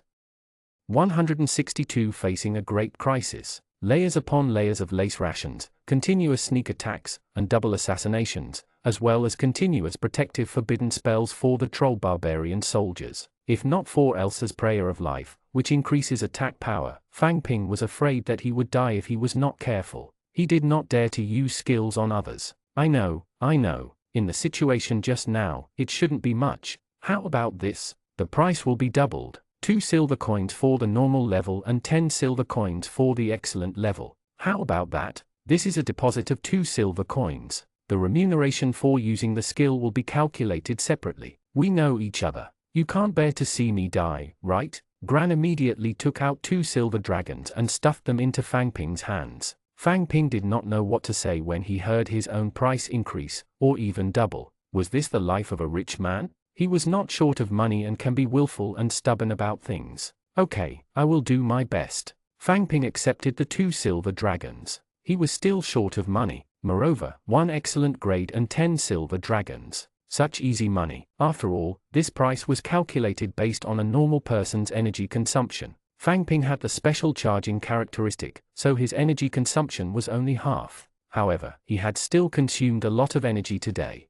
7 normal grade skills and 1 excellent grade skill. Over the past few days, he had accumulated 2,300 points of energy and lost another 100 points. I don't think this journey will be easy. Fang Ping, do you know why the wild beasts are attacking us so desperately? Gran's expression relaxed after he gave him the money, and his tone became much more relaxed. I don't know. Fang Ping shook his head. There must be some history involved. It seemed like Gran was going to start again. Before we humans and elves rose to power, do you know who ruled the land? Dragon race, dragons, angels, and demons. Fang Ping looked at Gran in surprise. So angels and demons are real too? Of course, it's just that for some reason, they slowly disappeared like the dragons. They can only be found in rare places. Just like General Vincent. He really killed a dragon to get this title. Do you think Demon Hunter General Van Helsing has an undeserved reputation? The Demon Hunter General Van Helsing? Fang Ping repeated Gran's words. So he killed the demon? Of course, but that's not the point. In those ancient times, the continent was controlled by angels, demons, and dragons. Other races lived in their cracks. You know the species of wild beasts, don't you? Species? Lizards, bats, hunting dogs? Fang Ping had not studied seriously for more than a few days. He did not really understand such theoretical things. They are lizards, bats, canines, strange beasts, and mixed beasts. This is the more common beast classification now, but in the past, there was no such classification. Mixed beasts were said to be the product of angels and demons. Angels created griffins, demons created chimeras, and there were countless wild beasts used for experiments. It was said that wild beasts almost went extinct because of this. In the end, the wild beasts sought the protection of the dragon race and were able to survive. Therefore, to the wild beasts, the dragon race was their guardian. Fang Ping shook his head. But these are all legends, right? Moreover, it's been so many years. Would the wild beasts of today still care about these things? They've lost their lives. History, legends, and protectors are all fake. What do you know? Beasts are more resolute. They are stubborn. How else do you explain why they kept hunting us after the adult lightning wyvern died? Well, you can't explain it that way. There might be such a history, but that doesn't mean that their current actions are because of this. Gran seemed to be very interested in history. He must have read a lot about it, but the purpose of history is not used to deduce or predict the outcome. Fang Ping patted him on the shoulder. Gran, don't say these things out loud. It'll make you look a little silly. Being Bogu does not make you familiar with today. Gran wanted to flare up, but he remembered that he still needed Fang Ping's help, so he swallowed his words. Then forget it, since you don't believe me. However, Fang Ping was more interested in one part of what Gran said. Gran, you said that mixed beasts are the products of angels and demons. Then, when we went to the dark forest and met the traitor Mendez, he also mentioned the fusion in Canaan. Is that the same thing? Sure. Gran quickly made a shushing gesture and looked around. When he realized that no one was paying attention, he lowered his voice and said, "Are you crazy? Do you want to die?" Fang Ping looked at Gran, who looked as if he was facing a great enemy. He was a little confused. What was going on? He could not even mention it. Don't you know the ban issued by King Augustus? It's strictly forbidden to talk about that city, and hundreds of people have been killed for it. How dare you say that? Fang Ping now knew why he had never heard the name Canaan before. What was the Silver Moon Chariot doing? And what was Tangji doing? Fang Ping did not know if Gran knew something, but he continued to ask, "I don't know about this. Is there anything special about this city?" Gran took a deep breath and slowed down. He put some distance between himself and the person in front before saying, "Whatever I am going to tell you, make sure not to spread it." "Okay. I don't know much either. All I know is that it's a city where cultists gather. They are trying to imitate angels and demons, creating fused creatures like they are creating mixed beasts. And their experimental target is us humans. The physical fitness of us humans is not outstanding among the 7 major races. It's only because of the existence of the awakening stone that our characteristics are more varied. Coupled with specific weapons and equipment, we are even stronger. This is also the foundation of our human makeup. Therefore, the purpose of these cultists is, firstly, to allow everyone to awaken their characteristics through the awakening stone. Secondly, by fusing with the bodies of other races, they can make human bodies stronger. Isn't this too evil? Yes, it's said that more than half of the people in that city died because of this. The experiment was also urgently stopped. All the participants were executed, but the matter was far from over. More than 10 years later, the children in that city grew up. Their bodies were powerful, and they learned skills quickly. One awakening stone can awaken a characteristic, but their brains are abnormal. They are all lunatics and fools. Moreover, it's said that this flaw can be inherited. Their descendants are also flawed. Then, isn't this too scary? Fang Ping suddenly thought of a certain genetic surgery. If this fusion was a genetic modification, causing the human gene pool to be contaminated, then as time passed, humans would slowly walk towards extinction without the need for external power. Fortunately, that place has long been sealed off. It's said that the entire place has been moved to a small plane and has never contacted the outside world again. Otherwise, we humans would really be facing a huge crisis. Yes? So how did I get here? Gran, where did you get this information? Some of it was in the announcement. Some of it was hearsay. 163 energy is very expensive. Fang Ping guessed that this might not be the case. He took the ox cart and left Canaan with a group of people. It was not the first time Han Lin gave other a lift. Tangji was not worried about letting him go. Perhaps only people in high positions knew about these things. However, Fang Ping also knew some things. Why could he awaken with just one awakening stone? Why did he learn skills so quickly? It seemed that it was not because he was special, but because he had undergone mutation. Moreover, there was a large group of people like him. Canaan, what was the truth?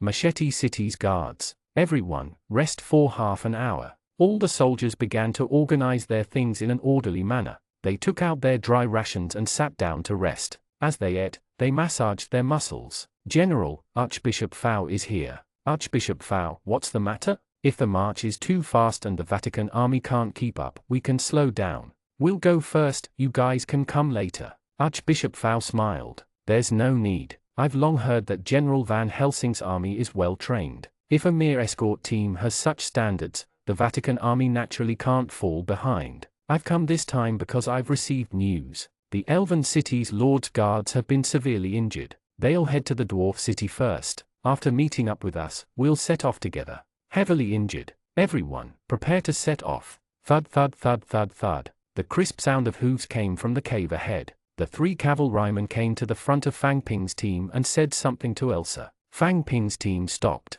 Teacher Elsa turned around and shouted, "Forbidden spell masters who have learned purification, come out." He seemed to have encountered this situation before. Fang Ping was the only one in his team. Fang Ping waved his hand and squeezed forward. I know how." A cavalryman jumped down from his horse. The crowd parted to the sides. He ran over, grabbed Fang Ping, and ran back. Fang Ping was picked up by his waist and slung over. He wanted to struggle, but after some thought, he decided against it. Since he was in such a hurry, the situation must be very urgent. Sorry. He put Fang Ping down on the carriage and mounted his horse. He pulled on the reins and charged forward. The other 2 soldiers quickly followed. In front of the warhorse was a torch that was burning with oil. The thick black smoke made Fang Ping unable to open his eyes. The sound of hoofbeats echoed through the cave. It was dark ahead. It was also dark behind him. After bouncing on the warhorse for a while, they finally saw the flames in front of them. Behind them, carriages were moving.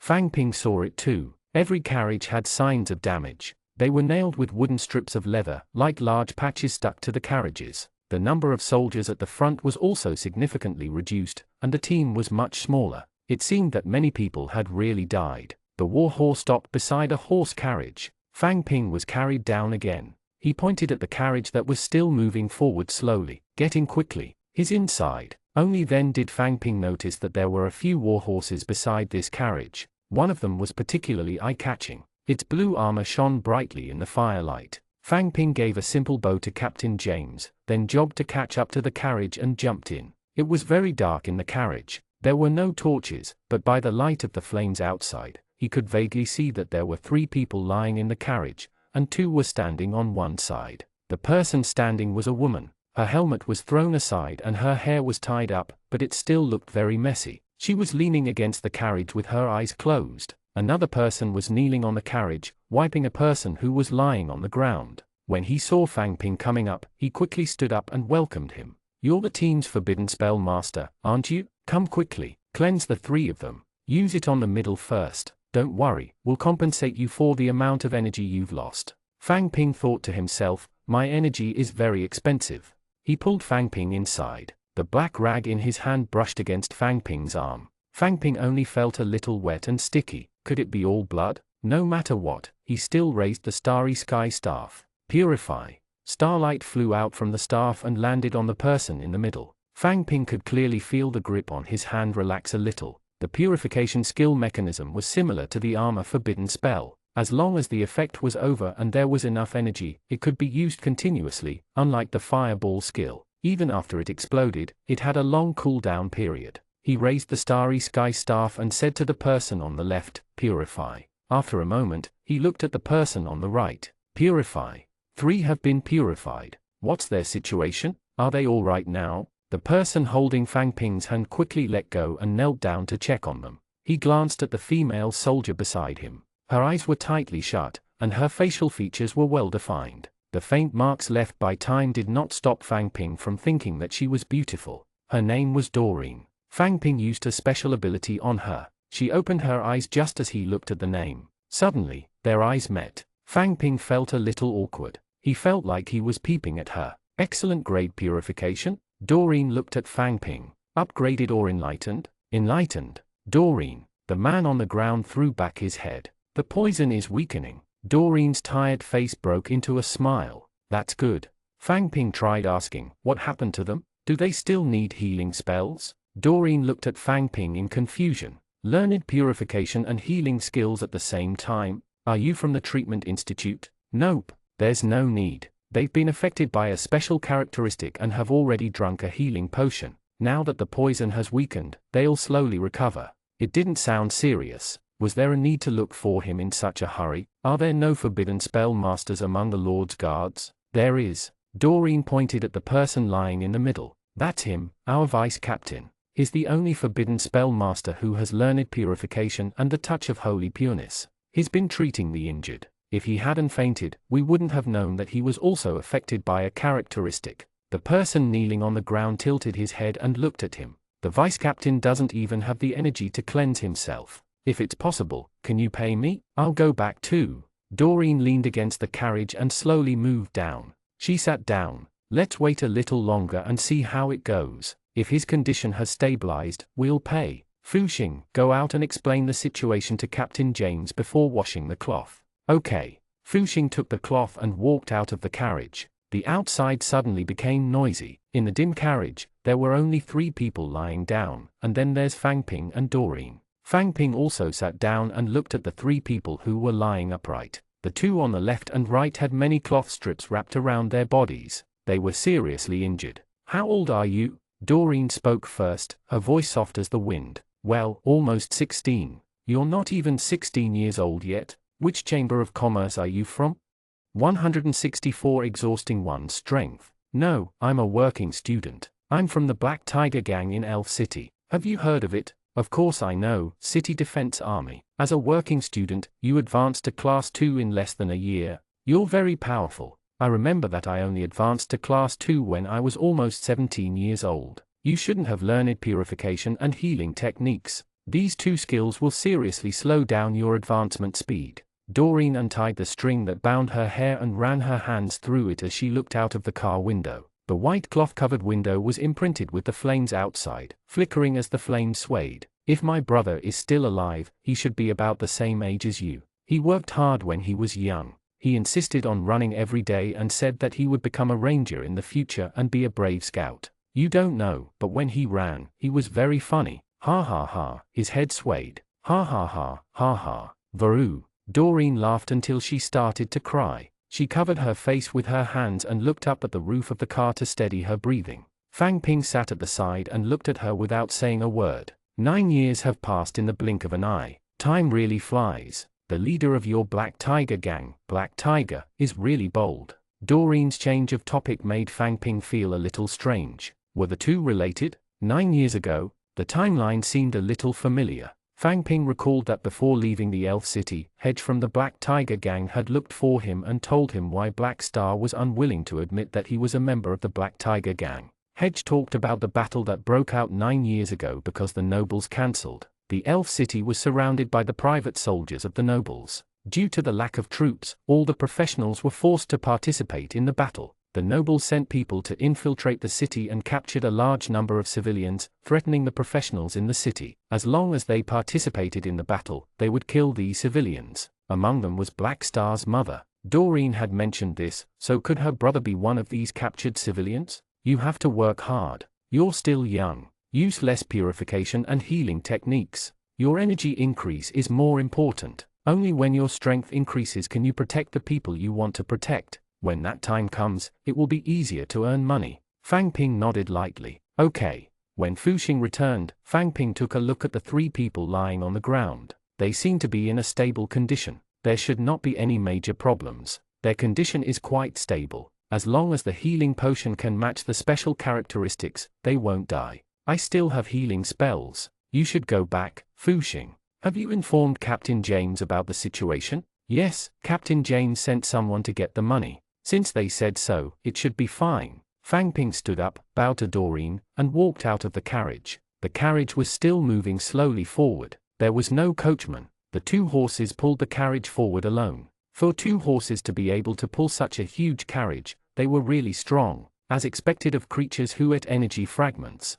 Their stamina was indeed good. Captain James' blue armor stood out next to him. Fang Ping saluted him. He nodded and took out a small cloth bag from his pocket. Excellent grade purification. Fang Ping nodded. Yes. James shook the money bag, then tossed it to Fang Ping. You're also an anomaly in the team. You actually learned purification and healing. There's 30 silver coins inside. Double the usual price. Fang Ping took the bulging sack and beamed. He was rich again. 30 silver coins was 90,000 copper coins. This money was really easy to earn. James looked at Fang Ping's expression and continued. You're a member of the elite team. Chief Su of Department Su has high hopes for you. Don't waste your energy for this bit of money. When you become a high-grade professional, earning money will be easy. Do you want to become a powerhouse, or are you just a healer in the treatment center? Fang Ping kept the cloth bag and thought, then don't look for me, okay? Okay. Thank you, Captain James. He still had to put on a front. James waved his hand, and the cavalry accelerated from a short distance away. Send him back. Yes. This time, Fang Ping knew. He took the initiative to jump onto the warhorse and sit behind it. He didn't want to get smoked sitting in front. After sending Fang Ping back to the team, the cavalry turned around and left, disappearing into the darkness. The round trip did not take too much time. Fang Ping's team continued on their way. They were still surrounded by the same straight cave, as if nothing had happened. It was just that Fang Ping's energy had dropped by another 200 points, falling back to 2,000 points. After going up and down several times, it was still hovering around 2,000 points. Fang Ping was more than willing to exchange 200 energy points for 30 silver coins. Fang Ping, how are the Lord's guards? Are they doing well? Qing Yao next to him handed over his backpack and asked. Fang Ping put on his backpack and thought about it. I feel like there are quite a lot of people missing. I didn't look closely, but I'm just guessing. It's not much better. After all, so many wild beasts have died. This cave is so deep, I wonder if there will be any more accidents. I hope not. Me too. He continued walking. By the time Fang Ping felt hungry for the second time, it was probably night time. As he ate the yellow melon pancake, Fang Ping looked ahead. The scenery was unchanged. Fang Ping was now certain that this straight cave was definitely not formed naturally. The same height, the same semicircular arc. At such a long distance, the error was terrifyingly small. Digging out such a passageway would definitely consume a lot of manpower and resources. Was it done by humans in the past? Was there a human city on Snowy Mountain? However, Fang Ping knew nothing. By the time Fang Ping was tired, the people around him were also carrying their backpacks. After walking for an entire day, they only looked a little tired. Fang Ping's eyelids twitched as he looked at them. Did you guys train in the army? Why are you so fierce? This was Fang Ping's third sip of the tranquil sun ginseng water today. His body's fatigue had disappeared, but his mental fatigue was difficult to eliminate. There was also a bottle of energy potion that Hedge had given him. However, according to him, the side effects of this potion was very strong. Fang Ping had never wanted to try it. He was so sleepy. James, we're almost out of the cave. I know. I don't know if these beasts are crazy, but they are completely suicidal. Moreover, there are so many types. They should have gathered the strength of many races. Since the journey is so calm, we will definitely encounter them at the exit. I'll go out first and disrupt their formation. Then you'll charge out with the cavalry. They definitely won't expect us to be so fast. Ivan, isn't this too risky? If the beasts are already prepared and you are controlled by multiple skills, it will be equally dangerous. Haha, danger? Among the dangers I encounter, this is not worth mentioning. Ivan was sitting in the carriage, wearing a full set of armor and wrapping strips around his arms. Beside him were two super large gauntlets. 165. Be prepared. The behavior of this group of beasts is too abnormal. The beasts live according to their packs and don't have a unified leader. I'm even more curious. What makes them cooperate? Their actions were also premeditated. This has nothing to do with whether I killed the adult lightning dragon or not. Reporting to Captain, the cavalry and lancers are ready. Got it. Wait for my order. Yes, sir. James unfastened the spear from his back and held it in his hand. He took a piece of leather and carefully wiped the tip. It shone coldly. I've already sent out the message. The reinforcements from Machete City should arrive soon. Su Dongsheng looked up. Sending a message from here? Can they receive it? The Vatican can receive it. Vatican, what are they here for? I don't know, but this time, Demon Hunter General Van Helsing is personally leading the team. The Vatican doesn't dare to be too arrogant. Ha ha ha, is there anything the Vatican doesn't dare to do? Su Dongsheng laughed, jumped off the carriage, and sped up. No matter who comes, we still have to walk this path ourselves. 3 minutes later, charge. Fang Ping lowered his head and estimated the time. It was probably already midnight. The team still had no intention of stopping to rest. Even their speed did not decrease. From the looks of it, he wanted to walk out of the cave in one go. Looking ahead, it was still dark. How long was this cave? Fang Ping's position was at the back of the group. Qing Yao, who was beside him, turned his head and looked behind suspiciously. Is there some sound? Fang Ping, did you hear it? Fang Ping's head was spinning. He was too tired. He could not hear any sound clearly, so he decided to use his ability. Characteristics failed. Target, poison bat. Not the target. Sure enough, they didn't leave. They came back. Continuing to investigate, there were quite a number of bats in the surroundings. Their voices were still very soft. It was unknown if they were very far away or if they were quietly following. If Fang Ping's mathematics was good enough, theoretically, he could change positions.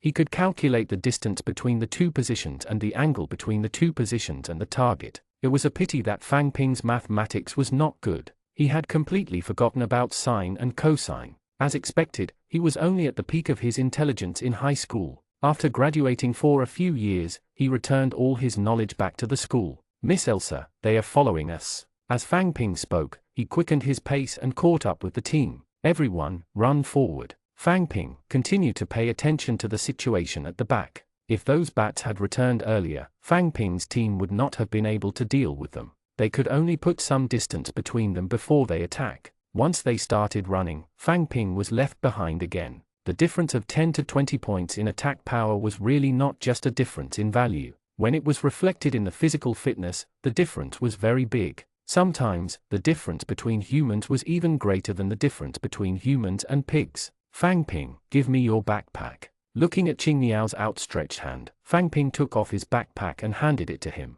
"Thank you." Fang Ping's team was running forward. From time to time, Fang Ping would look back. The bats were always behind him, but Fang Ping did not know if they had caught up. "I hope not."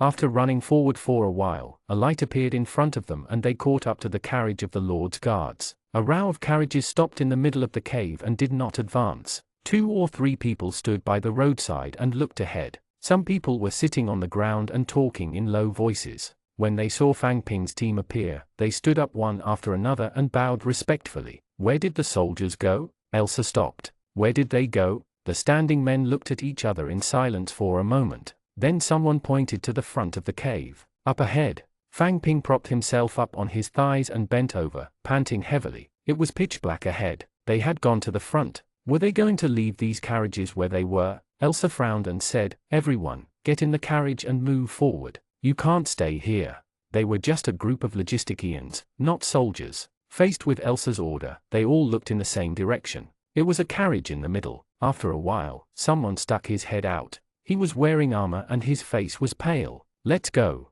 Fang Ping had an impression of this face. As the vice-captain of the Lord's Guards, it should not be a problem for him to get up and move around. With his words, the logistics staff took action. They found their own carriages and drove forward. The vice-captain pointed to a carriage behind them. "That one is empty now. You can rest." Elsa glanced at Mai Wen. The crutch he was leaning on was made of temporary wooden sticks. He had not rested during the entire journey. Coupled with the fact that he was jogging, the wooden stick had been broken many times. It could only wrap around the wooden stick layer by layer. It became more and more bloated and turned into a big wooden stick. Mai Wen's expression wasn't good either. He gritted his teeth and shook his head. "Teacher Elsa, I can do it. If you force yourself, not only will you harm yourself, but you will also kill others." Mai Wen took a deep breath and nodded. He took the backpack from the person beside him and walked towards the carriage, leaning on the thick wooden stick. His empty pants fluttered in the wind. As the carriage moved forward, Elsa walked toward the vice-captain.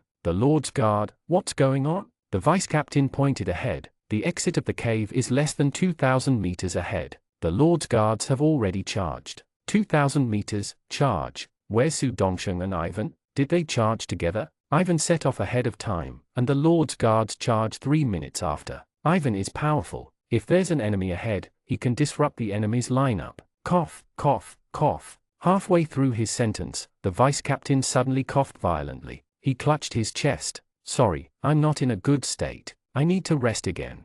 "Okay." When the vice-captain returned to the carriage, Elsa's voice rang out. "Fang Ping's team, run forward." Fang Ping had just taken a sip of water and his water skin was almost empty. He took out another pine cone from his backpack and prepared to fill his stomach. With Teacher Elsa's order, he quickly stuffed the pine cone back and was about to run again. Fang Ping's team ran forward. Fang Ping was at the back of the team. He tilted his head and glanced at the carriage. Mai Wen sat on the carriage, his backpack and wooden stick placed at the side. He did not run forward with Fang Ping's team, but sat quietly on the carriage. Fang Ping saw his eyes. They were not as resentful or disappointed as he had imagined. Instead, they were very calm. In a flash, Fang Ping continued running forward. He did not know what had happened earlier, but Fang Ping felt very sleepy now. When would these things be resolved so he could finally sleep? As for those horse carriages, Fang Ping did not dare to sleep. There was still a large group of bats behind them, and he did not know when they would appear.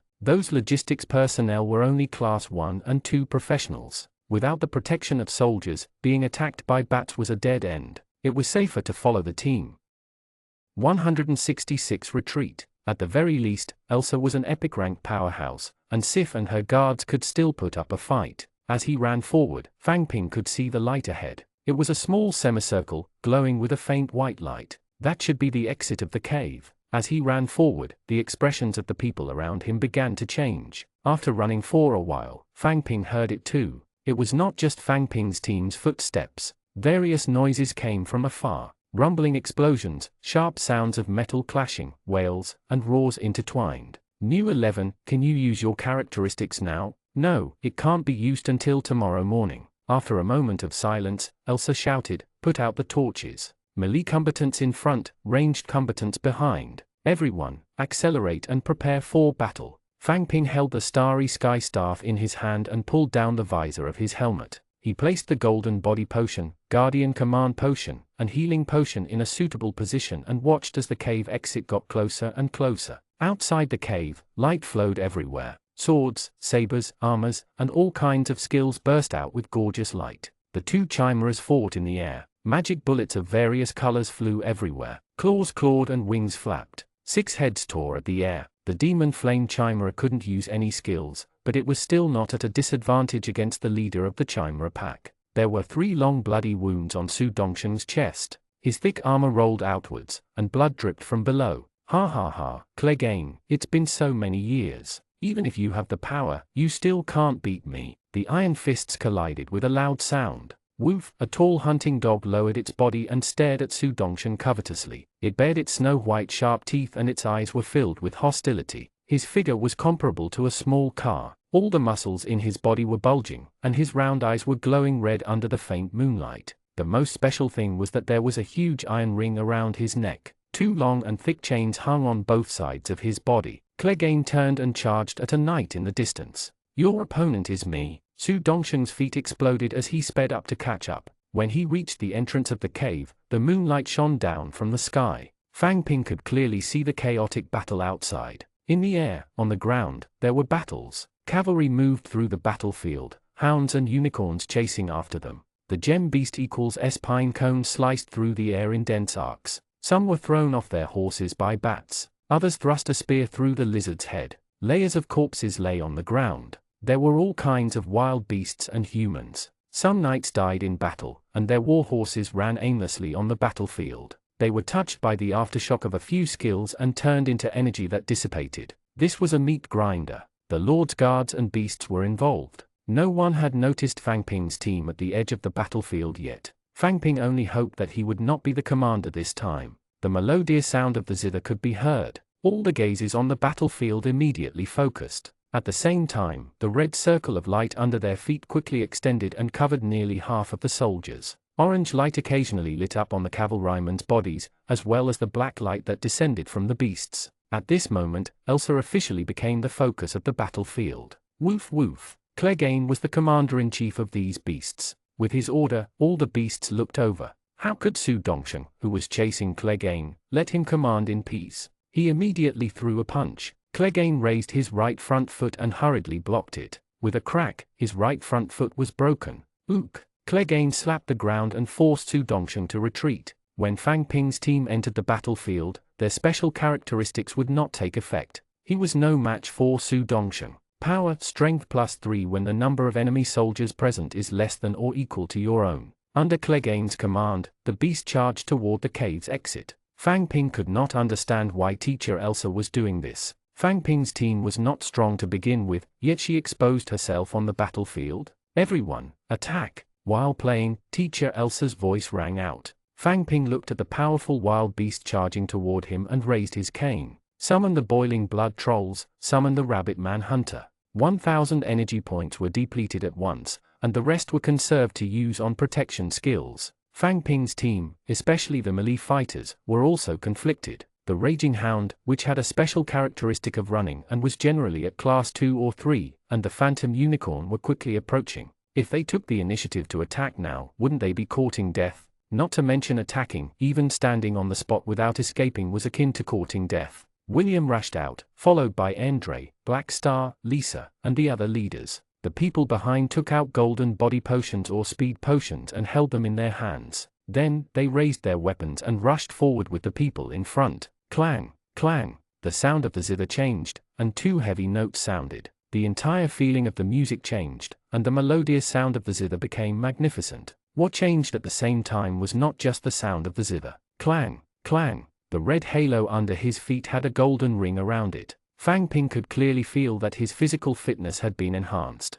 Clang, clang, outside the golden red circle of light, there was a ring of purple. 3 purple shields appeared around Fang Ping's body. Magic shields. Clang, clang. Outside the 3 circles of gold, red, and purple, a circle of orange light appeared. Fang Ping did not feel anything special, but this effect would definitely not be weak. In the beginning, the people who rushed out had a difficult expression on their faces, as if they were willing to die. Now that the 4 halos appeared, all of them roared as if they had been pumped with adrenaline. They raised their weapons and rushed towards the wild beasts, their faces filled with excitement. Then reality immediately slapped them. Even with the enhancement of 4 halos, level 1 and 2 still could not defeat level 2 and 3. Several people were knocked down and sent flying. They hurriedly drank potions and were protected by others before they could retreat. Hounds and unicorns with special characteristics were not live targets like lizards. Fang Ping could hear someone shouting in front of him, "Keep them occupied and stall for time."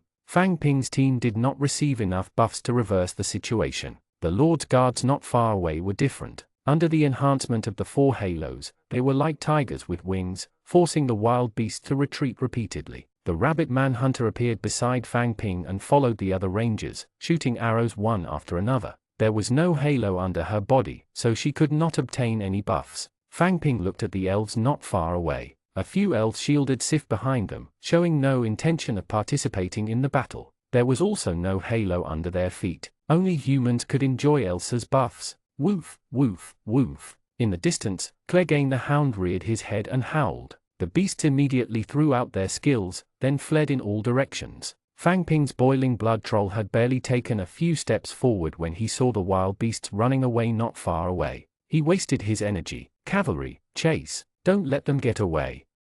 167 Rare opportunity. James led the cavalry in pursuit of the wild beasts. Elsa's music stopped abruptly. Her body tilted and she fell to the snow. Miss Elsa. Elsa. Ivan rushed over like a gust of wind. Forbidden spellcaster. Life forbidden spell. No use. Stacy, who was close by, helped Elsa up. She waved her hand. Before Fang Ping could put down his cane, Ivan had already rushed in front of her. It's not a heavy burden this time. I can do it. You're only at the epic rank. It's too difficult for you to use your special characteristics. As long as you're fine, drink the healing potion first. Elsa raised her hand and pointed at Ivan's chest. Drink first. Fang Ping put down his cane, cancelled his summoning of the boiling blood trolls and rabbit manhunter, and looked at them. As an epic ranked student, Elsa was indeed worthy of being called the Silver Heron Twins alongside Ivan. The price of this characteristic seemed to be quite high. In comparison, his own characteristics is better. Other than costing money, there were no shortcomings.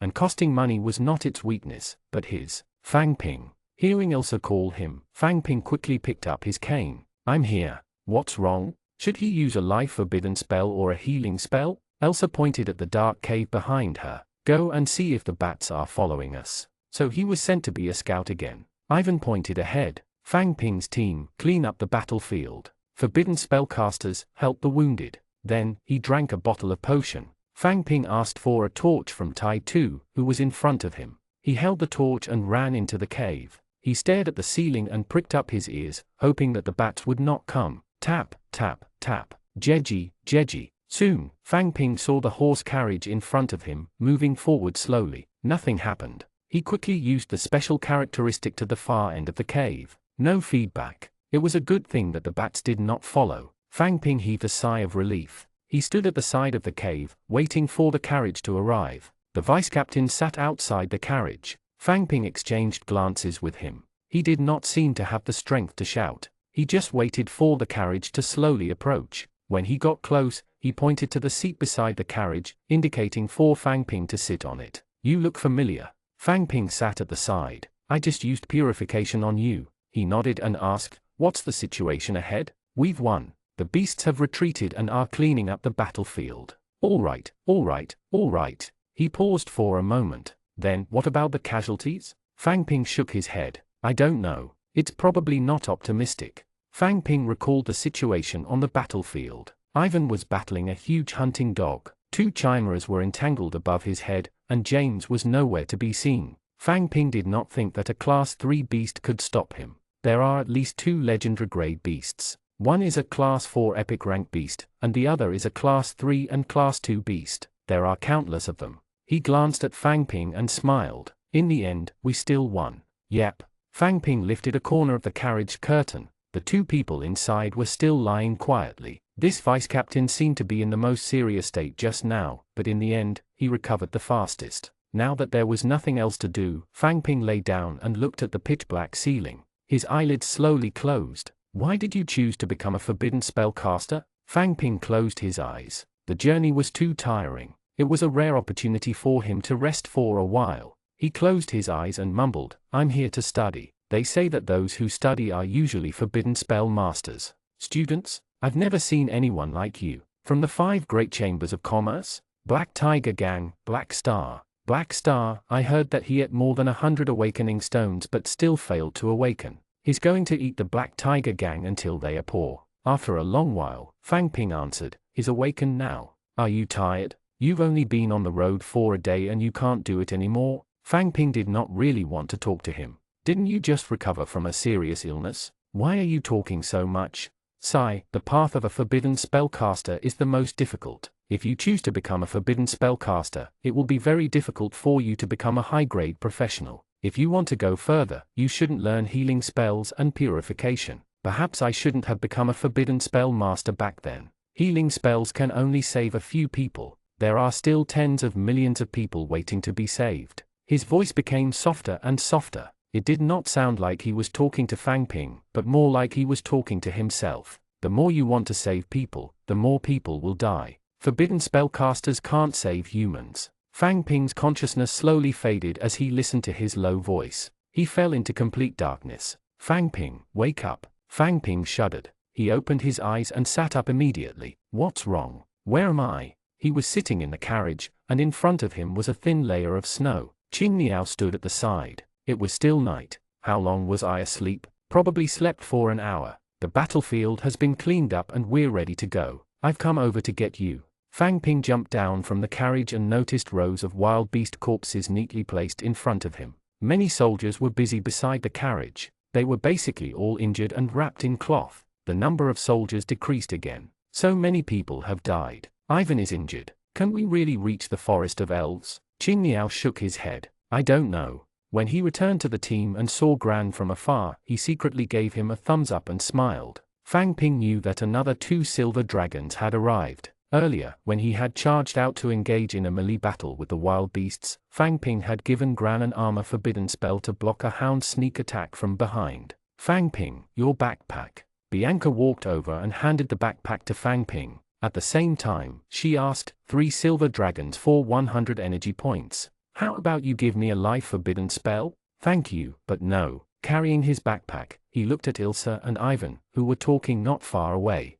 The flaming chimera was lying on the side with its wings folded and its head lowered, looking listless. There were also many people sitting on the ground with their eyes closed. Fang Ping opened his backpack and held the measuring rod inside. 1,800. Recently, he had used too many skills, and his energy was getting lower and lower. Melee combat could fight using weapons. Skills were not necessary, but Fang Ping was different. If he did not use skills, he would be slacking. Even if he had special characteristics to recharge, he would not be able to withstand the consumption. He tidied up his backpack. Sometimes, he really wanted to cultivate in seclusion. "Forget it, I'll just treat it as improving my understanding of skills. What else can I do? Want some?" As he was thinking, a hand suddenly reached out, giving Fang Ping a fright. Lisa gnawed on a pine cone and handed one over. "I just roasted it. It's better than raw." The fire not far away was still burning. "Thank you." Fang Ping stood up, took it, and took a bite.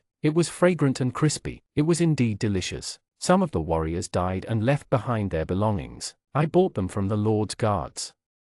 168 energy accumulation. Huh? Lisa took out a necklace from the pocket of her heavy armor. This is the Tranquil Heart necklace. I know that you have a way to enter a cultivation state, and the relaxing method you did previously was also very good. However, under many circumstances, such as walking for a long time, it is very difficult to truly calm down and accumulate energy. At this time, the Tranquil Heart necklace is more practical. Even if the efficiency is not as high as when you cultivate at night, you can cultivate for a longer time. Especially since you're a forbidden spell master, you use more skills. Energy accumulation is very important. Wait. What are you trying to say? Fang Ping chewed on a pine nut and looked at Lisa in confusion. She had rambled on and on, but there was not a single full stop. He did not know what she wanted to do. Lisa lowered her head slowly. Then, with her left hand, she covered the helmet's visor with lightning speed. She raised her head quickly, stretched out her right hand, and slapped the Tranquil Heart necklace into Fang Ping's hand.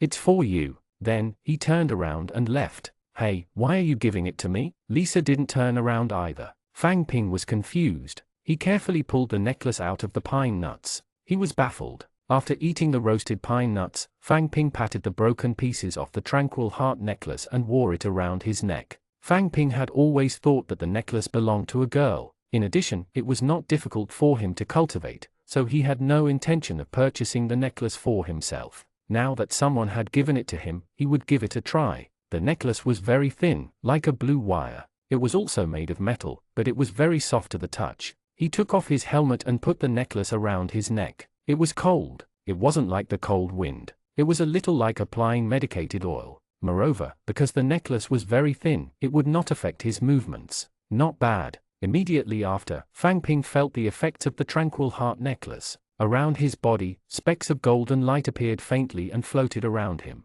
Fang Ping only needed to pay attention to them, and they would float over unsteadily. At this moment, if he walked forward, the light spots in front of him could quickly absorb it, and the light spots behind him could not catch up and slowly disappeared. He wondered if running would be more efficient. The relationship between speed and absorption efficiency should be a function. As for whether it was a positive proportional function, Fang Ping had long forgotten the calculation method. Perhaps it was because the effect was good, but Fang Ping was a little disappointed. The effect was not particularly great, but it was better than nothing. But what was Lisa doing? Was she interested in him? Lisa was indeed not bad. She was good-looking, had fair skin, beautiful legs, and was strong. However, Fang Ping did not dare to have any ideas. Every time he spoke to her, he had to look up at a 45-degree angle. The pressure was too strong. But who knew what Lisa was thinking? Maybe he was imagining things. Fang Ping, are the pine nuts delicious? Qingniao had just snuck off somewhere and suddenly reappeared.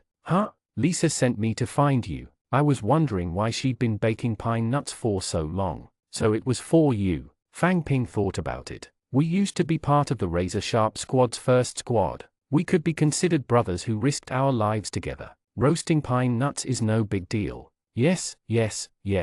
By the way, Moon Bell is also a member of the Razor Sharp Squad, right? I wonder what will happen if she finds out. Qingniao, you've changed. You're no longer the honest and shy Qingniao from before. Salute. Fang Ping's team bowed to a row of mounds not far away. There were 30 to 40 of them. The Lord's Guard set off from the Elf City. There were only about 200 cavalrymen. Along the way, nearly half of them died. These were all Class 3 cavalrymen. In other places, they could be captains. Here, they were just ordinary mounds on the hill. The strongest cavalry team in Elf City would probably not be the same when they returned. The team continued to set off, and the Lord's Guard seemed to have thinned out. Fang Ping's team followed closely behind the carriage, not putting much distance between them. They were probably worried that the wild beasts would attack again. He still did not rest and continued on his way. The sky was still dark. Fang Ping felt that today had been a long day. After passing through the long cave tunnel, the temperature was obviously much higher. There was only a thin layer of snow on the ground, and there were still sporadic plants growing. With the huge snowy mountain blocking the cold airflow, the environment on both sides of the mountain was obviously different. Qingniao, do you know where we're going? Why do I feel like we're climbing a mountain? Forget it, I don't think you know either. After walking for a while, Fang Ping began to feel sleepy again. He yawned and wiped the tears from the corners of his eyes. He took a few quick steps forward and squeezed to the front. Gran, do you know where we're going? I don't know. I'm not familiar with the snowy mountains. Gran yawned and shook his head. Fang Ping could only walk forward. Fang Ping did not care where the team was going. He only wanted to know where they could rest. Red Camellia Snake, do you know where we're going? He planned to call Andre, but he probably didn't know. It was better to ask the Red Camellia Snake beside him. Red Camellia Snake's attitude towards Fang Ping was much better now. She was no longer unwilling to take a look at him like when she first went to the dark forest. Red Camellia Snake and the big red snake turned around at the same time. When they saw that it was Fang Ping, they thought for a moment and said, now that the Lord's guards are severely injured, and the whereabouts of the wild beasts are unknown, our direction should be to rest and regroup. Holy City of Kyland, the Dwarfen Kingdom. Dwarfs, are they gnomes? Fang Ping walked over and realized that many eyes were looking at him, waiting for Red Camellia Snake to continue. Dwarfs aren't gnomes. They are also a race, but their numbers are relatively small. In addition, they rarely interact with the outside world, so not many people know about them. However, the dwarfs have always been on good terms with us. The Holy City of Kyland is the largest dwarfen city. It mainly produces ores and various weapons and equipment. Now, it's the snow month, which means the roads are sealed. In the past, there would still be caravans coming and going during rainy months and windy months. Then, what city is this? Is it far? How long will it take for us to rest? After the cave tunnel, it shouldn't be far. I used to come in a carriage. I don't remember it very well. Fang Ping still wanted to ask, but he was too sleepy and could not think straight. He only said, thank you. He slowed down and slowly returned to the end of the line. The further they went, the steeper the mountain path became. Some places were even 90-degree vertical cliffs. At dawn, birds and eagle-type magical beasts flew out of the caves on the cliff. They were slapped down by the demon flame chimera and killed by the Lord's guards. Fang Ping could foresee that he would have meat to eat today. By the time the sun rose, the mountain path was already close to 40 to 50 degrees Celsius. Fang Ping looked up. Under the morning sun, the air was fresh and the view was excellent. As far as the eye could see, there were tall stone buildings. This was not a creation of nature. It seemed that their destination, the Dwarfen City, was finally arriving. Fang Ping pushed his eyelids open and continued walking forward. He was finally going to rest. 169 Hope to make it in time. Have you ever been to Dwarf City, Sif? I came here once many years ago. It's just that the living habits of the dwarfs and us elves are not very similar. I'm not used to staying here. I heard that dwarfs like to drink and mine. They are very talented in forging and making machines. They really don't match up with you elves. Compared to Dwarf City, I still prefer Crescent City. That's where we met. Crescent Lake is the most beautiful lake I've ever seen outside the Forest of Elves. Yes, Crescent City. My house is by the lake. It's especially beautiful at night. White Snow smiled and said, the name of Crescent City is still too soft and gentle. I prefer the current name, Machete City. However, if we can form an alliance with the elves and change the name of Machete City back to Crescent City, it will be quite good. When the time comes, we will also invite you to visit Crescent Lake. Then I hope I can successfully return to the Forest of Elves. Although my sister is a radical, it's not her style to take the initiative to stir up conflict. I'm even more worried that she didn't do all of this. The election of the Elven Queen is at the end of the first snow. I hope I can still make it. This was a city built on a cliff. It was as if a window had been opened on the mountain wall.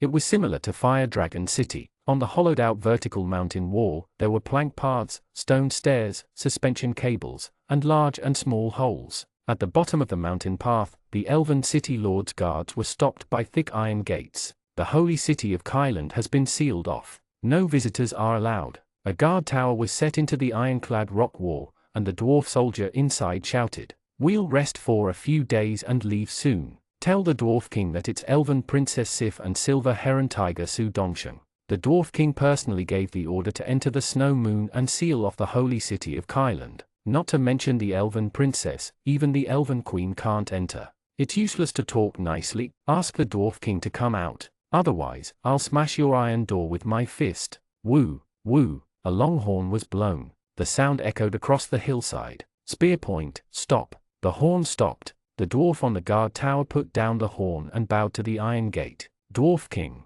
Iron Hammer, you actually became the Dwarf King. Open the door. I didn't expect to see you. Spear point, open the door. Fang Ping yawned, stretched, and got up from the bed. After a full night's sleep, he woke up feeling refreshed. Yesterday, he followed the others in a daze and slept wherever his head touched the bed. He did not even know where he was. Walking out of the cave-like room, he pushed open the door and went to the corridor. Grabbing the iron chain railing, Fang Ping saw the real holy city of Kailand. The center of the mountain had been hollowed out. At the bottom was an ordinary city. Upward, encircling the mountain walls, were floors of buildings. Above his head was a flat rock. In the middle, there was a light source that kept emitting light and heat. Looking down from above, there were twin tracks that intersected and connected every corner of the city. Vehicles passed through them quickly, and they could vaguely hear cracking sounds. At the edge of the city, hanging cages were moving up and down at regular intervals. Countless dwarfs were busy in the city. Fang Ping did not know how to describe the scenery here. He only felt that it was a cultural shock. Digging out a mountain to build a city was a feeling of conquering nature. Fang Ping, you're up? Not far from the circular corridor, Endre and Fengling walked over. Qing Niao followed a little behind. Isn't Red Camellia Snake here? Endre walked over. Fang Ping, you've slept for so long. It's almost night time. Are you hungry? Do you want to eat something? Fang Ping rubbed his stomach. A little. Endre said, we just finished eating. We saw that you were still sleeping, so we didn't wake you. Fengling turned to the side and pointed behind her. The room with a fork carved into it is for eating. You'll see it when you walk over, but there's not a lot. If you're not full, we're planning to go to the first floor later. I heard that there's a street full of taverns there. There should be some special delicacies there too. We can go together. All right, I'll go take a look first. They walked into the room behind Fang Ping. It turned out that the few of them had slept together. Fang Ping had no idea at all. It seemed that he had really fallen dead asleep just now. He walked towards the place where they were eating and looked around the room beside him. It looked like a hotel room. The row of rooms looked the same in the past. The thick wooden door had no decorations, and the room's configuration was simple. It was a semi-cylindrical room with a large bed, a table, and a chair. There was nothing else. It felt a little like a cave. Of course, as a southerner, Fang Ping had never actually seen a house cave. Inside were people from Fang Ping's team. There were 2 or 3 of them. Some were sitting and chatting, while others were cultivating with their eyes closed. As he continued walking, Fang Ping saw the room Fengling had mentioned with a fork engraved on it. There was a large fork engraved on both wooden doors. This must be the cafeteria. He pushed the door open and entered. It was similar to the design of a tavern. There was a bar on one side and a table on the other. There were 4 to 5 tables filled with people eating. Most of them were soldiers from the Lord's Guards. One of the tables belonged to Fang Ping's team. They stretched out their hands to greet Fang Ping. Fang Ping, are you alone? Come and sit here. Edwin, why are you still sitting here? Go get Fang Ping a meal. All right, all right, all right. I'll go now. Fang Ping, come sit here. I'll get you a meal. Fang Ping watched as Stacy waved at him enthusiastically. Edwin ran to get food and smiled awkwardly. He had no choice but to eat whatever was available. Fortunately, this was a big round table and they could sit further away from them. Fang Ping sat down, looked at Edwin, and knocked on the bar. After a while, a dwarf walked out and placed the wooden plate on the bar. Edwin took it and walked back. This was the first time Fang Ping had seen a dwarf. In fact, he had seen one yesterday. It was just that Fang Ping's eyelids were drooping and he really could not see it clearly. Dwarfs didn't look much different from humans. They were muscular and half a head shorter than humans, so they looked a little bloated. Fang Ping, what are you looking at? Nothing. It's the first time I've seen a dwarf. It's a bit of a novelty to see one up close. What are you talking about, Fang Ping? Why are you sitting so far away? Edwin placed the plate in front of Fang Ping and sat back down. Fang Ping looked at the plate in front of him. It was a classic flatbread with a slightly burnt surface, a large spoonful of paste-like object that looked like mashed potatoes, and a large piece of roasted meat. The roasted meat looked good. It was filled with juice and he could smell the spices. Any food that was willing to add spices must be very good. As expected, the taste of the flatbread was still as familiar as ever. The paste tasted alright, but the texture was not too good. The most stunning thing was the roasted meat. The meat was fleshy, tender, and chewy. The fragrance was rich, and it was rich in energy. It was the meat of a mid-level magical beast. 176-hour smell. Delicious, right? This piece of meat is worth it. Fang Ping, do you want a drink? There's also a glass of wine here, but I tried it just now. It doesn't taste very good, so I didn't help you take it. Fang Ping shook his head. It's fine. There's no need to trouble yourself. Endre and the others said that they are going to the tavern on the first floor to drink later. I'll try again at the tavern. Oh right, are the dwarfs' language the same as ours? Edwin thought for a moment. More or less. I can understand most of them, but the pronunciation of the individual words is a little different. But communication is fine. Well, thud. The wooden door was pushed open heavily, and a group of dwarfs rushed in. All of them were wearing armor and holding weapons, fully armed. The dwarf in the lead had white hair and a white beard. His eyes widened as he scanned the people in the room. Who let you in? Fang Ping and Edwin looked at each other and shook their heads slightly. They did not know what had happened, but they felt that the atmosphere was not right. The surrounding soldiers also put down their knives and forks and looked at him. He repeated, "Who let you in?" Still no one spoke. He waved his hand. "Armored soldiers, take them away. If they resist, kill them." "What do we do now?" "You actually asked me? Shouldn't you be thinking of a solution now? You even asked me what to do." HMPH. It's fine, it's fine. We're all Fang Ping's team. I believe Ivan won't leave us alone. So what do you think we should do now? Will Ivan not even know we've been captured? That won't happen. My hand hurts. That dwarf grabbed me too hard. You don't even care about me. It doesn't hurt, it doesn't hurt. I'll help you. It was the Dwarf King who let us in, but that white-bearded old man still came to find trouble with us. If you have the ability, go catch the Dwarf King. What's the point of looking for us? Yes, yes. Edwin and Stacy leaned against the corner, talking quietly. Fang Ping pressed himself against the metal door, feeling the thick sour stench behind him. Especially from Stacy. She had been seriously injured during the avalanche and had been cut all over in the cave tunnel. She had never cried out in pain, yet it was painful just from being scratched. TSK, TSK, TSK. Fang Ping leaned against the metal door and looked out through a small crack at the edge. He could only see a dwarf's thick arm. There were dwarfs guarding the door. He listened carefully. It was very quiet outside. There was no movement. He wondered when Ivan would arrive. In the dark and narrow room, there was also a soldier from the Lord's Guards. He sat in the corner with his eyes closed, resting. He had no intention of communicating with Fang Ping's team. Fang Ping sat down as well. The room, which was less than 10 square meters, was enclosed and dark. Only a weak light shone through the gap between the door and the door. Accumulate energy. With the help of the tranquil heart necklace, there was no need to relax at all. After closing his eyes for a while, golden light spots appeared around him. Great Elder Bronzebeard, what do you mean? After the snow moon, the holy city of Kyland will be sealed off. This is an ancient rule. As the Dwarf King, you've openly broken the rules. I'll report this to the Holy Hammer Council. Go if you want. Where are they? Where did you take them? In a very safe place. Bang! Su Dongsheng slammed the table and stood up. He pointed at Bronzebeard's nose and said, "Old thing, where are my people? I don't care what kind of spears and shields you dwarfs have. Let my people out. Do you really think my temper is as good as your Dwarf King's? If they are even slightly injured, I'll tear down your dwarf city." Bronzebeard glared at Su Dongsheng. "Do you really think the holy city of Kyland is a gnome's resting place? Let me tell you, a mere legendary creature like you can't cause any trouble. Then I can kill you now.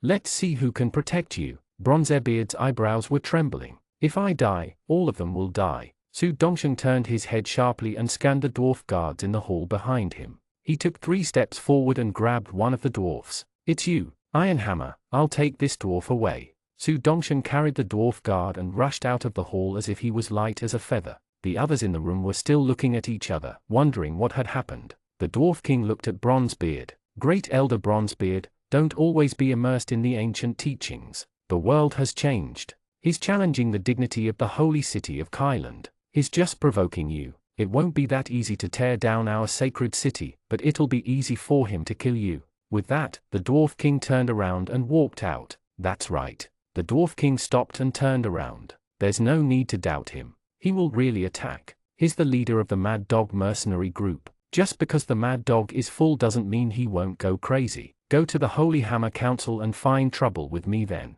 Don't find him. Otherwise, the dwarfs won't be able to protect you. As the Dwarf King spoke, he walked out of the hall. In the corridor, he shouted outside, "Be gentle, don't kill him." As he watched the Dwarf King leave, Bronzebeard slumped into his chair. The dwarf guard standing around him didn't move at all. Fang Ping did not accumulate energy for long before he heard the banging sounds outside, mixed with babbling and shouting. He stopped cultivating, opened his eyes, took a step back, and distanced himself from the iron gate. Bang! The steel door opened. Ivan stood outside the door. "Let's go." There was a small interlude. The soldiers and Fang Ping's team were still discussing what had happened when Fang Ping and the others returned smoothly. Ivan was quite efficient. He stood at the front of the corridor and said, "Everything is normal." With that, he left. "Stacy, Edwin, are you all right?" "Fang Ping, what's wrong with you guys?" Qing Niao came up to him. "I'm fine. By the way, didn't you say you wanted to drink? Did you drink?" Andre also appeared.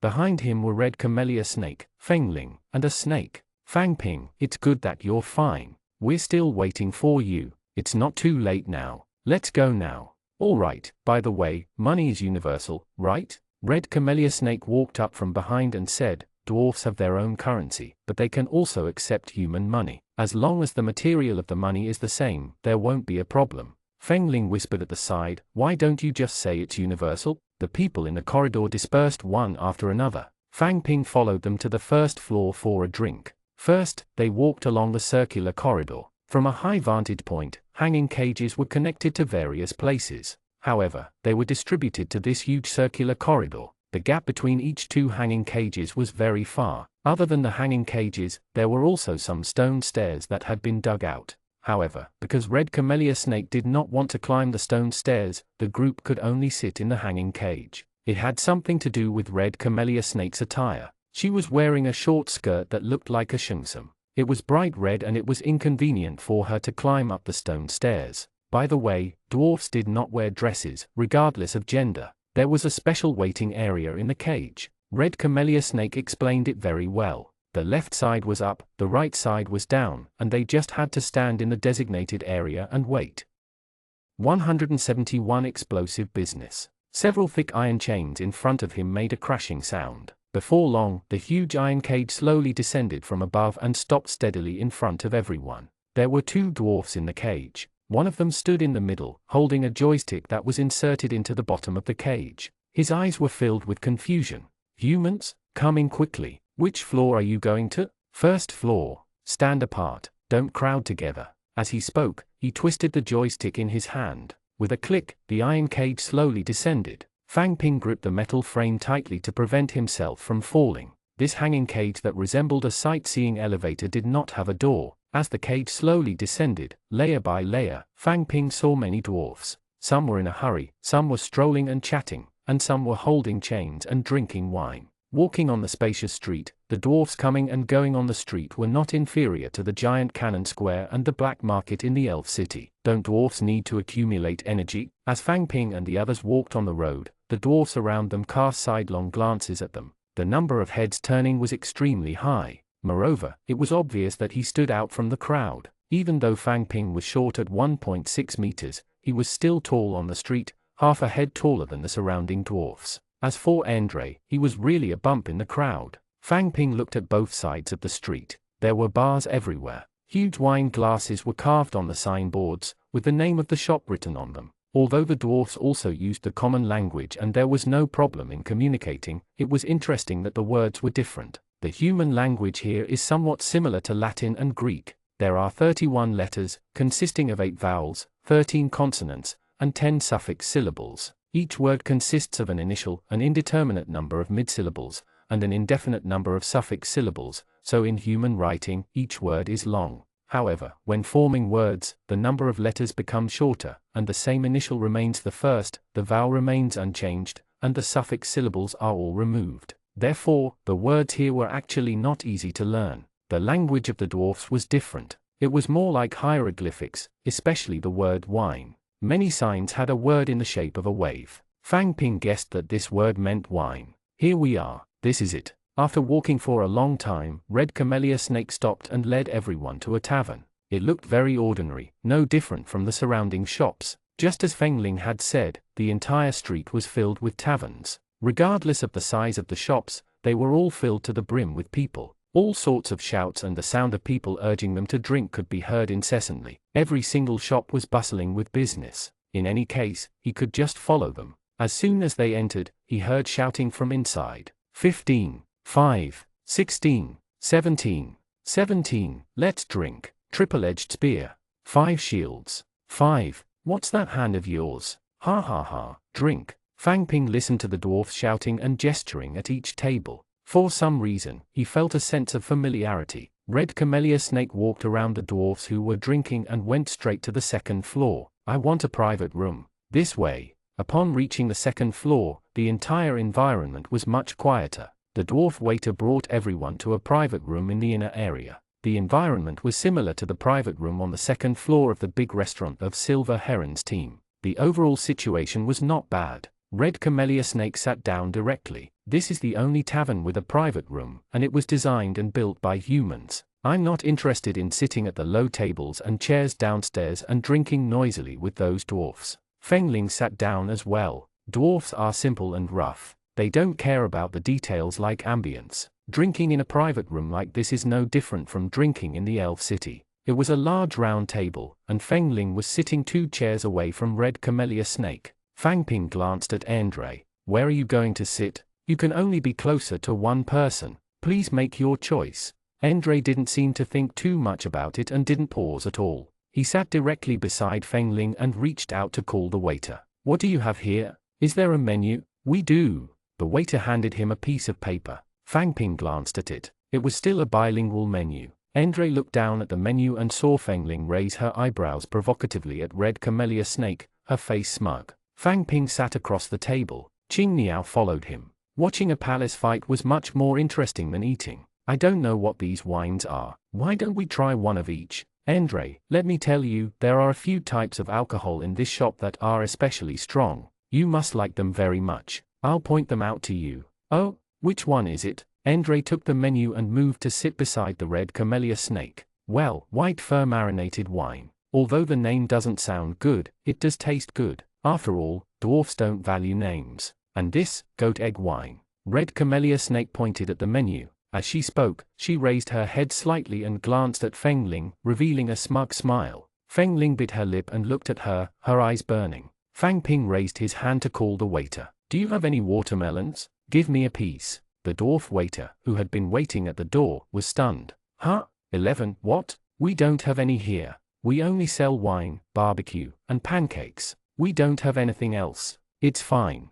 Fang Ping waved his hand, wanting to enjoy the show. The wine was quickly brought over. It was filled with large wooden cups that filled the entire table. Fengling picked up her cup. Andre, when we were in the team, I always thought you were an arrogant and flamboyant person. After spending some time with you, I realized that you're different from what I imagined. I'm very happy to meet you. Here, let's toast. Ha ha ha, you're right. I'm an arrogant person. Let's do it. Andre casually picked up a cup and gulped it down. Andre. Red Camellia Snake also raised her glass. Andre, it's been almost a month since we met in the dark forest. Don't you want to toast with me too? Okay. Here's a toast to you. Andre gurgled. Another glass. Andre, you helped me block the attack of a poison bat in the cave tunnel. I haven't thanked you yet. Fengling raised her glass again. Andre, look, I haven't challenged you to a one-on-one spar for so many days. Are you not going to toast me? Red Camellia Snake also raised her glass. Fang Ping and Qing Niao sat across from each other, drinking quietly. They clinked their glasses from time to time, looking at Andre across from them. One glass after another, he gulped down 7 or 8 glasses in a row. What a fierce man. Fang Ping was still drinking slowly. This wine was a little interesting. It finally felt a little like wine. The alcohol content should not be low. However, brewing wine required a large amount of food. The dwarf city was located in the mountains. There were not many pieces of farmland, let alone food. How could they brew wine on a large scale? 172 Geared leaf cypress. However, compared to the fruit wine in the elf city that was like juice, it was still much better. I'm not drinking anymore. Are the two of you trying to get me drunk today? My stomach is so full. I'm going to the toilet. Andre stood up and swayed for a moment. He held onto the back of the chair to steady himself. Qing Niao quickly stood up. Andre, let me help you. Qing Niao helped Andre out. Fang Ping supported his head with his hand and took a sip from the wine glass. Red Camellia Snake and Fengling picked up their wine glasses at the same time. Red Camellia Snake, what are you trying to do? You clearly don't like Andre. Why are you here to mess things up? Because it's interesting. Moreover, I like him. It's a fair competition. It's all based on one's ability. If you think you can't do it, then quit. He won't like your style. Red Camellia Snake stuck out her little tongue and licked the rim of the cup. She raised her eyebrows and revealed a charming smile. Oh, really? Fang Ping took a big gulp of wine and sighed. Sigh, he was envious. If only he was the main character. Endre and Qing Niao returned not long after, followed by a dwarf. In Fang Ping's eyes, all dwarfs looked the same. It was a female dwarf, wearing loose brown clothes and pants. She wore a thick necklace around her neck, and her long hair was tied up in small strands. Then, the ends were tied into a bundle that was almost as long as her thighs. However, Fang Ping felt that it looked a little dirty. Straight hair was more pleasing to the eye. Big waves were fine too. She held a weapon in her hand. There were branches on top and a long stick below. It looked a little like a broom. Characteristic failed. Target Geode grass cypress, not the person. At this moment, the female dwarf bowed slightly and said, "Human friends, my name is Grass Cypress. I need your help with something." Geode, Grass Cypress looked at Fang Ping and nodded. "Looks like you know us dwarfs very well. I'm indeed a geode. This profession is relatively rare among the dwarfs." "What's a geode?" Qing Niao looked at Fang Ping. Fang Ping ignored him. He did not know either. Red Camellia Snake added, "Dwarfs are mostly warriors. Geodes are similar to our mags, but the ratio is very low. It's a rare profession among dwarfs." Endre sat down with his hand on the back of the chair. This time, he sat next to Feng Ling. "Fang Ping, she said she needs help. She's here to look for you." "Ah, me? I'm just a useless." "No, why are you looking for me?" Grass Cypress bowed to Fang Ping again. The dwarf's way of bowing looked strange. Then, she said, "Sir, do you know how to use purification? I really need your help. I'll compensate for the energy lost." Fang Ping sighed. "Why is it purification again? I just used it 3 times in the cave tunnel a few days ago." Fang Ping's purification was excellent grade. After using it once, he would have wasted almost a day of cultivation. Just as Doreen had said, learning healing spells and purification would severely hinder leveling up. She was right. Moreover, he had just been messed with by the white-haired, white-bearded, copper-bearded man and thrown into prison to eat dog food.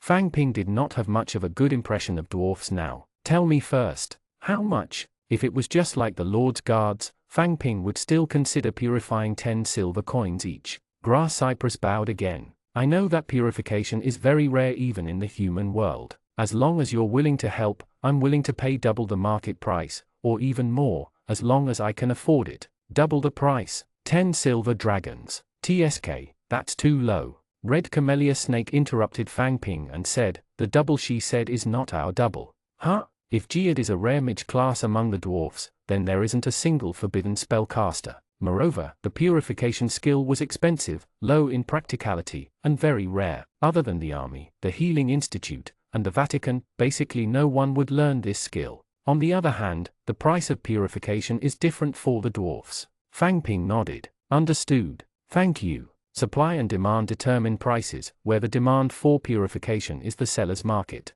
Red Camellia Snake pointed to her side. "Then, how should I thank you?" "Endre, bring me that drink." Yes, that's the one." Endre stretched out his hand and helped Fang Ping get the wine. He moved his body and sat beside the Red Camellia Snake. "Then tell me, how much is the market price here?" "How much is double?" "Market price, for purification, 4 silver coins for every 100 energy points. I'm willing to pay 8. If your purification is excellent grade, I might need some time to raise money." 8 silver coins? That purification will earn him 40 silver coins. Cough, cough, cough. "All right, I'm at excellent grade. Do you want to go now?" Thank you very much, sir." Grass Cypress hurriedly bowed. "Sir, please follow me." Grass Cypress hurriedly opened the door of the private room and waited for Fang Ping at the door. He finished the wine in his glass first and looked at the table. There was still more than half of the wine left. "Endre, you guys drink. Qing Niao will go with me. We ordered so much, so we can't waste it. Order an appropriate amount and refuse to waste it.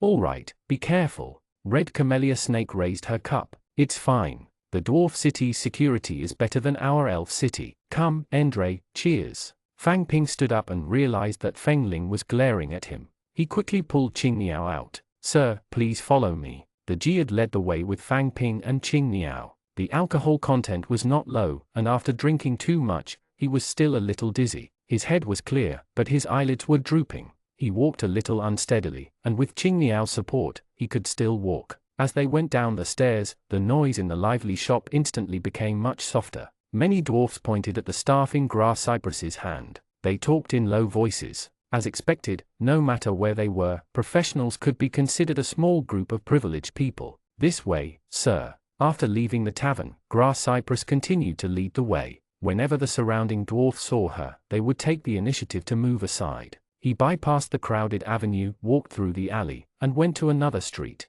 On this street, there were two long parallel tracks that passed through the middle. There was a stop sign on the ground beside the tracks. There were many dwarfs waiting by the sign. Fang Ping looked at the stop sign. He did not recognize the words on it, but there was still a familiar feeling. It was as if he was waiting for a bus. This feeling was completely different from waiting for public carriages in Elf City. It was as if he had gone from the Middle Ages to the modern era. He wondered what power system the cars he used. Click, click, click. The sound of metal colliding approached from afar. A large rectangular iron cage appeared in the distance and kept approaching. This speed was a little slower than Fang Ping had expected. It was not much different from a horse carriage, but it was larger, and there were more dwarfs inside. 173 The Greatest Breakthrough. There was the sound of brakes, and the big iron cage car stopped in front of everyone. The dwarf in the car got out, and Fang Ping followed Grass Cypress into the car. These two and I will head to the third mining area. The dwarfen auntie with the cloth bag around her neck looked up at Fang Ping and Qing Niao. 12 coppers. There were wooden planks under the large iron cage cart and iron frames around it. There was no place to sit. The entire cart was flat. Everyone was standing and holding onto the iron frames. Fang Ping was half a head taller than the dwarfs. His line of sight was unobstructed. He looked around but did not see any place that could hold a steam engine or engine. What was the power of this car? Right, Fang Ping suddenly remembered that this was a world filled with energy. His thoughts were still limited to the old ideas. Energy-powered systems were not impossible. The iron cage cart kept moving forward. Fang Ping could feel that the dwarfs in the cart were all secretly looking at him. He did not know how long it would take to reach the third mining area mentioned by Grass Cypress. The dwarfs in the big metal cage went up and down. There were fewer and fewer people, and the car became empty. The driver in the driver's seat in front had a simple job. He just had to stare ahead. Pushing the joystick forward meant moving forward, and pulling back meant braking. He didn't have to consider the direction when walking on the track. We've arrived at the third mining area. The dwarfen auntie who was collecting the money shouted and the car slowly stopped. Grass Cypress got out of the car first. Sir, this way, please. Qing Niao helped Fang Ping out of the car. The car behind them moved forward slowly, clicking away. Fang Ping raised his head and looked around. The third mining area was near the middle of Kailan City. There was a circle of high walls around it. Not far above his head was the artificial sun. However, it had now turned dark red and there was no light. It symbolizes the city has entered the night. The third mine was very quiet. It was a large house with a courtyard. The architectural style was similar to humans. There weren't many dwarfs on the street. There were street lights along the side of the road. Some of them were dim, others had gone out. So were the houses on either side, mostly dark. This might once have been a wealthy district, but not anymore. Grass Cypress led the way. It's just ahead. We'll be there soon. Okay. Fang Ping always felt that Grass Leaf Cypress's attitude was very humble. She kept calling him sir. Fang Ping believed that this word meant respect in the dwarf world. She was a professional. If what Red Camellia Snake said was true, the Geode profession was a rare profession among the dwarfs. She should also be a privileged class. Her attitude should not be like this. He didn't understand. Clang clang clang. Woo-hoo. Take off. Thud. Click, click, click, click. A strange sound came from the courtyard beside him. Grass Cypress pushed open the door. Sir, it's here. This was a very large villa. There were two large houses and a huge courtyard. It had to be half a football field. The middle room of the courtyard was the source of the sound just now. There were metal parts scattered all over the ground. A huge steel monster was rushing forward, and there were two tracks on the ground. Grass Cypress pointed at the steel monster. That's my brother, Goldfinger. He needs to be purified. Please wait a moment. Goldfinger? That's a good name. Fang Ping looked at the steel monster that was still clacking its way forward. It caused such a huge commotion, and it still needs to be purified. Grass Cypress also looked over and said, my brother is a genius and an innate awakened. Unfortunately, when he went out back then, he encountered a magical beast and was hit by the self-destruction characteristic. I found many forbidden spell masters, but they could only reduce it slightly and not eliminate it. Qing Niao behind him exclaimed, self-destruction characteristic? How can it live for so many years? We dwarfs have racial characteristics. In addition, it's only self-destructing. It's not fatal, but as long as the self-destruction characteristic can't be eliminated, I don't know how long we can live. The steel monster in front stopped, and a dwarf crawled out from between it. Sister, you're back. Did you see that? It's my new Flyer 78. It really flew a short distance just now. Do you want to see it? I'll fly it for you again. No need, no need. Come over quickly. I've hired a forbidden spellcaster to help purify. Sir, please wait a moment. He'll be here soon. Fang Ping was not in a hurry. He only heard an interesting word. It's fine. Did he just say that he flew? Cypress sighed. He's liked to make these machines and parts since he was young. I thought that he could drive a chariot in the future, so it's fine. However, he thinks that the chariot can only be driven on the ground. He wants to fly into the sky. Alas, he won't listen no matter what I say. But now that he's like this, I'll let him be. I hope he's happy. Qing Miao next to him said, if you want to fly into the sky, can't griffins and chimeras do it? How can this big metal block fly? Cypress shook her head. I also told him to buy him a permanent energy creature that could fly, but he was unwilling. He insisted on letting the chariot fly. Fang Ping watched Goldfinger, who was not very tall, trot over. There was a pair of goggles hanging on his head. He looked quite interesting. He bowed to Fang Ping first. Sir Forbidden Spellcaster. Fang Ping nodded and pointed at him. Purify. The starlight landed on Goldfinger. He closed his eyes and snorted softly. Thank you, sir. Here are 40 silver coins. Cypress sack was immediately handed over. Fang Ping accepted it. He still had to accept the money. Thank you, Forbidden Spellcaster. Goldfinger opened his eyes and bowed again. Fang Ping pointed at the steel monster. Goldfinger, I want to see that. Can I? Goldfinger's eyes lit up. Really? Forbidden Spellcaster, do you want to see Flyer 78 too? Behind him, Qing Miao also said, Fang Ping, do you know anything about machinery? I'm not very well versed. I'm just a little interested and want to take a look. Mr. Forbidden Spellcaster, come, I'll show you. Flyer 78 is my biggest breakthrough recently. Goldfinger was excited. He wanted to pull Fang Ping over, but he felt that it was inappropriate. He retracted his hand and stomped his feet on the ground. He could not wait for Fang Ping to go over quickly, but he did not dare to rush him. Mr. Forbidden Spellcaster, should I open it for you to see first? Can he really fly, or is he a forbidden spellcaster? Do you want to try it yourself? But if you want to try, I'll have to change it slightly. The position inside is made according to my size. There might be a little bit. Fang Ping followed him forward.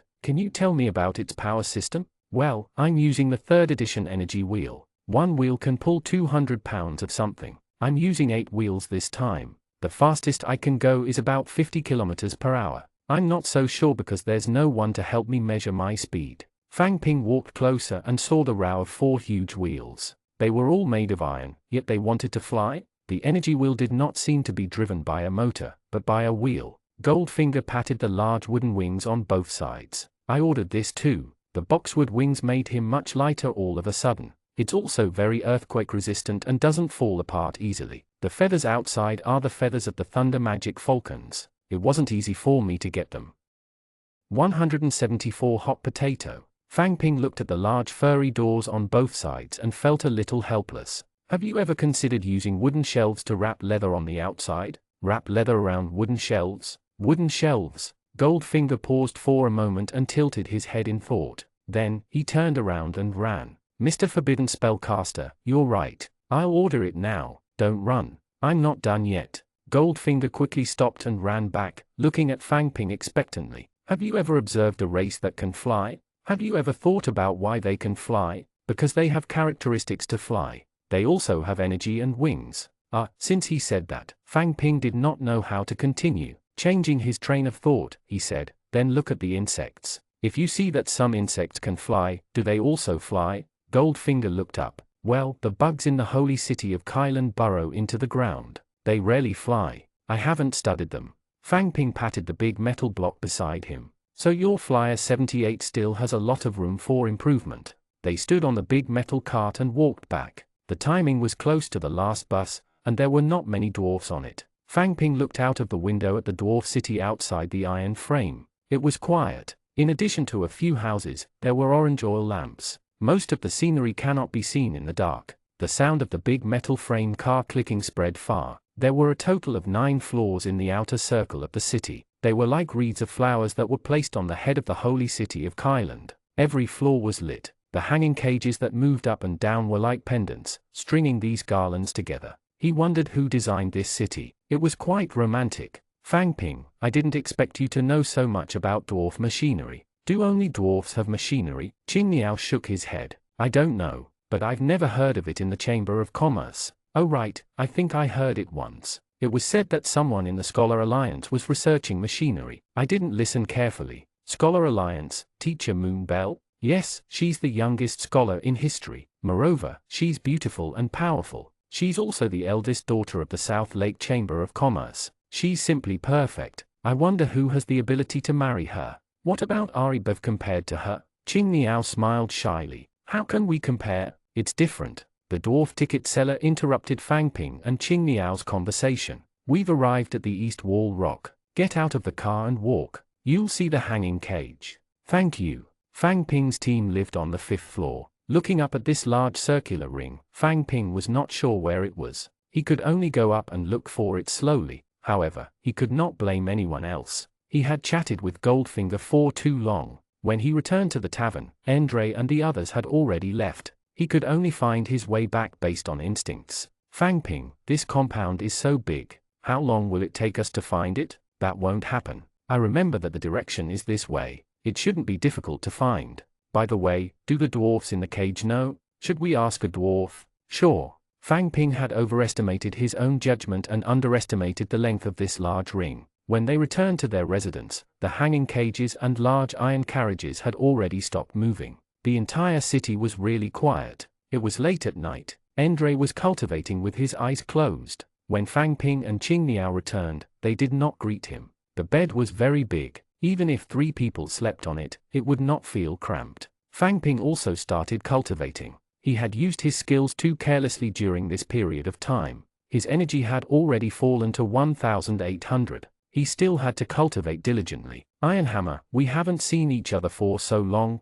and you're giving me this to drink? Why? I usually drink this. It's not considered good wine, but it's much better than the fruit wine brewed by you humans, right? Su Dongsheng picked up the big wooden cup and clinked it with Iron Hammer. How does it feel to be a dwarf king? It's just an empty position. It's more interesting to talk to those old men and old ladies in the Elder Council and the Holy Hammer Council every day than to see them. Elsa asked, the grey goat is a magical beast, right? Can it talk? Ha ha ha. Tiny is still so interesting. Don't call me Tiny, Shorty. HMPH. By the way, we met Harvey on the fort's official road. Harvey, I heard that he returned to the tribe. Is he back now? I don't know. He also accepted a mission to lock down Fire Dragon City. I heard about sealing off Fire Dragon City, but I just found it strange. I didn't expect you to be the target. Iron Hammer stood up and took out a large cloth bag from the bag on the ground and placed it on the table. Su Dongsheng put down his cup. A side dish? Look, this is a big dish. I wonder if you can eat it. Su Dongsheng opened the cloth bag. Inside were various round pieces the size of wash basins stacked together. Iron Hammer picked up his wine glass and took a sip. He looked at Su Dongsheng proudly. How is it? Do you know what this is? Ice dragon, light dragon, dark dragon, fire dragon, electric dragon. It's quite complete. Where do you want it? It's here. Iron Hammer pointed at his feet. I found it on the snowy mountain. The dragons are back. Do you want to form another team to slay the dragons? You're the dwarf king. Which team would dare to take you? Su Dongsheng took out a blue piece from his cloth bag and placed it on the table. I've already killed one. An adult lightning dragon. Legendary? Legendary. Cheers. Hammer finished his wine. I haven't been to the battlefield all these years. I've been at the peak of epic rank for a long time. I don't know if I can reach the legendary stage. Shorty, you have to believe in yourself. You're a genius. All right. The beasts have been moving very strangely recently. They gathered at the entrance of the cave yesterday. I wanted to take a look at the situation, but I didn't expect them to be waiting for you. Fortunately, you didn't go. It's Clegane. He's also at the legendary stage. Thanks to him, most of my breastplate has been destroyed. He's improved a lot over the years. By the way, you have to mend this breastplate for me. All right, small problem. But Clegane, why is he here? Isn't he in the Misty Swamp? So you were rushed here by him? Su Dongsheng nodded. That's right. The situation on the continent is getting more and more chaotic. There are a few wars between the orcs and beasts. We've also fought a few battles with the gnomes and trolls. The elves are in internal strife, and I don't know what the undead are planning. I can't see many things clearly. Ironhammer, you have to make plans for the dwarf city. If the dragons return to Snow Frost Mountain, will the holy city of Kyland really be able to stop them? Those guys are flying around. It's so troublesome. I'm envious of your demon flame chimera. I should just hurry up and make an energy cannon. Let's not talk about this. It was rare for us to drink, so let's just enjoy our time together. Let's not talk about this. How long do you plan to stay? I saw the elven princess Sif. She's a hot potato. Why? Do you need me to send troops to escort you to the elven forest? Su Dongshan clinked glasses with him. No need. Van Helsing is on the way. He'll be there soon. 175. A strange smile. Van Helsing? After he was disbanded, he improved quickly. I like his title, Demon Hunter General Van Helsing. He's much better than me, the Dwarf King. As they toasted, the wine barrels on the table slowly bottomed out. Futaba was the name she came up with for the wine. The name didn't change, but the taste had changed a lot. Elsa felt a little drunk. Her vision was blurry as she looked at the two of them. She seemed to see the table full of people many years ago, and the sound of hearty laughter and glasses clinking echoed in her ears. The big dog's chains rattled. He hooked his claws around the wine glass and wanted to drink too. There was also that skeleton. When he drank the wine from his mouth, he was drenched all over. It was extremely interesting. Someone even teased him and said, "Elsa, are you going to stop drinking?" Elsa wouldn't admit defeat. She picked up her glass and said, "It's still early." Then, she realized that the seat was empty. It turned out that so many years had passed. She was no longer a little sister in the regiment, but a mentor with new students. She could even deal with the Class 3 shadow dragon that had caused the mercenary group to fall into despair and almost got wiped out. She was a little drunk and sleepy. Her eyelids grew heavier. Fang Ping, get up. After being woken up every day for almost 2 months, Fang Ping was still not used to waking up at 6 o'clock every day. Endre and the others actually woke up around 5 o'clock. They only came to wake Fang Ping after a round of training. They had also realized Fang Ping's lazy nature. Without the Silver Heron team's enforced physical training, Fang Ping would not take the initiative to train.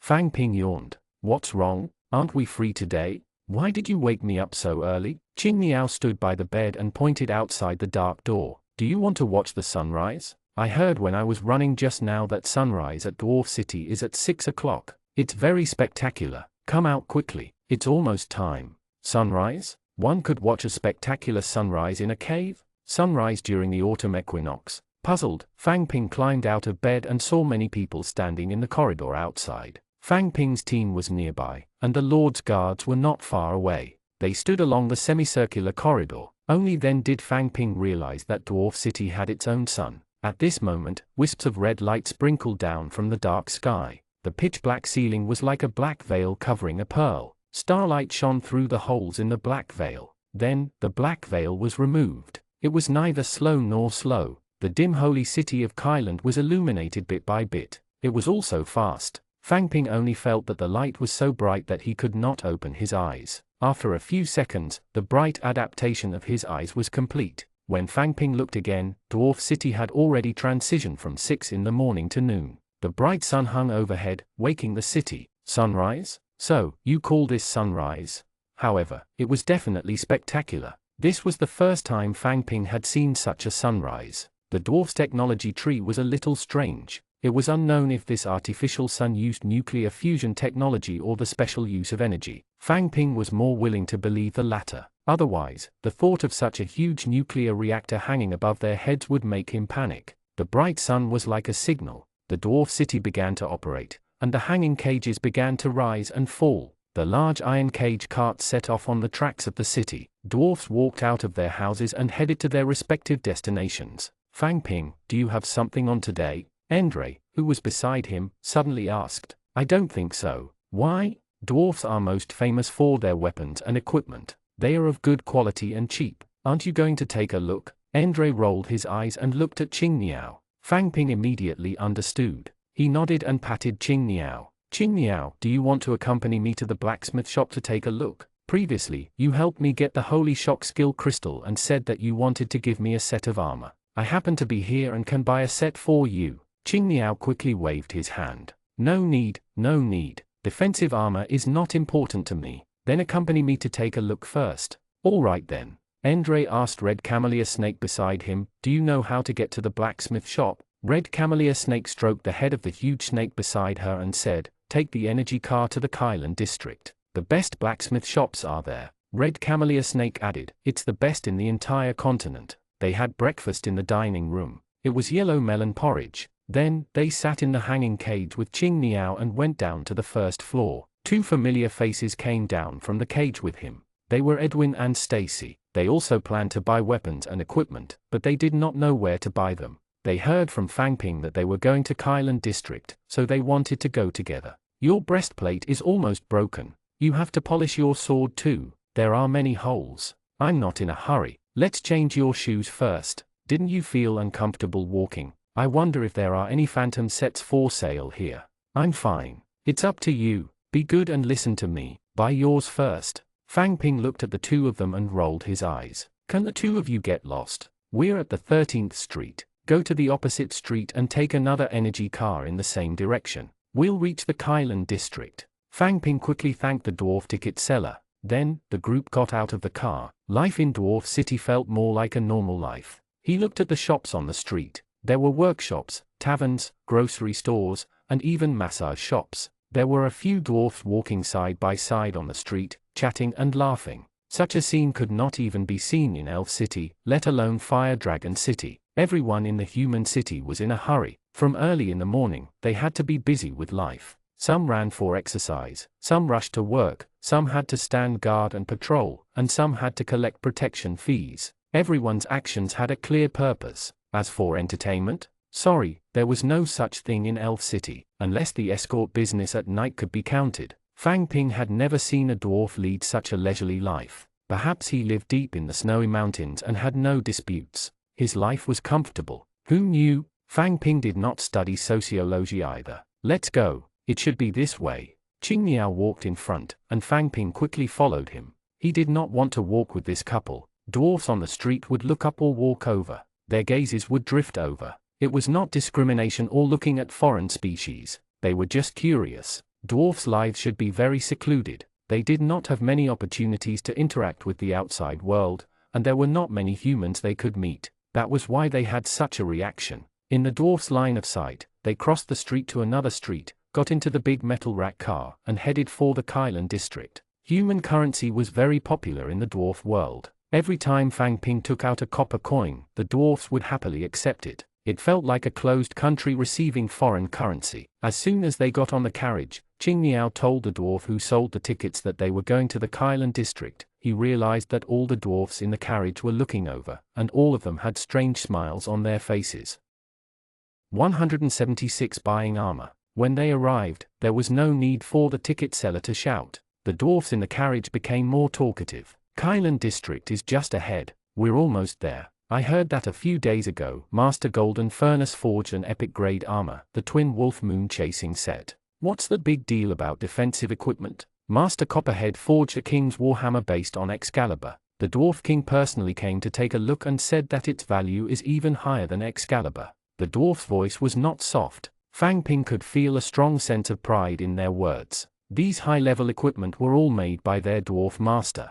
They were very proud when facing foreign humans. Pride from a race. The big metal-framed car came to a stop with a long screech of brakes. The dwarfs on board looked to their left in unison. We're at the Kylan district. It's just ahead. The bright sun was directly above their heads. The Kylan district was under the sun, in the center of the circular holy city of Kylan. It felt different from last night. The circles of corridors, the hanging cages connected up and down, no longer looked like a wreath. They looked more like a crown. The sun above his head was the brightest gem on the crown. It was worn on the head of the Kylan district. Unlike other districts, there was a special fence in Kylan district. There was a gate in the middle, and people came and went. Beside the door was a huge dwarf statue. It was completely silver, had a handsome appearance, and a strong figure. It held a hammer in its hand and looked majestic. Walking closer, he stood under the tall statue and looked up. The statues were more than 5 meters tall. Every one of them was very realistic. The creases on their clothes, the patterns on the hammer, and every strand of hair and beard were clear.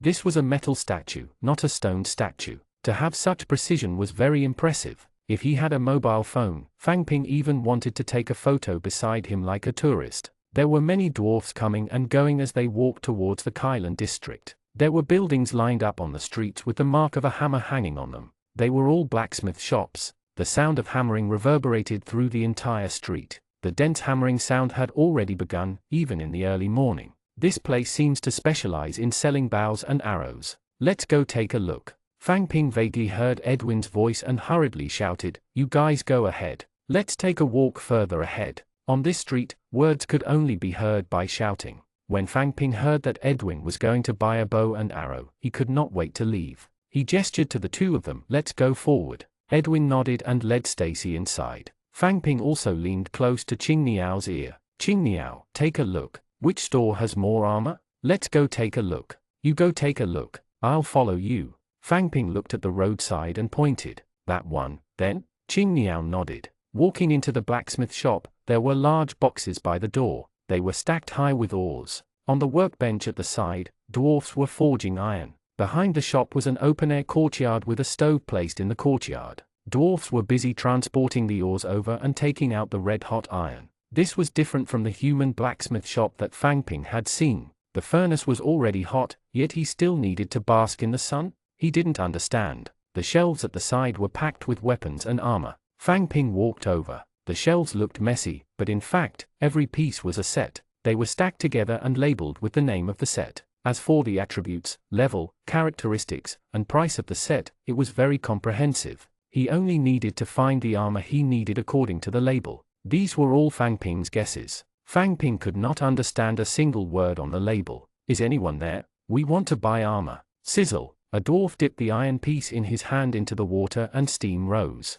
He wiped the sweat on his head and walked over. "What do you want?" Fang Ping shouted at him at the top of his voice. "Ruby set, a ruby set that only increases attack power. Do you have it?" "Yes." He glanced up and down and pointed to a corner. "The upper set is excellent grade, and the lower two sets are normal grade. Neither of them uses soul stones." Fang Ping nudged Qing Niao. "Try the excellent grade one." Qing Niao shook his head violently and pointed down. "Excellent grade, go and try." Qing Niao gave in eventually. He walked over and took off the excellent grade ruby set to try it on. Fang Ping could clearly see that although the size was just right, the bottom was clearly shorter. "Do you want it? We can alter it." "Okay, how much?" 50 silver coins. He stretched out 5 short fat fingers and added, "No bargaining." Fang Ping, who had just earned a sum of money from the grass cypress, nodded. He could afford it. There was also the 30 silver coins that James had paid him. After spending 50, he still had more than 20 silver coins left. It was enough to spend for the time being. Fang Ping was counting money. Qing Niao walked over quickly and grabbed Fang Ping's hand. He shook his head and pointed at the 2 sets of normal grade below. Fang Ping shook his head too. He shook him off and continued counting the money. Generally speaking, excellent grade weapons and equipment were twice as expensive as normal grade weapons and equipment. In other words, a set of normal grade ruby set equipment only cost 25 silver coins. In Elf City, this set sold for 30 silver coins. 5 silver coins meant 15,000 copper coins. That was a lot of money. "Take it off. Let him alter it." Fang Ping shouted at Qing Niao. Qing Niao's lips moved slightly, but there was no sound. Judging from the shape of his mouth, he was probably thanking him. These sets usually had some work buckles, leaving room for adjustment. The dwarf took Fang Ping's silver coins and counted them. Then, he took Qing Niao's gear, carried a small hammer, and went to the counter at the side to knock on it. He patted Qing Niao's shoulder.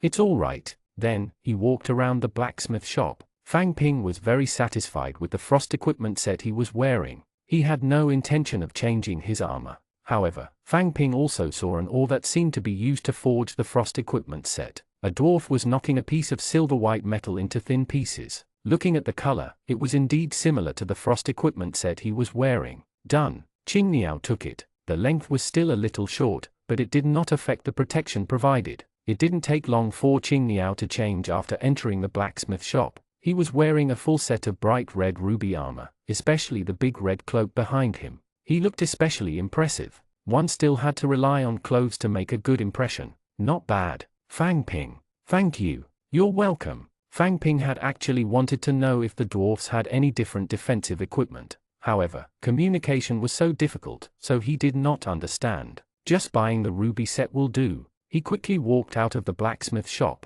It was so noisy. Fang Ping, look at that mark. Following the direction of Qing Niao's finger, he saw a different mark among the many iron hammers. It was 2 crossed iron hammers. It was a little similar to the 2 crossed longsword marks in the arena of the Silver Heron team. Should we go take a look? It would be great if it's an advanced arena. There were quite a number of dwarfs walking in. Fang Ping even saw human figures. There were 2 armed dwarf warriors guarding the door, and someone was collecting money at the side. After coming here and staying away from the blacksmiths, the noise level was much lower and he could speak normally.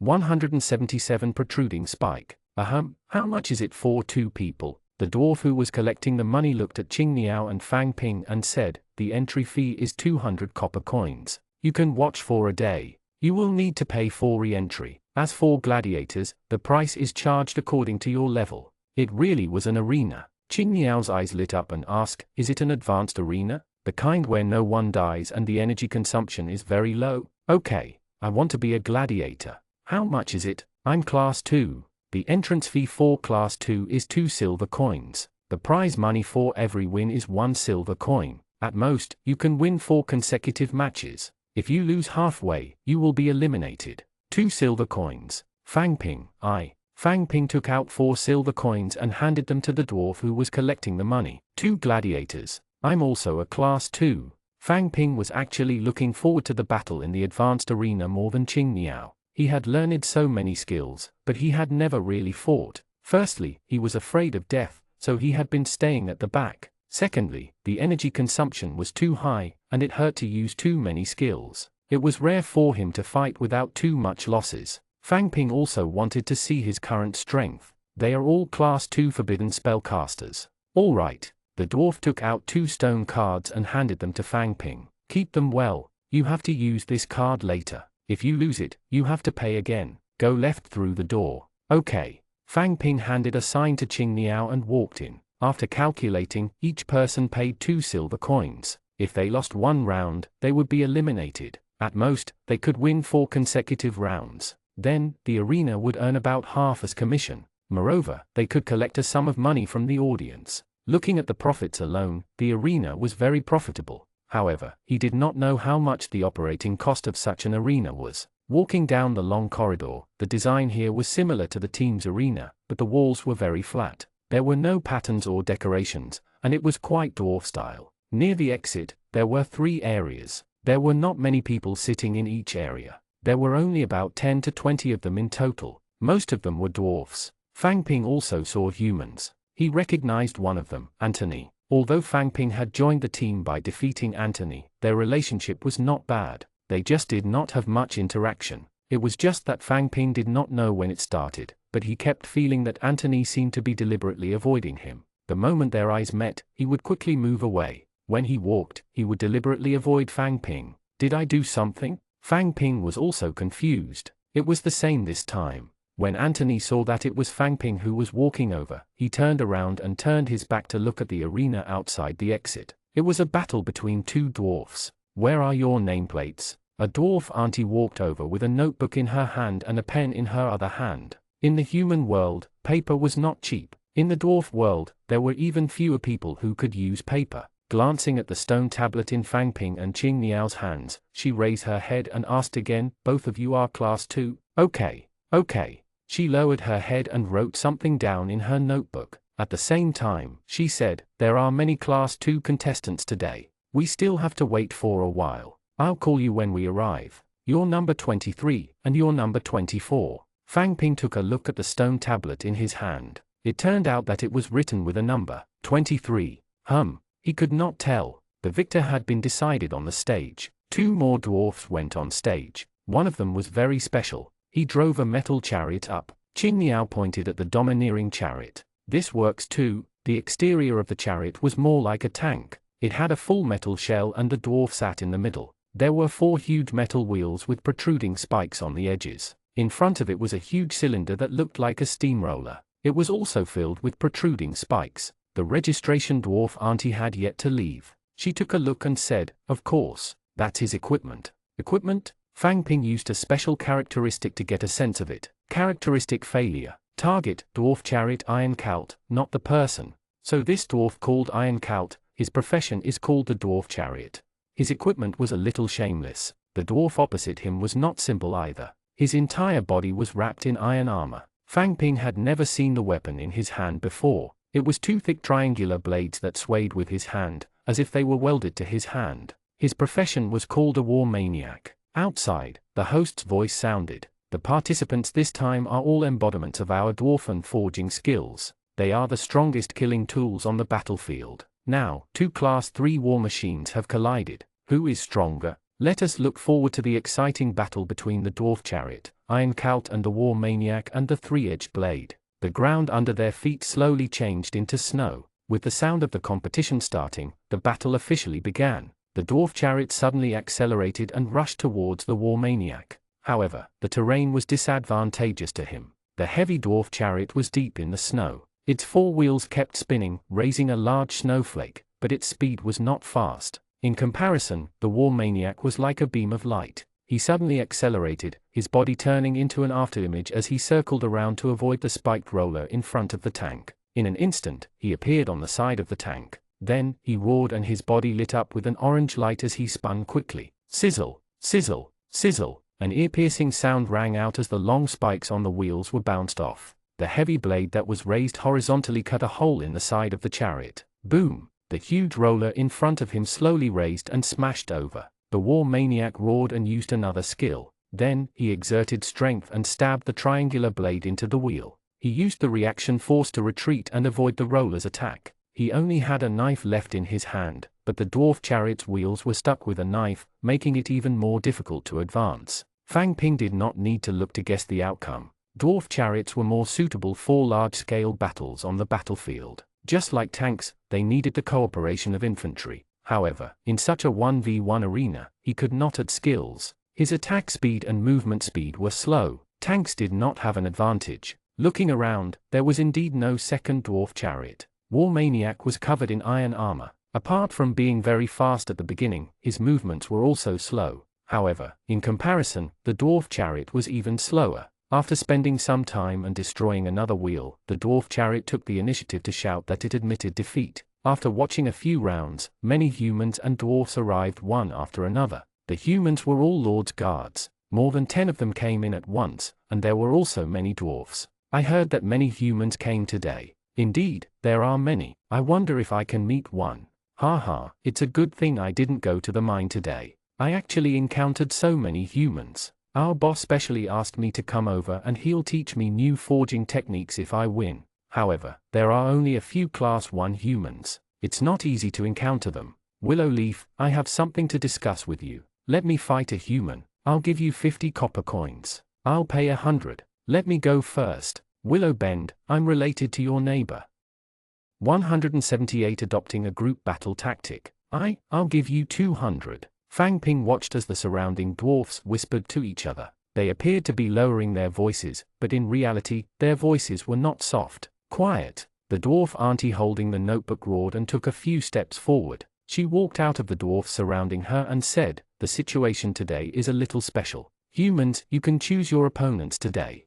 No need. You can arrange it. We'll follow the rules. If possible, please arrange for our opponents to be of different professions." Fang Ping heard a familiar voice and noticed the vice captain of the Lord's Guard. It turned out that he was the one who had led the team here. He also saw Fang Ping and nodded in acknowledgement. All right, then for the next round, number 12 versus number 23. Let's go on stage now. Fang Ping was stunned. Why? Was he the first one? Number 12 walked in front and walked out without waiting for Fang Ping. He was dressed in golden armor and held a long-handled hammer in his hand. The huge hammer head was larger than Fang Ping's head. The first to come out is our arena's regular, dwarf warrior Roundhead Nail. His current battle record is 18 wins and 12 losses. Roundhead Nail's style has always been calm. I wonder what kind of performance he will bring us today. Fang Ping adjusted his breastplate and put on his helmet. Holding the starry sky staff, he followed behind him and walked out. As for his opponents, they are humans who have recently come to our holy city of Kyland.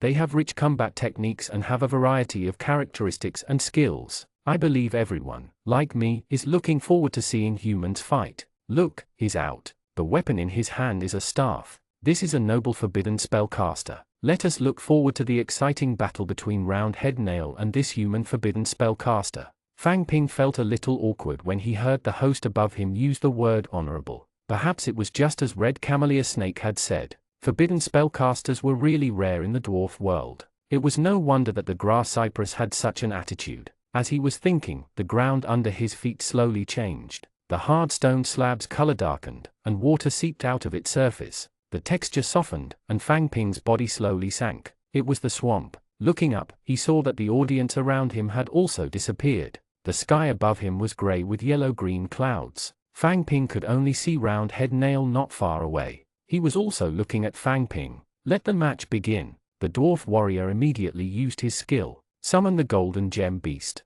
Fang Ping had been waiting for this sentence. He immediately said, summon the rabbit man hunter. Summon the boiling blood troll. The sniping characteristic was indeed not very useful on a large-scale battlefield, but in a one-on-one battle, its effect was very good. Sniping characteristic. It directly restricts the other party from using summoning skills and forcefully exchanged 50 points of attack power. The Roundhead Nail was a long-range player, so it was naturally not a loss to exchange health for attack power. The dwarf warrior raised his long-handled hammer and ran toward Fang Ping. However, due to the restrictions of the swamp, his running speed was not fast. Similarly, Fang Ping was also retreating. One foot was deep and the other was shallow. He pulled out his combat boots and wrapped them in a thick layer of mud. The rabbit man hunter soon appeared, holding a short red bow and knocking an arrow. The arrow flew towards the dwarf warrior. With a swing of his long-handled hammer, he sent the arrow flying. He continued running forward, closing the distance between him and Fang Ping.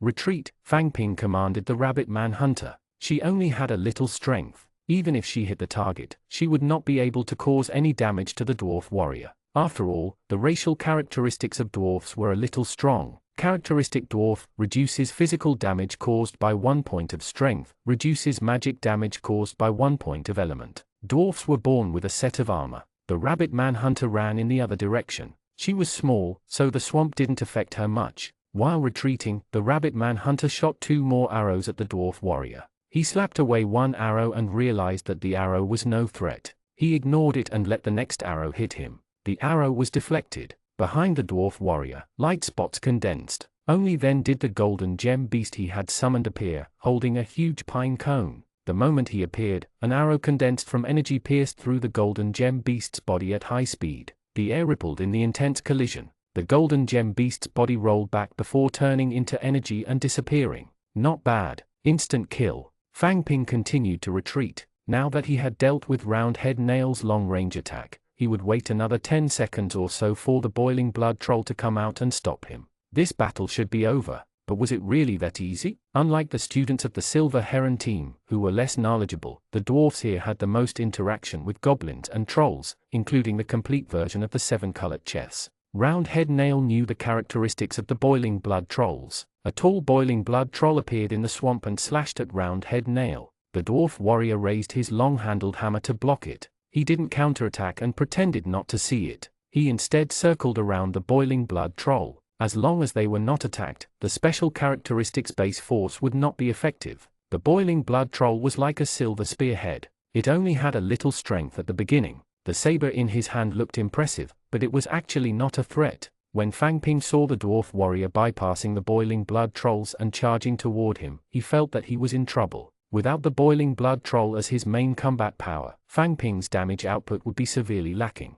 Oh right, there was another one, the Catman Assassin. The Catman Assassin's strength was as high as 3 points. Coupled with the ambush, he could probably kill Roundhead Nail in an instant. However, Fang Ping had not used the Catman Assassin in public. He planned to keep it as a trump card. In this arena where winning a match only earned 1 silver coin, it did not seem worth it to expose her so quickly. Then let's use a group attack strategy. Summon Griffin, summon Elven Warrior, summon Skeleton Warrior. Although the Skeleton Warrior was of excellent grade, it was useless and could not be considered a trump card. Hence, he summoned it together. He had 200 energy points left to use the Armor Forbidden spell. Fang Ping's 4th characteristic, Acceleration, usually did not have much of a presence. However, when it came to the arena tournament, Fang Ping could still feel that his summoning speed was obviously faster. Bravery, Motivation, Vigilance. The dwarf warrior was less than 10 meters away from Fang Ping. He used 3 skills in a row. Fang Ping felt that something was wrong and quickly raised his cane. Armor forbidden spell. Round head nail's long-handled hammer swung down. Earth-splitting slash. The black sludge churned like a swimming dragon, rushing toward Fang Ping. Fang Ping quickly pounced into the mud beside him. He could not run away. At the very least, he had to try his best to avoid his vital points. However, it was useless. The light membrane on his body shattered instantly. A huge force passed through the protection of the frost suit and crashed into Fang Ping's body. His body, which had just fallen, was immediately sent flying and rolled a few times in the mud. I'm not dead. Even though he had suffered a heavy blow to his stomach, it was fine if he was not dead. Fang Ping quickly struggled to get up, raised his mask, and spat out the mud in his mouth. Cancel the summoning of the griffin, cancel the summoning of the elven warrior, CA. Before he could say anything, he appeared, a skeleton swordsman holding a white sword, wearing blue plate armor. 179 Victory. Round head nail used the skill heroic. In 3 minutes, every 10 attacks would increase his strength by 1 point. The summoned creature would only become his target and he could use it to stack his strength. Round head nail hammered down. With the enhancement of motivation, the skeleton warrior that had just appeared with only 20 attack power directly shattered into bone fragments on the ground. A black light exploded on round head nail. It was the skeleton warrior's special death curse, but with the dwarf's natural protection, round head nail was completely fine. He raised his hammer, preparing to hammer the pile of bones on the ground again. Fang Ping raised his staff. Armor forbidden spell. The dwarf warrior's hammer smashed down, but it failed to break through the golden light membrane. Soon, the bones on the ground quickly pieced together and formed the skeleton warrior again. The dwarf warrior followed up with another hammer strike. The skeleton warrior turned into a pile of bones. Fang Ping's armor forbidden spell fell again. Soon, the skeleton warrior appeared again. Seeing the armor forbidden spell appear again, the dwarf warrior was stunned. He smashed the skeleton warrior with his hammer. He stopped stacking heroic and rushed towards Fang Ping. Skeleton pile, 1 attack. Unable to attack, unable to move. After 5 seconds, it will reassemble into a skeleton. The dwarf warrior walked forward, and the boiling blood trolls behind him caught up. He was tall and was even more restricted by the swamp, so it was difficult for him to move. While the dwarf warrior was attacking the skeleton warrior, he caught up. Fang Ping was also running diagonally to meet up with the boiling blood trolls. With the boiling blood trolls in front of him, it was much safer. Round head nail looked back and quickened his pace, but he was stuck and grabbed by a big sword. The skeleton warrior dragged him and refused to let him advance. He turned around and hammered again. Fang Ping's armor forbidden spell fell again. Smash! The heavy hammer smashed down again, shattering the light membrane and scattering the pile of bones. The dwarf warrior rushed over again, but because he was stopped, the boiling blood trolls had already caught up. He held the hammer handle and swung it from afar, hitting the boiling blood troll. Fang Ping clenched his fist. Good! The special characteristics base force was triggered, and the boiling blood troll's attack could break through its defense. But why would a dwarf warrior attack a boiling blood troll for no reason? Attack! Fang Ping pointed with his finger and realized that the boiling blood troll was still rooted to the ground. Forward! It was only then that the boiling blood trolls began to move, and the dwarf warrior was not far from Fang Ping. His characteristics: characteristic fixed body. It's too late for him. I won. Round head nail held the long-handled hammer with a smug expression. If you hadn't immobilized him, you still had a chance of winning. You probably wouldn't have now. Is that so? You've already used your violent strike. What can you use to kill me? Armor forbidden spell, life forbidden spell, healing spell. After casting 2 forbidden spells in a row, the healing spell would take a minute to take effect. Fang Ping stood where he was and watched him. Ha! Ha! Round head nail's hammer struck continuously. Just as it broke the forbidden armor spell, Fang Ping added another one.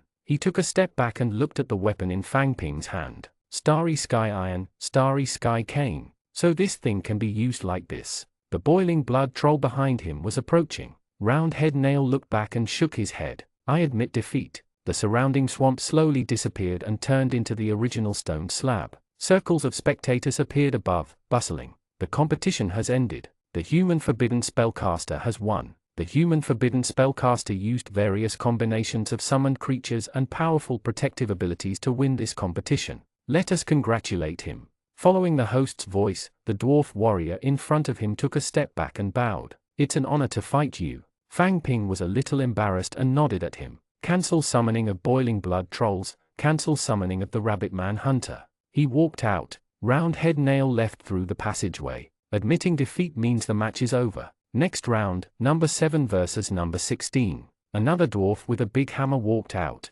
The other person was Anthony. As there was only one entrance, Fang Ping watched Anthony lower his head. He was wearing light armor, and his helmet did not have a mask. As they brushed past each other, Fang Ping said, "Best of luck." Anthony seemed to shiver as he quickly ran up the stage. "What's going on?" Qing Niao walked over. "Fang Ping, your fighting style is a little shameless. Okay. You're about the same level as me. You can only fight opponents at the same level. The rabbit man hunters restrict summoning creatures, the boiling blood trolls provide damage, and the forbidden spellcasters provide protection. Coupled with the starry sky staff, your energy is almost unlimited." Fang Ping nodded. "It's just that if my opponent was a little stronger and ignored the boiling blood trolls, he could have killed me instantly. Or if 3 or 4 people attacked me at once, I wouldn't have been able to hold on even if a few of them attacked me fiercely." "Me too, but the group arena is our advantage. Today, I want to win 4 consecutive rounds and earn 2 silver dragons."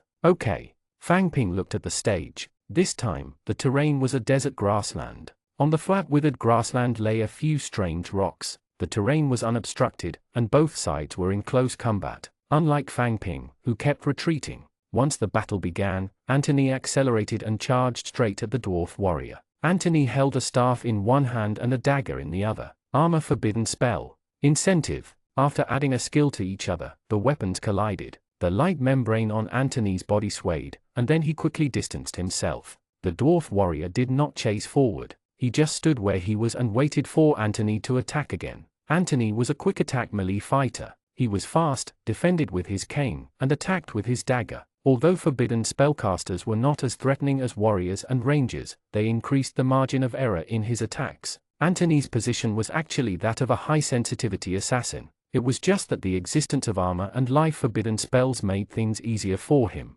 As for the insufficient damage, the dagger in his hand was not an ordinary thing. The faint red light on the blade meant that it was also an alchemy weapon with its own characteristics. The dwarf warrior also realized it. He did not dare to be touched by the dagger and kept defending. Fortunately, he was shorter than Anthony. Even if Anthony bent down, it would be difficult to stab his vital points. As for what the dwarf warrior wanted to do, Fang Ping knew. Just now, Roundhead Nail had frozen the boiling blood troll's characteristic. Facing such a fast opponent, as long as he froze, it would be his chance. As long as he could hit Anthony and restrict his movement, this battle should be over. Unfortunately, he did not manage to hit it even once. The competition has ended. The human forbidden spellcaster has won. The human forbidden spellcaster used high-speed attacks and perfect combat rhythm to win this competition. Let us congratulate him. Watching Anthony walk down, Anthony won beautifully. He suppressed him the entire time and every attack was flawless. If not for the characteristics of the dwarf warrior, he would have been defeated long ago. Next round, number 2 versus number 24. 24. Fang Ping patted Qing Niao beside him. "Good luck." The 2 forbidden spellcasters who went on stage 1. "You can do it too." "Yes, for the silver dragon, I'll do my best too." Fang Ping glanced at the person walking out. It was a female dwarf with long hair. The staff in her hand was similar to the one he saw Grass Cypress had yesterday. 180 rare learning opportunity, a broom-shaped staff. Next up is the genius of the 3 Hammers team, the youngest Class 2 Geode. I believe you don't need me to introduce her much. Everyone is very familiar with her. She is the Geode Noon Poplar. Noon Poplar, Noon Poplar, Noon Poplar. The audience on the stage boiled over. As she walked out, the voices became louder. Her opponent is equally exciting. He's also a noble human forbidden spellcaster. The first 2 have already brought us wonderful performances. I believe the third one won't disappoint us either. Qing Niao also walked out, and the sound outside slowly became softer. Fang Ping looked around and realized that the dwarfs in the passageway were also looking forward to it. They stopped chatting and focused on the outside of the arena. This Noon Poplar seems to be quite famous. The environment on the field slowly changed. One end slowly rose, and the other slowly sank, forming a steep slope of slanted sand and gravel. Noon Poplar was at the top of the slope, and Qing Niao was at the bottom. Noon Poplar should be a ranged midge. This terrain was very disadvantageous to Qing Niao. The competition begins. As the host's voice fell, Qing Niao raised his staff. Summon the Phantom Unicorn. Noon Poplar stood at the top of the slope, holding her staff, yet not moving. The two sides were too far apart to attack. Mags did not have status skills, so they did not need to be buffed in advance. She quietly looked at Qingniao and waited for him to come over. Qingniao also waited on the spot. Not long after, the phantom unicorn appeared. Qingniao shook its head, summoned the attendant. It was the phantom unicorn's characteristic summoning that had been triggered. It randomly used a skill without consumption, but it did not randomly obtain the life forbidden spell or armor forbidden spell that Qingniao wanted. Servants relied on their fast summoning speed to block skills. They were really useless in actual combat. What was the use of dying after touching it? Characteristic alert was also better than nothing. Qingniao didn't even wait for the attendant to appear.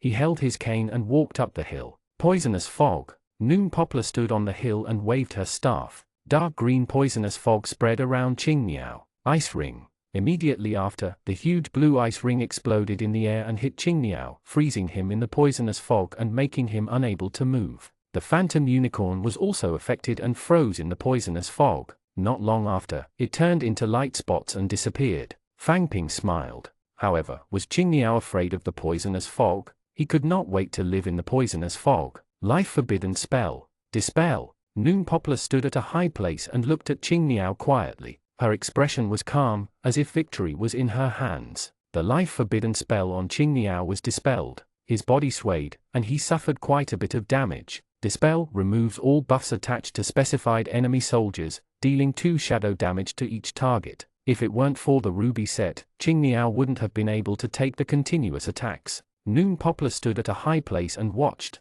She did not take any further action. Fortunately, he wasn't dead. What Qingniao was more afraid of was a short-term burst of power. If Noon Poplar cast another fireball, Qingniao would be finished. But she didn't. This was Qingniao's chance. Qingniao stayed in the poisonous fog and didn't come out. The surrounding dwarfs began to discuss. Why hasn't that person come out yet? How long has it been? He's wearing a ruby set. He doesn't have a magic shield and the life forbidden spell has been dispelled. He shouldn't be able to last so long, right? That's a forbidden spell caster. As the dark green color slowly dissipated, it could be seen clearly that Qingniao's body was constantly lit up with a faint white light. Recovery type characteristic, Fireball. With a wave of the staff, a red fireball quickly flew towards Qingniao. Fang Ping shook his head. After such a long time, the outcome was already decided. Qingniao also had a smile on his face. The Light of Faith staff specialty, Faith, continuously increased Qingniao's upper limit of health and strength.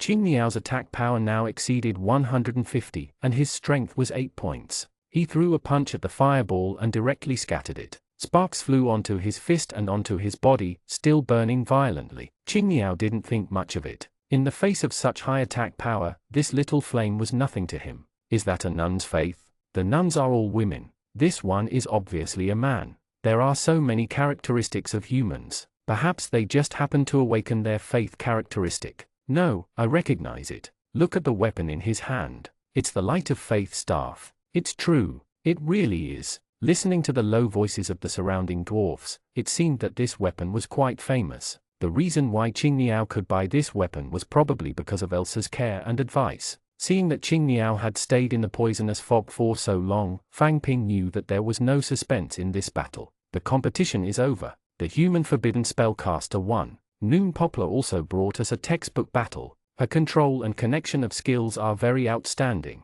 The human forbidden spellcaster also used his powerful recovery ability and the combination of his characteristics to win this competition. Let us congratulate him. On the other side, Noon Poplar's expression was very bad. She still bowed to Qingniao before walking out. Qingniao walked out as well and waved at Fang Ping. We won. I've earned a silver coin. Keep working hard. Fang Ping looked around. There were no other people from Fang Ping's team. There were indeed 3 forbidden spellcasters. Next round, number 10 and number 32. A soldier of the Lord's Guard stood up. On the other side was a dwarf holding a hammer. There were quite a number of dwarf warriors. Willow put down her notebook and glanced at the surrounding dwarfs. They are all class 3 professionals. Do you still know any dwarfs? Hurry up and call them over. Some dwarfs lowered their heads and communicated with each other. Then, a few ran away. Fang Ping looked at the stage. The new competition was about to begin. Initially, he thought that he would finish them all at once and leave after that.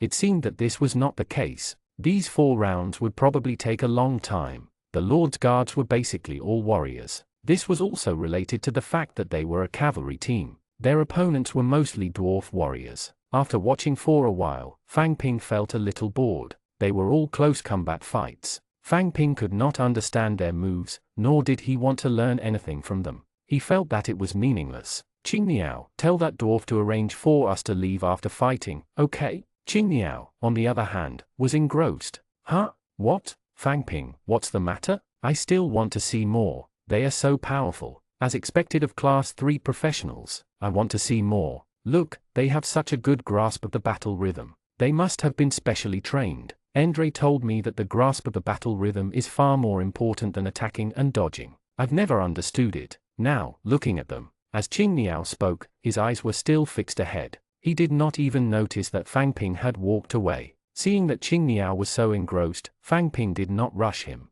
This should be a rare learning opportunity for him. After all, Class 3 professionals' duels were not common. The surrounding dwarfs were the same. All of them were staring intently.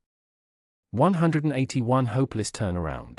Fang Ping found a corner of the passageway and sat down. The advantage of wearing the Tranquil Heart necklace was that he could cultivate at any time and did not have to deliberately wait until night time. He had just closed his eyes when he heard footsteps. Hey, Fang Ping, what are you doing here? Fang Ping opened his eyes and saw a pair of white boots. He raised his head high. It was Lisa. Lisa was wearing a battle dress, which was actually just a short skirt. It was inconvenient for her to squat down. Fang Ping propped himself up on the floor. Why are you here? Lisa glanced at the field. Both sides were fighting fiercely. Of course I'm here to fight. Hey, aren't you going to watch a battle between Class 3 professionals? I'm not interested in close combat. I might as well accumulate energy. By the way, the Tranquil Heart necklace you gave me is not bad. Thank you. Great. Lisa looked outside. Your technique is a little stiff, but you have enough combat experience. By the way, Fang Ping, let's spar. Us? Don't. I can't beat you.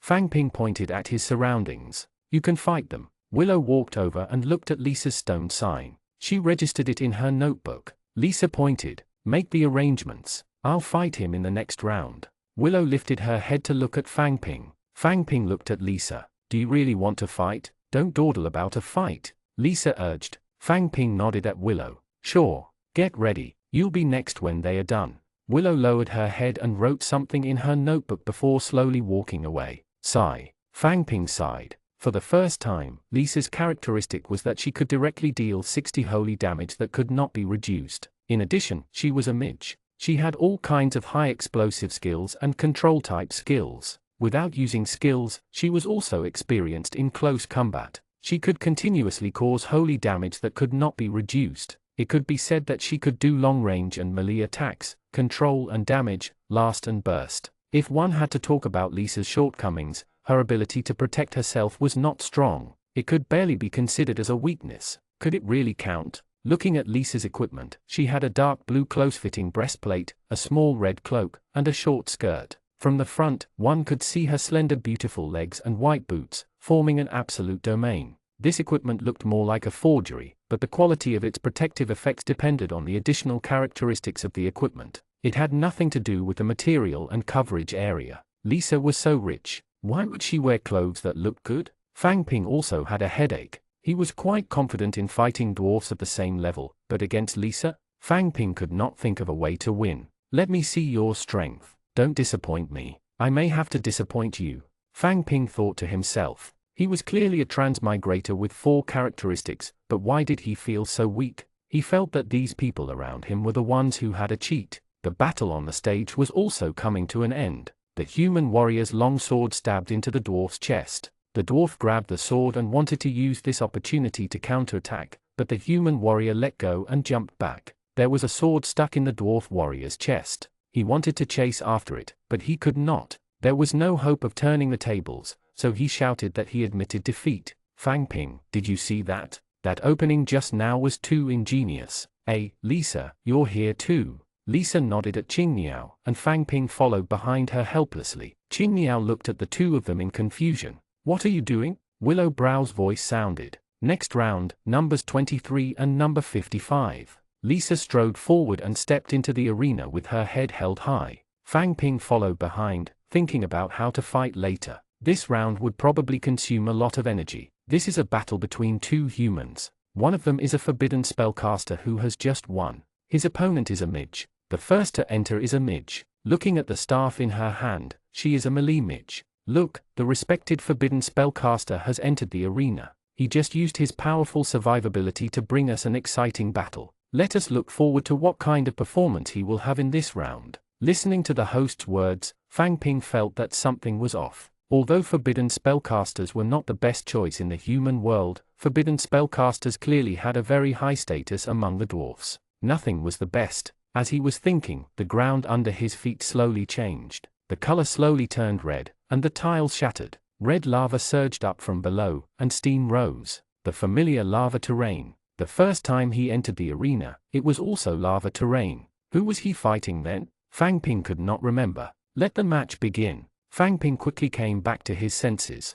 His mouth was like a machine gun. Life forbidden spell, summoning boiling blood trolls, healing technique, healing technique, healing technique. Foot. Fang Ping spat out a mouthful of blood. Lisa was really merciless. A white light descended from the sky, instantly dealing 60 points of holy damage. If Fang Ping's life forbidden spell was not already at excellent grade, this attack would have killed him instantly. He lifted his helmet and let the blood flow out. It trickled down his chin and neck. Fang Ping did not have the time to deal with it. He continued to use the healing skill. The conditions for using the healing technique were very harsh. The target could not move for a minute. On the battlefield, this was used to save the injured. It had no actual combat value. However, on the other hand, the healing spell did not have a cooldown time. It could be used many times as long as it was willing to consume energy. Therefore, as long as he was still alive, he would not die. Fang Ping stared ahead. Lisa rushed over quickly. The lava terrain was also beneficial to Fang Ping. Lisa still had to find floating rocks to land on, so she could not walk in a straight line. Right now, Fang Ping only hoped that he could hold on for a minute. When the healing technique ended, he would first recover his condition. Lisa stared ahead at the wide lava river. The only pumice rock in the middle had just sunk. They would have to take a detour. Waiting for a healing spell on the spot? Have you forgotten that I'm a mage? Fireball. Summon the elven warrior. When the fireball flew over from afar, the elven warrior happened to appear and instantly killed him. The fireball dissipated. Fang Ping was betting that Lisa had just reached class 2 and had yet to learn the Ring of Ice. Currently, he only had 200 points of energy left. It was not enough to use the magic armor forbidden spell. If she really used the Ring of Ice, Fang Ping would be gone. If he made the right bet, she had not learned it. Looking at the running Lisa, she suddenly stopped and raised her staff. Fang Ping looked at her. Was she going to use poisonous fog? As for the poisonous fog, he could still hold on with the magic shield brought by the frost set. However, what Fang Ping saw at the top of the staff was not green light, but a faint pink color. In a daze, Fang Ping was distracted. Looking at Lisa's graceful figure and alluring curves, he could not help but be mesmerized. All kinds of thoughts ran through his mind. Conquer her. Wait a minute. What am I thinking? Fang Ping suddenly came to his senses. He missed his footing and hurriedly retracted his foot. He looked down and saw that he was already standing at the edge of the floating rock, almost stepping into the lava. Taking a step back, Fang Ping turned around and realized that he was no longer where he was. He had walked for a long time, and his healing technique had failed. Right, where's Lisa?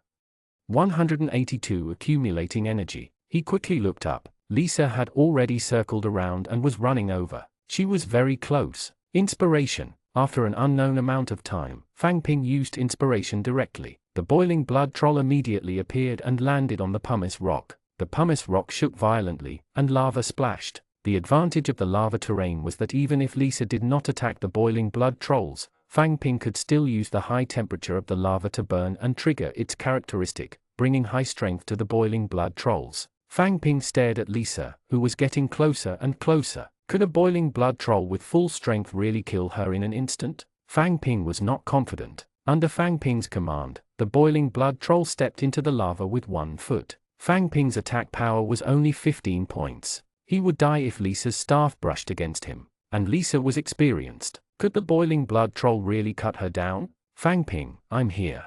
Lisa jumped onto a pumice stone and continued to rush forward. There was only 1 pumice stone between her and Fang Ping. The boiling blood troll pulled his foot out of the lava. It was charcoal black and emitted a strange smell, but it had no effect on him. He walked forward and stood in front of Fang Ping, waiting for Lisa to arrive. The boiling blood troll was now at the limit of his strength. With 5 points of strength, he held his saber and waited. Fang Ping pursed his lips. He gripped his cane and stared intently at Lisa. He watched as she jumped high into the air toward the pumice stone where Fang Ping was standing. Now, summon the griffin. Inspiration. Lisa was still in the air when a griffin suddenly appeared in front of her, its claws reaching for her. Of course, Fang Ping did not expect the griffin to hurt Lisa. Its function was to block Lisa's vision. The boiling blood troll took 2 steps forward and swung his saber fiercely at Lisa in the air. With a tap of Lisa's staff, the griffin turned into energy and dissipated. Looking at the incoming saber, its expression did not change. Smog. The white fog had yet to disperse, but the main point of the skill was not to block one's vision, but to blind one's eyes. Characteristic blindness, unable to attack. Lasts for 10 seconds. Under the limitation of blindness, even if the boiling blood troll closed his eyes and slashed at Lisa with his senses, he would not be able to do it. This was the limitation of blindness. The moment he saw the thick fog, Fang Ping raised his cane. He could not let the boiling blood troll saber stop. Purify. Blindness was immediately removed. The boiling blood troll saber did not slow down and was about to slash Lisa, who was in midair and had nowhere to borrow strength. A sly smile appeared on Lisa's face. Weakening spell. Weakness, strength decreased by 2 points for 5 minutes. Fang Ping did not have time to use purification again. A black light descended from the boiling blood troll's body. Lisa's staff pushed forward and stabbed into the boiling blood troll's fist. Using this force, her body retreated and landed on the floating rocks behind her. At the same time, when the staff stabbed, a holy damage rushed into the boiling blood troll's body. A red light rose from his body, and the special hot-bloodedness was triggered. Everything happened so quickly. Fang Ping looked at Lisa. She was deliberately revealing a flaw. Her goal was to get rid of the boiling blood troll. Hot-bloodedness only lasts for 10 seconds. Could he deal with Lisa? 10 seconds later, there were no more boiling blood trolls. He could only admit defeat. Fang Ping did not notice that the boiling blood troll, whose body was shrouded in black light, did not stop attacking. Its saber was still swinging forward. Lisa was borrowing its force to retreat, but how far could she retreat in a second or two? The tip of the knife slashed across her waist. Lisa landed on the pumice behind her, and her body lit up with a golden light. The match is over. Congratulations to the Honorable Forbidden Spellcaster for winning. The skill competition between the two sides has really let us feast our eyes. The final critical hit was even more unexpected. Let us once again congratulate the Forbidden Spellcaster for winning. The lava slowly fell silent, and the ground returned to black. Lisa, who had fallen to the ground, stood up and rubbed her stomach. There was a long tear in her clothes, but she could see that there was no wound on her smooth stomach. There was also no fat on her at all. Cancel summoning boiling blood trolls. The tall figure in front of him disappeared. Lisa walked over and frowned slightly. She looked at Fang Ping with a puzzled expression. Why should I be instantly killed by you? Fang Ping walked down the stage with her. In fact, Fang Ping did not understand either. The boiling blood troll was hit by the weakening spell. There's no reason for him to kill you instantly. What was said just now seemed to be a critical hit. Speaking of critical hit, Fang Ping suddenly recalled that there was something on him that had been forgotten for a long time. He reached into his chest and took out a golden disc from his inner lining pocket. It was half the size of a palm and had a clenched fist engraved in the middle. Brave emblem. It can increase the critical hit rate of summoned creatures. Do you know what it is? Lisa was stunned. Annoying, why are you imitating my words? Lisa patted Fang Ping. Fang Ping staggered and almost fell to the ground. His hands quickly supported himself on the floor, still in shock. Don't touch me casually. I'm afraid you'll kill me. Fang Ping looked at the staff in her other hand. It was still glowing white. I didn't expect that I would lose to you because of it. If I had known, I wouldn't have given it to you. Fang Ping moved a little further away from her. I was lucky. This thing has not been triggered for so long. I happened to meet you and triggered it. You won this time. I'll look for you again. Don't. After entering the passageway, a dwarf walked towards Lisa. Those who fail, leave this way. All right. Lisa waved her staff at Fang Ping. Just you wait. Watching Lisa walk out, Fang Ping moved aside. Why? Are you really obsessed with her? A voice suddenly sounded in his ears. Fang Ping quickly turned around and realized that it was Qing Niao. What are you doing? Why have you been appearing and disappearing like a ghost recently? Qing Niao waved his hand.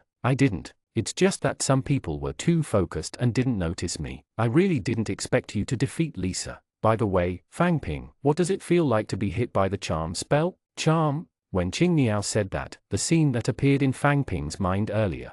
Hey, why are you in a daze? You look like a pervert. Cough, cough. Fang Ping quickly came back to his senses and said seriously, it's nothing. I just saw a patch of pink and lost control of my body. I see. It's starting. The battle on the stage had begun. It was still a Class 3 professional from the Lord's Guards. Qingniao watched closely and did not have the time to pay attention to Fang Ping. Fang Ping was also happy to have peace and quiet. He glanced at the stage. It was another battle between two warriors. He was not interested. He walked towards the corner where he had been sitting. He had just been interrupted by Lisa and had a small interlude. Now, he was back to continue cultivating. He sat down and closed his eyes. He felt the small light spots that appeared around him and prepared to capture them to accumulate energy. Hey, Fang Ping, what are you doing here? Fang Ping opened his eyes and looked up. This time, it was Andre. Cultivating. Andre said, why are you cultivating here? Right, Fang Ping, it's rare to meet you in the arena. Let's fight. I've wanted to fight you for a long time.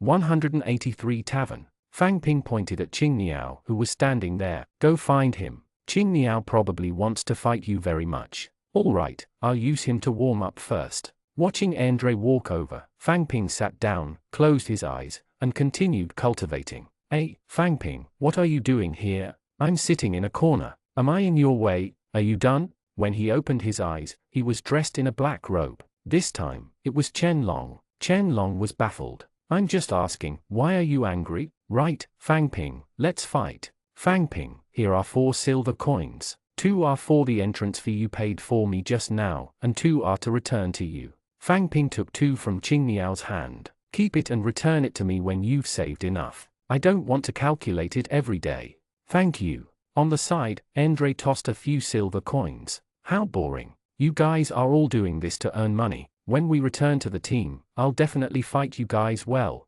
However, it's good too. I earned 2 silver dragons and 6,000 copper coins. It's not bad. Chen Long said, why are you here alone today? Aren't those 2 following you every day? Andre shook his head. Feng Ling and red camellia snakes. I don't know either. I didn't see them. Chen Long continued to ask, it's rare that they are not around. Tell me the truth. Who do you like more? Huh? Who do I like more? What are you thinking? We just get along better. We're all Fang Ping's teammates and comrades. Our relationship is just a little better. Fang Ping turned to look at Andre. He did indeed look surprised. Andre, don't tell me that's what you really think. That's right. Wait a minute, what do you mean? Fang Ping, don't tell me you think so too. I told you otherwise. Red Camellia Snake told me that she thinks I'm very similar to her brother and likes to stay with me. Feng Ling too. Oh, so it was his little sister. Fang Ping nodded thoughtfully. It's fine. As long as you're happy. Can't you people be more simple-minded? When they left the arena and came to the street, the sound of knocking could be heard outside. Fang Ping was a little hungry. It should be past noon. It was inconvenient for them to communicate outside. Fang Ping gestured for them to eat. Andre nodded and pointed in a direction, shouting, I just came from there. There's a tavern. Andre led the way. Fang Ping looked at the arena. Dwarfs kept entering. They bought weapons or armor from the blacksmith shop beside them and went to the arena to try. If it was broken in the arena, they could come out and buy another set. It was a perfect cycle. The tavern Andre mentioned was not far. It was just a turn and a few steps away. Although he could not understand the words on the sign, the wine glass symbol on the wall was still very conspicuous. Next to the tavern was a grocery store, so the noise level was much lower. Andre strode into the shop, the others following. There were many dwarfs eating in the tavern. Other than food, there were also glasses of wine on the table. Fang Ping looked at them and secretly wondered if they were protected by the dwarfs with special characteristics. They were born with heavy armor and fiendish armor, so they were not afraid of noise, heat, or drunkenness. Furthermore, the living conditions of the dwarfs were clearly better than that of humans. The wine brewed from grain was cheap and anyone could afford to drink it. Every table was filled with meat, and there was a sufficient supply of meat. The price of goods was similar to the human world, but the same money could buy food that was far better than the human world. Weren't dwarfs good at forging? Why did it feel like their agricultural development is quite good? Mass mechanized production? After finding an empty seat and sitting down, a dwarf waiter immediately came over. Are the 4 of you here to drink or eat? Andre tapped the table. Show me the menu. I'm sorry, but our menu is in dwarf. There's no common language. What do you want to eat? I can recommend it. Do you have rice, barley, wheat? Fang Ping asked. Yes, but the rice is all bought from your human world. Now that we've entered the snow moon, the trade route is sealed. The price of a serving of rice is not cheap. It costs 100 copper coins. 100 was a little expensive. Fang Ping thought about it and nodded. All right, I want 1 serving. I'll pay for this myself. Meat and vegetables, I'll do whatever you all want. Andre then asked, is there any magical beast meat? There's only pink pork and grey mountain mutton. Now that the city is sealed, there's no other meat. Fang Ping leaned back in his chair. He was slightly shorter, but he could still sit. He used the characteristics around him without doing anything. Iron hair, iron fingers, silver hoops, long arrowhead, short daggers. After using it a few more times, Fang Ping also discovered the name of the male dwarf started with metal or was called weapons and equipment. However, it was different for female dwarfs. Yellow grass, big red flower, curvy leaves. They were all named after plants. Special characteristics are given to failure. The target demon soldier is not the person. Fang Ping was stunned. He had a bad feeling about this. He slowly sat up straight. Chen Long, do you drink? Yes, what's wrong? Do you want to drink white peach wine? I didn't bring it. Fang Ping took the opportunity to look at Chen Long. He looked at the table behind him, at the dwarf in full body armor. Special characteristics are given to failure. The target demon soldier is not the person. Demon soldiers? What were demon soldiers? This shouldn't be a class among dwarfs, right? Chen Long, I really want to drink it. Can I go back with you to get it? Chen Long pointed at the dwarf waiter who had just left. Everything is ordered. Let's eat first. I'll go back and bring it to you when we're done. Andre also said, Fang Ping, do you want to drink? I have some dwarf wine. It tastes good too. You can try it first. Fang Ping shook his head and frowned. Chen Long, I want to drink. Take me there. Andre, wait for me here with Qing Niao. We'll be back soon. Andre gave Qing Niao a look. It would definitely take a long time to return to their residence from here. There was a hidden meaning behind this sentence. This was not the first time Fang Ping had done such a baffling thing. Chen Long also stood up. Let's go. I'll take you there. Fang Ping followed Chen Long out and reminded them, you guys have a chat. We'll be back soon. Fang Ping did not know what a demon soldier meant. Qing Niao and Andre probably did not know either. Chen Long looked more knowledgeable. It was better to be careful. If something happened, he would think of a way. If nothing happened, he would come back and continue eating. Walking out of the tavern, Fang Ping pointed at the arena not far away. Chen Long nodded. The sound of hammering near the arena was relatively quiet, so they could communicate normally. If Chen Long still thought that Fang Ping wanted to drink at this time, he would really be stupid. Tell me, what happened? Fang Ping glanced at the tavern. It was already blocked by the wall. In the tavern, there's a demon soldier behind you. Chen Long lowered his voice. Demon soldier? Are you sure it's a demon soldier? Fang Ping nodded. I've only read about the demon soldier class once in a book. This is the demon class, at least a class 3.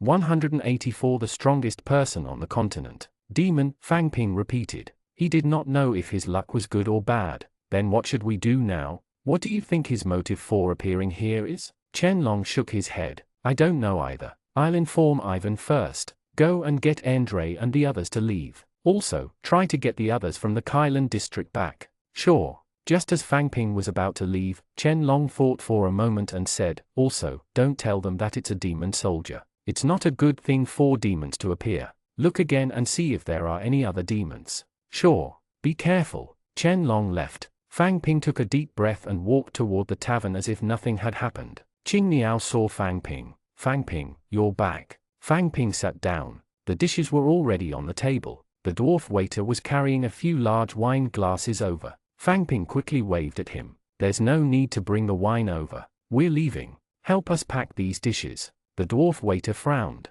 You don't want it anymore? All right, wait a moment. I'll get the bag. Fang Ping, what's wrong? You're not eating anymore? I just passed by the arena and saw Lisa go in to be a gladiator. Don't you want to see her compete? How can you miss this? Andre hurriedly nodded with an excited expression. Really? I can finally see her make a move. Sitting by the wall, the demon soldier in full armor had been eating quietly. In Kailan district, there were many dwarfs wearing newly bought weapons and equipment. There were fewer dwarfs wearing helmets, but they were not rare. They were not considered an anomaly. They quickly packed up, paid the money, and left the tavern. Andre was also very cooperative in his performance. He kept saying how much he looked forward to seeing Lisa make a move and even urged the dwarf waiter to hurry up. He couldn't miss it. There were people coming and going in the tavern. All kinds of drinking voices were mixed in. The three of them carried leather bags and walked quickly to the arena. In the noisy tavern, the customers who were eating against the wall had their heads pressed against the wall,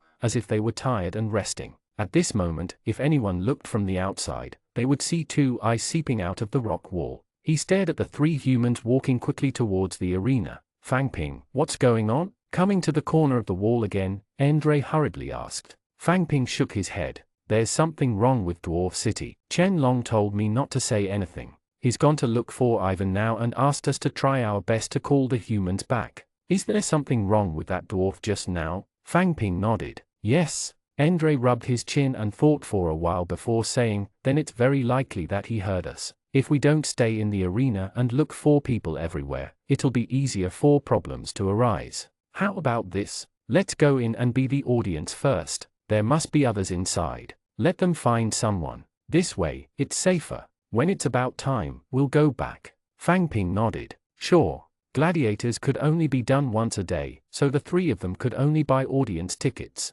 Fang Ping was still thinking about how to call the people in the passageway when he heard a familiar voice in front of him. I want to be a gladiator. Tai Tu. Tai Tu turned his head and saw Fang Ping behind him. He waved his hand. Are the three of you here to fight too? Fang Ping quickly shouted, Ironhead, wait for us. Okay. Tai Tu had a lot of experiences with Fang Ping, from the explosive gnome's resting place at the beginning to the two encounters with the shadow demon snake. He was present. Therefore, Tai Tu trusted Fang Ping even more. He told Tai Tu, don't worry, I'll let them go back. You have to be careful too. Be careful too, don't move too much. I do. Tai Tu walked into the passageway. Fang Ping and the other two walked to the audience seats on the other side. This was Fang Ping's first time coming to the audience seats. The circular staircase seats like the gymnasium were not full, but there were probably more than 1,000 dwarfs present. Let's see if there are any humans here. As Fang Ping spoke, he used his characteristics to search for humans while checking to see if there were any more demons. Qing Miao pointed not far away. That's a human. I think he's from the Lord's Guards. Let's go over. After listening to Fang Ping's unclear words, the soldier did not ask too much. He did not ask if he was joking or if he had misjudged. Instead, he bowed directly. Thank you for the reminder. I'll inform the others now. Fang Ping wanted to say something more, but he caught a glimpse at the entrance of the venue where people were coming and going. A short dwarf wearing full body armor walked in. Fang Ping sat on the chair. He raised his right hand slightly and clenched it tightly. You can leave. We're going to watch the competition. The soldier glanced at Fang Ping's hand. All right, I'm leaving. Andre and Qing Miao also sat down. The action command clenched in his palm was, stop and remain vigilant. The few of them could understand. It was unknown if the dwarf was here for Fang Ping and the others, but he sat diagonally above them. It was probably just a coincidence. Fang Ping told himself that in his heart. A basic class 3 demon could actually be class 4 or even class 5. He was not far behind. If he wanted to attack, could he survive? If he had known earlier, he would not have listened to Andre and would have just gone back. Andre grabbed Fang Ping's hand. Are you looking forward to it too? You're so excited that your hands are trembling. Fang Ping pointed at the arena. The thought of seeing Lisa makes me very excited. Are you sure you saw Lisa? Did you admit your mistake? How could I be wrong? Let's wait and see. She'll definitely come out. Fang Ping took a deep breath. The battle in the arena began again. It was a battle between class 3 professionals in the shoal terrain, but no one was in the mood to watch. But in fact, the progress was already very smooth. Fang Ping was originally worried that others would not be willing to believe it. Then, as someone who disliked him would come to provoke him, question him, and ask for evidence. After the demon soldiers were exposed, the group fled desperately. A few people died. Then, because they accidentally destroyed a huge plot of the demons, they were targeted by the demons and were pursued endlessly. Then, in the pursuit time and time again, he would be in danger and constantly obtain benefits. He would increase his strength and kill monsters to level up. He would become stronger and stronger. In the end, he would defeat the Demon King and become the strongest person on the continent. He felt that he could write a novel. However, the reality was that everyone believed Fang Ping's words, even if Fang Ping did not give any evidence. How could there be so many villains courting death in life? If they courted death in this world, they would really die. Therefore, everyone would be very cautious. The cost of believing was far lower than the cost of doubting. Fang Ping looked at the arena. There were 4 groups in a row, but there was not a single human. The surrounding dwarfs had also begun to make a fuss. What's going on? Why aren't there any humans? I came specially to watch the humans battle. There were a few consecutive victories just now. Why haven't they come out? Endre also stood up. No humans have come out. Did something happen? Let's go take a look. 185 dead from poison. Okay. Fang Ping quickly stood up and followed Endre out. At this moment, many dwarfs were also walking out angrily. It was not strange for them to intersect. From the corner of his eye, he looked up. The fully armored dwarf was still sitting in his original position, his head slightly lowered. It was unknown if he was watching the battle on the field or looking at Fang Ping. He's here to watch a fight. A fight. Fang Ping muttered in his heart and walked out. As soon as they reached the passageway, they immediately walked towards the exit. Qing Niao inadvertently turned around to take a look. Seeing that there were normal dwarfs around, he asked, Fang Ping, what's wrong? We'll talk about it when we get back. I'm not sure if it's safe here. Endre had been in front the entire time. He left the arena and walked straight out. Let's go back first. Fang Ping looked at the arena behind him. He had stalled for some time. As for the remaining people, Fang Ping had no choice. He got into the big iron carriage and made 2 rounds. He got out of the car and was about to sit in the hanging cage when he saw a black shadow fall quickly from a high place and hit the ground, raising dust. The dust had yet to dissipate. Before Fang Ping could see what it was, he felt something rushing toward him quickly. Fang Ping felt himself being lifted up. The surrounding scenery receded rapidly. Where is it? The speed was so fast that Fang Ping could not raise his head at all. He could only tell that it was Ivan from his voice. Kyland Area Arena. Ivan's speed far exceeded that of the iron carriage. Before long, Fang Ping saw the tall dwarf statue flash past him and arrive. Huff, huff, huff. Fang Ping was finally put down. He quickly took a few deep breaths. He felt a little suffocated, short of oxygen, and a little nauseous. It was there just now. I won't be wrong. There was no one at the spot just now. He had left. Many dwarfs gathered nearby and discussed. Did you see that? That dwarf walked straight into the wall. You're joking, right? How is that possible? He's right. I saw it just now. I thought I was still asleep. Ivan picked Fang Ping up again. You saw it right. The dwarf guard only saw a black shadow rush into the arena. He hurriedly ran in to see the situation, and this black shadow rushed out again. The 2 dwarf guards looked at each other, not knowing what had happened. Fang Ping was put down again. He was now on the street. See if it's nearby. Fang Ping looked around and shook his head. It's not. You've been discovered. Ivan took out a green stone from his pocket and said to it, Iron Hammer, it's a demon soldier. Seal the dwarf city in the Kyland district. Then, he crushed the green stone. Summon the griffin. Ivan pointed at the griffin. Sit on it and look in the air. All right, he was dressed in black full body armor and a helmet just now. He's about the same height as a dwarf. Fang Ping reminded him. The griffin took off. Fang Ping kept using special abilities on the ground. Ivan turned into a stream of light and moved through the streets. Woo, woo, a long horn sounded. The dwarfs on the street stopped what they were doing and listened. A deep voice sounded. The city is under martial law. All dwarfs, leave the streets. Take off your helmets and masks. As expected of a dwarf, he even had a loudspeaker. The dwarfs on the street quickly walked into the houses and shops beside them, and the streets quickly became empty. In the air, Fang Ping looked into the distance. Dwarf soldiers were mobilized one by one. It seemed that the appearance of the demon was really significant. It was not a small matter. The dwarf in the arena seemed to be saying that Fang Ping had seen this characteristic on the shadow demon snake when he walked out of the wall. Penetration characteristic. It was a very powerful characteristic. There was no one on the street. Fang Ping did not need to use the special ability enhancement anymore. He sat on the griffin's back and waited. Ivan appeared below. I'll get him to send you back. Go back and stay there. Don't come out. Iron Hammer, how was it? Iron Hammer pointed at 2 twisted yellow corpses on the floor. They looked ferocious and were short. They had 2 small horns on their heads, a pair of wings on their backs, and a slender black tail. 2 Class 3 child demon.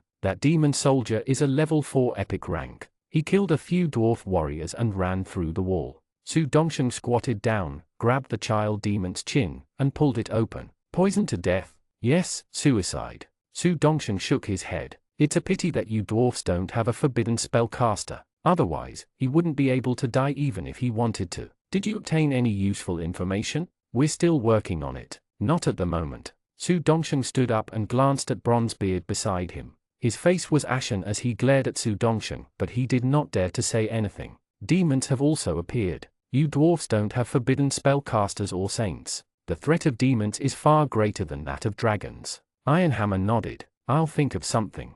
How many years has it been since demons appeared? Now, 3 of them have appeared at once, and there's even an epic ranked creature. What's their goal? Where did they come from? Fang Ping stayed in his room. He sat between Andre and Qing Niao and closed his eyes to cultivate. Knowing that the demonic soldier's characteristic was penetration, Fang Ping did not dare to sit against the wall. He was afraid that a hand would suddenly reach out from the wall and strangle him to death. The martial law in the city had not been lifted. Everyone was in their rooms. Andre and Qing Niao did not ask Fang Ping what had happened. He closed his eyes to cultivate, but Fang Ping could not calm down. After fighting a few rounds in the arena, Fang Ping realized his problem. He had strong self-protection abilities, but he lacked stable damage output. Boiling blood trolls needed to be injured first before they could have high strength. Most of the time, they were targeted as meat shields for instant bursts. Even the Catman assassin, who had never been summoned, instantly activated his position. Fang Ping wondered if he should contract a summoned creature that could provide stable output next.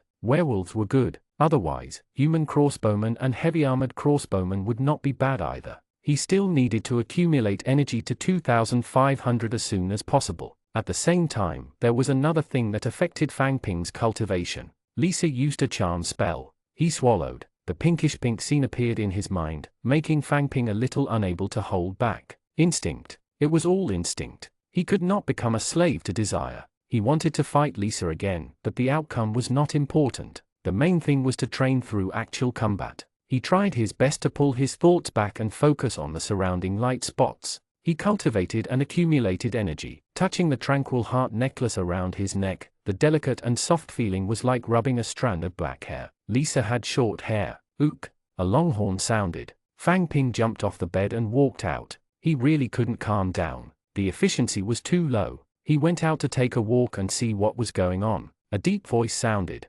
Remove martial law. Walking to the corridor, he grabbed the iron chain and looked down. As the sound of martial law being lifted sounded, dwarfs walked out of the street one after another. They also whispered to each other, discussing what had happened. Fang Ping. Chen Long walked toward Fang Ping. Did you tell anyone? No, just you and Ivan. Chen Long nodded. I don't know if I should let others know about their appearance. Let Ivan decide.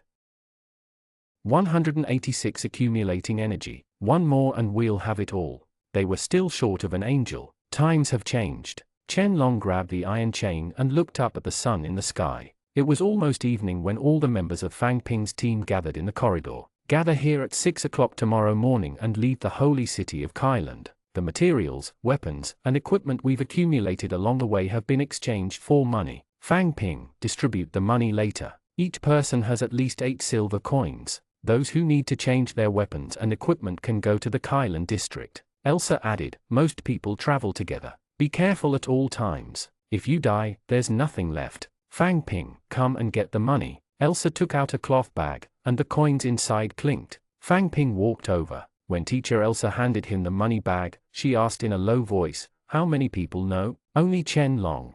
Okay, keep it a secret. After taking the money bag, Fang Ping took out a small notebook from his pocket. This was what Fang Ping used to record. Sometimes, when the spoils of war were abundant, they would be divided on the spot. Sometimes, when it was materials, they would be valued and distributed. The amount sold would definitely be different from the estimate. Therefore, if there was no record, it would be very troublesome to distribute. Of course, recording it was also very troublesome. These people were not good at mathematics. In fact, during the distribution process, it was not impossible for Fang Ping to fill his own pockets. However, it was not necessary for him to do that for a few silver coins. The risk is not proportional to the benefit. Qing Niao, this is yours. 14 silver dragons and 5 bronze horns. Really? That's great. Qing Niao took it excitedly. In less than a month, I've earned more than I've earned in the past 10 years. Black Star, yours. 11 silver dragons. Black Star floated over, took it, and left lightly. Bianca, 9 silver dragons.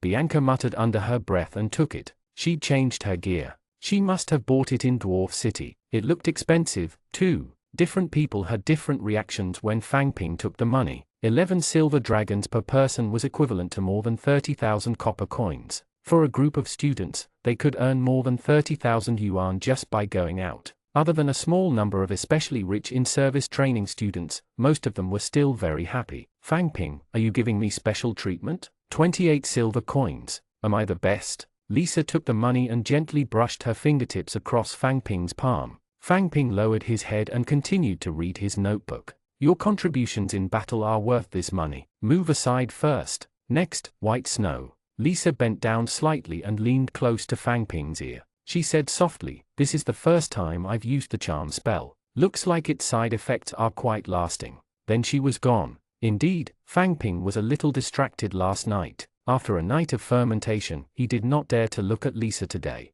He felt a little awkward. Commander Fang Ping, stop daydreaming. She already left. Fang Ping looked up and saw white snow standing in front of him, a faint smile on her face. Ah, wait a minute. Let me calculate. Fang Ping gave himself 18 silver dragons. Although they were all slacking commands, they were still commands after all. It was normal to have more. Moreover, Teacher Elsa had said that escorting the elven princess back to the elven forest had already been reported to the mission hall as a mission. In other words, as long as they successfully returned to the elven city, they could obtain a mission reward. It was such a long and dangerous journey, the reward wouldn't be low, right? Would it be calculated in gold coins? Fang Ping was looking forward to the characteristics the next gold coin would get him. What about mine? Where's my money? Fang Ping looked at the door. Xiang Yu strode in. I heard that there's a bonus based on contribution. Why isn't there any for me? You're not part of the team. How can you contribute? In the cave tunnel, if I didn't transmit my golden body characteristic, I don't know how many people would have died.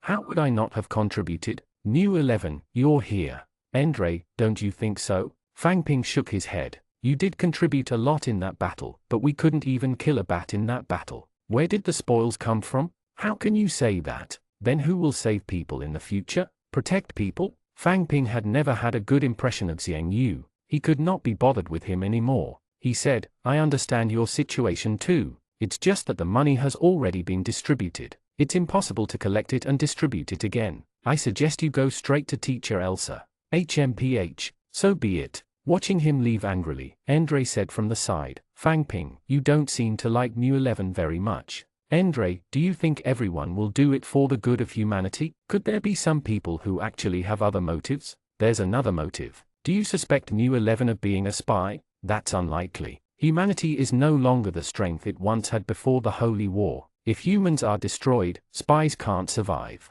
Fang Ping nodded. That was true. As long as the skin did not exist, how could the fur stick to it? It was certain that Xiang Yu was human. Perhaps he was thinking too much. Fang Ping looked out the door. The sun was slowly darkening. They were leaving tomorrow. Qing Niao went out to help buy dry rations, potions, and so on. After only staying in the dwarf city for 2 days, he felt that many things had happened. He had made a lot of money from the grass cypress and gotten to know the Goldfinger. He wondered if he could really help Goldfinger and fly that plane like his name. In theory, without the restrictions of motors and fuel, the planes in this world should be better. Fang Ping was a dabbler and could only give Goldfinger a hint. As for how far he could go, Fang Ping could not say. He hoped that he could live longer. Then, they fought 4 rounds in the arena. Fang Ping also had a better understanding of his advantages and shortcomings. He had more advantages in a team and was not aggressive enough in a one-on-one fight. However, the most important thing now was to accumulate energy. The holy city of Kyland, the Three Hammers Council. I vote against it. According to the ancient teachings, we dwarfs have to remain neutral. We can't rely on other races. A silver-haired dwarf threw the black iron into the wooden cup. There was only 1 vote left. Everyone looked at the dwarf at the end. His white hair and beard were long. His hair covered the chair and hung to the ground. His eyes were closed, and his body rose and fell with his breathing. He was too old. The deep wrinkles on his face were traces of time that passed him by. He had seen the people who spoke in the ancient teachings that the dwarfs respected. He was already very old. The great elder has fallen asleep again. The dwarf councillors conversed in low voices. It's useless even if he comes. He's sleeping every time. He's probably going to abstain again this time. He entered the Three Hammers Council because of his age. He's already so old, but he doesn't go back to retire. Why is he staying here to join in the fun? It's a draw. We have to wait another 7 days before we can vote again." As he spoke, the old dwarf slowly opened his eyes and narrowed them into a line.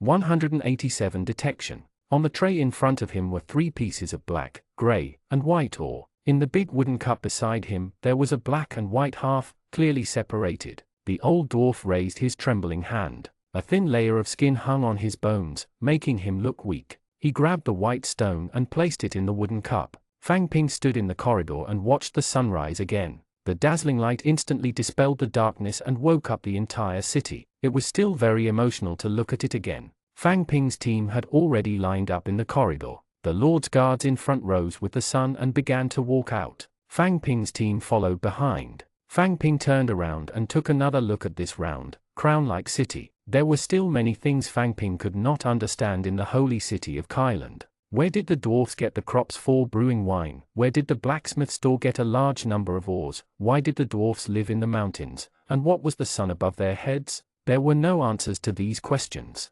Perhaps he would come back to take a look when he had the chance in the future. They left the holy city of Kailand. Walking out of a cave, there was a vast world in front of him. His location was on the rock wall on the side of the mountain. Unlike the dazzling light of the holy city of Kailand, it was still a little dim when he walked out. It was 6 o'clock in the morning. The real sun had yet to rise. He could only see a hint of white on the distant horizon. The sunrise of the snow moon was relatively late. There was a long stone staircase on the steep mountain wall. Fang Ping was too sleepy when he arrived. He had no impression of this stone staircase that was close to the mountain wall. However, this stone staircase was quite wide. It was not a problem for 2 people to walk side by side. Compared to Fire Dragon City, it was much easier to walk. Looking down from above, at the end of the stone stairs was a high stone wall and a sentry tower fixed in midair. Fang Ping had some impression of this. However, there was still a human army outside the stone wall.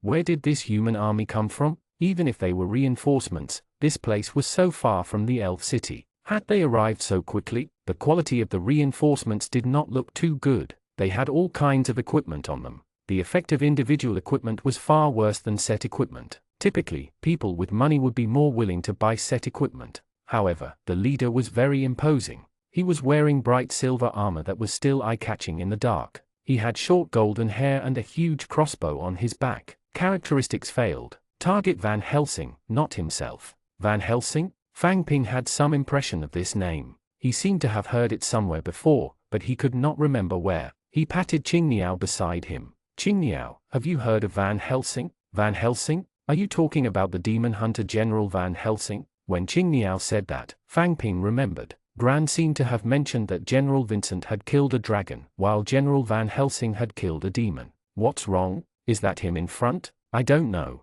Maybe. He wondered if Van Helsing, who stood before the stone wall, was this demon hunter general. However, with an army joining in, the subsequent journey should be safer. A huge black shadow fell from the sky. The demon flame chimera landed outside the stone wall. Ivan got off his back and walked towards Van Helsing. The Lord's guards at the front were loading the carriages and feeding the war horses. Fang Ping's team stood on the stone stairs and waited. A faint light had already lit up on the distant horizon. On the mountain wall behind him were stone stairs, walkways, and caves. Thinking about it, this place was indeed easy to attack. It did not take long for the Lord's guards to set off. Fang Ping's team followed behind and went out the door. Fang Ping walked at the back of the group. As Fang Ping came out, the door behind him slowly closed. The 3-day and 2-night trip to the holy city of Kailand officially ended. He set foot on the road to the Forest of Elves again. Last night, Bianca had specifically come to look for Qingniao and said that she wanted to eat his roasted wild vegetables.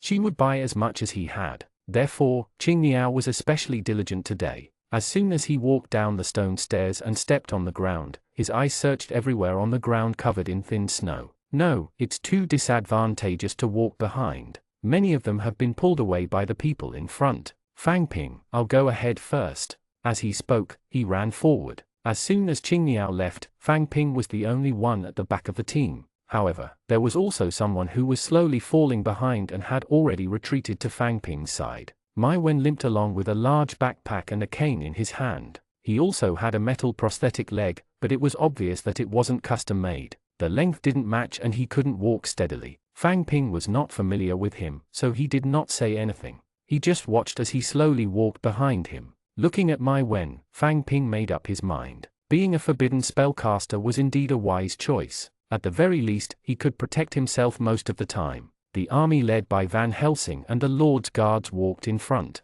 Fang Ping had been worried that something would sneak up on him from behind, so he would use special abilities on his surroundings from time to time. Fortunately, nothing had happened so far. When he stopped for lunch, Fang Ping saw a huge cave in the distance. From afar, he could vaguely see some small mounds beside the cave. Fang Ping took out a yellow melon pancake from his bag and took a bite. He returned to his life of eating dry rations. After eating the pancake, Fang Ping lay on the ground to rest before the team set off. Mai Wen clucked and walked over. Fang Ping continued to lie on the snow and looked at the sky. White clouds floated in the blue sky. The sun shone on his body, warming him up. When the breeze blew, it was quite comfortable. If only he could take a nap. Fang Ping slowly closed his eyes. Woof, woo, a long dog bark came from afar. It should be the big dog that was fighting Ivan. Fang Ping continued to close his eyes. A legendary rank battle had nothing to do with him. Let's go. As soon as he got up from the ground, he heard Elsa call him. Fang Ping, go scout the surroundings. Okay. Fang Ping ran in the direction of the barking. Generally speaking, the army respected commanders very much. However, although Fang Ping had been a commander many times, most people still had a flat attitude towards Fang Ping. On one hand, they were both students and could be considered equals. On the other hand, Fang Ping's command was indeed not good. There was nothing special about it. More importantly, how could a commander be respected as a part-time scout every day? Fang Ping did not mind. Respect doesn't help fill the stomach. At noon, Ayabar entered the training ground early as usual. Someone was waiting for him at the entrance of the professional hall. You must be Ayabar. Ayabar stopped and looked at the black-robed person in front of him. Are you from the black market? A hoarse and deep male voice sounded, as if someone was holding his throat. He, who I am is not important. I have a big business deal to discuss with you. I wonder if you are interested. Oh, there's business? What's business? Of course it's not convenient to say it here. I'm just here to invite you. Tonight, in room 13 of the Black Market Poet Bar, I'll wait for your arrival. 188 Killing the Hound. He bent down and bowed. He took out a crystal bottle from his pocket and placed it in his dry and thin palm. Please believe that we are very sincere. Ayabar took the crystal bottle, and the black-robed man slowly retreated and disappeared around the corner. It was an empty crystal bottle. When he opened the lid, he could smell the faint fragrance of flowers. It had once been used to hold potions. Ayabar took a closer sniff and found it familiar. Concealment potion. The snowy mountain was really huge. They walked for a long time. Looking ahead, there was an endless downhill path. Looking back, the tall mountain was still behind him. Fang Ping walked in the group. The sky gradually darkened. The layers of snow around him became thinner and thinner, and the weeds grew taller and taller. They could block half a person. There were too many blind spots in his vision, so Fang Ping was unwilling to take the risk to investigate. The team in front also moved slowly. There were no roads here. The Lord's guards had to open up a path in front. If they did not clear the weeds, the carriage could not pass at all. The sun of the snow moon set earlier and earlier. Before anyone realized, it dipped below the horizon and darkness descended. With he snow frost mountain blocking, there was no biting cold wind here. The temperature was slightly higher, but it was equally cold. The fire that was raised by the weeds burned quickly and dissipated quickly. Therefore, they dug a pit, buried the grass, covered it with soil and slowly baked it inside. Fang Ping was roasting pine nuts with hot soil, while Qing Niao was roasting wild vegetables in the vent. Bianca sat at the side and waited. This is my first time roasting wild vegetables in hot air. I don't know if it's delicious. It's fine. Whether it's delicious or not, I'll pay. Millimeter, Fang Ping, do you want to eat? No need. Fang Ping pulled out the pine nuts from the soil. They were still a little hot. He wrapped them in a piece of cloth and placed them in his backpack, closing it. Stop roasting and pack your things. They are here. Ah, Qing Niao was stunned. What's wrong? Who's here? Wild beast. There was no moon tonight. On the dark hillside were tall weeds. Feng Ling danced on the tips of the grass, creating ripples. Enemy attack. Shouts could be heard in the distance. Fang Ping's team will be on guard. Fang Ping will be in command. Teacher Elsa's voice sounded. It was Fang Ping's command again. Pack your things and put on your armor and weapons. The enemy is on the right side of the hill. Close combat in front, and long-range combat behind. Fang Ping had seen it in advance. The wild beasts were all on the right. They did not surround them or had the intention of attacking or feinting. They were fighting head-on. Of course, it was not a direct confrontation. After all, 4 beasts, the night was their home ground and the darkness was their protection. In the darkness, humans had a very short field of vision. However, humans had never given up on the exploration of light. If without light, they would create light. Flames had already lit up at the position of the Lord's guards in front.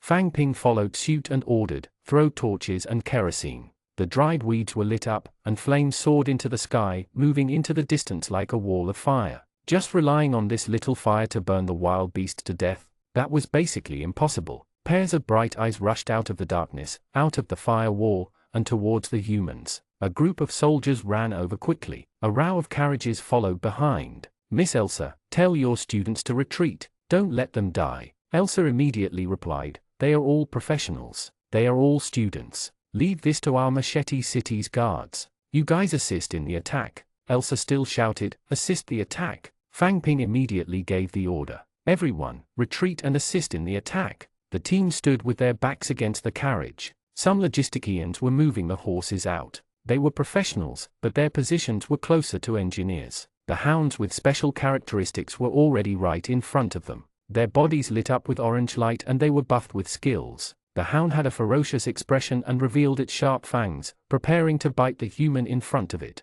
The guards of Machete City stood in 3 rows. There were 200 to 300 people. The first row was filled with guards holding large shields and spiked hammers, and the 2 rows behind were all crossbowmen. The person commanding at the back was Van Helsing, whom he had seen in the morning. When the hounds closed in, he shouted, "Attack!" Whoosh, whoosh, whoosh, whoosh, whoosh, whoosh, whoosh, whoosh. After 2 rounds of arrows from the crossbowmen, the hounds in front of him fell to the ground. Most of the hounds turned into energy and dissipated. Some rolled forward and hit the guard shields. They were really dead. The hounds behind stopped charging forward and immediately changed directions to run back. Whoosh, whoosh. Scattered crossbow bolts flew out and killed some hounds. The crossbow's firing speed was relatively slow. By the time it was loaded, the remaining hounds had already run far away. The hunting hound did not run away. Instead, he waited for the meat shield at the back to block the fire from the crossbow. Tall, heavy-armored lizards passed through the fire wall and walked out.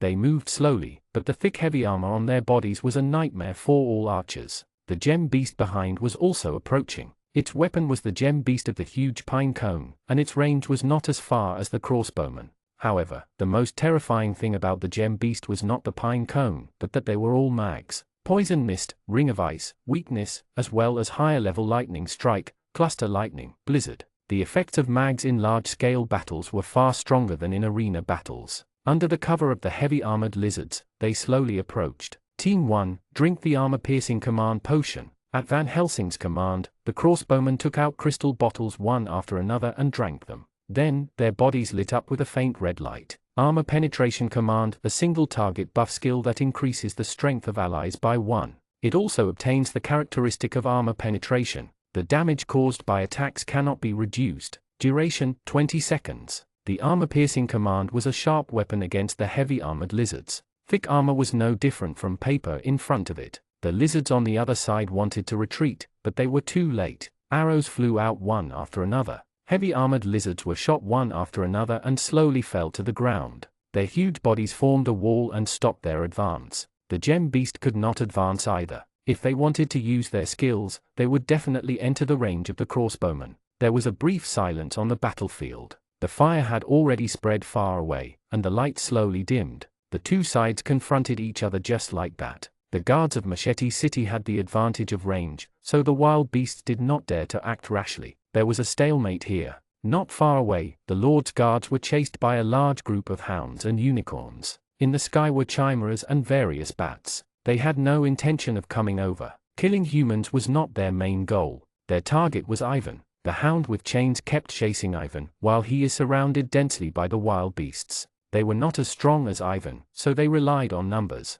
One by one, even if there were many ants, they could bite an elephant to death. From time to time, Ivan would counterattack and kill several wild beasts, but the empty space was immediately filled. Moreover, as time passed, the flames would disappear and they would fall into darkness. The disadvantage would only increase. Fang Ping stood on the top of the carriage and watched, feeling anxious. The reason why Fang Ping's team had not died was because someone was carrying the battle above their heads.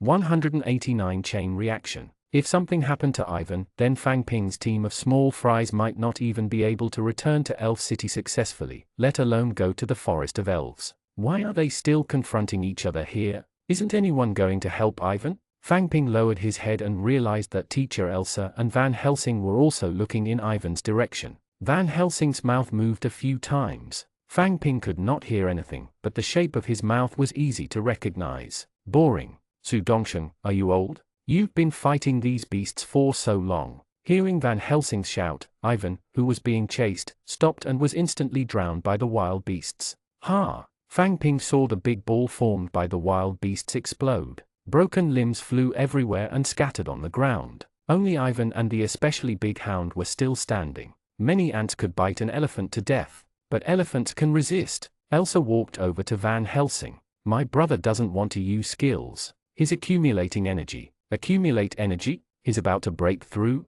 Van Helsing seemed to know Ivan and Elsa. Elsa shook her head and waved at Fang Ping, who was in the carriage. What are you looking at? Come down and lead the team. Support the Lord's Guards. Support the Lord's Guards? Miss Elsa, are you sure? Those wild beasts are all Class 2 and 3. Miss Elsa pointed at the guards of Machete City in front of her. They stood upright with crossbows in their hands and stared ahead. With them around, what are you doing here? Fang Ping grabbed the carriage frame and climbed down. Team, gather. We'll support the Lord's Guards. Unlike Fang Ping, who was slacking off, the rest of the team had a strong desire to fight. The people gathered quickly, especially the Rao in front of Fang Ping. William, Andre, Lisa, and Magotin were all over 1.8 meters tall. Fang Ping took 2 steps back and said, everyone, listen to the instructions. The wild beasts are all Class 2 and 3. Don't be radical. This was also a rare opportunity to fight against high-level professionals. However, it had nothing to do with Fang Ping.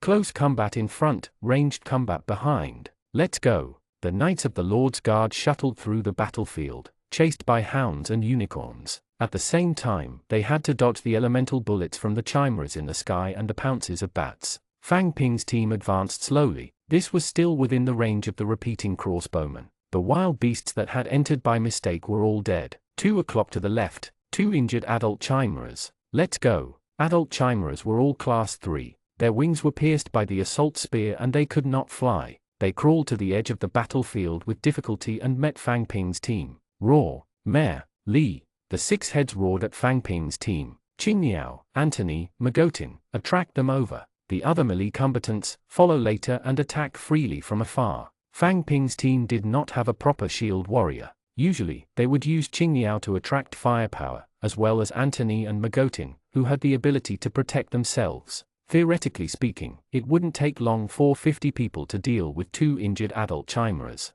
However, as soon as the rangers in the back row raised their bows, a ball of white fog exploded between them and they couldn't attack. In the empty field, the thick fog quickly dissipated, but then another thick fog appeared. The adult chimera was stalling for time. Not far away, some wild beasts heard their roars. They gave up on the pursuing cavalry and rushed towards Fang Ping's team. Fang Ping could not let the team retreat. The rapid crossbowmen's firing speed was slow. If they faced too many enemies at once, their advantage in long-range suppression would be gone. The Lord's Guards were also sharing the pressure of the crossbowmen. Even the crossbowmen and the wild beast stood on the spot and faced each other. However, in reality, if either party split up, the other party would press forward. Although Elsa said that they were there backing, rashly attracting wild beasts wasn't a wise choice. William, Andre, Lisa, Black Star, attacked the adult chimera. The rest of the melee combatants retreat and defend. Fang Ping's team members' levels were not high, but they had basically all awakened.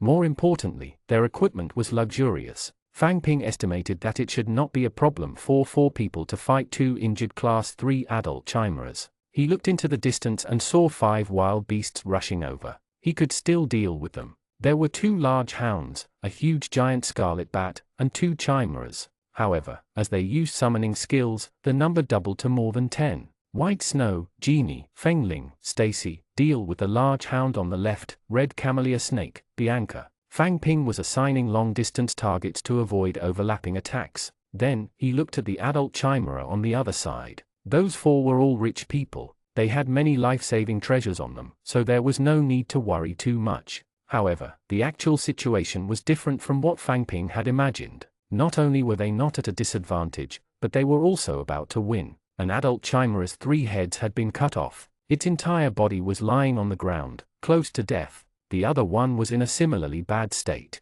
Lisa chased and hit it. The staff in her hand glowed white. The 3 heads kept wailing. It was almost impossible to tell who was the class 3. It should be settled over there. Continuing to look ahead, the wild beast was approaching. Beasts did not have any armor, and their characteristics and professions were very simple. They were actually not as threatening as gnomes. After that, there was nothing for Fang Ping to do. Fang Ping's team had more actual combat experience than Fang Ping. They knew what to do next, whether to focus their attacks or control the restrictions. Fang Ping was now paying attention to the movements of the other wild beasts in the distance. He wanted to see if any other wild beasts came over and provide them with some protection in times of danger. Armor forbidden spell. The large hound raised its claws high and swept them across. Before a person could react, Fang Ping quickly used an armor forbidden spell on him. The golden membrane blocked the sharp claws. Fang Ping also heard the clinking of silver coins. That person was Gran. But Gran was still standing where he was.